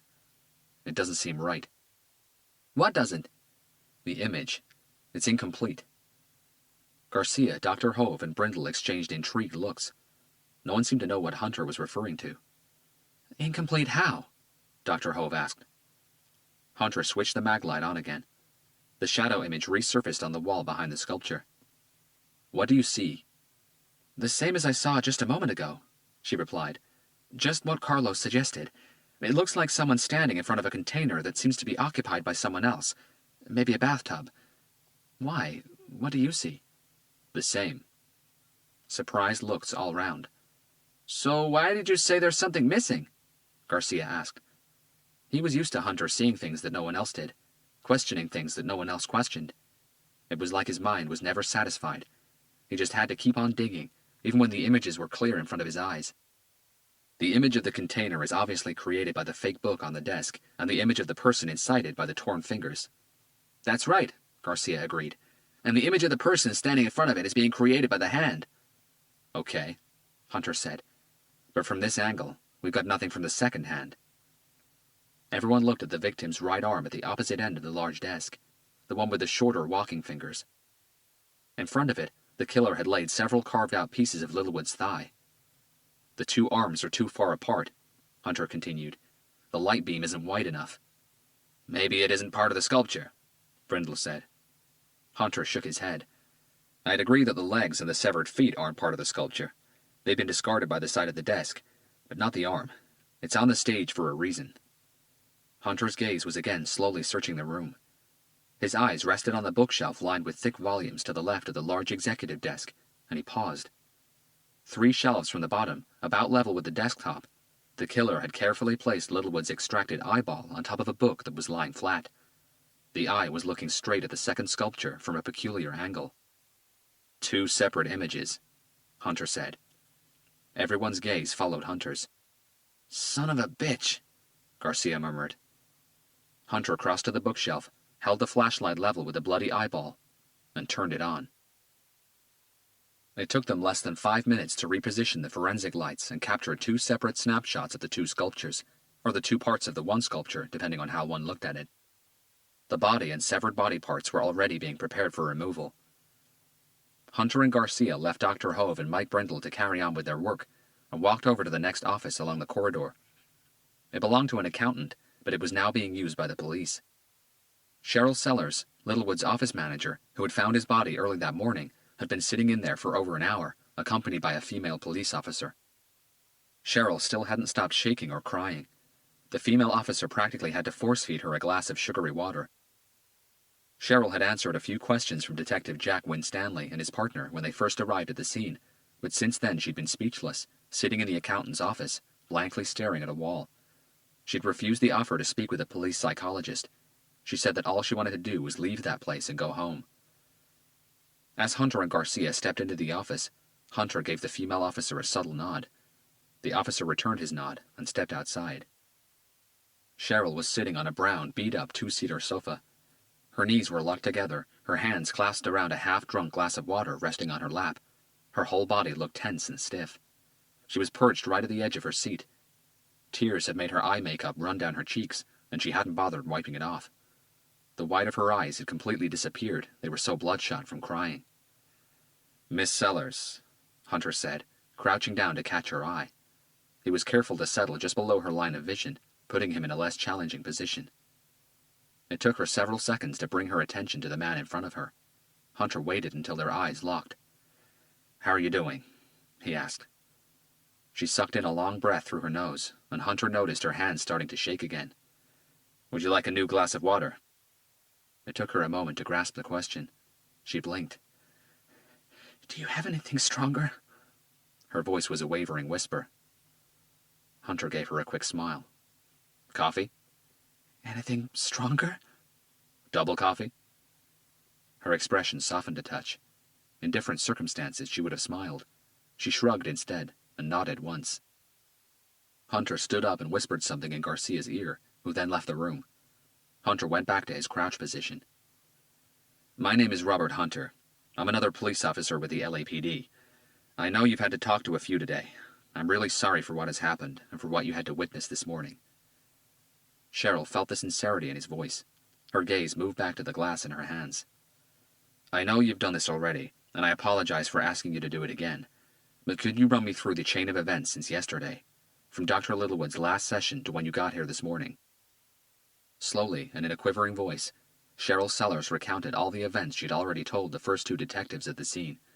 Hunter listened without interrupting. The story was consistent with what he'd already heard.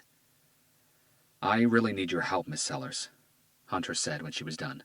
Her silence prompted him to go on. "Could I ask you how long you've been Dr. Littlewood's office manager?" She looked at him again. I started last spring. It's been just over a year now. "Can you remember if Dr. Littlewood seemed agitated or nervous at all after any of his sessions with any of his patients lately?" She thought about it for an instant. Not that I can remember. He was always the same at the end of a session and at the end of the day. Calm, relaxed, funny, most of the time. "Have any of his patients ever gotten violent or angry during a session?" No, never. At least not since I've been working here. "Do you know if any of his clients has ever threatened him in any way?" Cheryl shook her head. Not that I know of. If anyone has, Nathan never mentioned anything to me. Hunter nodded. "Inside Dr. Littlewood's office, we found a secret book box. Do you know what I'm talking about?" She nodded, but no fear returned to her eyes, which told Hunter what he already expected. When Cheryl opened the door to Littlewood's office earlier that morning, the first thing she saw was his dismembered body on the chair and all the blood. That was enough to send her into a panic. Everything else around her would have become a blur. Hunter doubted she had even noticed the desk and the sculpture. Instead of entering the office, she ran for help. "Do you know if Dr. Littlewood had one of those in his office? A black and white one bearing the title Subconscious Mind?" Cheryl frowned, finding the question a little odd. Yes, he kept it on his desk, but he never really used it as a secret box. That was where he always left his cell phone and car keys when he was in the office. Hunter wrote a few notes down in his notebook. "Am I right in assuming that every patient booking for a new session had to go through you?" She nodded. "New clients as well?" She nodded again. Their eyes moved to the door as Garcia walked back into the room holding a cup of coffee. He smiled and handed it to Cheryl. I hope it's strong enough, he said. She took it from him, and without caring if it was too hot or not, had a large sip. The coffee was cool enough not to burn her mouth, but she recognized the powerful taste straight away and looked up at both detectives, surprised. One of the guys outside is Irish, Garcia explained. The only coffee he knows how to prepare is an Irish coffee. He shrugged. So I asked him. He smiled again. It calms their nerves like nothing else. Her lips spread about 3 millimeters each side. Under the circumstances, that was the best smile she could give them. Hunter waited while Cheryl had 2 more sips. Her hand steadied a little, and she looked back at Hunter. "Miss Sellers, I know Dr. Littlewood was a very busy man. Can you tell me if he was able to accommodate any new clients in the past 2-3 months?" She kept her gaze on Hunter, but her focus became distant while she searched her memory. Yes, I think maybe 3 new clients. I need to check my records. I can't be sure. My mind just can't think straight right now. Hunter nodded, understandingly. "I assume your records are in your computer." Cheryl nodded. "It's really important that we find out how many new clients Dr. Littlewood had in the last few months. how many sessions they had, and who they were. Cheryl hesitated. I can't give you their names. That information is confidential. I know you're a great office manager, Miss Sellers, Hunter said in an even voice. And I know exactly what you're talking about. I know I don't look like one, but I'm also a psychologist. I understand the code of ethics and what it means. What I'm asking you for will not break that code. You will not be breaking Dr. Littlewood's trust. The proceedings of the sessions are confidential and not our concern. I just need to know about the new clients. It's very important. Cheryl had one more sip of her coffee. She'd heard about the code of ethics, but she wasn't a psychologist. She'd never sworn to it. And if she could do anything to help catch whoever it was who had done what she'd just seen to Nathan Littlewood, by God, she would. I need my computer, she finally said. But I can't go back in there. I just can't walk back into that room. It's not a problem, Hunter said, nodding at Garcia. We'll bring your computer to you. Chapter 42. Captain Blake pushed the door to Hunter's office open just minutes after he and Garcia got back. Alice Beaumont was already in there. The victim was a psychologist this time, the captain asked, reading from a single-sheet printout she had with her. That's correct, Garcia said. Nathan Littlewood, 52 years old, divorced, lived alone. His ex-wife lives in Chicago with her new husband. They have one kid, Harry Littlewood, who lives in Las Vegas. He goes to college there. Nathan himself was a graduate from UCLA. Been on the board of psychologists for the city of Los Angeles for 25 years. His practice was based in Silver Lake. He'd been there for 18 years. He lived in a 2-bedroom apartment in Los Feliz, which we'll be checking later on today. As a psychologist, he dealt mostly with regular everyday problems. Depression, relationship issues, feelings of inadequacy, low self-esteem, that kind of thing. Captain Blake lifted a hand, interrupting him. Wait a second. How about police-related work? Has he ever helped the LAPD with any investigations? We're on the same page as you, Captain, Garcia replied, clicking away on his computer. If he did, that would certainly link Littlewood to the previous 2 victims, strengthening the probability of a revenge motive. We're looking into it, but we've got 25 years of records to go through, and obtaining those records isn't as easy as it may sound. We only just got back from the crime scene, but I've already got a small team working on it. The captain's interrogating stare switched over to Alice. She was waiting for it. I was just given that information, she said. I haven't started digging yet, but if Nathan Littlewood was ever in any way involved with a police investigation, I'll find out. Captain Blake approached the pictures board and allowed her eyes to slowly go over the new crime scene photographs. She noticed the difference straight away. His body is covered in cuts and bruises. Was he tortured? Yes, Hunter said. We'll need to wait for the autopsy results, but Dr. Hove got the impression that this time the killer took his time with the victim until he died, before making any of the amputations. The captain's attention moved to Hunter. Why? We don't know. But the killer hasn't done that to any of the 2 previous victims. The amputations were the torture. Why treat this one differently? We don't know, Captain, Hunter reaffirmed. His anger could be escalating, but most probably he's individualizing. And that means what? That each one of his victims will inevitably spark a whole new group of feelings inside him. Those feelings can and will be altered by the victim's reaction. Some victims will be too scared to talk back. Some might think that if they cooperate or try to reason with the killer, it could play to their advantage. Some will try to fight back, scream, do something, anything except give up. But as individuals, we all react differently to fear and danger. And the way this victim reacted might have really pissed the killer off, Captain Blake concluded. Hunter nodded. If he had a chance, and if he kept his nerve, I'm sure that Littlewood tried to talk to the killer as a psychologist, tried to dissuade him from what he was about to do.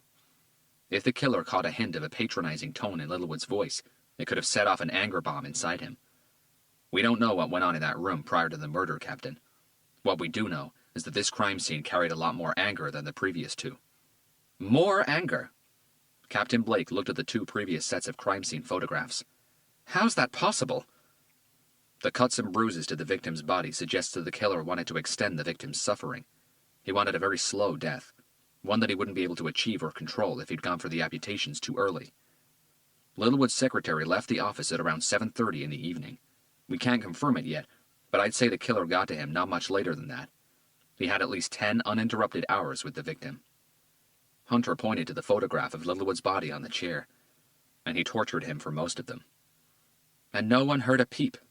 It's a small building full of small offices, Garcia replied. Almost everyone had already gone home. The last one to leave was a graphic designer whose office was on the first floor. He left at 8:15. The building has no CCTV security in place. And if Dr. Hove's suspicions are correct, Hunter carried on, the killer changed his MO for the amputations as well. What do you mean? In the first 2 victims, the amputation incisions were very professional, Garcia explained, but not with the 3rd victim. Dr. Hove said that there were indications of hacking and tearing. A butcher's job, not a doctor's one. Captain Blake let go of a worried breath. Okay, so what the hell does this new sculpture give us? I'm assuming there's a new shadow image behind it. No, Garcia said. What? There are 2. Captain Blake looked at both detectives, but there was no surprise in her eyes. After what they'd already got from this killer, hardly anything would surprise her now. We're not sure if the killer left us 2 different sculptures, or 1 sculpture in 2 parts, Garcia said. He also did something else differently this time. He used office objects to complete his work. Garcia proceeded to explain what they'd found on Nathan Littlewood's desk. While he did so, Captain Blake and Alice studied the new sculpture photographs in silence. When Garcia told them that the killer had extracted one of Littlewood's eyes, seemingly for the sole reason of indicating how one part of the sculpture should be looked at, Alice felt something dislodge in her stomach. We looked at this part of the sculpture first, Garcia said, indicating the sculpture photograph on the board. And this is what we got. He pinned the first shadow image photograph onto the board, directly underneath the one belonging to its corresponding sculpture. Captain Blake and Alice stepped closer to study the picture. So what the hell is this now? The captain said, irritation peppering her words. Someone watching someone else having a bath. Has the killer gone perv now? Or someone inside a box, Hunter said. That's what I was about to say, Alice suggested, addressing Hunter. I understand what you said about the level of detail of the second sculpture being lower than the first, but it was still high. She pointed to the photograph of the new shadow image. This isn't a bathtub. There's a lid. She compared it to the photograph of the actual sculpture. If the killer wanted us to think it was a bathtub, he could have easily ripped the lid from the original box off. Those had been Hunter's exact thoughts. If it was part of the image, there was a reason for it. So it looks like someone's staring at someone else lying inside a box, the captain corrected herself. Any clues as to what this might really mean? Not yet, Hunter replied. So it's just another meaningless clue, another piece of this endless puzzle box. Hunter said nothing. The captain stepped back, fidgeting. So, what's the second image we got? With the use of the crime scene photographs, Garcia explained that the sculptures had been placed at opposite ends of the desk. By positioning the victim's head and his extracted eye at the appropriate spots, the killer had guided the light beam that would reveal the shadow images like a movie director. This is what we got from the second one. Garcia pinned the second shadow image photograph to the board. Since the second hand sculpture was very similar to the first one, it was no surprise that the shadows cast by them were almost identical. No one had any doubts that it also depicted a person, but this time, because the killer had severed the walking fingers at the first phalange, it looked like that person was either very short or kneeling down. The way the thumb had been positioned, forward with its broken tip pointing up, it looked like the person had his or her arm raised, pointing at the sky. On the floor, directly in front of the figure, there were large pieces of something unrecognizable. Their shadows were created by the carved-out pieces from the victim's thigh. What the hell? He's fucking with us, that's what he's doing, Captain Blake said, after an uneasy silence. What the hell is all this now? A midget? A child? Someone kneeling down, praying, pointing at the sky? Her attention went back to the previous shadow image photograph. So we have someone staring at someone else inside a box. She stabbed her finger against the newest picture on the board. And a midget, a child, or someone kneeling down as if worshipping something. What does any of that have to do with this new victim? Everyone knew it was a rhetorical question. I'll tell you what, the captain carried on, giving no one a chance to reply anyway. Nothing. He's playing us, giving us animals, horned monsters, wall messages, rock songs, and now this crap. He's wasting our time because he knows we'll spend hours and hours trying to figure out what all of this junk means. She waved her hand in a circular motion to indicate the entire pictures board. Meanwhile, he's walking the streets, planning his next murder, staking out his next victim, and laughing at us all. Shadow puppets. We're the puppets here, and he's manipulating us in whatever way he likes. During the afternoon, together with Garcia and Captain Blake, Hunter had faced a press conference that seemed more like a firing squad than anything else. Reporters had talked to everyone in Nathan Littlewood's office building, and the stories they'd got ranged from dismemberment and decapitation to ritualistic, real voodoo doll creation and cannibalism. One woman had even mentioned the word vampire. Hunter, Garcia, and Captain Blake did their best to persuade the reporters that none of the stories they heard was true. But one thing was for sure: the news of a new serial killer was about to break. After the press conference, Hunter and Garcia got to work on the names Littlewood's secretary had given them. In the past 3 months, due to his already full roster, Nathan Littlewood had only been able to take on 3 new clients: Kelly White, Denise Ford, and David Jones. Kelly White and Denise Ford both started their therapy sessions last month, and each had had 4 in total. David Jones had called inquiring about a consultation 2 weeks ago. He had come in for his first ever session at the beginning of the week. Cheryl said that Jones was a tall man, maybe 6'2", 6'3", with broad shoulders and an average body. She wasn't able to tell Hunter very much about his looks, though. She said that Jones had turned up for his only session a few minutes late, clearly concerned about concealing his appearance. He was wearing sunglasses and a baseball hat pulled low on his forehead. According to Cheryl, though, this wasn't uncommon among clients, especially the Hollywood types. Hunter found out that Kelly White was a 45-year-old recent divorcee who lived in Hancock Park. She managed a stock trade company based in downtown LA's financial district, and since her divorce 6 months earlier, she had been struggling to cope with life in general. Denise Ford was a 27-year-old computer analyst who lived alone in South Pasadena and worked in a software company in Silver Lake. All they found out about her so far was that she was very shy, lacked confidence, and didn't seem to have many friends. Neither Kelly nor Denise struck Hunter as possible suspects. David Jones, on the other hand, had proven to be an enigma so far. The address Cheryl had for him on file was wrong. It turned out to be a small sandwich shop in West Hollywood.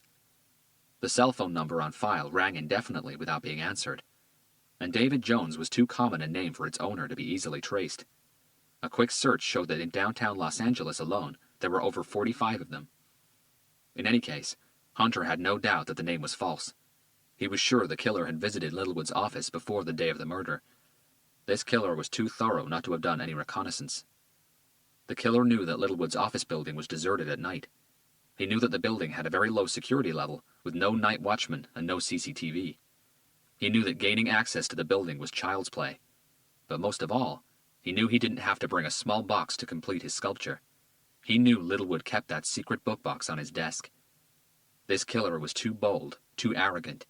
He would have wanted to sit face to face with Littlewood in his office before the day he killed him. Maybe just for the fun of it. And what better way to do it than to pose as a client? Anonymity would be a very easy thing to accomplish. Maybe Captain Blake was right. The killer was playing everyone like a puppet. It was late when the phone on Hunter's desk rang. He reluctantly dragged his attention away from the pictures board and reached for it. Robert, I've got a few results for you, came Dr. Hove's tired voice. Hunter consulted his watch and was surprised at how late it was. Once again, he had lost track of time. You still working, Doc? He gestured for Garcia to pick up his extension. Yeah, you should talk. And I bet Carlos is still in the office as well. Yeah, I'm here, Garcia said, pulling a face. You won't catch this guy by frying your brains, Robert. You know that. Yeah, we were just about to pack it all up for the day here, Doc. Of course you were. Hunter smiled. So, what have you got for us? Hunter and Garcia heard the sound of pages turning. As we expected, all the cuts and bruises to the victim's torso were done while he was still alive. I put the time of death somewhere between 3 and 5 in the morning. That would have given the killer at least 3 hours to create his sculpture, Hunter said. That's right. Like the previous 2 victims, this one also died from major organ failure, mainly heart and kidneys, induced by severe loss of blood. The victim also had burn marks to his right nipple, torso, arms, genitals, and to his back. I'm positive they were made with a hair iron. What? Garcia asked. Some call them hair straighteners. Yes, I know what they are, Doc. Are you sure? As positive as I can be. The burn marks are very uniform, with asymmetric straight-line edges. The ones to his nipple were what gave it away. The nipple tip isn't burnt. The marks start just a few millimeters to each side of it, as if the nipple had been pinched away from the body and then clamped through the side with a pair of red-hot clampers. Garcia ground his teeth and crossed his left arm over his chest. The burn marks were made by 3-centimeter wide plates, give or take a millimeter or two, which is pretty standard for several hair iron brands. When the killer was done torturing the victim, he moved on to the amputations. The left leg was amputated first. The victim was still alive, but I'd say barely. That answers the question of why there was so much blood at the crime scene. As I said, this time the killer wasn't concerned with containing the hemorrhaging. There was no tying off or clipping of major arteries or large veins and vessels. The killer was happy to allow the victim to bleed out, and for that reason, I don't think we're going to get much from toxicology this time, or at least no heart rate reducing drugs. But maybe some other type of drug? Hunter asked, picking up on Dr. Hove's uncertain tone. Maybe. I found a needle prick bruise to the right side of the victim's neck. It looks like the killer injected the victim with something. We just don't know what exactly yet. Hunter scribbled a few notes on a piece of paper. We were also correct about the killer's lack of concern with the quality of the amputation incisions this time. The instrument used was the same. An electric kitchen knife, Garcia said. Uh-huh. But this time he used it more like a butcher, hacking and twisting as if carving a roast. Also, I found no visible incision line marks as on the previous two victims. The killer wasn't worried about a correct cut point. He started enjoying this too much, Garcia commented. We also found ligature marks on the wrists, forearms, and ankles. Unlike the previous two, this victim was restrained, and that constitutes yet another departure from the initial MO. We didn't find the restraining rope at the crime scene. More pages turning. The wire used on the sculpture was the same as used on the previous two, and so was the bonding agent, superglue. As expected, forensics found several sets of latent prints in the office and reception room. The office cleaner came twice a week, Hunter said. Last time was 2 days ago. She was due back tomorrow, early morning. We'll run the prints anyway, but I'm sure they'll belong to legitimate clients. Dr. Hove sighed. That's all I can tell you from the autopsy examination. Thanks, Doc. Any progress with the new shadow images? Any links with the previous two? We're still studying them, Doc, Hunter replied. This time his voice sounded tired. Just out of curiosity, let me know if you get something, will you? Sure thing. By the way, Littlewood's secretary told me that he used that secret book box for his car keys and cell phone when he was in the office. Did forensics find them? Give me a sec. 15 silent seconds went by. No, it's not in the inventory. I'm looking at it right now. But they did find his last few cell phone bills. He kept them in a drawer in his desk. That could help. Could you send them over? No problem. You'll have them first thing in the morning. Okay. I'm going home now to a much-needed rest and a nice glass of wine. That sounds like a great idea to me, Garcia replied, while fixing Hunter down with a stare. Yeah, you're right, Doc. Hunter agreed, nodding at Garcia. We need some rest before we fry. I'll email you the autopsy results right now, and any lab results as soon as I get them. But you know the drill. It might be another day or two, even with an urgent request. That's fine, Doc. Thank you for giving this high priority. Chapter 43. Alicia Holt woke up with the first rays of sunlight. No alarm needed. Her mind's clock was as fine-tuned as a precision Swiss timepiece. But this morning, instead of getting up straight away as she always did, Alicia lay in bed for an extra 10 minutes, staring at the ceiling of her small bedroom. Thoughts of the long day ahead raced through her mind, and all of a sudden she was engulfed by terrible sadness and a feeling of helplessness. Slowly, she dragged herself off the bed, into the bathroom, and into a warm shower. After the shower, Alicia wrapped a towel around her head and slipped into her pale yellow bathrobe. She cleared a circular patch on the misty mirror and stared at her reflection for a long minute. Her sunken eyes, tired skin, and weak gums were the result of a young life eaten away by drugs and alcohol. The scar on her left cheek was the result of sleeping with so many men and women. Some of them could and would get violent. Her black skin did a great job of naturally disguising the dark circles under her eyes. Her hair had lost some of its natural shine and life, but with some effort and a very hot hair iron, she could still make it look nice when she needed to. Alicia took a step back from the mirror, undid her bathrobe, and let it fall to the floor. She tentatively ran a hand over her stomach, allowing the tips of her fingers to caress the 3 stabbing scars on it. Tears started to form in her eyes, and she quickly reached for her bathrobe again, shaking the memories of her early life away from her mind. After a quick breakfast, Alicia returned to her bedroom, applied some light makeup, got dressed in jeans, a long-sleeved shirt, and comfortable everyday shoes, before making her way to the subway station. From Norwalk, where she lived, it was only 4 stops to Compton, with a subway line change at Imperial Wilmington. At that time in the morning, Norwalk Station wasn't busy yet. Alicia knew that if she tried to leave her apartment around the morning rush hour, she would have to endure a hell of a journey. Overcrowded station, overcrowded train, and not a chance in hell of getting a seat. No, Alicia would rather get to her job half an hour earlier than venture into the city's transport system at rush hour. There was always something to do at her desk anyway. Alicia had never gone to college. In fact, she dropped out of school midway through 8th grade, but her earlier life made her an expert in what she did. Alicia was part of the Specialized Supportive Services branch of the Los Angeles Department of Public Social Services. The Specialized Supportive Services was created to help anyone dealing with domestic violence, substance abuse, mental health problems, violence against women, and broken families. Alicia dealt exclusively with women struggling with substance abuse and domestic violence, and street workers who wanted to get out of the game. Her days were tough, long, and filled with sadness, frustration, and other people's suffering. There had been so many women she thought she'd helped, for whom she thought she'd made a difference, only for them to fall straight back into their old life just a few months later. But every now and again, Alicia would succeed in getting someone off the streets and keeping her off. She had seen a few of the women she had helped go on to find a good job, raise a family, and start a brand new life, away from all the suffering and the addiction. Those moments made her job worthwhile. Alicia got into the train and grabbed a seat towards the back of the car. An attractive 30-something man sat 2 seats to her right, wearing a navy blue suit and holding a paper coffee cup that could probably hold a gallon. He nodded a cordial hello as he boarded. Alicia returned the gesture and followed it with a smile. The man started to smile back when he caught a glimpse of the scar on her left cheek. He quickly looked away and pretended to be searching for something inside his briefcase. Alicia's smile faded. She had lost count of how many times she'd been through that exact situation. She pretended she didn't care, but deep inside her battered ego, another scar was created. In Lakewood, the next stop along, several people boarded the car. A woman of about 25 sat directly in front of Alicia. She was wearing a light brown trouser suit and beige suede flat-heeled shoes and carrying a lawyer's leather briefcase. The man to Alicia's right had already finished his gallon of coffee, and after adjusting his tie, gave the young woman his best smile. The woman never even noticed him. She took her seat and retrieved a newspaper from her briefcase. Alicia smiled internally. As the woman sat back and started reading her newspaper, something on the front page caught Alicia's attention.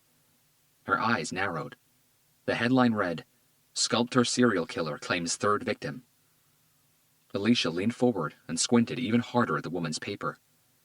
The first paragraph of the article went on to describe how a new sadistic serial killer had torn the arms and legs off his victims' bodies, only to use them to create grotesque, human flesh sculptures left at the scene. The article speculated that acts of cannibalism and perhaps black magic rituals had also been performed. Alicia pulled a disgusted face, but carried on reading.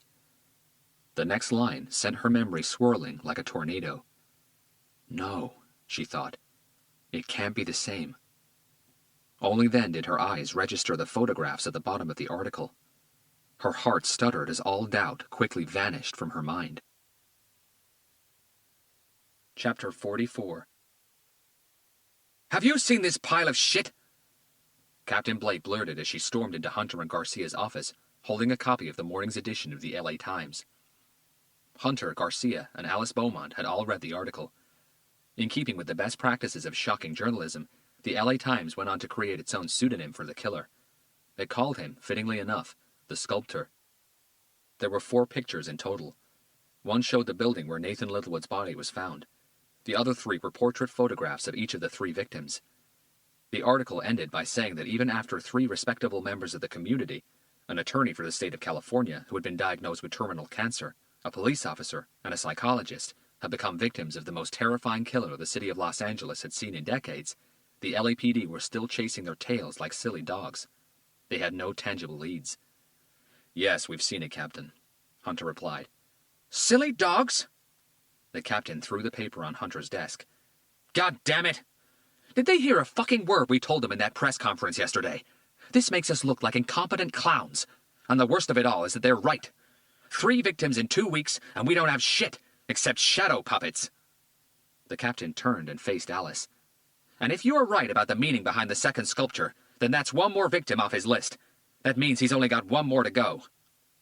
Using both hands, she tucked her hair behind each ear as she drew a deep breath. "Any luck with linking this 3rd victim to the previous 2? "No," Alice said, sounding a little defeated. "I found nothing that linked Nathan Littlewood to any police investigation. He never helped the LAPD with the case. He has never testified in court, nor has he ever been called for jury service. I'm working as fast as I can. Right now, I'm trying to find out if he has ever acted as a counselor to any crime victims. I was thinking that maybe he'd helped a victim of a case in which either Nicholson or Nashorn were involved. If so, maybe that case might relate to Ken Sands in some way. But obtaining information on Littlewood's old clients has proven a little harder than I'd anticipated. But just because we haven't found it yet, doesn't mean that Nathan Littlewood wasn't in some way related to either Ken Sands's or Alfredo Ortega's case. That's just fantastic, the captain shot back. So if this new victim doesn't tie in with the only theory you guys have managed to come up with so far, Ken Sands' revenge, then we really have diddly squat. Captain Blake turned to address Hunter. Maybe it's time that big brain of yours cooked up something new, Robert. I just had my ear chewed off by the chief of police and the mayor 20 minutes ago. They're sick of this sculptor killer terrifying the city and laughing at us. D.A. Bradley already considers this whole investigation a fiasco, and I won't repeat what he's been saying about the detectives running it. This article just did it for everyone. If we don't come up with something solid in the next 24 hours, we're off the case. What? Garcia practically jumped off his seat. Look, right now, we're drowning in sewage. It's been 12 days since the first murder, and though we've all been working nonstop, we have nothing solid. If we don't come up with something concrete by tomorrow morning, the DA will be asking the FBI to take over. Our job will be simply to assist them. Assist them? Garcia said. By doing what? Wiping their asses for them? Making them coffee? Hunter had worked with the FBI on a case once before, several years ago, and he had hated the experience. He kept his mouth shut, but there was no way in hell he would babysit the feds or hand them his investigation on a silver platter. With the story making the news as it did, the feds contacted the chief of police, the mayor, the DA, and myself, offering their assistance. They said, and I quote, "Just remember we're here in case you need us." And out of that bunch, I'm the only one who thinks we don't. That's just a great big pile of bullshit, Captain. Find me something concrete or get used to it, because in 24 hours, we're the ones who'll be neck deep, shoveling that big pile of bullshit for the feds. Chapter 45. By late afternoon, the sunny blue sky over Los Angeles had given way to dark and menacing clouds. They'd come to announce that the first downpour of the summer was imminent.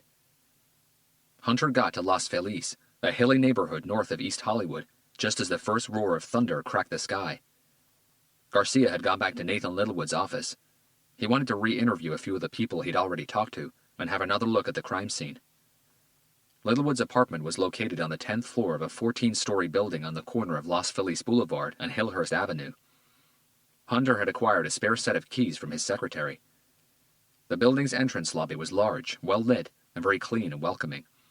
The porter, a black man of about 60 with a carefully trimmed goatee, was sitting behind a semicircular reception counter. He raised his eyes from the paperback he was reading as Hunter entered the building and pressed the elevator button. "Visiting someone?" he asked without getting up. "Not today, sir," Hunter replied, displaying his badge. "Official business." The porter lowered his book, intrigued. "Has there been a burglary I'm not aware of?" He started rummaging through a few sheets of paper around the confined space where he was sitting. "Has someone just called 911? "No, there's been no burglary, sir. No one has called 911. Just routine." That was all Hunter offered as the elevator doors slid open and he got inside it. The corridor on the 10th floor was long, wide, well illuminated, and it carried a nice exotic air freshener smell. The walls were cream with a light brown skirting board, the carpet beige with triangular patterns. Apartment 1011 was towards the end of the corridor. His secretary had told Hunter that Littlewood had no home security alarm. He unlocked the door and slowly turned the handle. It opened onto a dark entrance vestibule. Hunter switched on his flashlight and checked the small space from outside. There was a medium-sized mirror fixed halfway up the wall, just above a narrow, see-through console table with an empty wooden bowl on it. Probably the place where Littlewood deposited his keys once he got in. To the left of the mirror, a set of 3 wooden coat hooks was mounted on the wall. A gray blazer hung from the last hook. Hunter pushed the door all the way open, stepped inside, and flicked the light switch on. The entrance vestibule led into a small kitchen directly ahead, and an average-sized living room on the left. Hunter quickly checked the pockets on the gray blazer. All he found was a credit card receipt for a Chinese restaurant. It was dated a week ago. According to the address on the receipt, the place was just a block away. Hunter placed the receipt back into the blazer's pocket and moved carefully towards the center of the living room, taking everything in. The centerpiece was a large plasma TV on a shiny black module against the south wall. Underneath it, on a shelf, a DVD player and a satellite receiving box. The space to the right of the DVD player was occupied by a micro stereo system. The rest of the shiny module was taken up by CDs and DVDs. The module shared the room with a dining table for four, a plush black leather sofa, 2 matching armchairs, a glass coffee table, a wooden sideboard unit, and a huge bookcase overflowing with books. The room wasn't messy, but it wasn't excessively tidy either. There were no feminine touches to anything or any overly masculine details. Neutral, average were the words that came to mind. The curtains were drawn, filling the space with dark shadows. In the living room, Hunter saw only one photo frame, half hidden in the corner behind some CDs on the shiny module. The picture was of Littlewood with his arm around a kid no older than 18. The kid was dressed in a graduation gown, and he and Littlewood were sporting great big, proud smiles. Hunter had 2 similar pictures of him and his father back in his apartment, one after his high school graduation, the other after his college one. "What the hell are you looking for, Robert?" he whispered to himself. Lightning lit up the dark sky outside. A monstrous thunderclap followed just a split second later, with a crash that rattled the building. Rain came pelting down, smashing against the window panes. Hunter spent a few more minutes in the living room, going through a few drawers and bookshelves, but found nothing of any interest. The kitchen gave him nothing special either. Mismatched crockery and cutlery, enough for 4 people at the most, and a half-empty fridge. A small hallway linked the living room to the rest of the apartment. There was one room on the left, halfway down the corridor, and one right at the end of it. The bathroom was on the right, directly opposite the first room. Hunter moved deeper into the apartment. He decided to start with the main bedroom. It was large and comfortable, with an ensuite bathroom. A double bed with a wooden headboard was pushed up against the wall. There was a small working desk, a built-in wardrobe, and a high chest of drawers. Again, no feminine touches, and no picture frames. Nothing precious, no memories. Hunter took his time going through everything. The wardrobe was well organized. Suits and shirts took up half of the space. There were only 4 pairs of shoes, 2 of them sneakers. Ties and belts had their own little corner. Hunter checked the pockets of every suit jacket. Nothing. The rain was getting heavier, hammering the windows like evil ghosts trying to get inside. Lightning zigzagged across the sky every couple of minutes. Hunter carried on checking the room. The chest of drawers held t-shirts, jeans, sweaters, underwear, socks, and 2 bottles of Davidoff cool water cologne. He checked the waste paper basket on the floor by Littlewood's desk. There was nothing there but junk mail and a few candy bar wrappers. The laptop on the desk was password protected. Hunter wasn't sure if they'd find anything that could help with their investigation in Littlewood's hard drive, but right now anything was worth a shot. He would hand the laptop to Brian Doyle at the Information Technology Division. The bathroom was even less adventurous in its decor than the bedroom. Hunter stopped by the window and spent a moment watching the rain castigate Los Angeles. Another bolt of lightning split the sky, branching out into 5 different directions. It didn't look like Hunter was going anywhere for a while. He left the main bedroom and walked back down the corridor, entering the room opposite the bathroom. It was small but tidy. No doubt it was the guest room. The main piece of furniture in this room was a single bed with a metal headboard pushed up against a wall. There was a small bedside table to its right. The whole east wall was taken up by a built-in wardrobe. The curtains were also drawn in this room, but they were different from the ones in the living room. These were heavier and thicker. No light or shadows came through them. Hunter left them as they were and approached the bed, running his hand over the linen. It felt and smelled fresh, recently cleaned. He checked the drawer on the side table. Nothing. Completely empty. Hunter closed the drawer and moved over to the wardrobe, sliding its doors open. Inside, it looked like a mini garage sale. Everything was old. A vacuum cleaner, books, magazines, lamps, a few raggedy coats, an artificial Christmas tree, and a few cardboard boxes. "Wow," Hunter said, taking a step back. "It doesn't look like Littlewood threw much away." He turned his attention to the cardboard boxes stacked up on the right, pulling the bottom one out. It was relatively heavy. Hunter placed it on the bed and opened its lid. The box was stuffed with vintage vinyl LPs. Out of curiosity, Hunter looked through a few. Early Motley Crue, New York Dolls, Styx, Journey, 38 Special, Kiss. Led Zeppelin, Rush. Hunter smiled. Littlewood was a metalhead when he was young. He paused and thought of something, quickly flipping through every single LP in the box.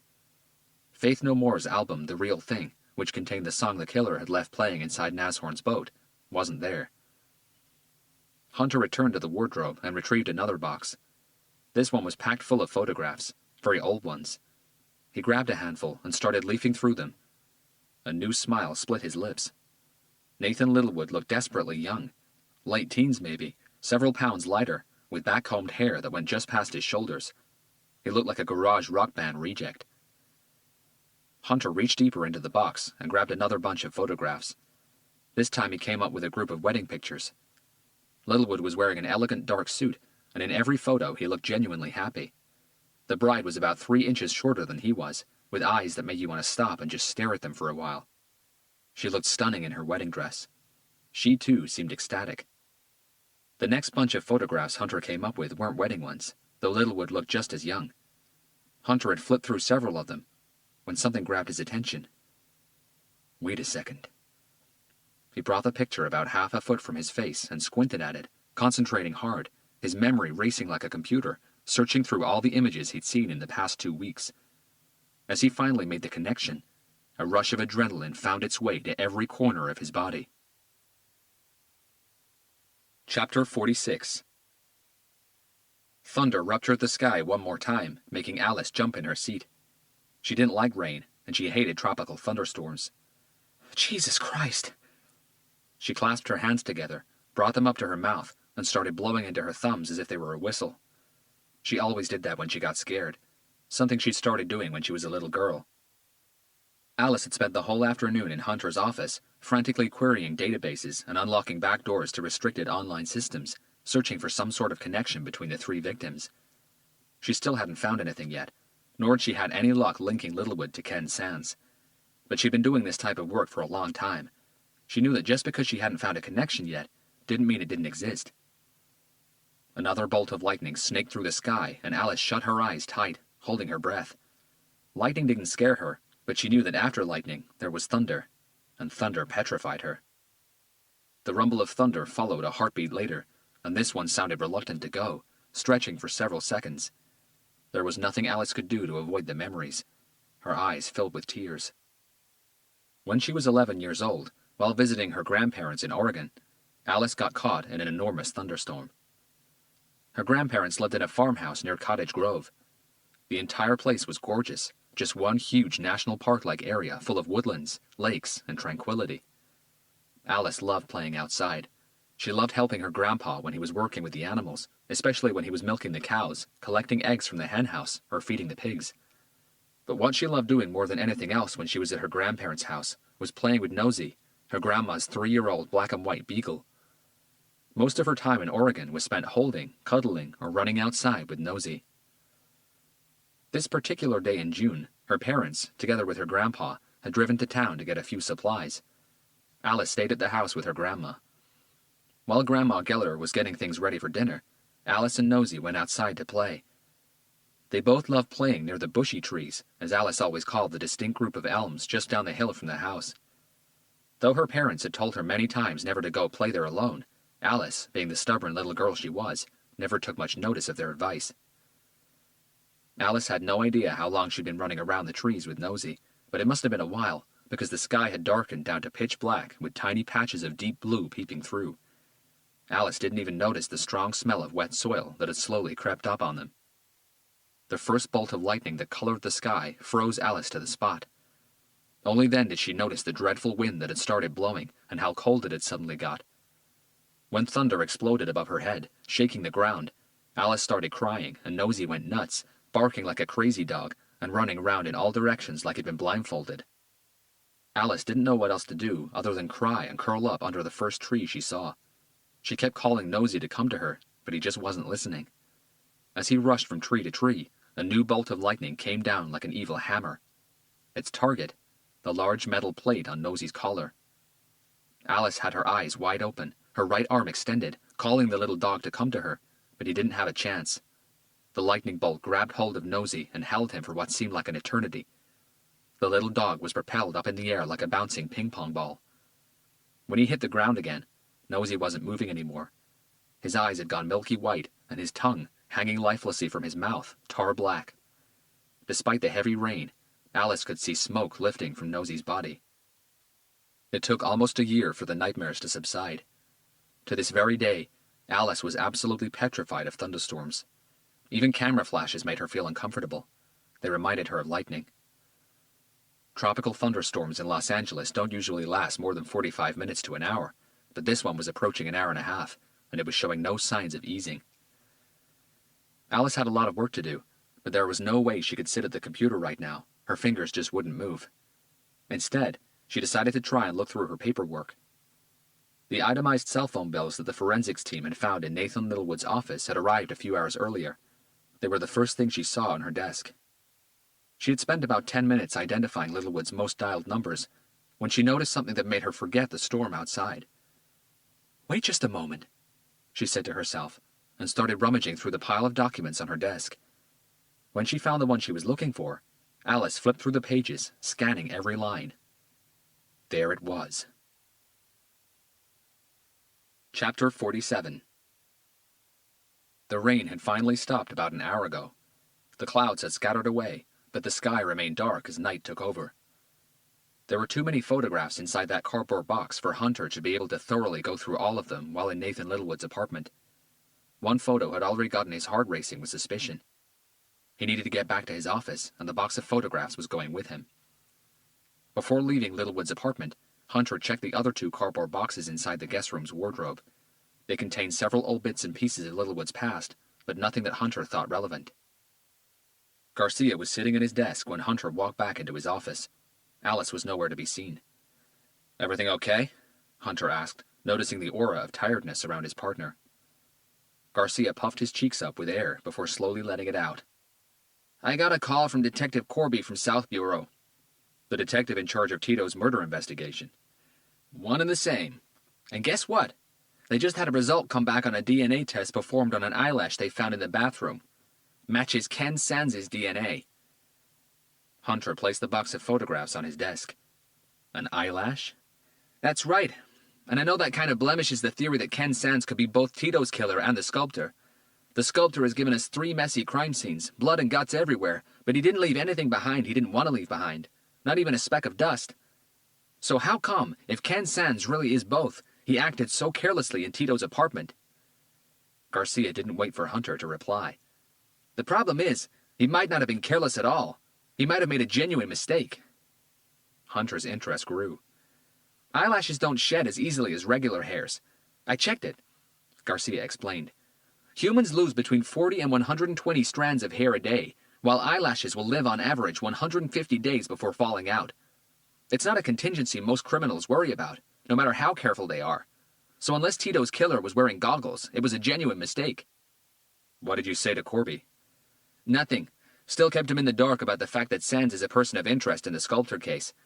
I did ask him to keep me posted about any new developments, but there's no escaping it now. They'll be looking for Sands as well." Hunter nodded his understanding. "Yes, but you remember Tito's apartment, right? It was filthy. It hadn't been cleaned in months. So an eyelash may be good enough to place Sands inside the apartment, but without an eyewitness to testify that he was there on the night of the murder, without a confession, no one will ever get a conviction. All Sands has to say is that he visited Tito any time before the night of the murder." Garcia knew Hunter was right. "Did you get anything from Littlewood's office building?" Garcia used both hands to pull his hair back from his forehead. "Not a thing." He looked at his watch and irritably pinched his nose a couple of times. Hunter understood Garcia's frustration well. "Where's Alice?" "No idea. She wasn't here when I got back." "What's that?" Garcia nodded at the cardboard box Hunter had placed on his desk. "Something I got from Littlewood's apartment. Old photographs." Garcia cocked an eyebrow. Hunter left the box and moved towards the pictures board. His attention this time locked solely on the human sculpture and severed limbs photographs. For a moment, he studied them as if that was the first time he was seeing any of it. "Anything interesting?" No answer. "Robert!" Garcia called again. "Did you find anything in Littlewood's apartment? Anything in that box?" Hunter reached for one of the photographs and unpinned it from the board. "We need to go down to the captain's office before she leaves." Captain Blake was just finishing a phone call when Hunter and Garcia knocked on her door. "Come in," she called, after placing a hand over the mouthpiece. As both detectives stepped into her office, she gestured for them to take a seat. Neither did. "Well, I don't care how you deal with it, Wilkes. Just deal with it.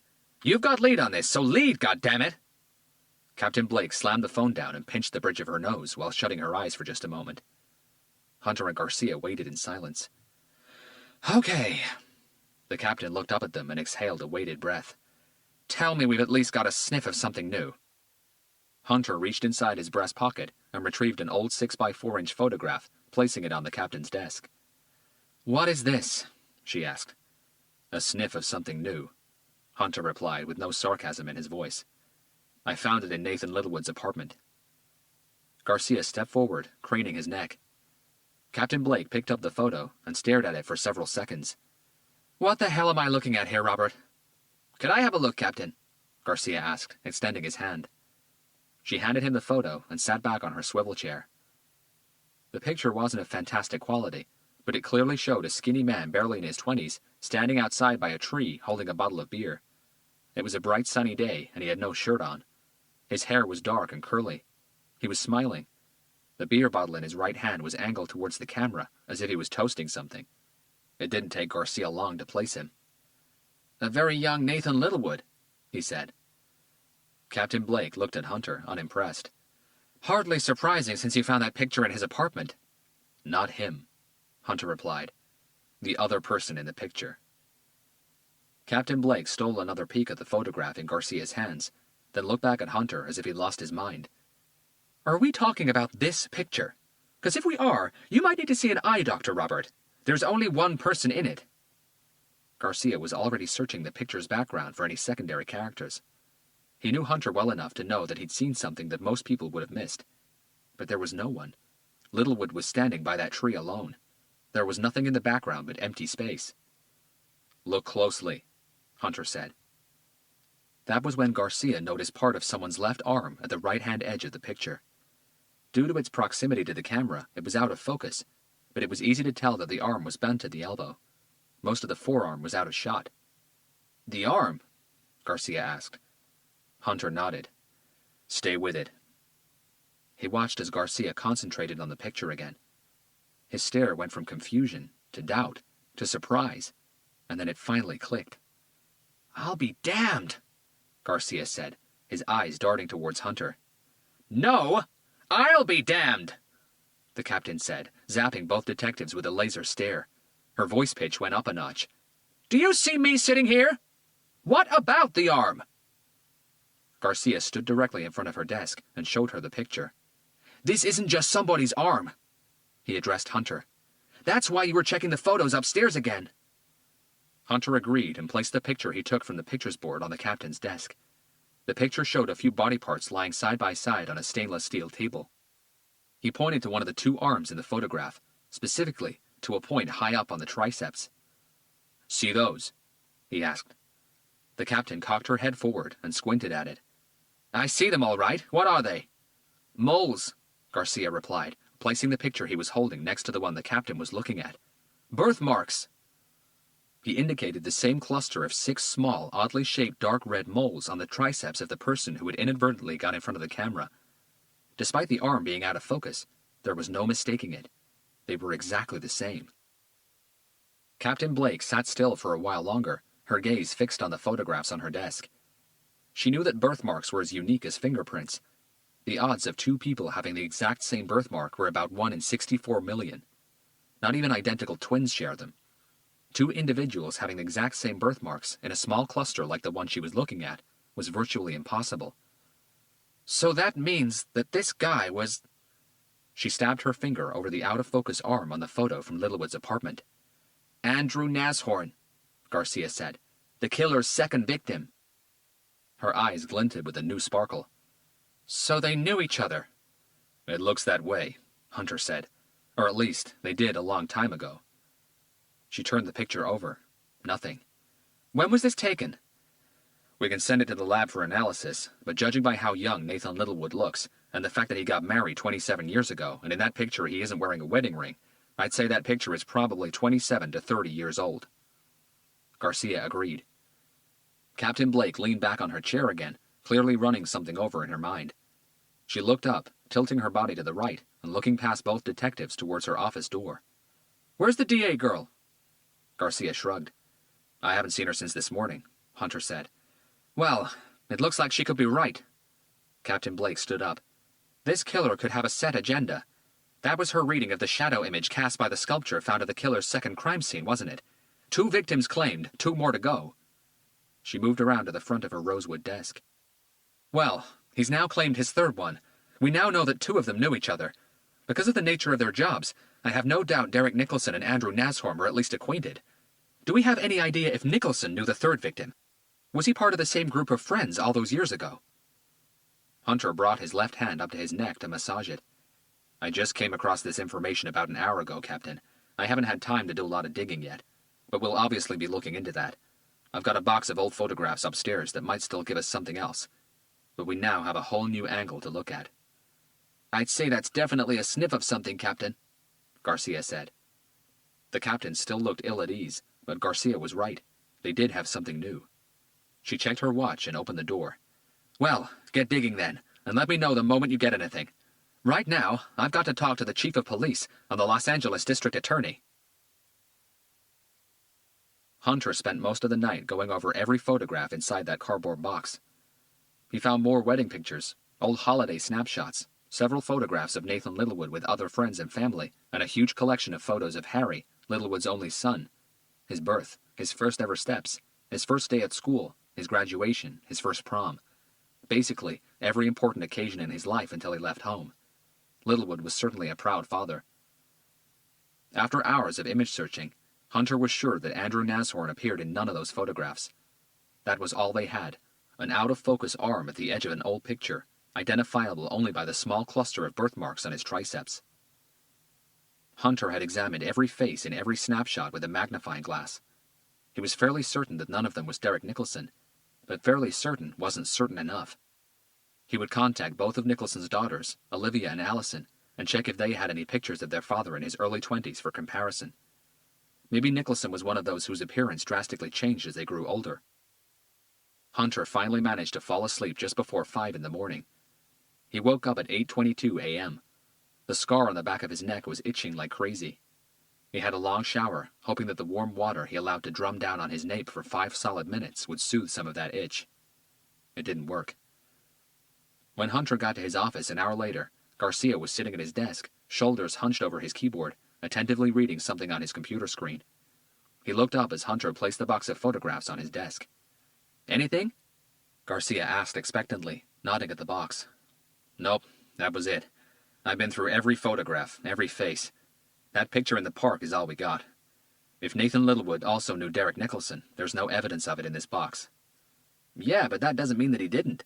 I've got 4 people on this, digging like demented moles, searching for anything that could link Nicholson to Littlewood, going back 25 to 30 years. Hunter nodded. Garcia stood up and walked over to the coffee jug in the corner of the room.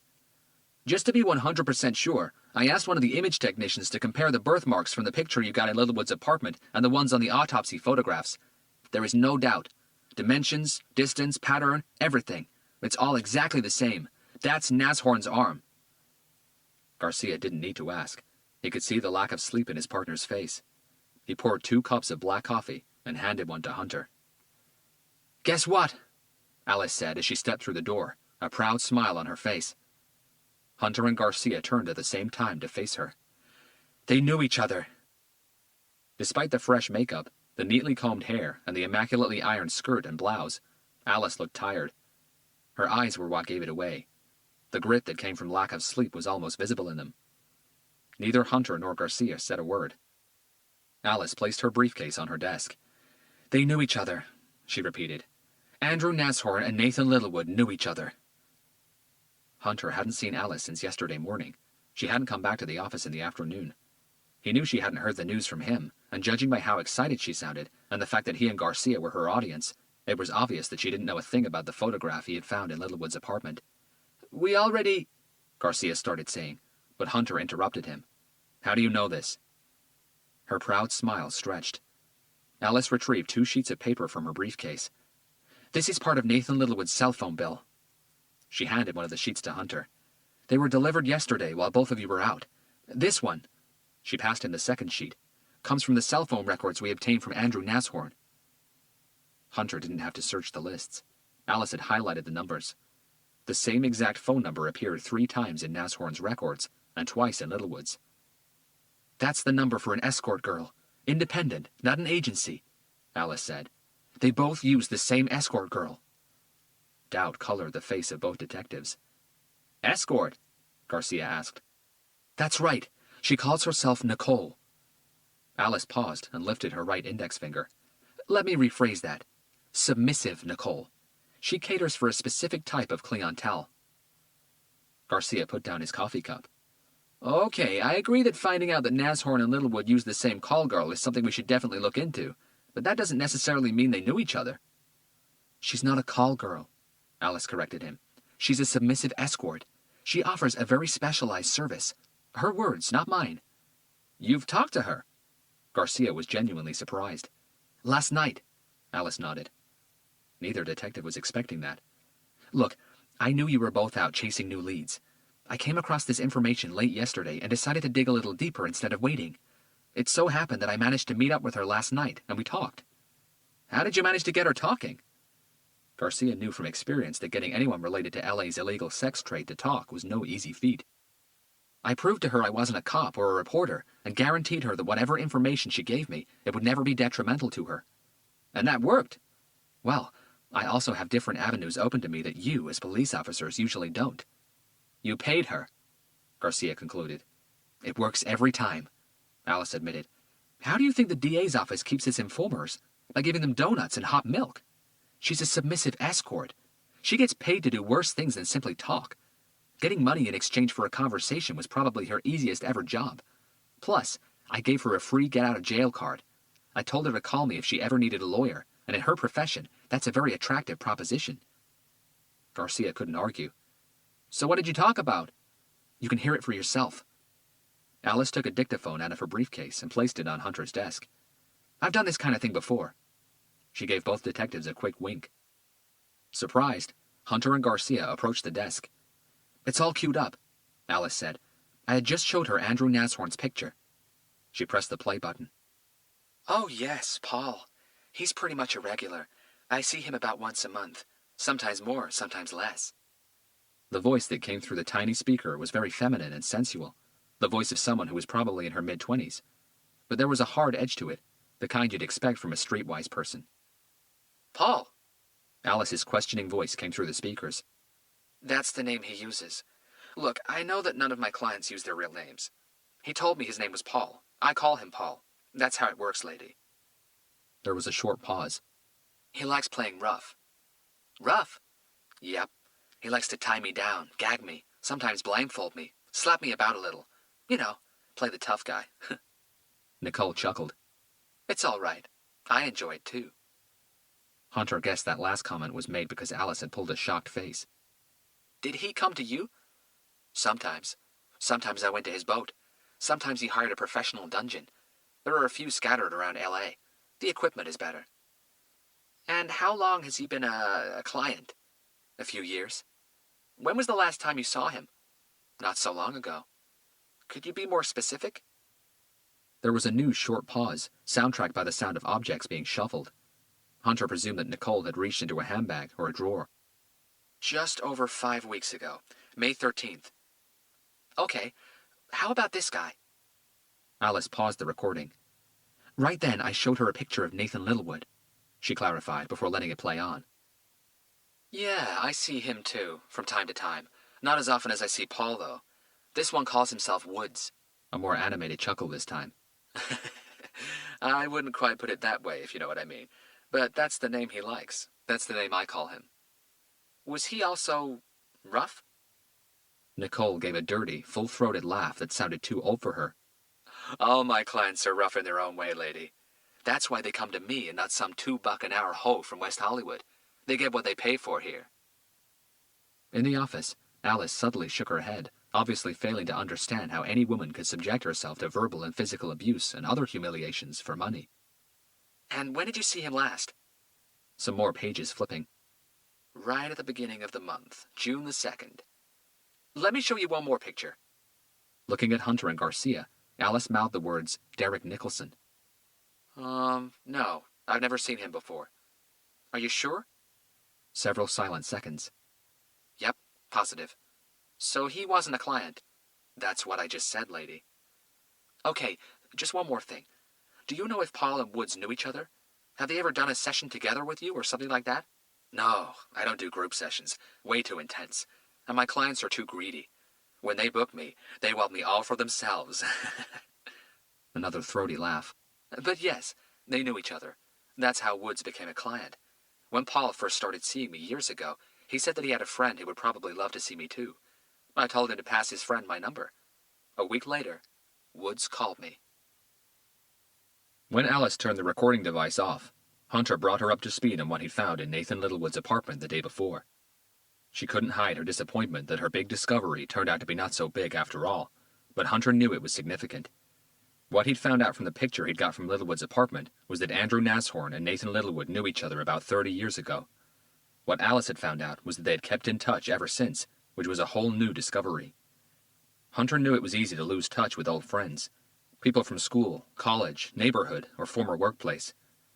Finding out that Nashorn and Littlewood spent an afternoon drinking beer in a park 30 years ago didn't mean they were friends.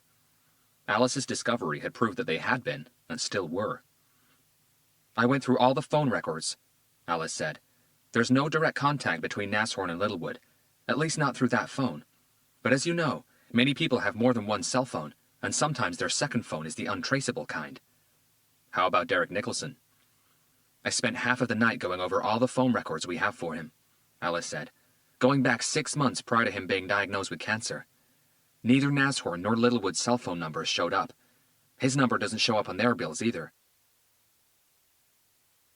Towards the end of the afternoon, Garcia received a preliminary report from his digging team. So far, they'd managed to check school and college records for the victims, together with early addresses. They'd found nothing to suggest that any of the three knew each other from either their neighborhoods or their learning institutions. Garcia told them to keep on digging. Gym memberships, social clubs, anything that would have left behind a paper trail. But he understood that even if the paper trail existed at one time, today it would be almost impossible to find it. The sun had already set, and so had another day coated with frustration. Sitting at his desk, Hunter let out a weary sigh, placed his elbows on the desktop, and rested his forehead on the palms of his hands. He'd been going over all his notes and the crime scene photographs for the zillionth time, and right now the puzzle seemed harder than ever. His head was throbbing with a pain that he knew wouldn't go away easily.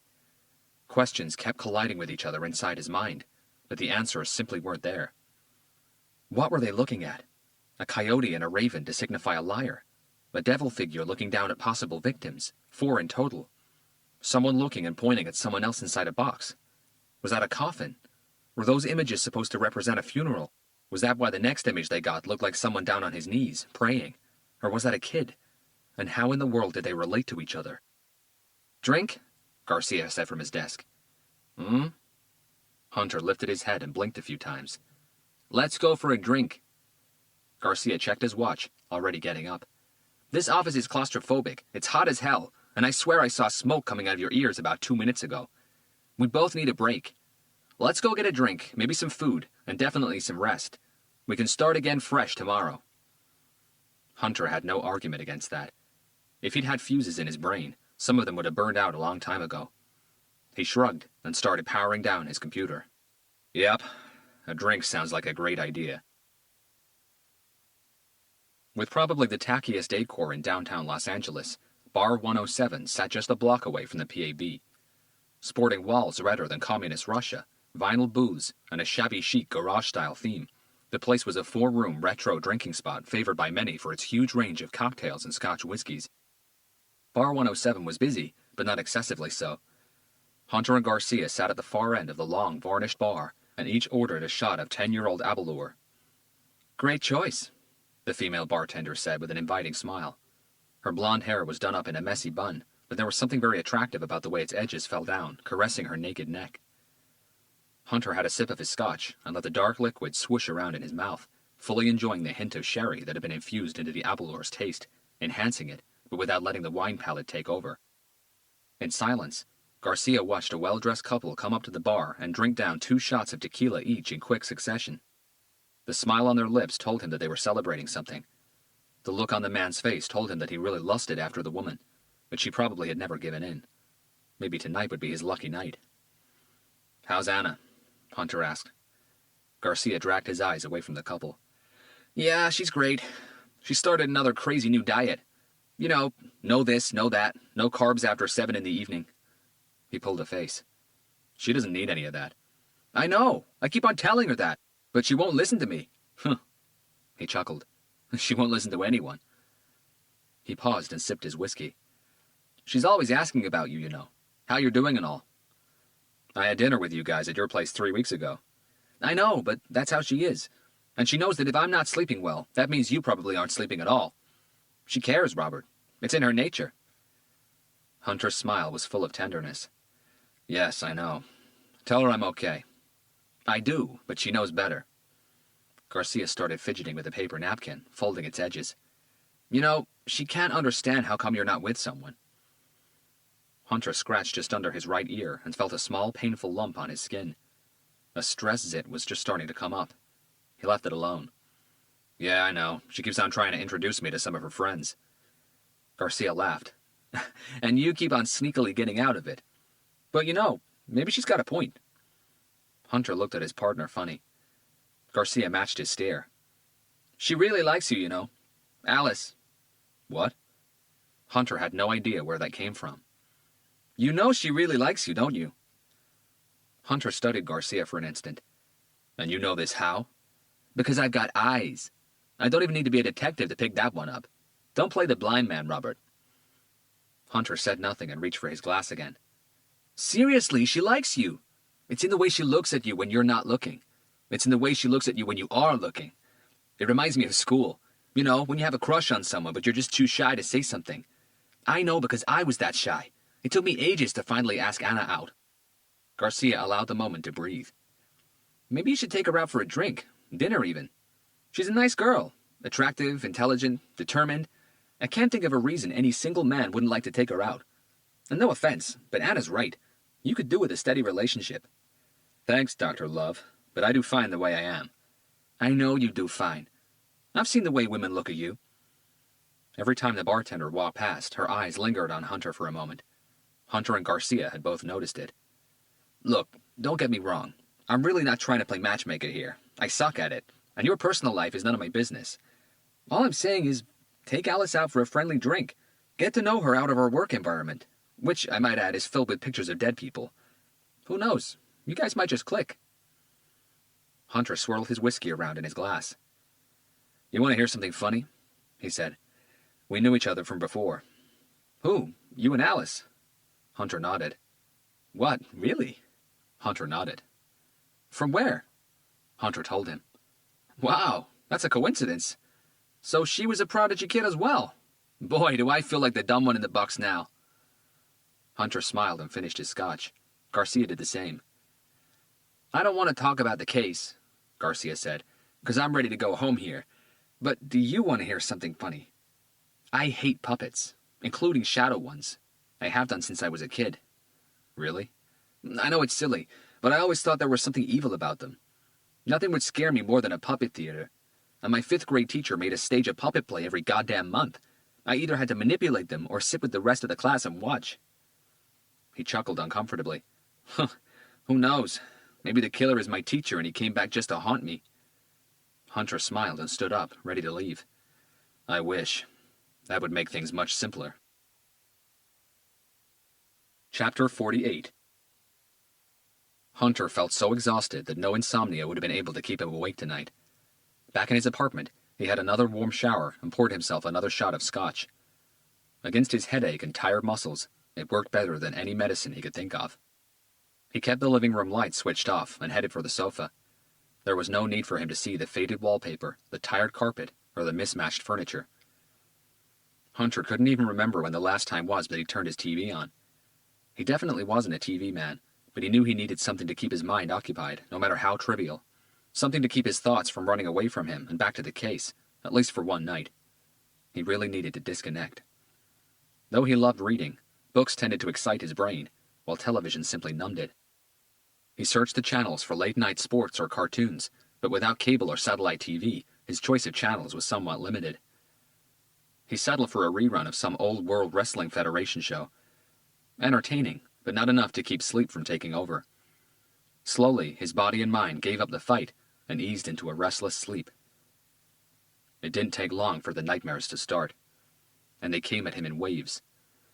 An empty room, bare brick walls, a single dim light bulb dangling from a wire in the center of the ceiling, weak enough to keep all the corners in a shadow. Everything was so vivid he could smell the room, damp, moldy, stinking of sweat, vomit, and blood. In his dream, he was merely a spectator, watching everything unfold before his eyes without being able to intervene. First he saw Garcia lying unconscious on a dirty metal table while someone slowly dismembered him with a kitchen knife. No matter how much he tried, Hunter could never see the assailant's face. In the blink of an eye, the victim on the metal table changed. Garcia was nowhere to be seen. This time, the faceless killer was using his knife on Anna, Garcia's wife. Her terrified screams reverberated through the room in an endless loop. Hunter twitched on the sofa.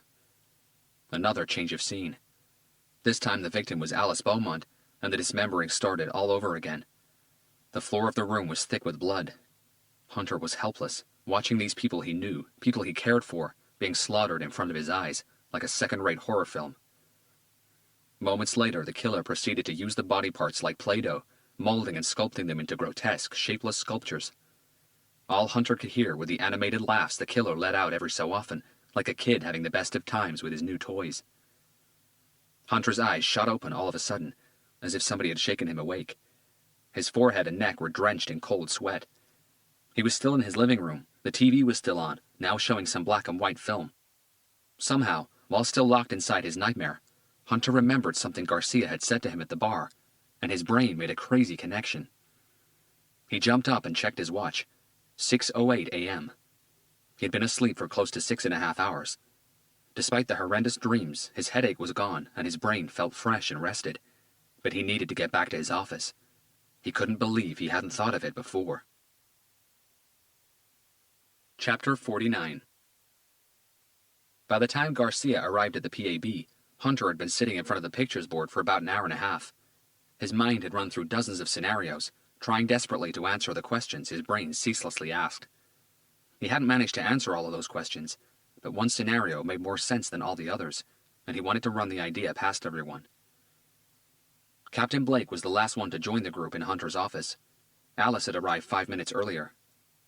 "I've come up with a theory," Hunter said, drawing their attention to the pictures board. He had repositioned several of the photographs in a different order. "Please bear with me and hear me out, because it might sound a little crazy at first." Captain Blake pulled a face. "We've got a killer who dismembers his victims and uses their body parts to create sculptures and shadow puppets, Robert. Any theory behind those actions, truth or not, has got to be at least a little crazy. I don't think any of us is expecting a lot of reason here. What have you got?" "Okay," Hunter began. "We all know how much effort we've put into trying to understand and identify the meaning behind those sculptures and shadow images. Since we got our third victim 4 days ago, and consequently our third sculpture and shadow image, we've been trying every combination we could think of to make any sense of this mess. Carlos and I even tried looking at the images as a group instead of individually." Garcia nodded. "We thought that maybe the images linked into each other in some way to form something else, maybe a larger image. This whole thing felt like a jigsaw from the beginning. So maybe that was what the killer wanted us to do, slot the pieces he'd given us into the correct position to complete the puzzle." Captain Blake cocked an interested eyebrow. "We got nothing, Captain," Garcia said, curbing her enthusiasm with a shake of his head. "No matter which way we pieced it together, we came up with zilch. Each sculpture casts an individual shadow image, and that's that. They aren't linked." Hunter agreed. "We came to the conclusion that they were independent from each other, not smaller pieces of an incomplete picture." "Okay," the captain said. "So you went back to try and figure out their individual meanings?" "Yes," Hunter admitted. "But with the discovery yesterday that the second victim, Andrew Nashorn, and the third one, Nathan Littlewood, also knew each other, possibly since their late teens, I started pondering new possibilities." "Such as?" the captain queried. "Carlos said something yesterday that didn't click until sometime in the middle of the night, but I should have thought of it before." Captain Blake and Alice's attention moved to Garcia, who in turn looked back at Hunter. "What did I say?" "That you never liked puppets. and you told me about your 5th grade teacher. Captain Blake tightened her stare. Garcia shrugged as if it were nothing. Puppets used to freak me out. They still do, in a way. What about your 5th grade teacher? Alice asked. He came up with a theater class and made us stage a puppet play every month. Garcia scratched his left cheek nervously. Boy, I hated that class. I hated that teacher. I hated that whole year. And that's an angle I never considered before, Hunter said. What angle are you talking about, Robert? Captain Blake said. Because I don't think any of us see it either. A theater, Captain. A puppet theater. Hunter positioned himself next to the replica of the sculpture from the first crime scene, Derek Nicholson's house. Puppets are used in theaters for one reason only. Just a fraction of confusion lifted from everyone's faces. To stage a play, Alice said. To tell a story, Garcia commented a second later. Hunter smiled. Exactly. Captain Blake's eyes quickly browsed Garcia and Alice's faces. Neither of them seemed to be on the same page as Hunter yet either. Hunter didn't wait to be asked. I think we've been going down the right track all along. We were just knocking on the wrong door. There's a bigger picture here. He pointed at the board. But it isn't one single image, and the shadow puppets were the clue. Hunter cleared his throat before proceeding. I think the killer is staging a play, just like a puppeteer. He's telling us a story, giving us a scene at a time. Stunned silence. Simultaneously, everyone's uncertain eyes left Hunter and moved back to the pictures on the board. Alice started chewing her bottom lip. Hunter had noticed she did that when she was concentrating on something. He could tell that they were trying very hard to stay with him. Let me show you what I mean, starting with the first image we got. He turned off the lights, switched his flashlight on, and aimed its beam onto the replica sculpture. The dog and bird-like shadow images appeared on the wall behind it once again. We identified this first image as being that of a coyote and a raven. I have no doubt Alice found the correct interpretation for those two animals in combination. It means a liar, a deceiver, someone who betrays. I also think we're correct in linking that interpretation directly to the first victim. In the killer's mind, Derek Nicholson was a liar. Yeah, we've all agreed on that, Captain Blake said. Hunter turned the lights back on and pointed to the shadow photograph they had obtained from the sculpture left at the second crime scene, Andrew Nashorn's boat. The image showed a large, horned, devil-like face looking down at what looked like two people in a standing position and two lying on the ground, one on top of the other. Now, with this second image, I think there are things we got right and things we got wrong. He nodded at Alice. I think Alice was right again when she said that the killer probably had an agenda. He's after specific victims. He isn't picking them at random out of the general public. At the time he created this sculpture, he'd killed two people, Nicholson and Nashorn. We thought they were represented by these two figures lying on the ground. He indicated them in the image. And it looked like there were two more names on his list, represented by the two standing figures. Captain Blake moved closer to the board. And you think that's wrong? Partially. I don't think that these two on the ground represent the two victims who had been killed at that point, as was suggested.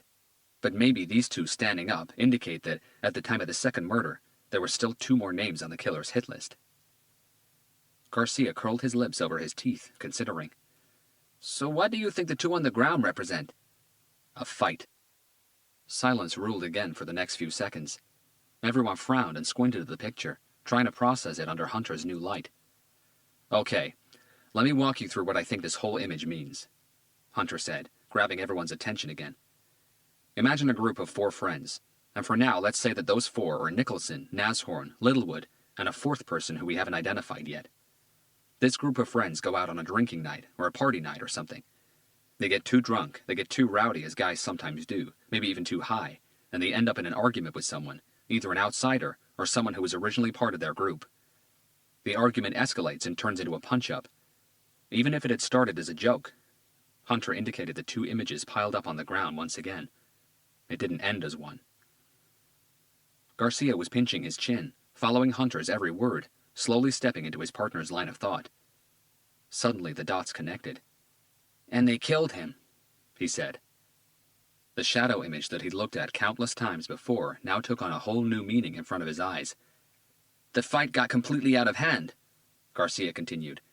The rest of the group was standing around, watching, or maybe they all took turns punching and kicking. It takes one wrong kick to the temple, a stumble, and a head hit against a curbstone or a wall or something, and the punch-up ends badly. Hunter nodded. It probably happened unintentionally, but I think somebody was killed. That's the theory. Looking at the picture, listening to Hunter's interpretation, it was like the image had morphed before Captain Blake's eyes. But then we're either missing someone, or we got the numbers wrong. Alice joined in. What do you mean? The captain asked. When we first looked at the shadow image, we knew the killer had already murdered 2 people, and we believed he was after 2 more, represented by the 2 standing up figures. If this image represents 2 people fighting on the floor with the rest watching, and as Robert is suggesting, one of them accidentally dies, then we're left with 3 remaining figures. The one that comes out of the fight, and the 2 standing up. She lifted 3 fingers. We have 3 victims now, Nicholson, Nashorn, and Littlewood, and that would mean the killer has got them all. His list is complete. You're forgetting him. Hunter pointed to the largest figure in the image, the distorted head with what looked like horns, looking down at the probable fight scene. You thought this figure represented the killer, remember? Like a devil. I don't think it does. I think that with every murder, the killer uses the sculpture and the shadow image it casts to represent that specific victim. This was left in Andrew Nashorn's boat for a reason. I think the devil-like figure represents Nashorn. So why the horns? Captain Blake asked. Maybe to indicate that he was the leader or the instigator. In every group of guys like that, Captain, there's always one who is the head, the one whom everyone follows. Maybe Nashorn was the one who started the fight, or maybe he was the one who, instead of stopping it, urged the participants to carry on punching. Uneasiness took over the room. Hunter gave everyone time to consider his theory. Maybe the person isn't dead, Alice said. Maybe you're right. Maybe there was a fight, but instead of dying, the victim was physically or even mentally impaired. Maybe after all these years, that victim is back, and he wants revenge. Hunter shook his head. No, the victim died. How can you be sure? Because the killer tells us. Hunter drew their attention to the last 2 shadow image photographs on the board, the ones cast by the 2-part sculpture left in Nathan Littlewood's office. In the last crime scene, the killer left us 2 shadow images, he said, but I think we read them in reverse order. This should be the first one of the 2. He indicated the image created by Littlewood's right arm and hand, the one that looked like someone kneeling down with his arm lifted up above his head, maybe praying. In front of the kneeling down figure were small pieces of something. Their shadows had been created by the flesh sections carved out of Littlewood's thigh. Garcia shivered. Something that felt like an electric shock started at the back of his neck and spread throughout his body at incredible speed. Hunter didn't have to explain. He saw it himself. "Oh my God," he said, slightly tilting his head to one side. "We never figured out why the killer left us 2 messages in one crime scene, and we specifically struggled to understand that one. It looked like someone on his knees, praying or something, with several objects scattered around on the floor in front of him. It's not that at all." He drew a deep breath and held it for a long instant before letting it out slowly. "That's someone chopping a body into pieces." Garcia's words bounced off the walls like a crazy rubber ball. Captain Blake stood absolutely still. For a moment, she almost lost the ability to blink. "So you think that this group of friends got into a punch-up, beat somebody to death, and cut up the body into pieces to dispose of it?" Hunter nodded and indicated the last shadow image photograph they had. Part 2 of the sculpture found in Nathan Littlewood's office. The one that looked like someone staring at someone else lying inside a box. "They placed the dismembered body inside some sort of container before getting rid of it," Alice said, letting out a heartfelt sigh.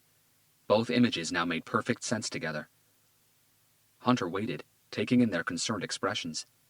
Almost a minute went by before Captain Blake spoke again. "How long ago do you think that happened?" "Somewhere around 30 years ago, give or take 1 or 2. It must have happened when Nicholson, Nashorn, and Littlewood were young, very young, late teens or early 20s maybe, probably before Littlewood got married 27 years ago. So the obvious conclusion is that our killer was related to that victim in some degree, and now he wants revenge," the captain said. "Yes," Hunter agreed. "But why now?" "Because our killer didn't know anything about what really happened until a few months ago," Hunter said. All of a sudden, all the pieces were slotting into place in Garcia's mind. "Nicholson!" he said, returning to his desk, picking up his notebook and quickly flipping through it. Captain Blake and Alice turned to face him. "Here it is. Derek Nicholson's nurse told us that he said something about making his peace with God, about telling someone the truth about something. that no matter how much good you do in your life, there are certain mistakes that would haunt you until your dying day. He returned the notebook to his desk. That must have been what he was talking about. The mistake that haunted him throughout his life. He looked at Hunter. The person who visited him in his house. The man we still haven't identified. Hunter nodded. The nurse also said that Nicholson had only 2 visitors once he was taken ill, Garcia clarified, for the captain's and Alice's benefit. D.A. Bradley was one of them, but we've never identified the second visitor. He's got to be our killer. Nicholson finally told him the truth about what had happened. He didn't want to carry that secret to the grave with him. And a few weeks later, he was murdered, Captain Blake said. The revenge rampage started. So if you're right, Alice said to Hunter, as another piece of the puzzle clicked into place for her, Derek Nicholson must have been friends, or at least acquainted with our killer from before. If he asked him to come to his house so he could clear his conscience, he must have known him. And that's why the killer considered him a liar. She shook her head. Better yet, a deceiver. He felt betrayed. Exactly what the shadow image told us. Hunter nodded. And with the next victim in shadow image, she continued, the killer depicted Andrew Nashorn as the group or gang leader, the one they all followed. Another nod. And Nathan Littlewood was the one left with the task of disposing of the body. I don't think he disposed of it, Hunter disagreed. I think he cut it into pieces and packed them inside some sort of container. I think the person who disposed of that container is the last name on our killer's hit list, the 4th member of the group, the next victim. Everyone paused and processed that information in their own time. But as I said, Hunter massaged the back of his neck. At the moment, this is all just a crazy theory in my head. I have no proof of anything yet. Crazy or not, all the pieces seem to slot into place, Captain Blake said, returning her attention to the images on the board. And that would also explain why our killer is dismembering his victims.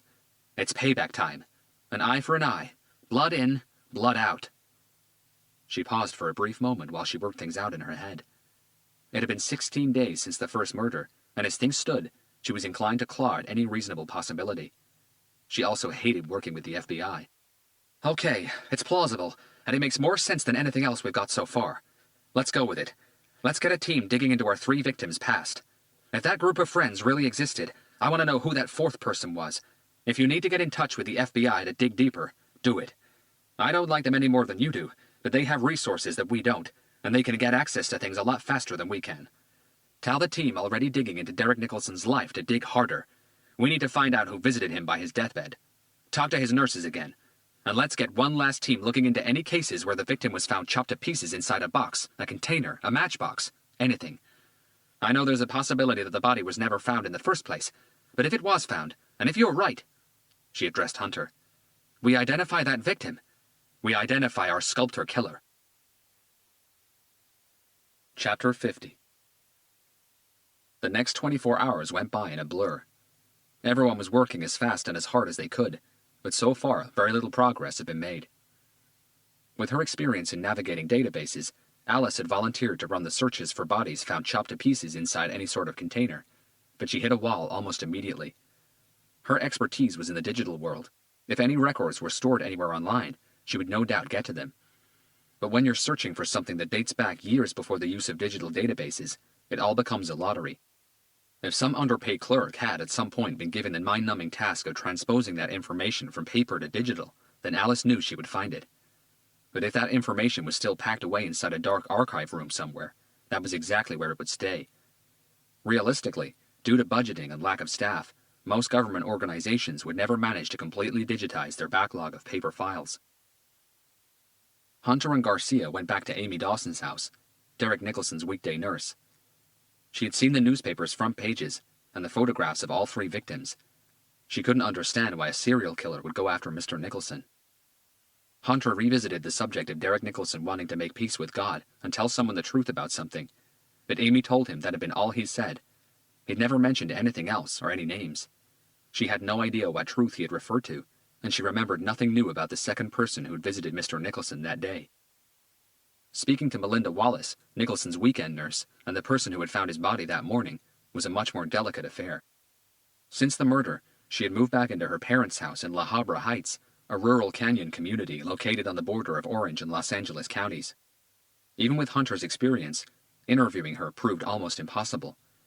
The trauma caused by what she had seen in that room, and the knowledge that she'd been a breath away from a ruthless killer and the bloody message he had left on the wall specifically for her had spread its roots deep into her conscious and subconscious mind.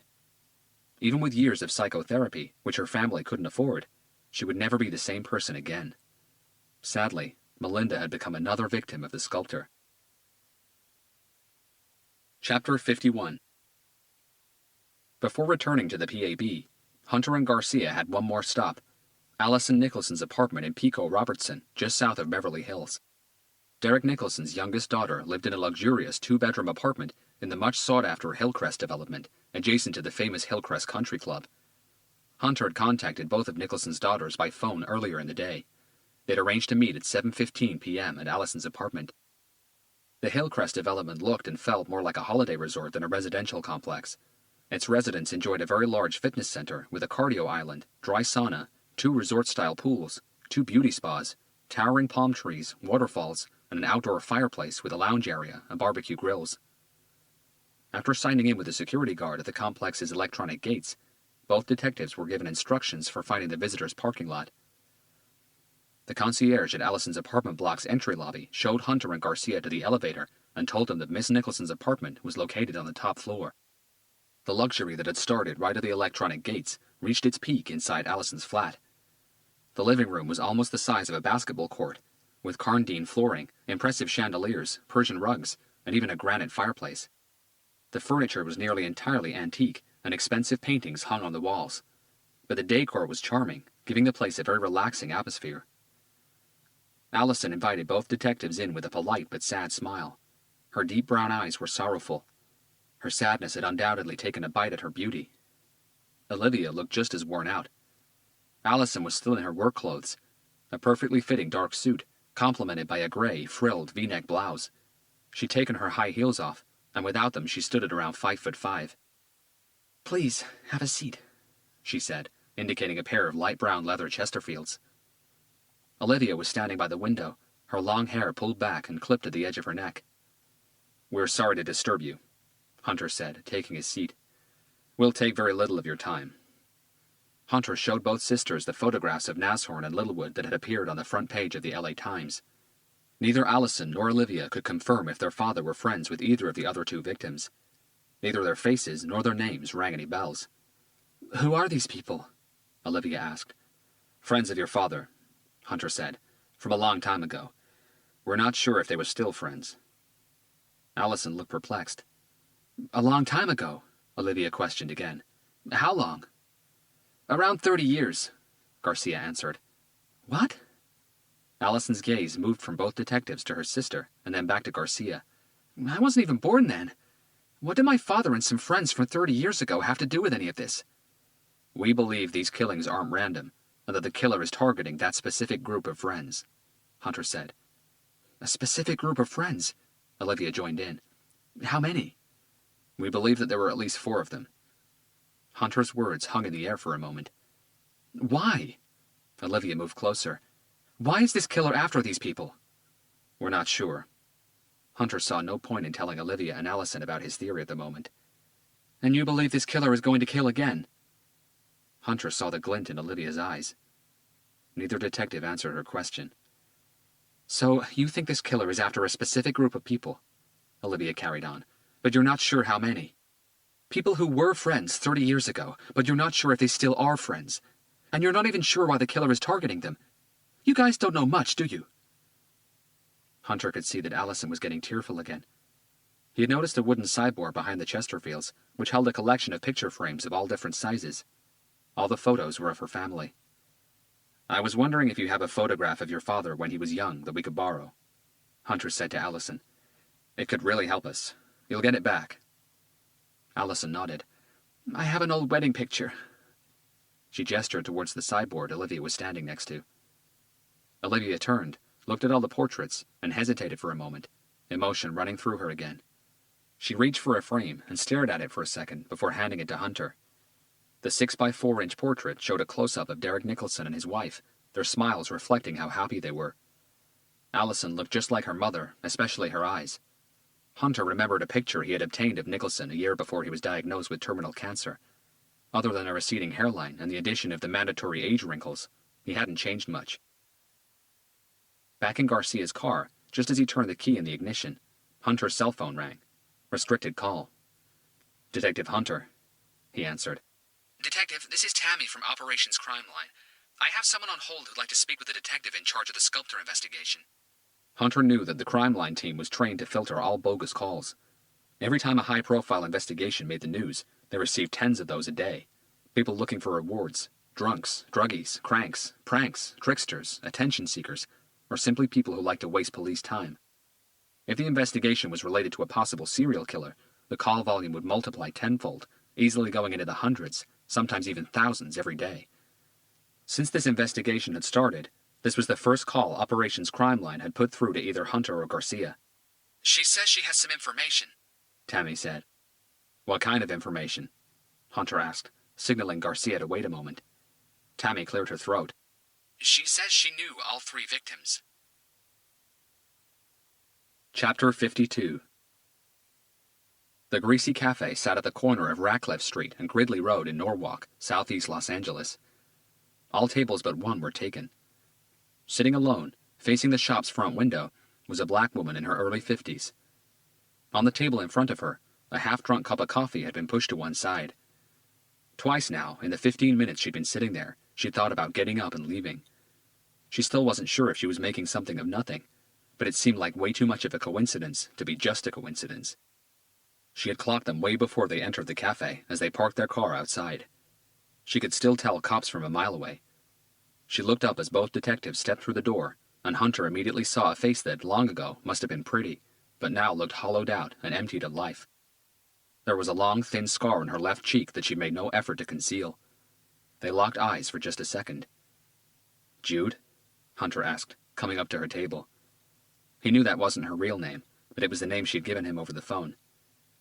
The woman nodded as she studied both faces in front of her. "I'm Detective Hunter, and this is Detective Garcia. You mind if we have a seat?" She recognized Hunter's voice from their brief phone conversation less than half an hour ago. Jude's reply was a tiny shrug. "Can I get you another cup of coffee?" Hunter offered. She shook her head. "I need to get up early in the morning, and I already blew my caffeine quota for today." Her voice was slightly husky, sexy even, but firm.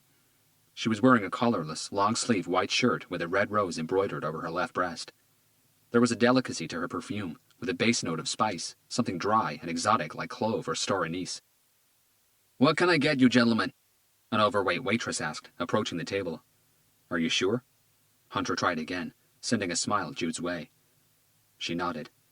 "2 black coffees, no sugar, please," Hunter replied, looking back at the waitress. The waitress nodded and started collecting the plates from the next table along. They sat in silence for a few seconds. As the waitress moved back into the kitchen, Jude looked across the table at Hunter and Garcia. "Okay, as I told you over the phone, I don't know if this has any relevance, but it has been bothering me for 2 days now. I'm not a great believer in coincidences, you know?" Hunter laced his fingers and rested his hands on the table. He knew that the best thing was just to let her speak. No questions.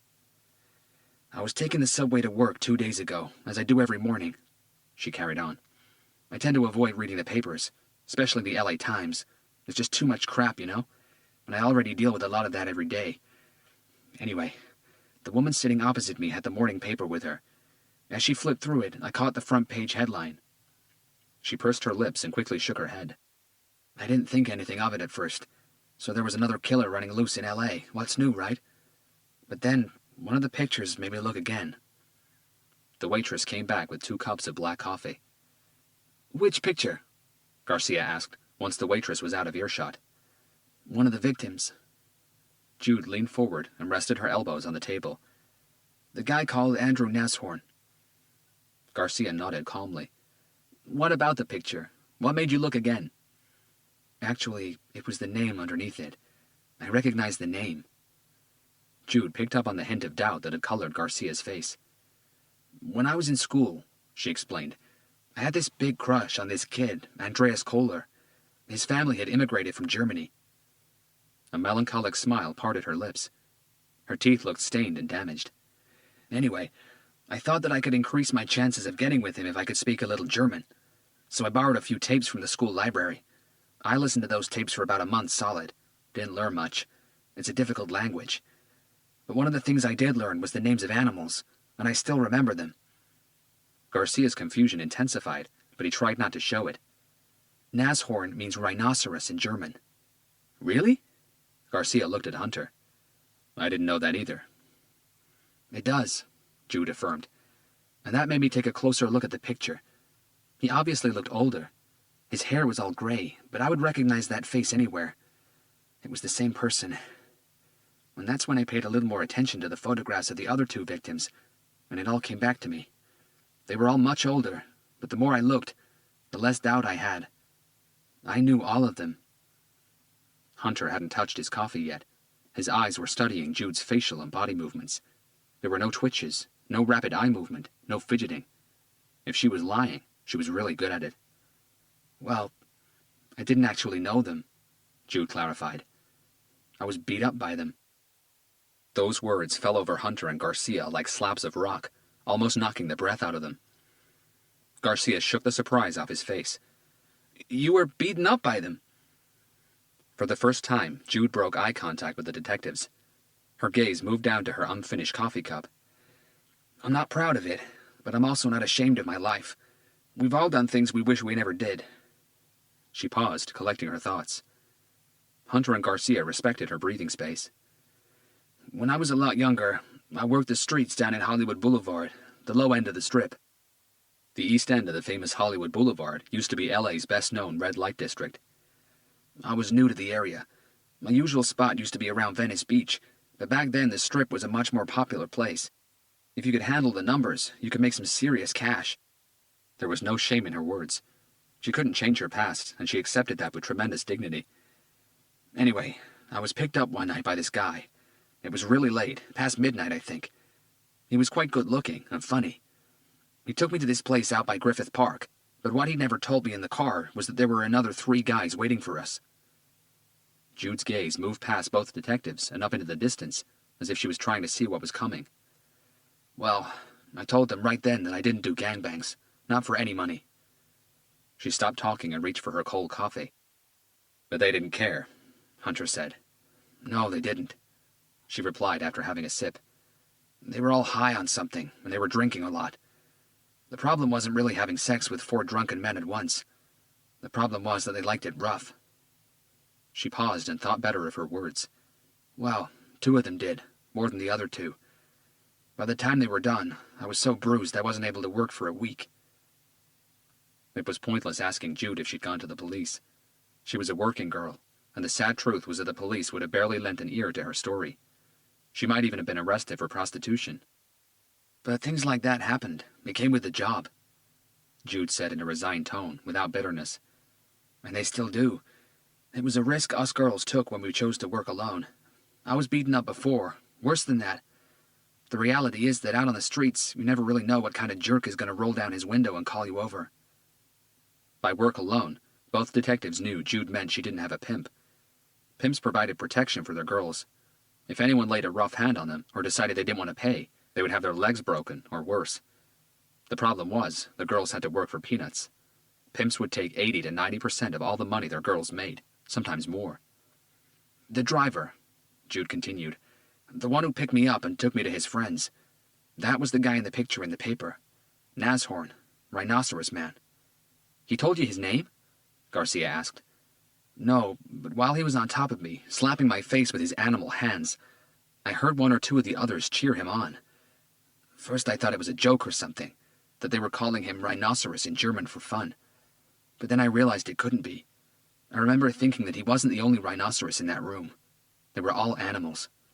But when you hear a name being called while someone is on top of you, beating you up, you tend to remember it forever. And you're sure about the others? I mean the other 2 victims you saw in the paper, Derek Nicholson and Nathan Littlewood. I never heard their names being called that night, but I remember their faces. I made a point of never closing my eyes, never giving them the satisfaction of my fear. I know that's what dominant men thrive on, right? The submission. That night I did all I could not to submit to them, at least not mentally. While they were on top of me, I looked straight into their eyes, every single one of them. Jude looked up at Garcia. So yes, I'm very sure the other 2 men I saw in the paper were there that night. Hunter was still studying her. There was anger in her words, but it sounded dead. Something that was now in the past. Something that, just as she'd said, was a risk that came with what she did. And she had accepted it. You said that 2 of them liked it rough more than the others, Hunter said. Which 2? Do you remember? Jude ran a hand through her hair. Her stare returned to Hunter. Of course I do. Rhinoceros Man and the Littlewood guy. They pretty much did all the beating.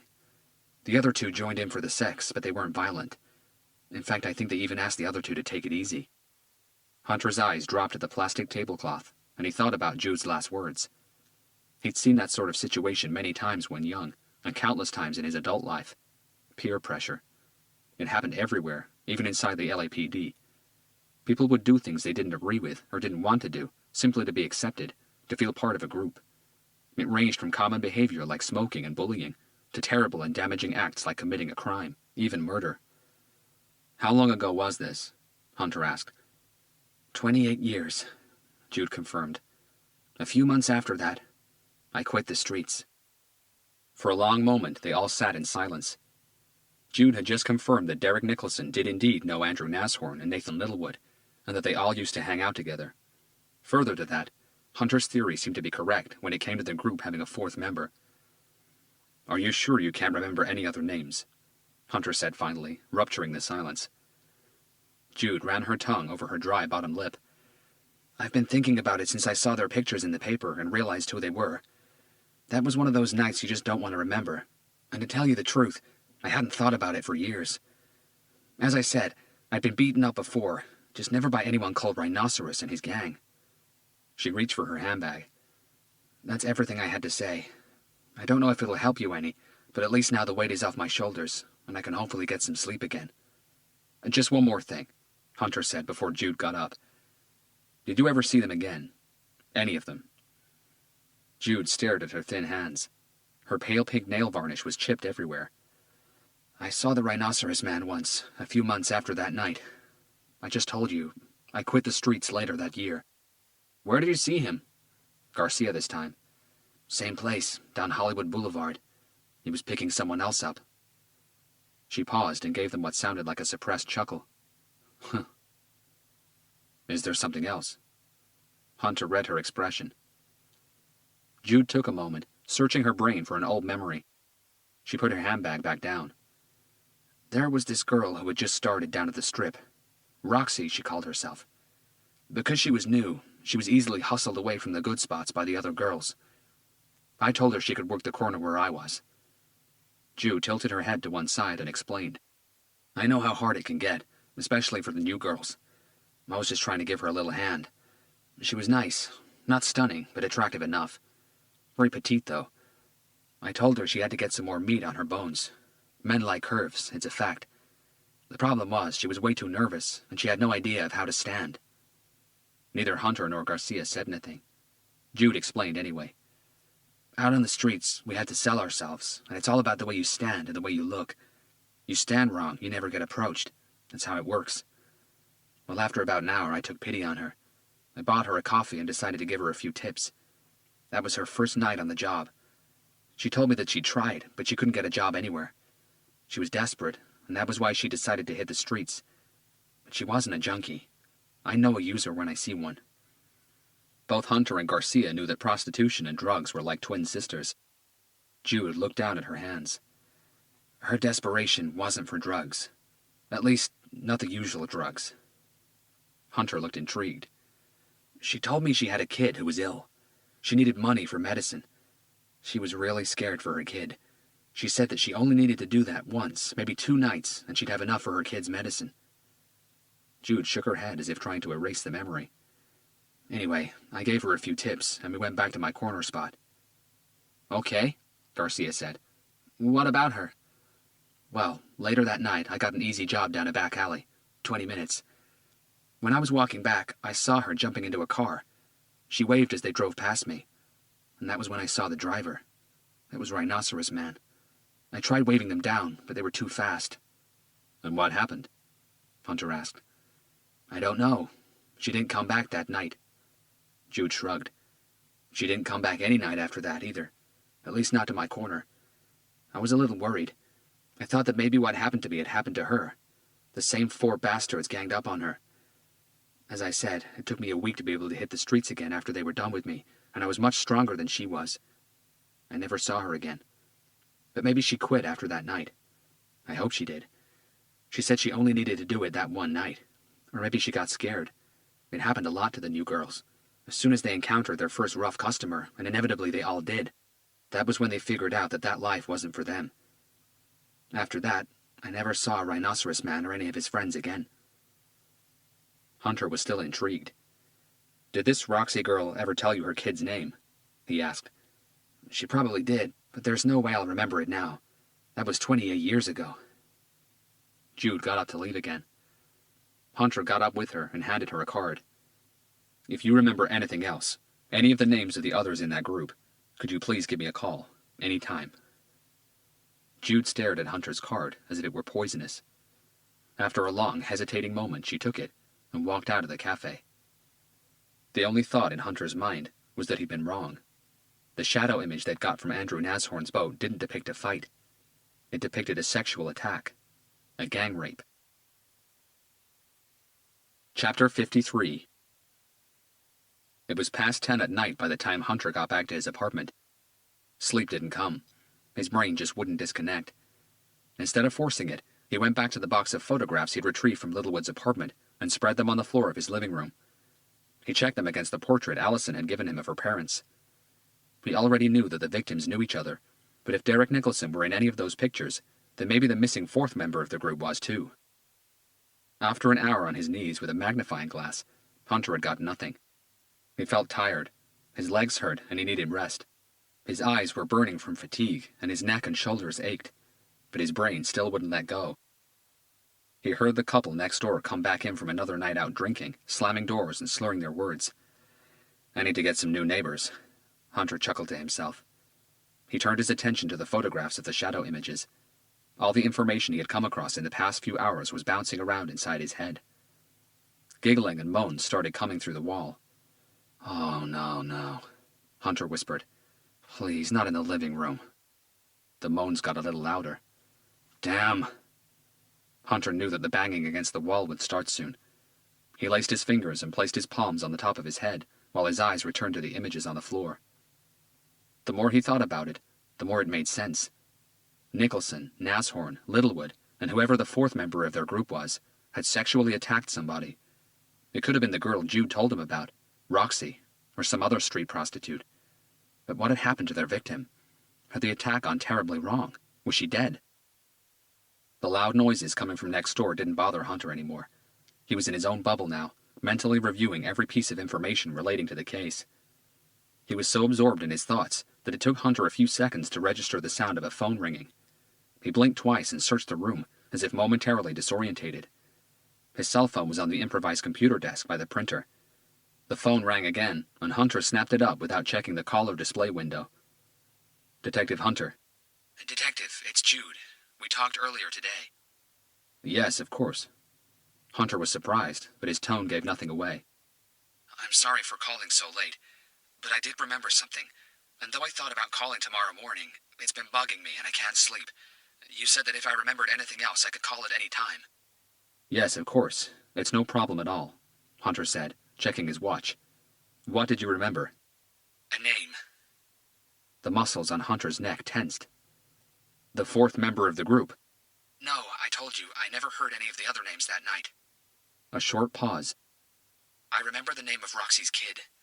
Remember I told you that she mentioned it once or twice? Yes. Jude told Hunter the name, and he frowned.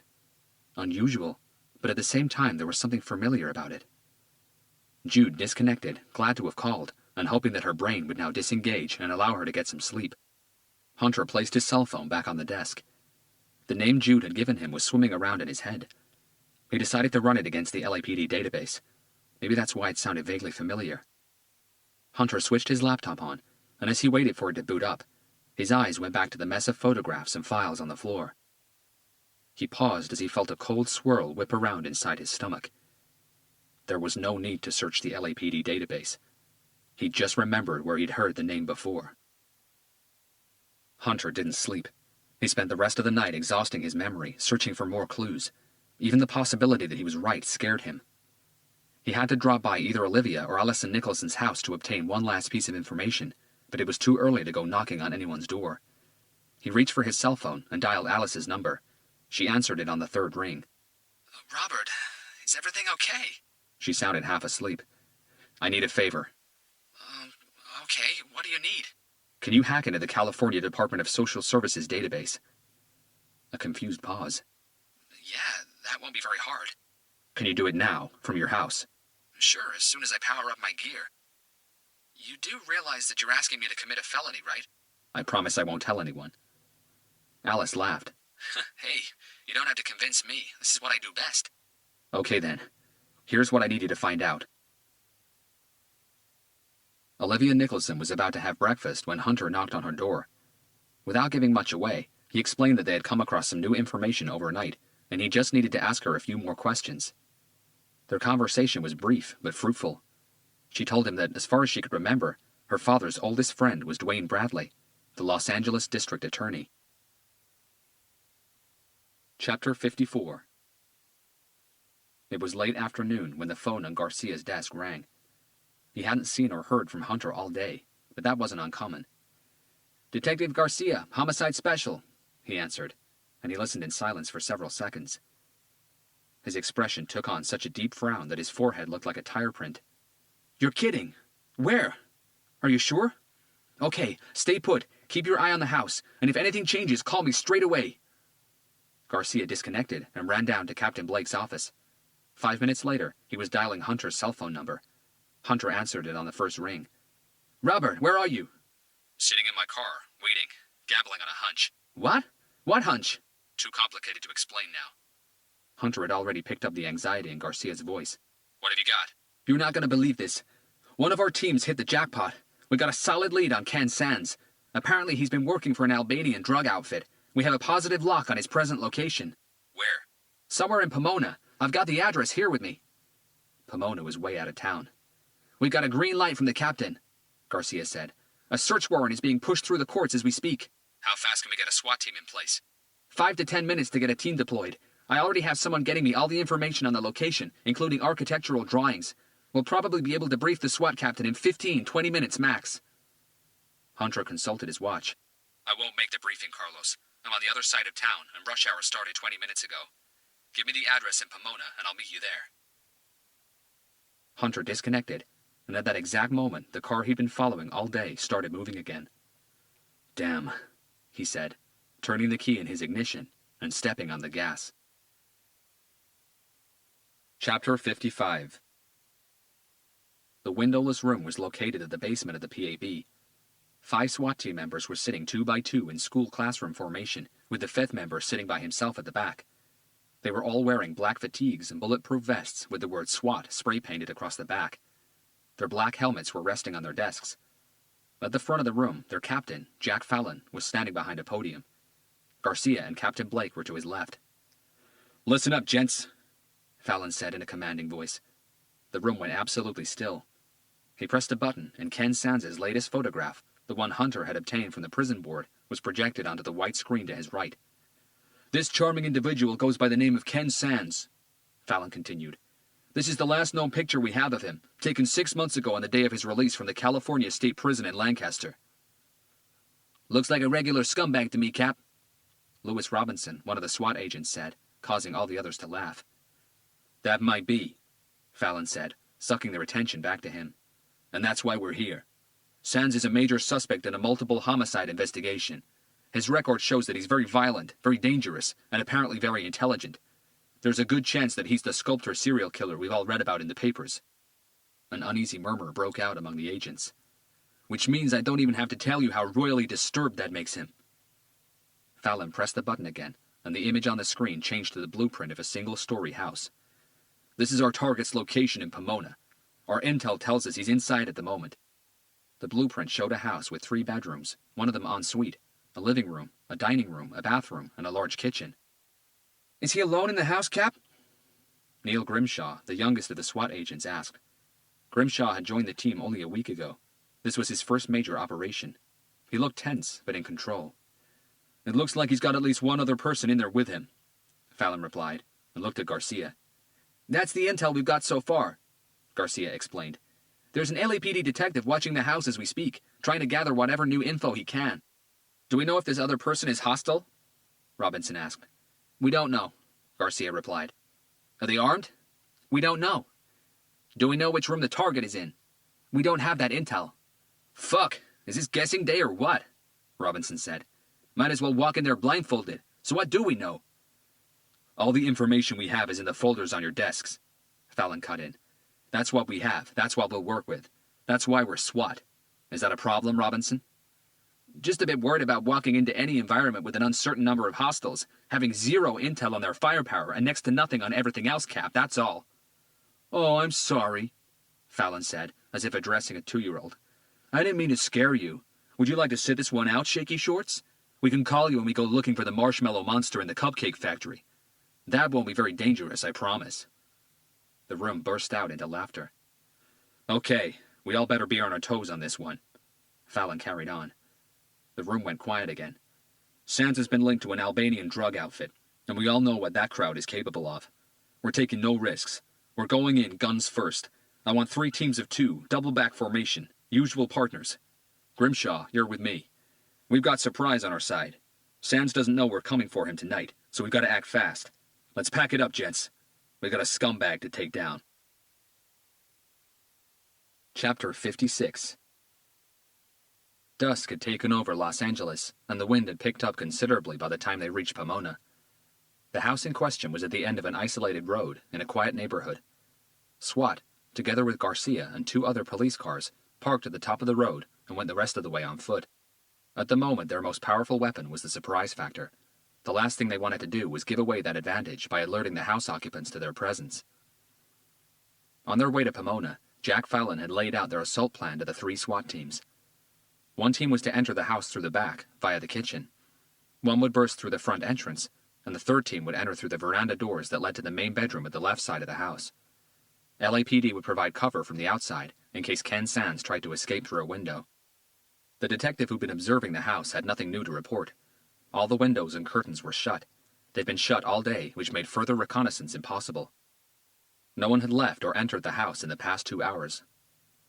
There was no sign of Hunter. Garcia had tried calling him twice since they left the PAB, but had got no reply. Status check. Fallon's voice came through loud and clear in Garcia's earpiece. Team Alpha in position, Came the immediate reply from the 1st team. but we're blind. There's some sort of obstruction under the door. No way of pushing the fiberscope camera in. We've got no eyes inside. Team Beta in position, The 2nd team responded. and we're as blind as a bat as well. No visual. The same obstruction had been placed under every door, Okay, we're gonna have to rock and roll blind. Captain Fallon said. Are the LAPD in position? We're all set, Garcia replied, after a quick radio check, his eyes scanning the area for his partner. No Hunter. Search warrant has been granted. We got a green light. Are you sure you want to go in with no eyes? 5 silent, tense seconds flew by. We have no other option, unless you want to knock on the door and smile. No reply from Garcia. I thought not. Okay, all teams, nothing but your A game. Let's stick to the plan. We still have surprise on our side. Check every corner, you hear? Roger that. Alpha, Beta, on my count. 3, 2, 1. All 3 teams were carrying breaching shotguns, which provided a noisier but much faster entry to most secure households than enforcer rams. Garcia heard 5 loud blasts in quick succession, and then all hell broke loose. All 3 teams entered the house almost simultaneously. Louis Robinson and Agent Antonio Toro were Team Alpha. They were at the rear. The back door led directly into the kitchen. Toro blew the locks off the door with the breaching shotgun. A fraction of a second later, Robinson kicked the door in and blasted through into the house. He was immediately faced with a big, brawny man who had been sitting at a square table in the center of the room. He had a mountain of small plastic packets filled with white powder in front of him and an Uzi submachine gun by his side. The door blast caught him completely by surprise, but despite being initially startled, he was already halfway off his seat. He had already scooped up the Uzi and its muzzle was on its way up, searching for targets. His fat fingers solidly hugging the trigger. Kill! He yelled in Albanian as he saw the first figure in black come through the door. There was no way he would go quietly, and surrender was simply not in his vocabulary. Robinson was about to yell at him to put down his weapon, but he recognized the threat straight away. The Albanian's eyes were full of anger and determination. Shoot or get shot. Without hesitation, Robinson squeezed the trigger of his Heckler & Koch MP5 submachine gun. It coughed twice. With a sound suppressor and subsonic ammunition, the noise was no louder than a baby's sneeze. Both shots hit the Albanian directly in the chest. He stumbled backwards, blood spurting from his wound and quickly coloring his white t-shirt. The muscle spasms that took over his entire body made his face contort with pain, and his finger tightened on the Uzi's trigger. A blast of uncontrolled gunfire spit out of the Uzi's muzzle, violently smashing against the wall and the ceiling behind and above Robinson and Toro's heads. One of the bullets missed Toro's forehead by just a few millimeters. The SWAT agents had carefully studied Ken Sands' photograph on their way to Pomona. Despite his long hair and beard, they were each certain they'd be able to identify him in the house. The man in the kitchen wasn't him. SWAT Team Beta was comprised of Charlie Carrillo and Oliver Mensa. They had entered the house through the front door. Mensa was the one who had used the breaching shotgun, so Carrillo was the first to blast through the door. The living room was large but sparsely furnished. An old sofa, a four-seater table, 2 armchairs, and a TV on top of a wooden box. Sitting on the sofa facing the door was a tall, skinny, blond man. He looked half-stoned. On the sofa next to him was a Sig Sauer P226 X5 semi-automatic pistol. The man jumped in his seat like a donkey rejecting a mount as he heard the noise. His gaze seemed distant and totally lost for an instant, and then, as if somebody had waved a magical sobering wand, his eyes refocused with incredible intensity, and he went for his gun. "Nuh-uh," Carrillo said, aiming his MP5 red laser target beam directly at the man's forehead. "Believe me, buddy, you ain't fast enough." The man paused with his hand mid-air, considering his options. He knew he was one sudden movement away from having his brains splattered all over that living room. His eyes burned with rage. From the door, Mensa had moved like lightning, and while his aim searched the room for any new threats, he was already by the skinny man's side and had retrieved the Sig Sauer P226 from the sofa. "On the floor with your hands behind your back, now!" Carrillo ordered. The skinny man didn't move. Carrillo moved closer. They had no time to waste by arguing or repeating orders. He brought the muzzle of his gun inches away from the man's face, grabbed him by the hair, and dragged him to the floor. With his knee locked onto the suspect's neck, forcing his face to the ground, Carrillo used a special linked zip-tie cuff to tie the skinny man's wrists and ankles together behind his back. The whole process took less than 5 seconds. "You in there?" the man screamed, as Carrillo released the pressure from his neck. He started struggling on the ground like a fish out of water. No matter how strong he was going nowhere. Carrillo took one last look at the man's face. It wasn't Ken Sands. Chapter 57. Hunter didn't drive to Pomona. He made a last-second decision to follow his hunch. Since he had come off the phone with Garcia, he'd been following it for almost 2 hours. It had first taken him to Woodland Hills in the southwestern part of the San Fernando Valley, and then to the grounds of a derelict building on the outskirts of Canoga Park. The weather had changed again, when Hunter could smell rain in the air. He parked his car way out of sight and carefully proceeded on foot. Under the darkness of night, it took him 4 minutes to cover the distance. He passed a dilapidated iron gate that led him to the weed-strewn concrete forecourt of a dingy industrial building. It looked like an abandoned medium-sized warehouse or depot, but its walls still looked solid from the outside. The few windows Hunter could see were all smashed, but they were high up, by the building's gabled roof, too high for anyone to get to without a ladder. Hunter hid himself behind a rusty dumpster and observed the structure for a few minutes. No movement. He carried on circumnavigating the building from a safe distance. When he reached the back of the building, he saw the black pickup truck. The same pickup truck he'd been following all day. Everything looked absolutely still. Being as quiet as he could, and using the shadows for cover, Hunter moved closer. When he got to the pickup truck, he was able to see the outline of a dark doorway about 8 feet wide in the building's back wall. The large sliding metal doors were open, and the gap was large enough for Hunter to get through without having to push them any further, which was an advantage. He doubted the rusty sliding mechanism would be silent. He stepped inside and stood still for a moment, listening. The only light came from the smashed windows by the ceiling, but on a moonless night like this, it gave Hunter no guidance. The place smelled of urine and decay. The air was stale and heavy, scratching at his throat and nostrils every time he breathed in. He heard no sound and decided to switch on his flashlight. As he did, he found himself in a room around 75 feet square, with a single steel door set in the middle of the wall ahead of him. The door had a dappled gunmetal look to its surface. The concrete floor was littered with empty bottles, used condoms, broken glass, discarded syringes, and other debris left behind by itinerant homeless people and drug users. Taking great care not to step on any of it, Hunter slowly crossed to the metal door. This door was also open, but he would have to push it further to create a gap big enough for him to slide through. Now he saw that a pale white light came from somewhere beyond it. He switched off his flashlight, gave his eyes a moment to get used to the low light, readied his Heckler & Koch USP-45 tactical pistol, and steadied himself, ready to push the door open. That was when he heard the ear-piercing mechanical hum of something that sounded like a small chainsaw or an electric kitchen carving knife, followed by a terrified male scream coming from the next room. The game was up. No more stealth. Hunter pushed the door open and stepped through, gun first. This room was larger than the previous one, about 100 feet square. The pale light that lit the room came from 2 battery-powered pedestal lights positioned about 3 feet from the back wall and 5 apart. Between them, a hospital-style metal chair. Its naked occupant had been tied to it by his ankles and wrists. A man in his early 50s. He had chubby cheeks, a pointy chin, and a full head of hair that had already gone gray. He looked up, and his sad, pleading eyes met Hunter's. It took Hunter a second to recognize him. They'd met before at least once. Hunter was sure it was in a function somewhere, probably at last year's LAPD's Purple Heart award ceremony. His name was Scott Bradley, the youngest brother of Dwayne Bradley, the Los Angeles District Attorney. But worse, Hunter also recognized the person standing behind the chair, holding an electric kitchen carving knife. Despite all his suspicions, Hunter could barely believe his eyes. Chapter 58. Captain Fallon and new recruit Neil Grimshaw were SWAT Team Gamma. Their task was to enter the house through the large French doors on the veranda that led into the house's main bedroom. With the curtains shut, they had no way of knowing if the room was empty or not, and if it was occupied, how many were in there, or if they were carrying any weapons. Surprise and speed were their trump cards.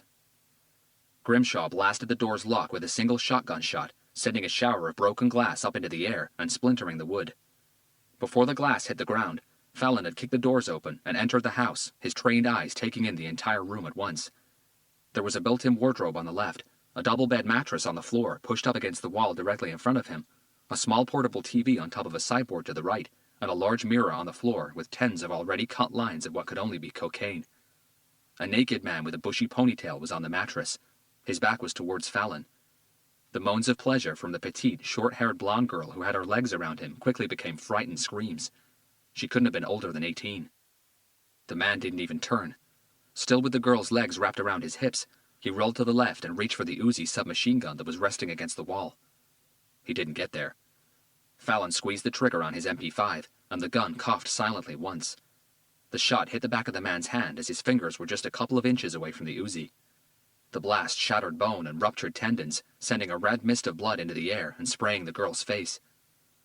The man let out a pained cry that sounded like an injured animal's roar. His arm recoiled back towards his chest, spraying more blood onto the girl's body and the mattress. "Moving isn't such a good idea," Fallon said, his red laser target beam now locked onto the back of the man's head.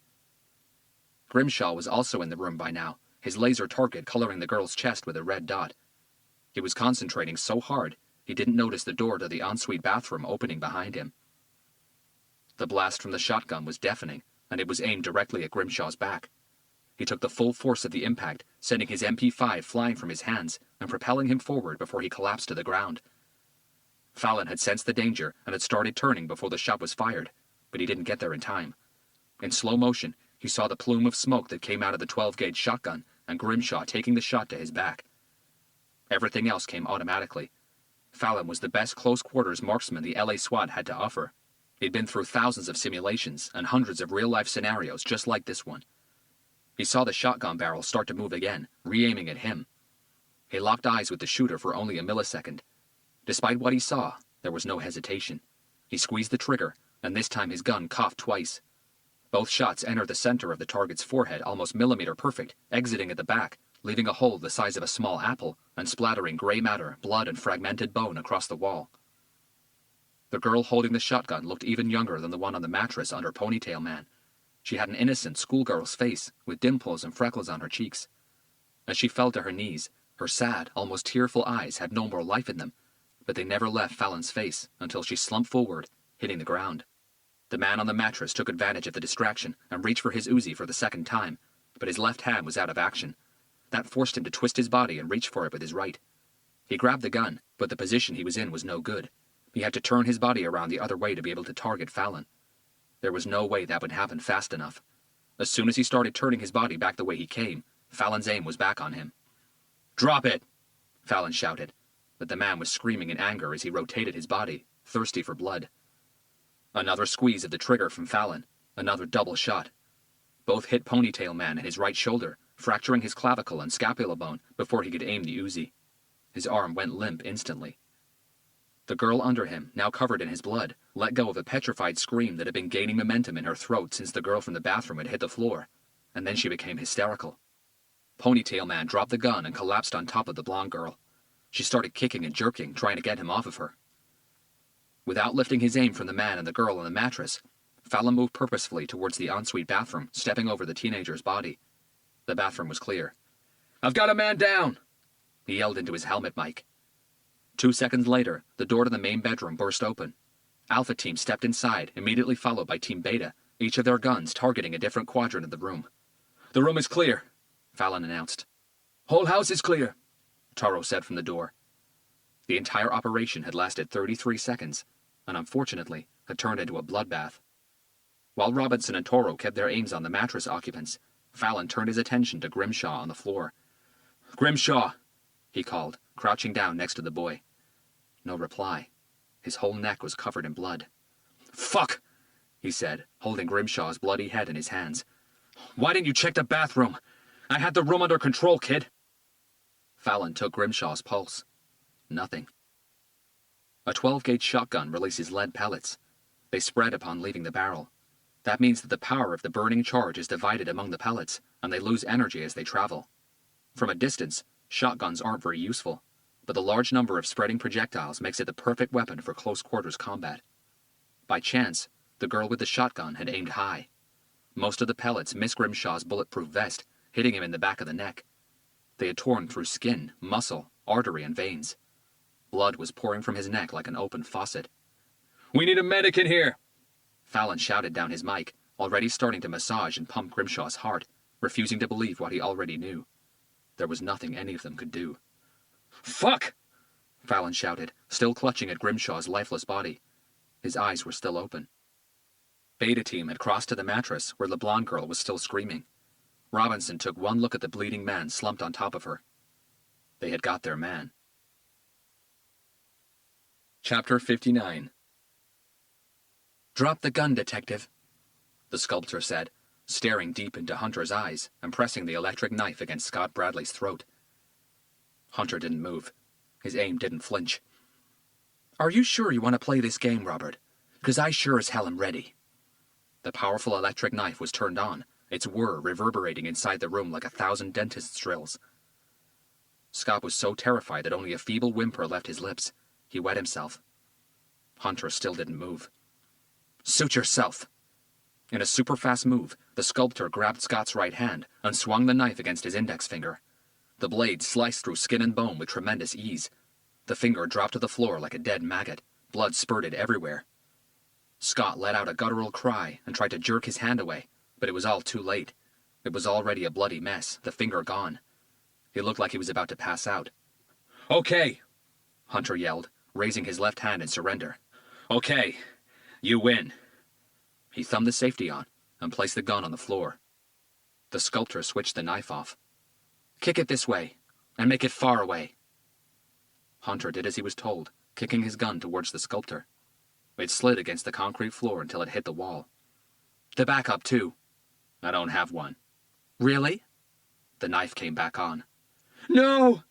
Scott screamed. "I don't!" Hunter yelled over the noise. "I'm not carrying a backup weapon." "Okay then. Strip. Slowly. Take off your clothes and throw them to the side.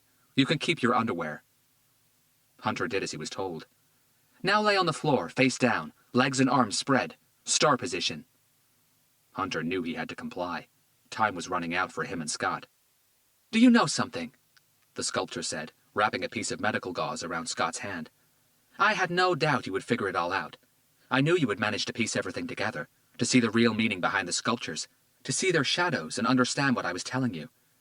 I just didn't think you would do it this quick. Not before I was done. Not with this last piece still missing. How did you do it? How did you figure it out?" Hunter placed his chin on the concrete floor and looked straight into her eyes. Olivia, Derek Nicholson's oldest daughter, had finally moved from behind the metal chair. She was dressed all in black, wearing a jumpsuit made of some impermeable material zipped up to her neck. She pulled the jumpsuit's hood back from her head, and Hunter saw she was wearing a black silicone swimmer's cap. Her shoes looked a couple of sizes too big for her feet.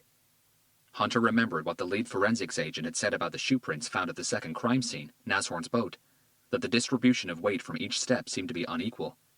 That suggested that the killer either walked with a limp or had deliberately worn the wrong size shoes.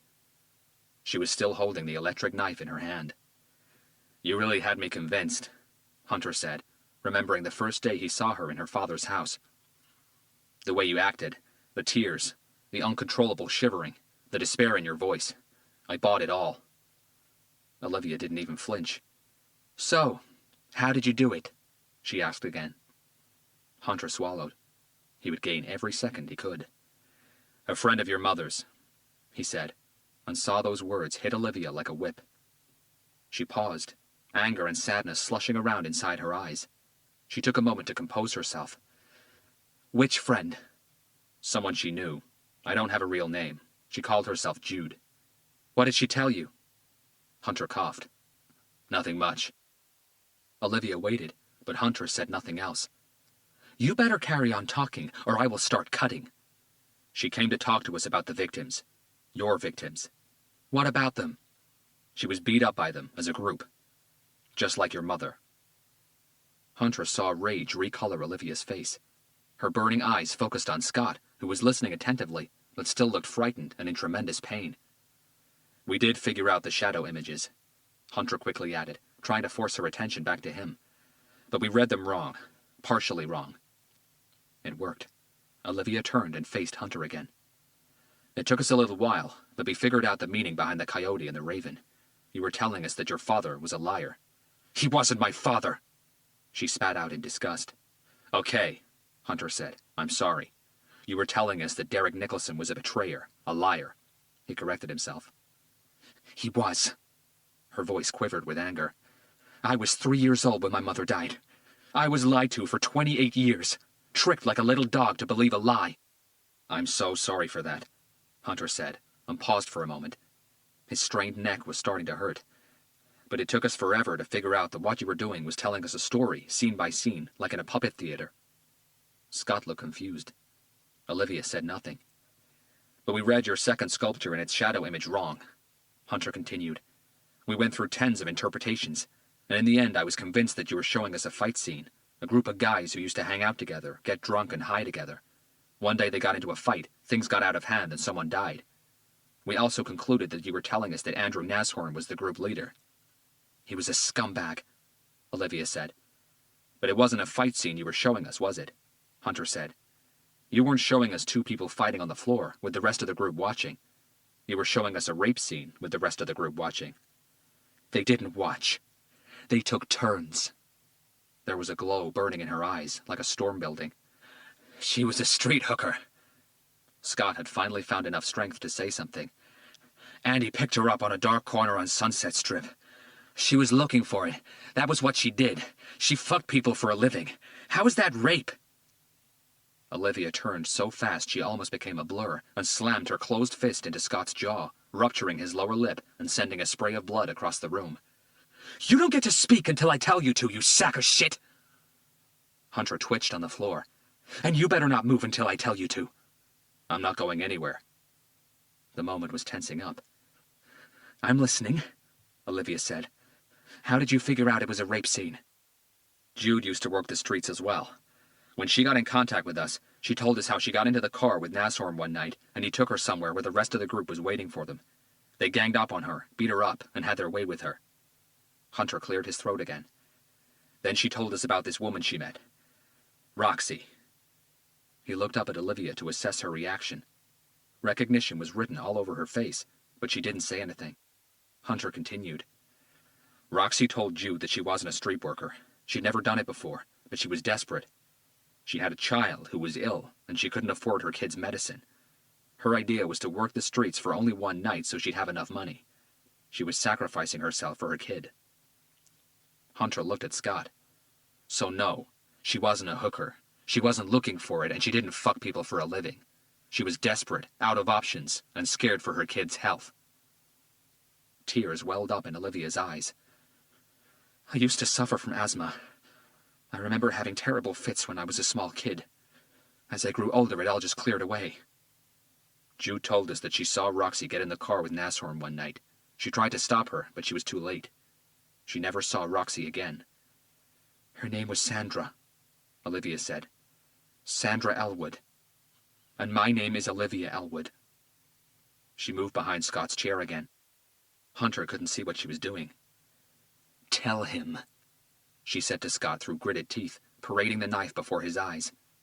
Tell him how it happened. Anger was making her tremble. Scott was looking at her wide-eyed, uncertain.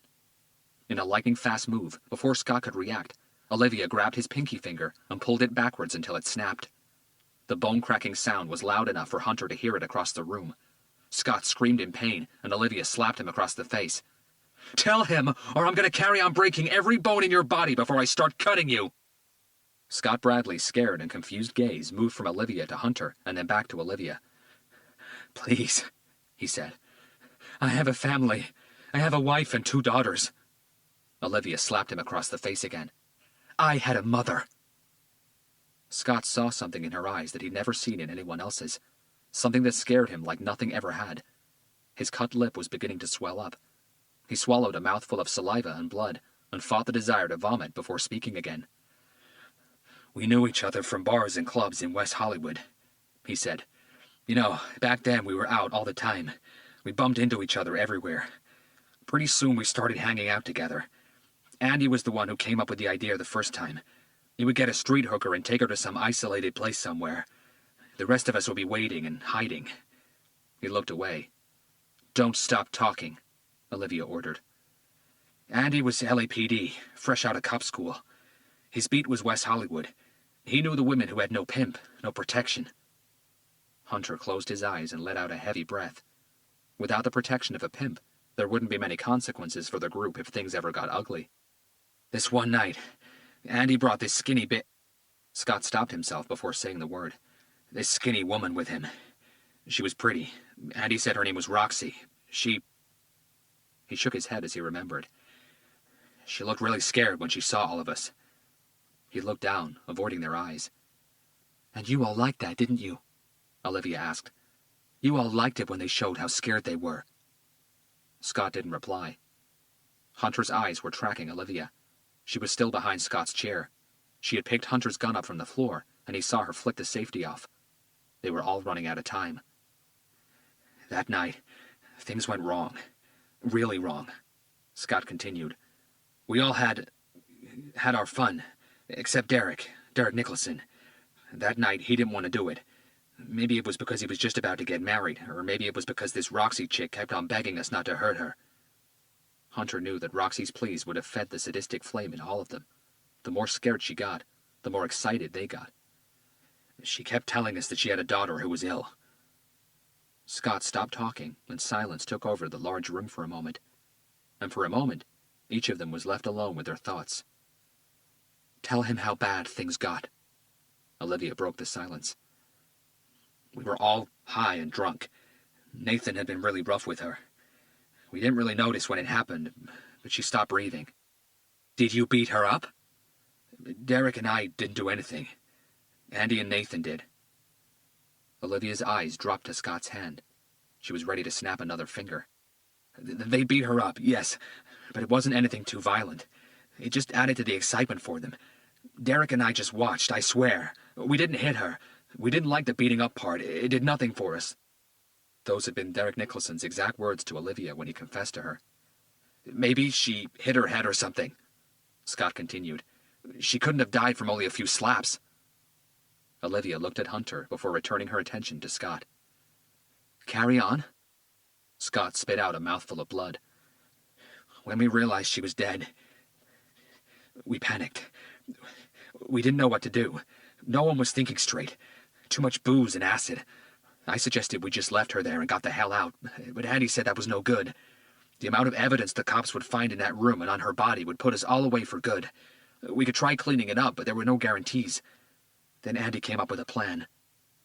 Hunter felt his stomach tighten. He knew what that plan would be. Andy went out and brought back several thick plastic sheets, a meat cleaver, a long, thick chain, padlocks, and a large square metal toolbox. It was big, but not big enough to fit a body. Scott paused and looked away. "Don't stop now," Olivia said, not allowing the moment to settle.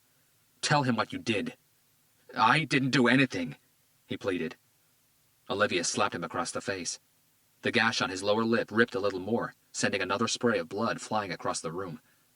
Scott shivered, taking in quick gulps of air to steady his body. "Tell him." "Nathan had worked part-time in a butcher's shop. He was good with a meat cleaver," Scott said. Olivia didn't flinch. She had heard the whole story before. "Derek and I couldn't watch. We went outside while Andy and Nathan did what they had to do. Derek was messed up. He was freaking out about the woman's daughter, what would happen to her and all. He was more concerned about her than he was about us. Something to do with him having lost his mother when he was really young. He wanted to go to the cops, but he knew that if he did, we would all go to prison for a fucking long time. He was in his last year of law school. He was engaged to get married in a month's time. He didn't want to throw his life away. Besides, if he'd gone to the cops, Andy would have killed him. He would have killed any of us. He told us all that." He paused for breath. "When Andy and Nathan were done, all that was left was this chained and padlocked toolbox. My father had a boat, which I had the keys to, so I was left with the job of dumping that box as far off the coast as I could. Andy came with me while the others went home. The box was too heavy. It would have never surfaced." The last victim, Hunter thought. The one who had disposed of the body. Derek was left with the task of getting rid of the woman's purse and all her documents. Scott's gaze turned to Olivia. "I guess that was how he found you. He never threw the purse away.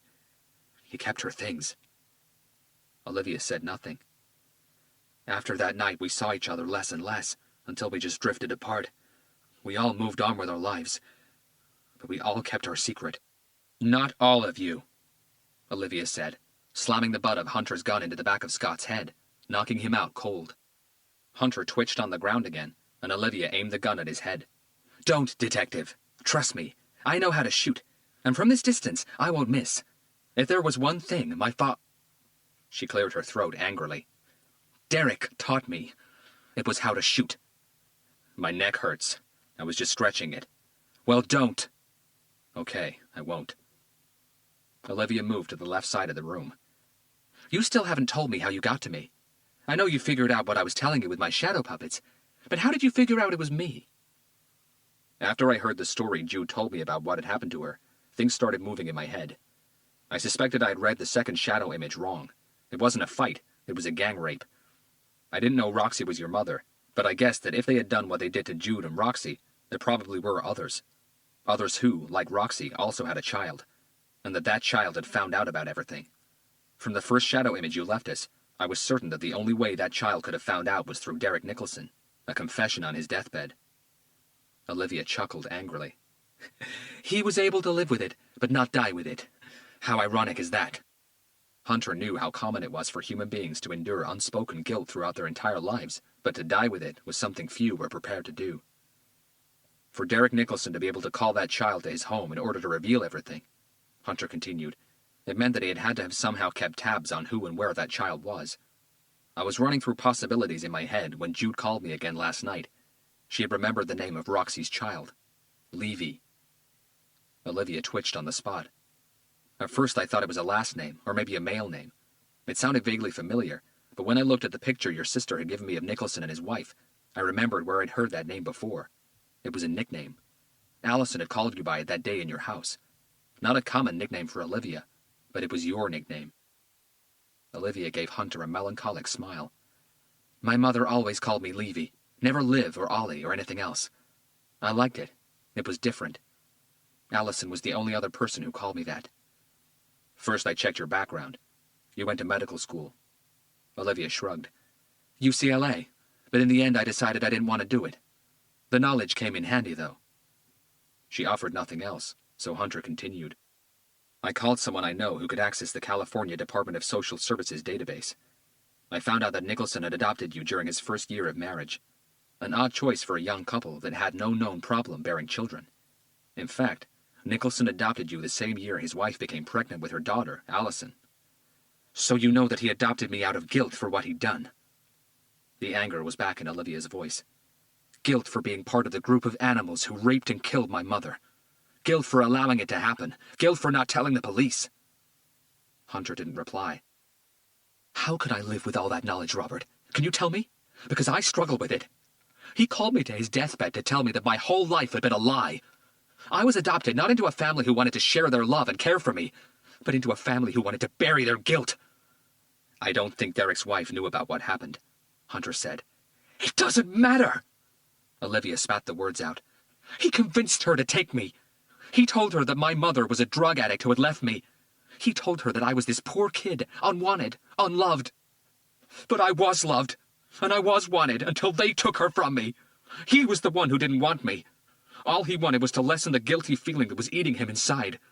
I was his daily feel-good pill, his anti-guilt drug. All he had to do was look at me, and in that sick heart of his he would find some peace. He would tell himself that everything was okay because he gave the poor hooker's child a better life. You know what? I never wanted this better life. I was happy. I loved my mother. But he made me believe that she didn't want me, that she had run away. And for 28 years, I hated her for walking out on me. Hunter understood now where Olivia's incredible violence came from. Displaced rage. 28 years hating her mother for something that she didn't do. When she learned the truth, and that she'd been lied to for most of her life, that rage was woken up, gaining a whole new intensity and purpose. 28 years is a long time to bottle up rage. A tear ran down Olivia's cheek, and her voice croaked for an instant. I still remember her. My mother. How beautiful she was. I still remember how we used to play shadow puppets every night when I went to bed. She was so smart at creating them. She could come up with anything. Animals, people, angels, anything. She didn't have much money, so I never had any real toys. Our shadow puppet theater was my toy. We would sit for hours making up stories of our own, creating silly plays against the wall. All we needed was candlelight in our hands. We were happy. Hunter closed his eyes for an instant. That was why she had created shadow puppets from her victims' body parts, a macabre tribute to her mother, another way to expel her anger. He never played with me. Did you know that? Olivia said, shaking her head. When I was a kid, he never played with me in the park or anywhere. He never read me a story or put me on his shoulders or had pretend tea with me like any father would. I played shadow puppets by myself. Hunter couldn't reply. After he told me, I went home and cried for 3 days. I had no idea how I could go on living. My life had been a lie, a good deed to allow my father to sleep at night. I was never loved the way a child is supposed to be loved, except for when my mother was alive. And now I knew that all 4 people who had mutilated her body and thrown her into the ocean like unwanted garbage had gone on to raise their own families, to prosper in their careers, to live without an ounce of remorse for what they'd done. And worst of all, they'd gone on living without ever being punished. Hunter knew that very few minds wouldn't break after being faced with what Olivia had been faced with, and the few that didn't break would certainly be damaged forever. You know as well as I do there was nothing I could do with that information that would bring justice to those people. It happened 28 years ago. I had no proof, except for the words of a dying man. No action would have been taken by the police, the DA, the state, or anyone. No one would have believed me. I would just have had to carry on living as I had for the past 28 years. She shook her head. I couldn't do that. Could you? Hunter thought back to when his father was gunned down inside that branch of the Bank of America. He wasn't a cop then, but he remembered his rage, a rage that was still inside him, dormant somewhere. And cop or not, if he came face to face with the people who had shot his father, he would kill them. No hesitation. I came this close to killing myself. Olivia brought Hunter's thoughts back to the room. And then I realized one thing. If I was able to kill myself, then I was able to kill. Full stop. And I decided that whatever happened, I would have my version of justice. For my mother. She deserves justice. For a moment, her stare wandered around the room. Everything just came to me like in a dream, as if my mother was there, telling me what to do, guiding my hand. Anger was back on Olivia's face. Derek Nicholson loved mythology. He was always reading books, quoting passages. It was only fair to make him into a mythological symbol. She pulled back and released the slide mechanism on Hunter's gun, manually loading a round into the chamber. It was time for the final act. Hunter looked up at Olivia again. There was no way he would be able to get anywhere near her without her seeing and shooting him. The room was too big, and she was too far away for him to mount any sort of challenge. Plus, he'd been on the floor, in that star position, for too long now. His muscles wouldn't respond immediately, at least not with enough dexterity. "Would you like to see the last sculpture?" Olivia said. "The last shadow puppet. The conclusion to my justice play." Hunter placed his chin on the floor again and looked up at her and then at Scott, who was still unconscious. "Olivia, don't. You don't have to." "Yes, I do. For 28 years, Derek Nicholson soothed his heart and guilt by taking pity on the poor prostitute's daughter. For 28 years, those assholes lived a life without punishment. It's my turn to soothe my heart while I still have one. Get up," she ordered. Hunter hesitated. "I said get up!" She pointed the gun at him. Slowly, with all his muscles and joints aching, Hunter got up from the floor. "Walk over there." She pointed to the left side of the room, just past the pedestal lights. "Place your back flat against the wall." Hunter did as he was told. "See that flashlight on the floor, to your right?" Hunter looked down and nodded. "Pick it up." He did. "Hold it about chest height and turn it on." Hunter paused, trying to understand what was going on. "I had to improvise," Olivia said. "I had something a lot more gruesome and painful in mind, my grand finale, but given the circumstances, this will have to do. I hope you like it. Turn the flashlight on," she repeated. Hunter brought the flashlight to his chest and switched it on. Olivia stepped out of the way. Behind her, Scott was still out cold on the chair, his head slumped back, exposing his neck. His mouth was open as if he'd fallen asleep in that position and was about to snore. A few feet past him, while he had his face against the ground, Hunter hadn't noticed that Olivia had attached a thin but rigid piece of wire to the second pedestal lamp, about 4.5 feet from the ground. It was around 2 feet long, and it shot straight out horizontally. Attached to its end was Scott's severed index finger. Hunter was confused for a moment, until he saw the shadow image projected onto the far wall. It showed the silhouette of Scott's head, tilted back, with his mouth open like he was mid-scream. The finger on the wire, a few feet from him, cast a shadow that looked like some sort of crooked cylindrical tube, positioned at an angle. Because of the absence of perceptible depth, it looked like one shadow was right in front of the other. The cylindrical tube was pointing down at Scott's head shadow, directly at his open mouth. Right at that moment, the sound of distant sirens reached them. Hunter had called for backup before entering the warehouse, but from the sound, he knew that they were at least 3 to 5 minutes away. Too long. Olivia looked at Hunter. Her face displayed reassuring calmness. "I knew they were coming," she said, pointing the gun at Hunter again. "But you being alive when they get here will depend on how fast you can figure this last piece out." Hunter kept his eyes on the gun. "Don't look at me. Look at the shadow." Hunter concentrated. His first impression was that the whole image looked like someone waiting with his mouth open under some sort of liquid dispenser, ready to drink from it. Was she going to pour something down his throat? Kill him that way? That would be a complete change from her entire MO so far. Confusion was all that was going on inside Hunter's head. The shot that came out of the gun in Olivia's hand sounded like a nuclear explosion. The bullet hit the wall inches from Hunter's head, and he winced defensively, dropping the flashlight. Come on, Robert," she said. "You're supposed to be the clever one, the experienced cop. Can't you work under pressure?" The sirens were getting closer. "The shadows," she said. "Look at the shadows. Read them, 'cause your time is about to run out." Hunter picked up the flashlight again. He was looking, but he couldn't see it. What the hell did all that mean? Bang! The second shot hit the wall to Hunter's left, this time even closer to his face. Concrete shrapnel flew in all directions. Some of it grazed Hunter's cheek, burning and ripping through his skin. He felt warm blood starting to run down his face, but he didn't let go of the flashlight. His eyes were still on the shadows. "I promise you, Detective, the next shot will find your head." She took a step closer to him. Hunter's brain was trying to cope with the threat of dying in the next few seconds while throwing possibilities around. From the corner of his eye, he saw Olivia aim the gun again. He couldn't think. And then he saw it. "Recording," he said, as Olivia's finger tightened on the trigger. The image was showing a microphone pointing down at Scott's mouth, not a drinks dispenser. "You recorded it. While he was telling the story, you recorded the whole thing. A confession." Olivia lowered the gun. A smile almost stretched her lips. She raised her left hand, showing Hunter the mini-digital recording device. "I recorded them all.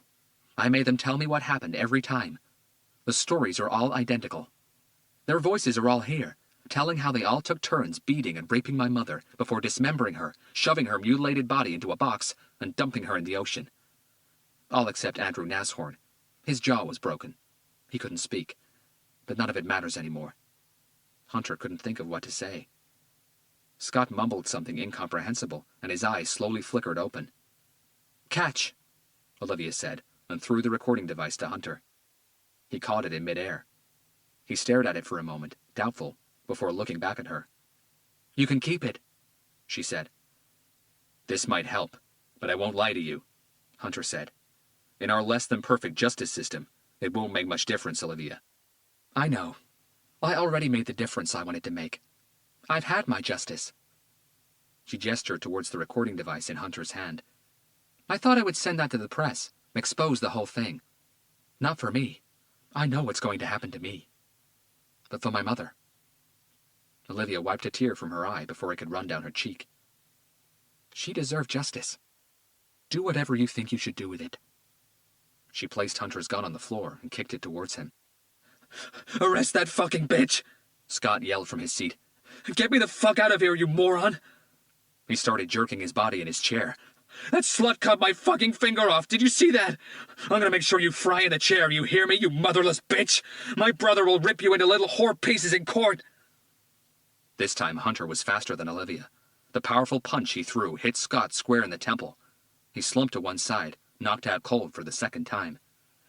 "He talks too much," Hunter said, facing Olivia and shrugging. "I have to arrest you. It's my duty as a detective. But I won't cuff you." This time the confusion was stamped on Olivia's face. "We're going to walk out of here, and you can hold your head up high." Hunter looked at Scott Bradley. "But I will cuff this slimeball." The rage was gone from Olivia's eyes. "You're a good man, Robert, and a good cop. But I had this all planned out in my head from the start. There would only be one ending to my story. The director's cut. And it doesn't include an arrest." Hunter saw her throw something the size of a nickel inside her mouth, saw her jaw tense, and heard the crunching sound as she crushed it between her teeth before swallowing it down. He dashed towards her, but Olivia was already collapsing. She had taken 50 times the lethal dosage of cyanide. By the time the LAPD took the warehouse, her heart had long stopped beating. Chapter 60. Hunter spent 90 minutes taking Garcia, Captain Blake, and Alice through everything that had happened since last night. "I must admit," Alice said to Hunter, "when you called me and asked me to get into the California Department of Social Services database and search for adoption files for Olivia, I thought it was quite a strange request, but her being a suspect never ever crossed my mind. The only odd thing I found was how fast the whole process was. California adoption laws are very lenient," Alice explained. "The only true prerequisite is the adoptee has to be at least 10 years younger than the adopter. Derek Nicholson had just graduated from law school. He'd made many friends in the judicial system, and he knew a great many people." "Judges," Garcia said. "Them too.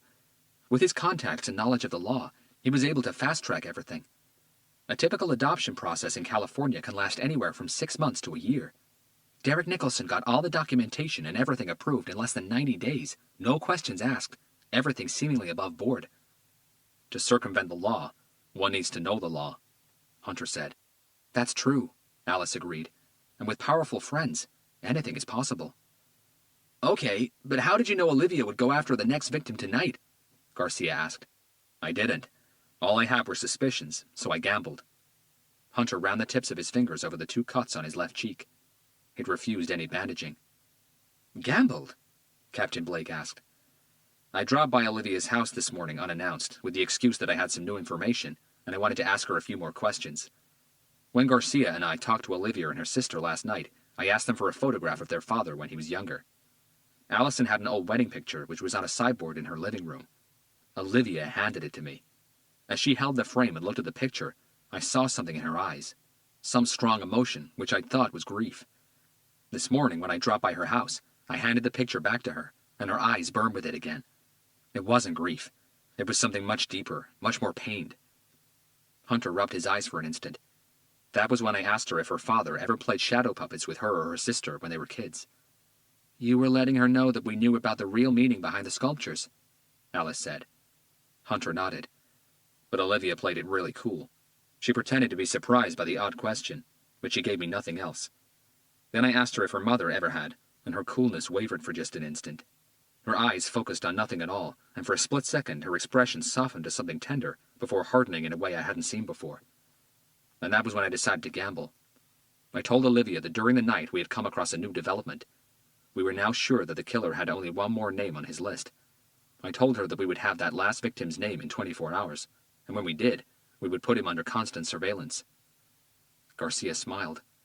In other words, if you were right and she was the sculptor killer, you just told her that she had to act in the next 24 hours if she wanted to get to the next victim before we did. You forced her to move things forward. Hunter nodded again. But I had no time to come back to the PAB and file a request for a surveillance team. I had no grounds to justify that request either. All I had were suspicions and a nickname. So you decided to break protocol again and become the surveillance team yourself, Captain Blake said, but there was no harshness in her tone. For 24 hours, Hunter agreed. So what did she do? Alice asked. Olivia didn't leave her house for most of the day. She was probably replanning, Captain Blake said.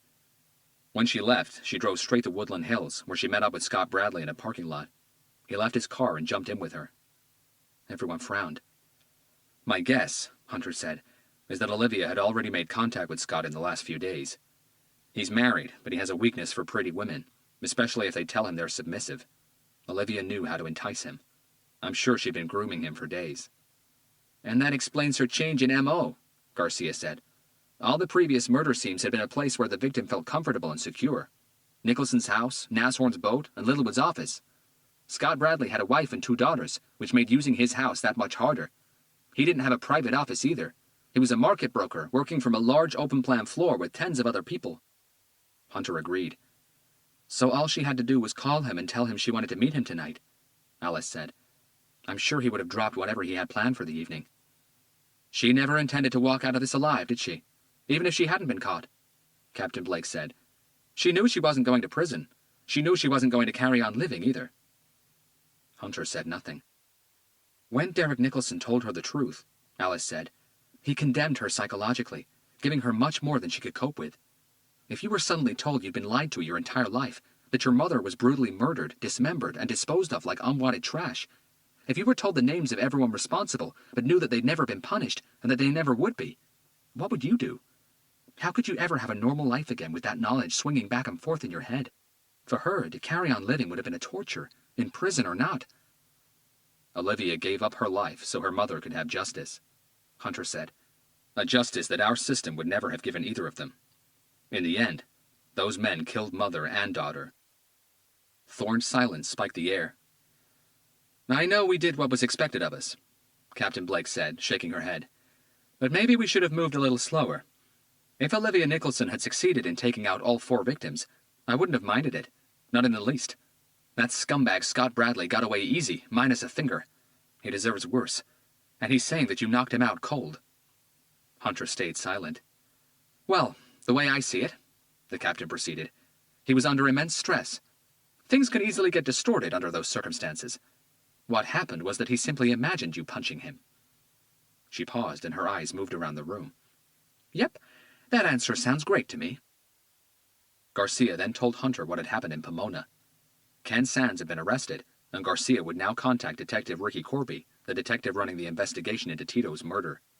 Sands was the prime suspect. Chapter 61.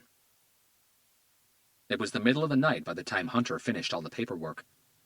He went downstairs and placed everything on Captain Blake's desk, ready for her the next morning. His cell phone rang in his pocket, and he reached for it. Detective Hunter. Robert, it's Alice. Hunter had been so busy filling out reports, he hadn't seen Alice pack all her things and leave hours earlier. I'm just calling to say that it was nice seeing you again, and that it was quite an experience working with you. Yeah, it was great seeing you again, too. Even though you didn't remember me at all. Hunter was quiet for a couple of seconds. Hey, you're not going to be a stranger, are you? You're still working for the Los Angeles DA, right? Yep, I'm still working for the DA. Awkward silence. Hunter checked his watch. Are you busy? Would you like to go get a drink? Now? The surprise in Alice's voice wasn't due to the late hour. Yeah, I'm almost done here, and I could really use a drink. Hesitation. And the company, Hunter added. Yes, I'd love to get a drink. Hunter smiled. How about we meet at the Edison in the Higgins building on 2nd and Main? Yes, I know the place. Give me half an hour? See you there. Hunter disconnected. Outside the PAB, Hunter paused at the corner of South Broadway and West 1st Street and observed the traffic for a moment. He touched the flesh wounds on his cheek before looking down at the envelope he had in his hands. It was addressed to Michelle Howard, the chief editor for the LA Times. She'd made the news herself a few years ago when she revealed that she had been a victim of gang rape when she was a teenager. The offenders were never caught. Hunter hadn't told Garcia, Captain Blake, Alice, or anyone else about the recording device Olivia had given him. He retrieved the device from his pocket and stared at it for a long moment before placing it inside the envelope, sealing it, and dropping it inside the postbox he was standing in front of. Now, his job was done. He started walking towards 2nd and Main.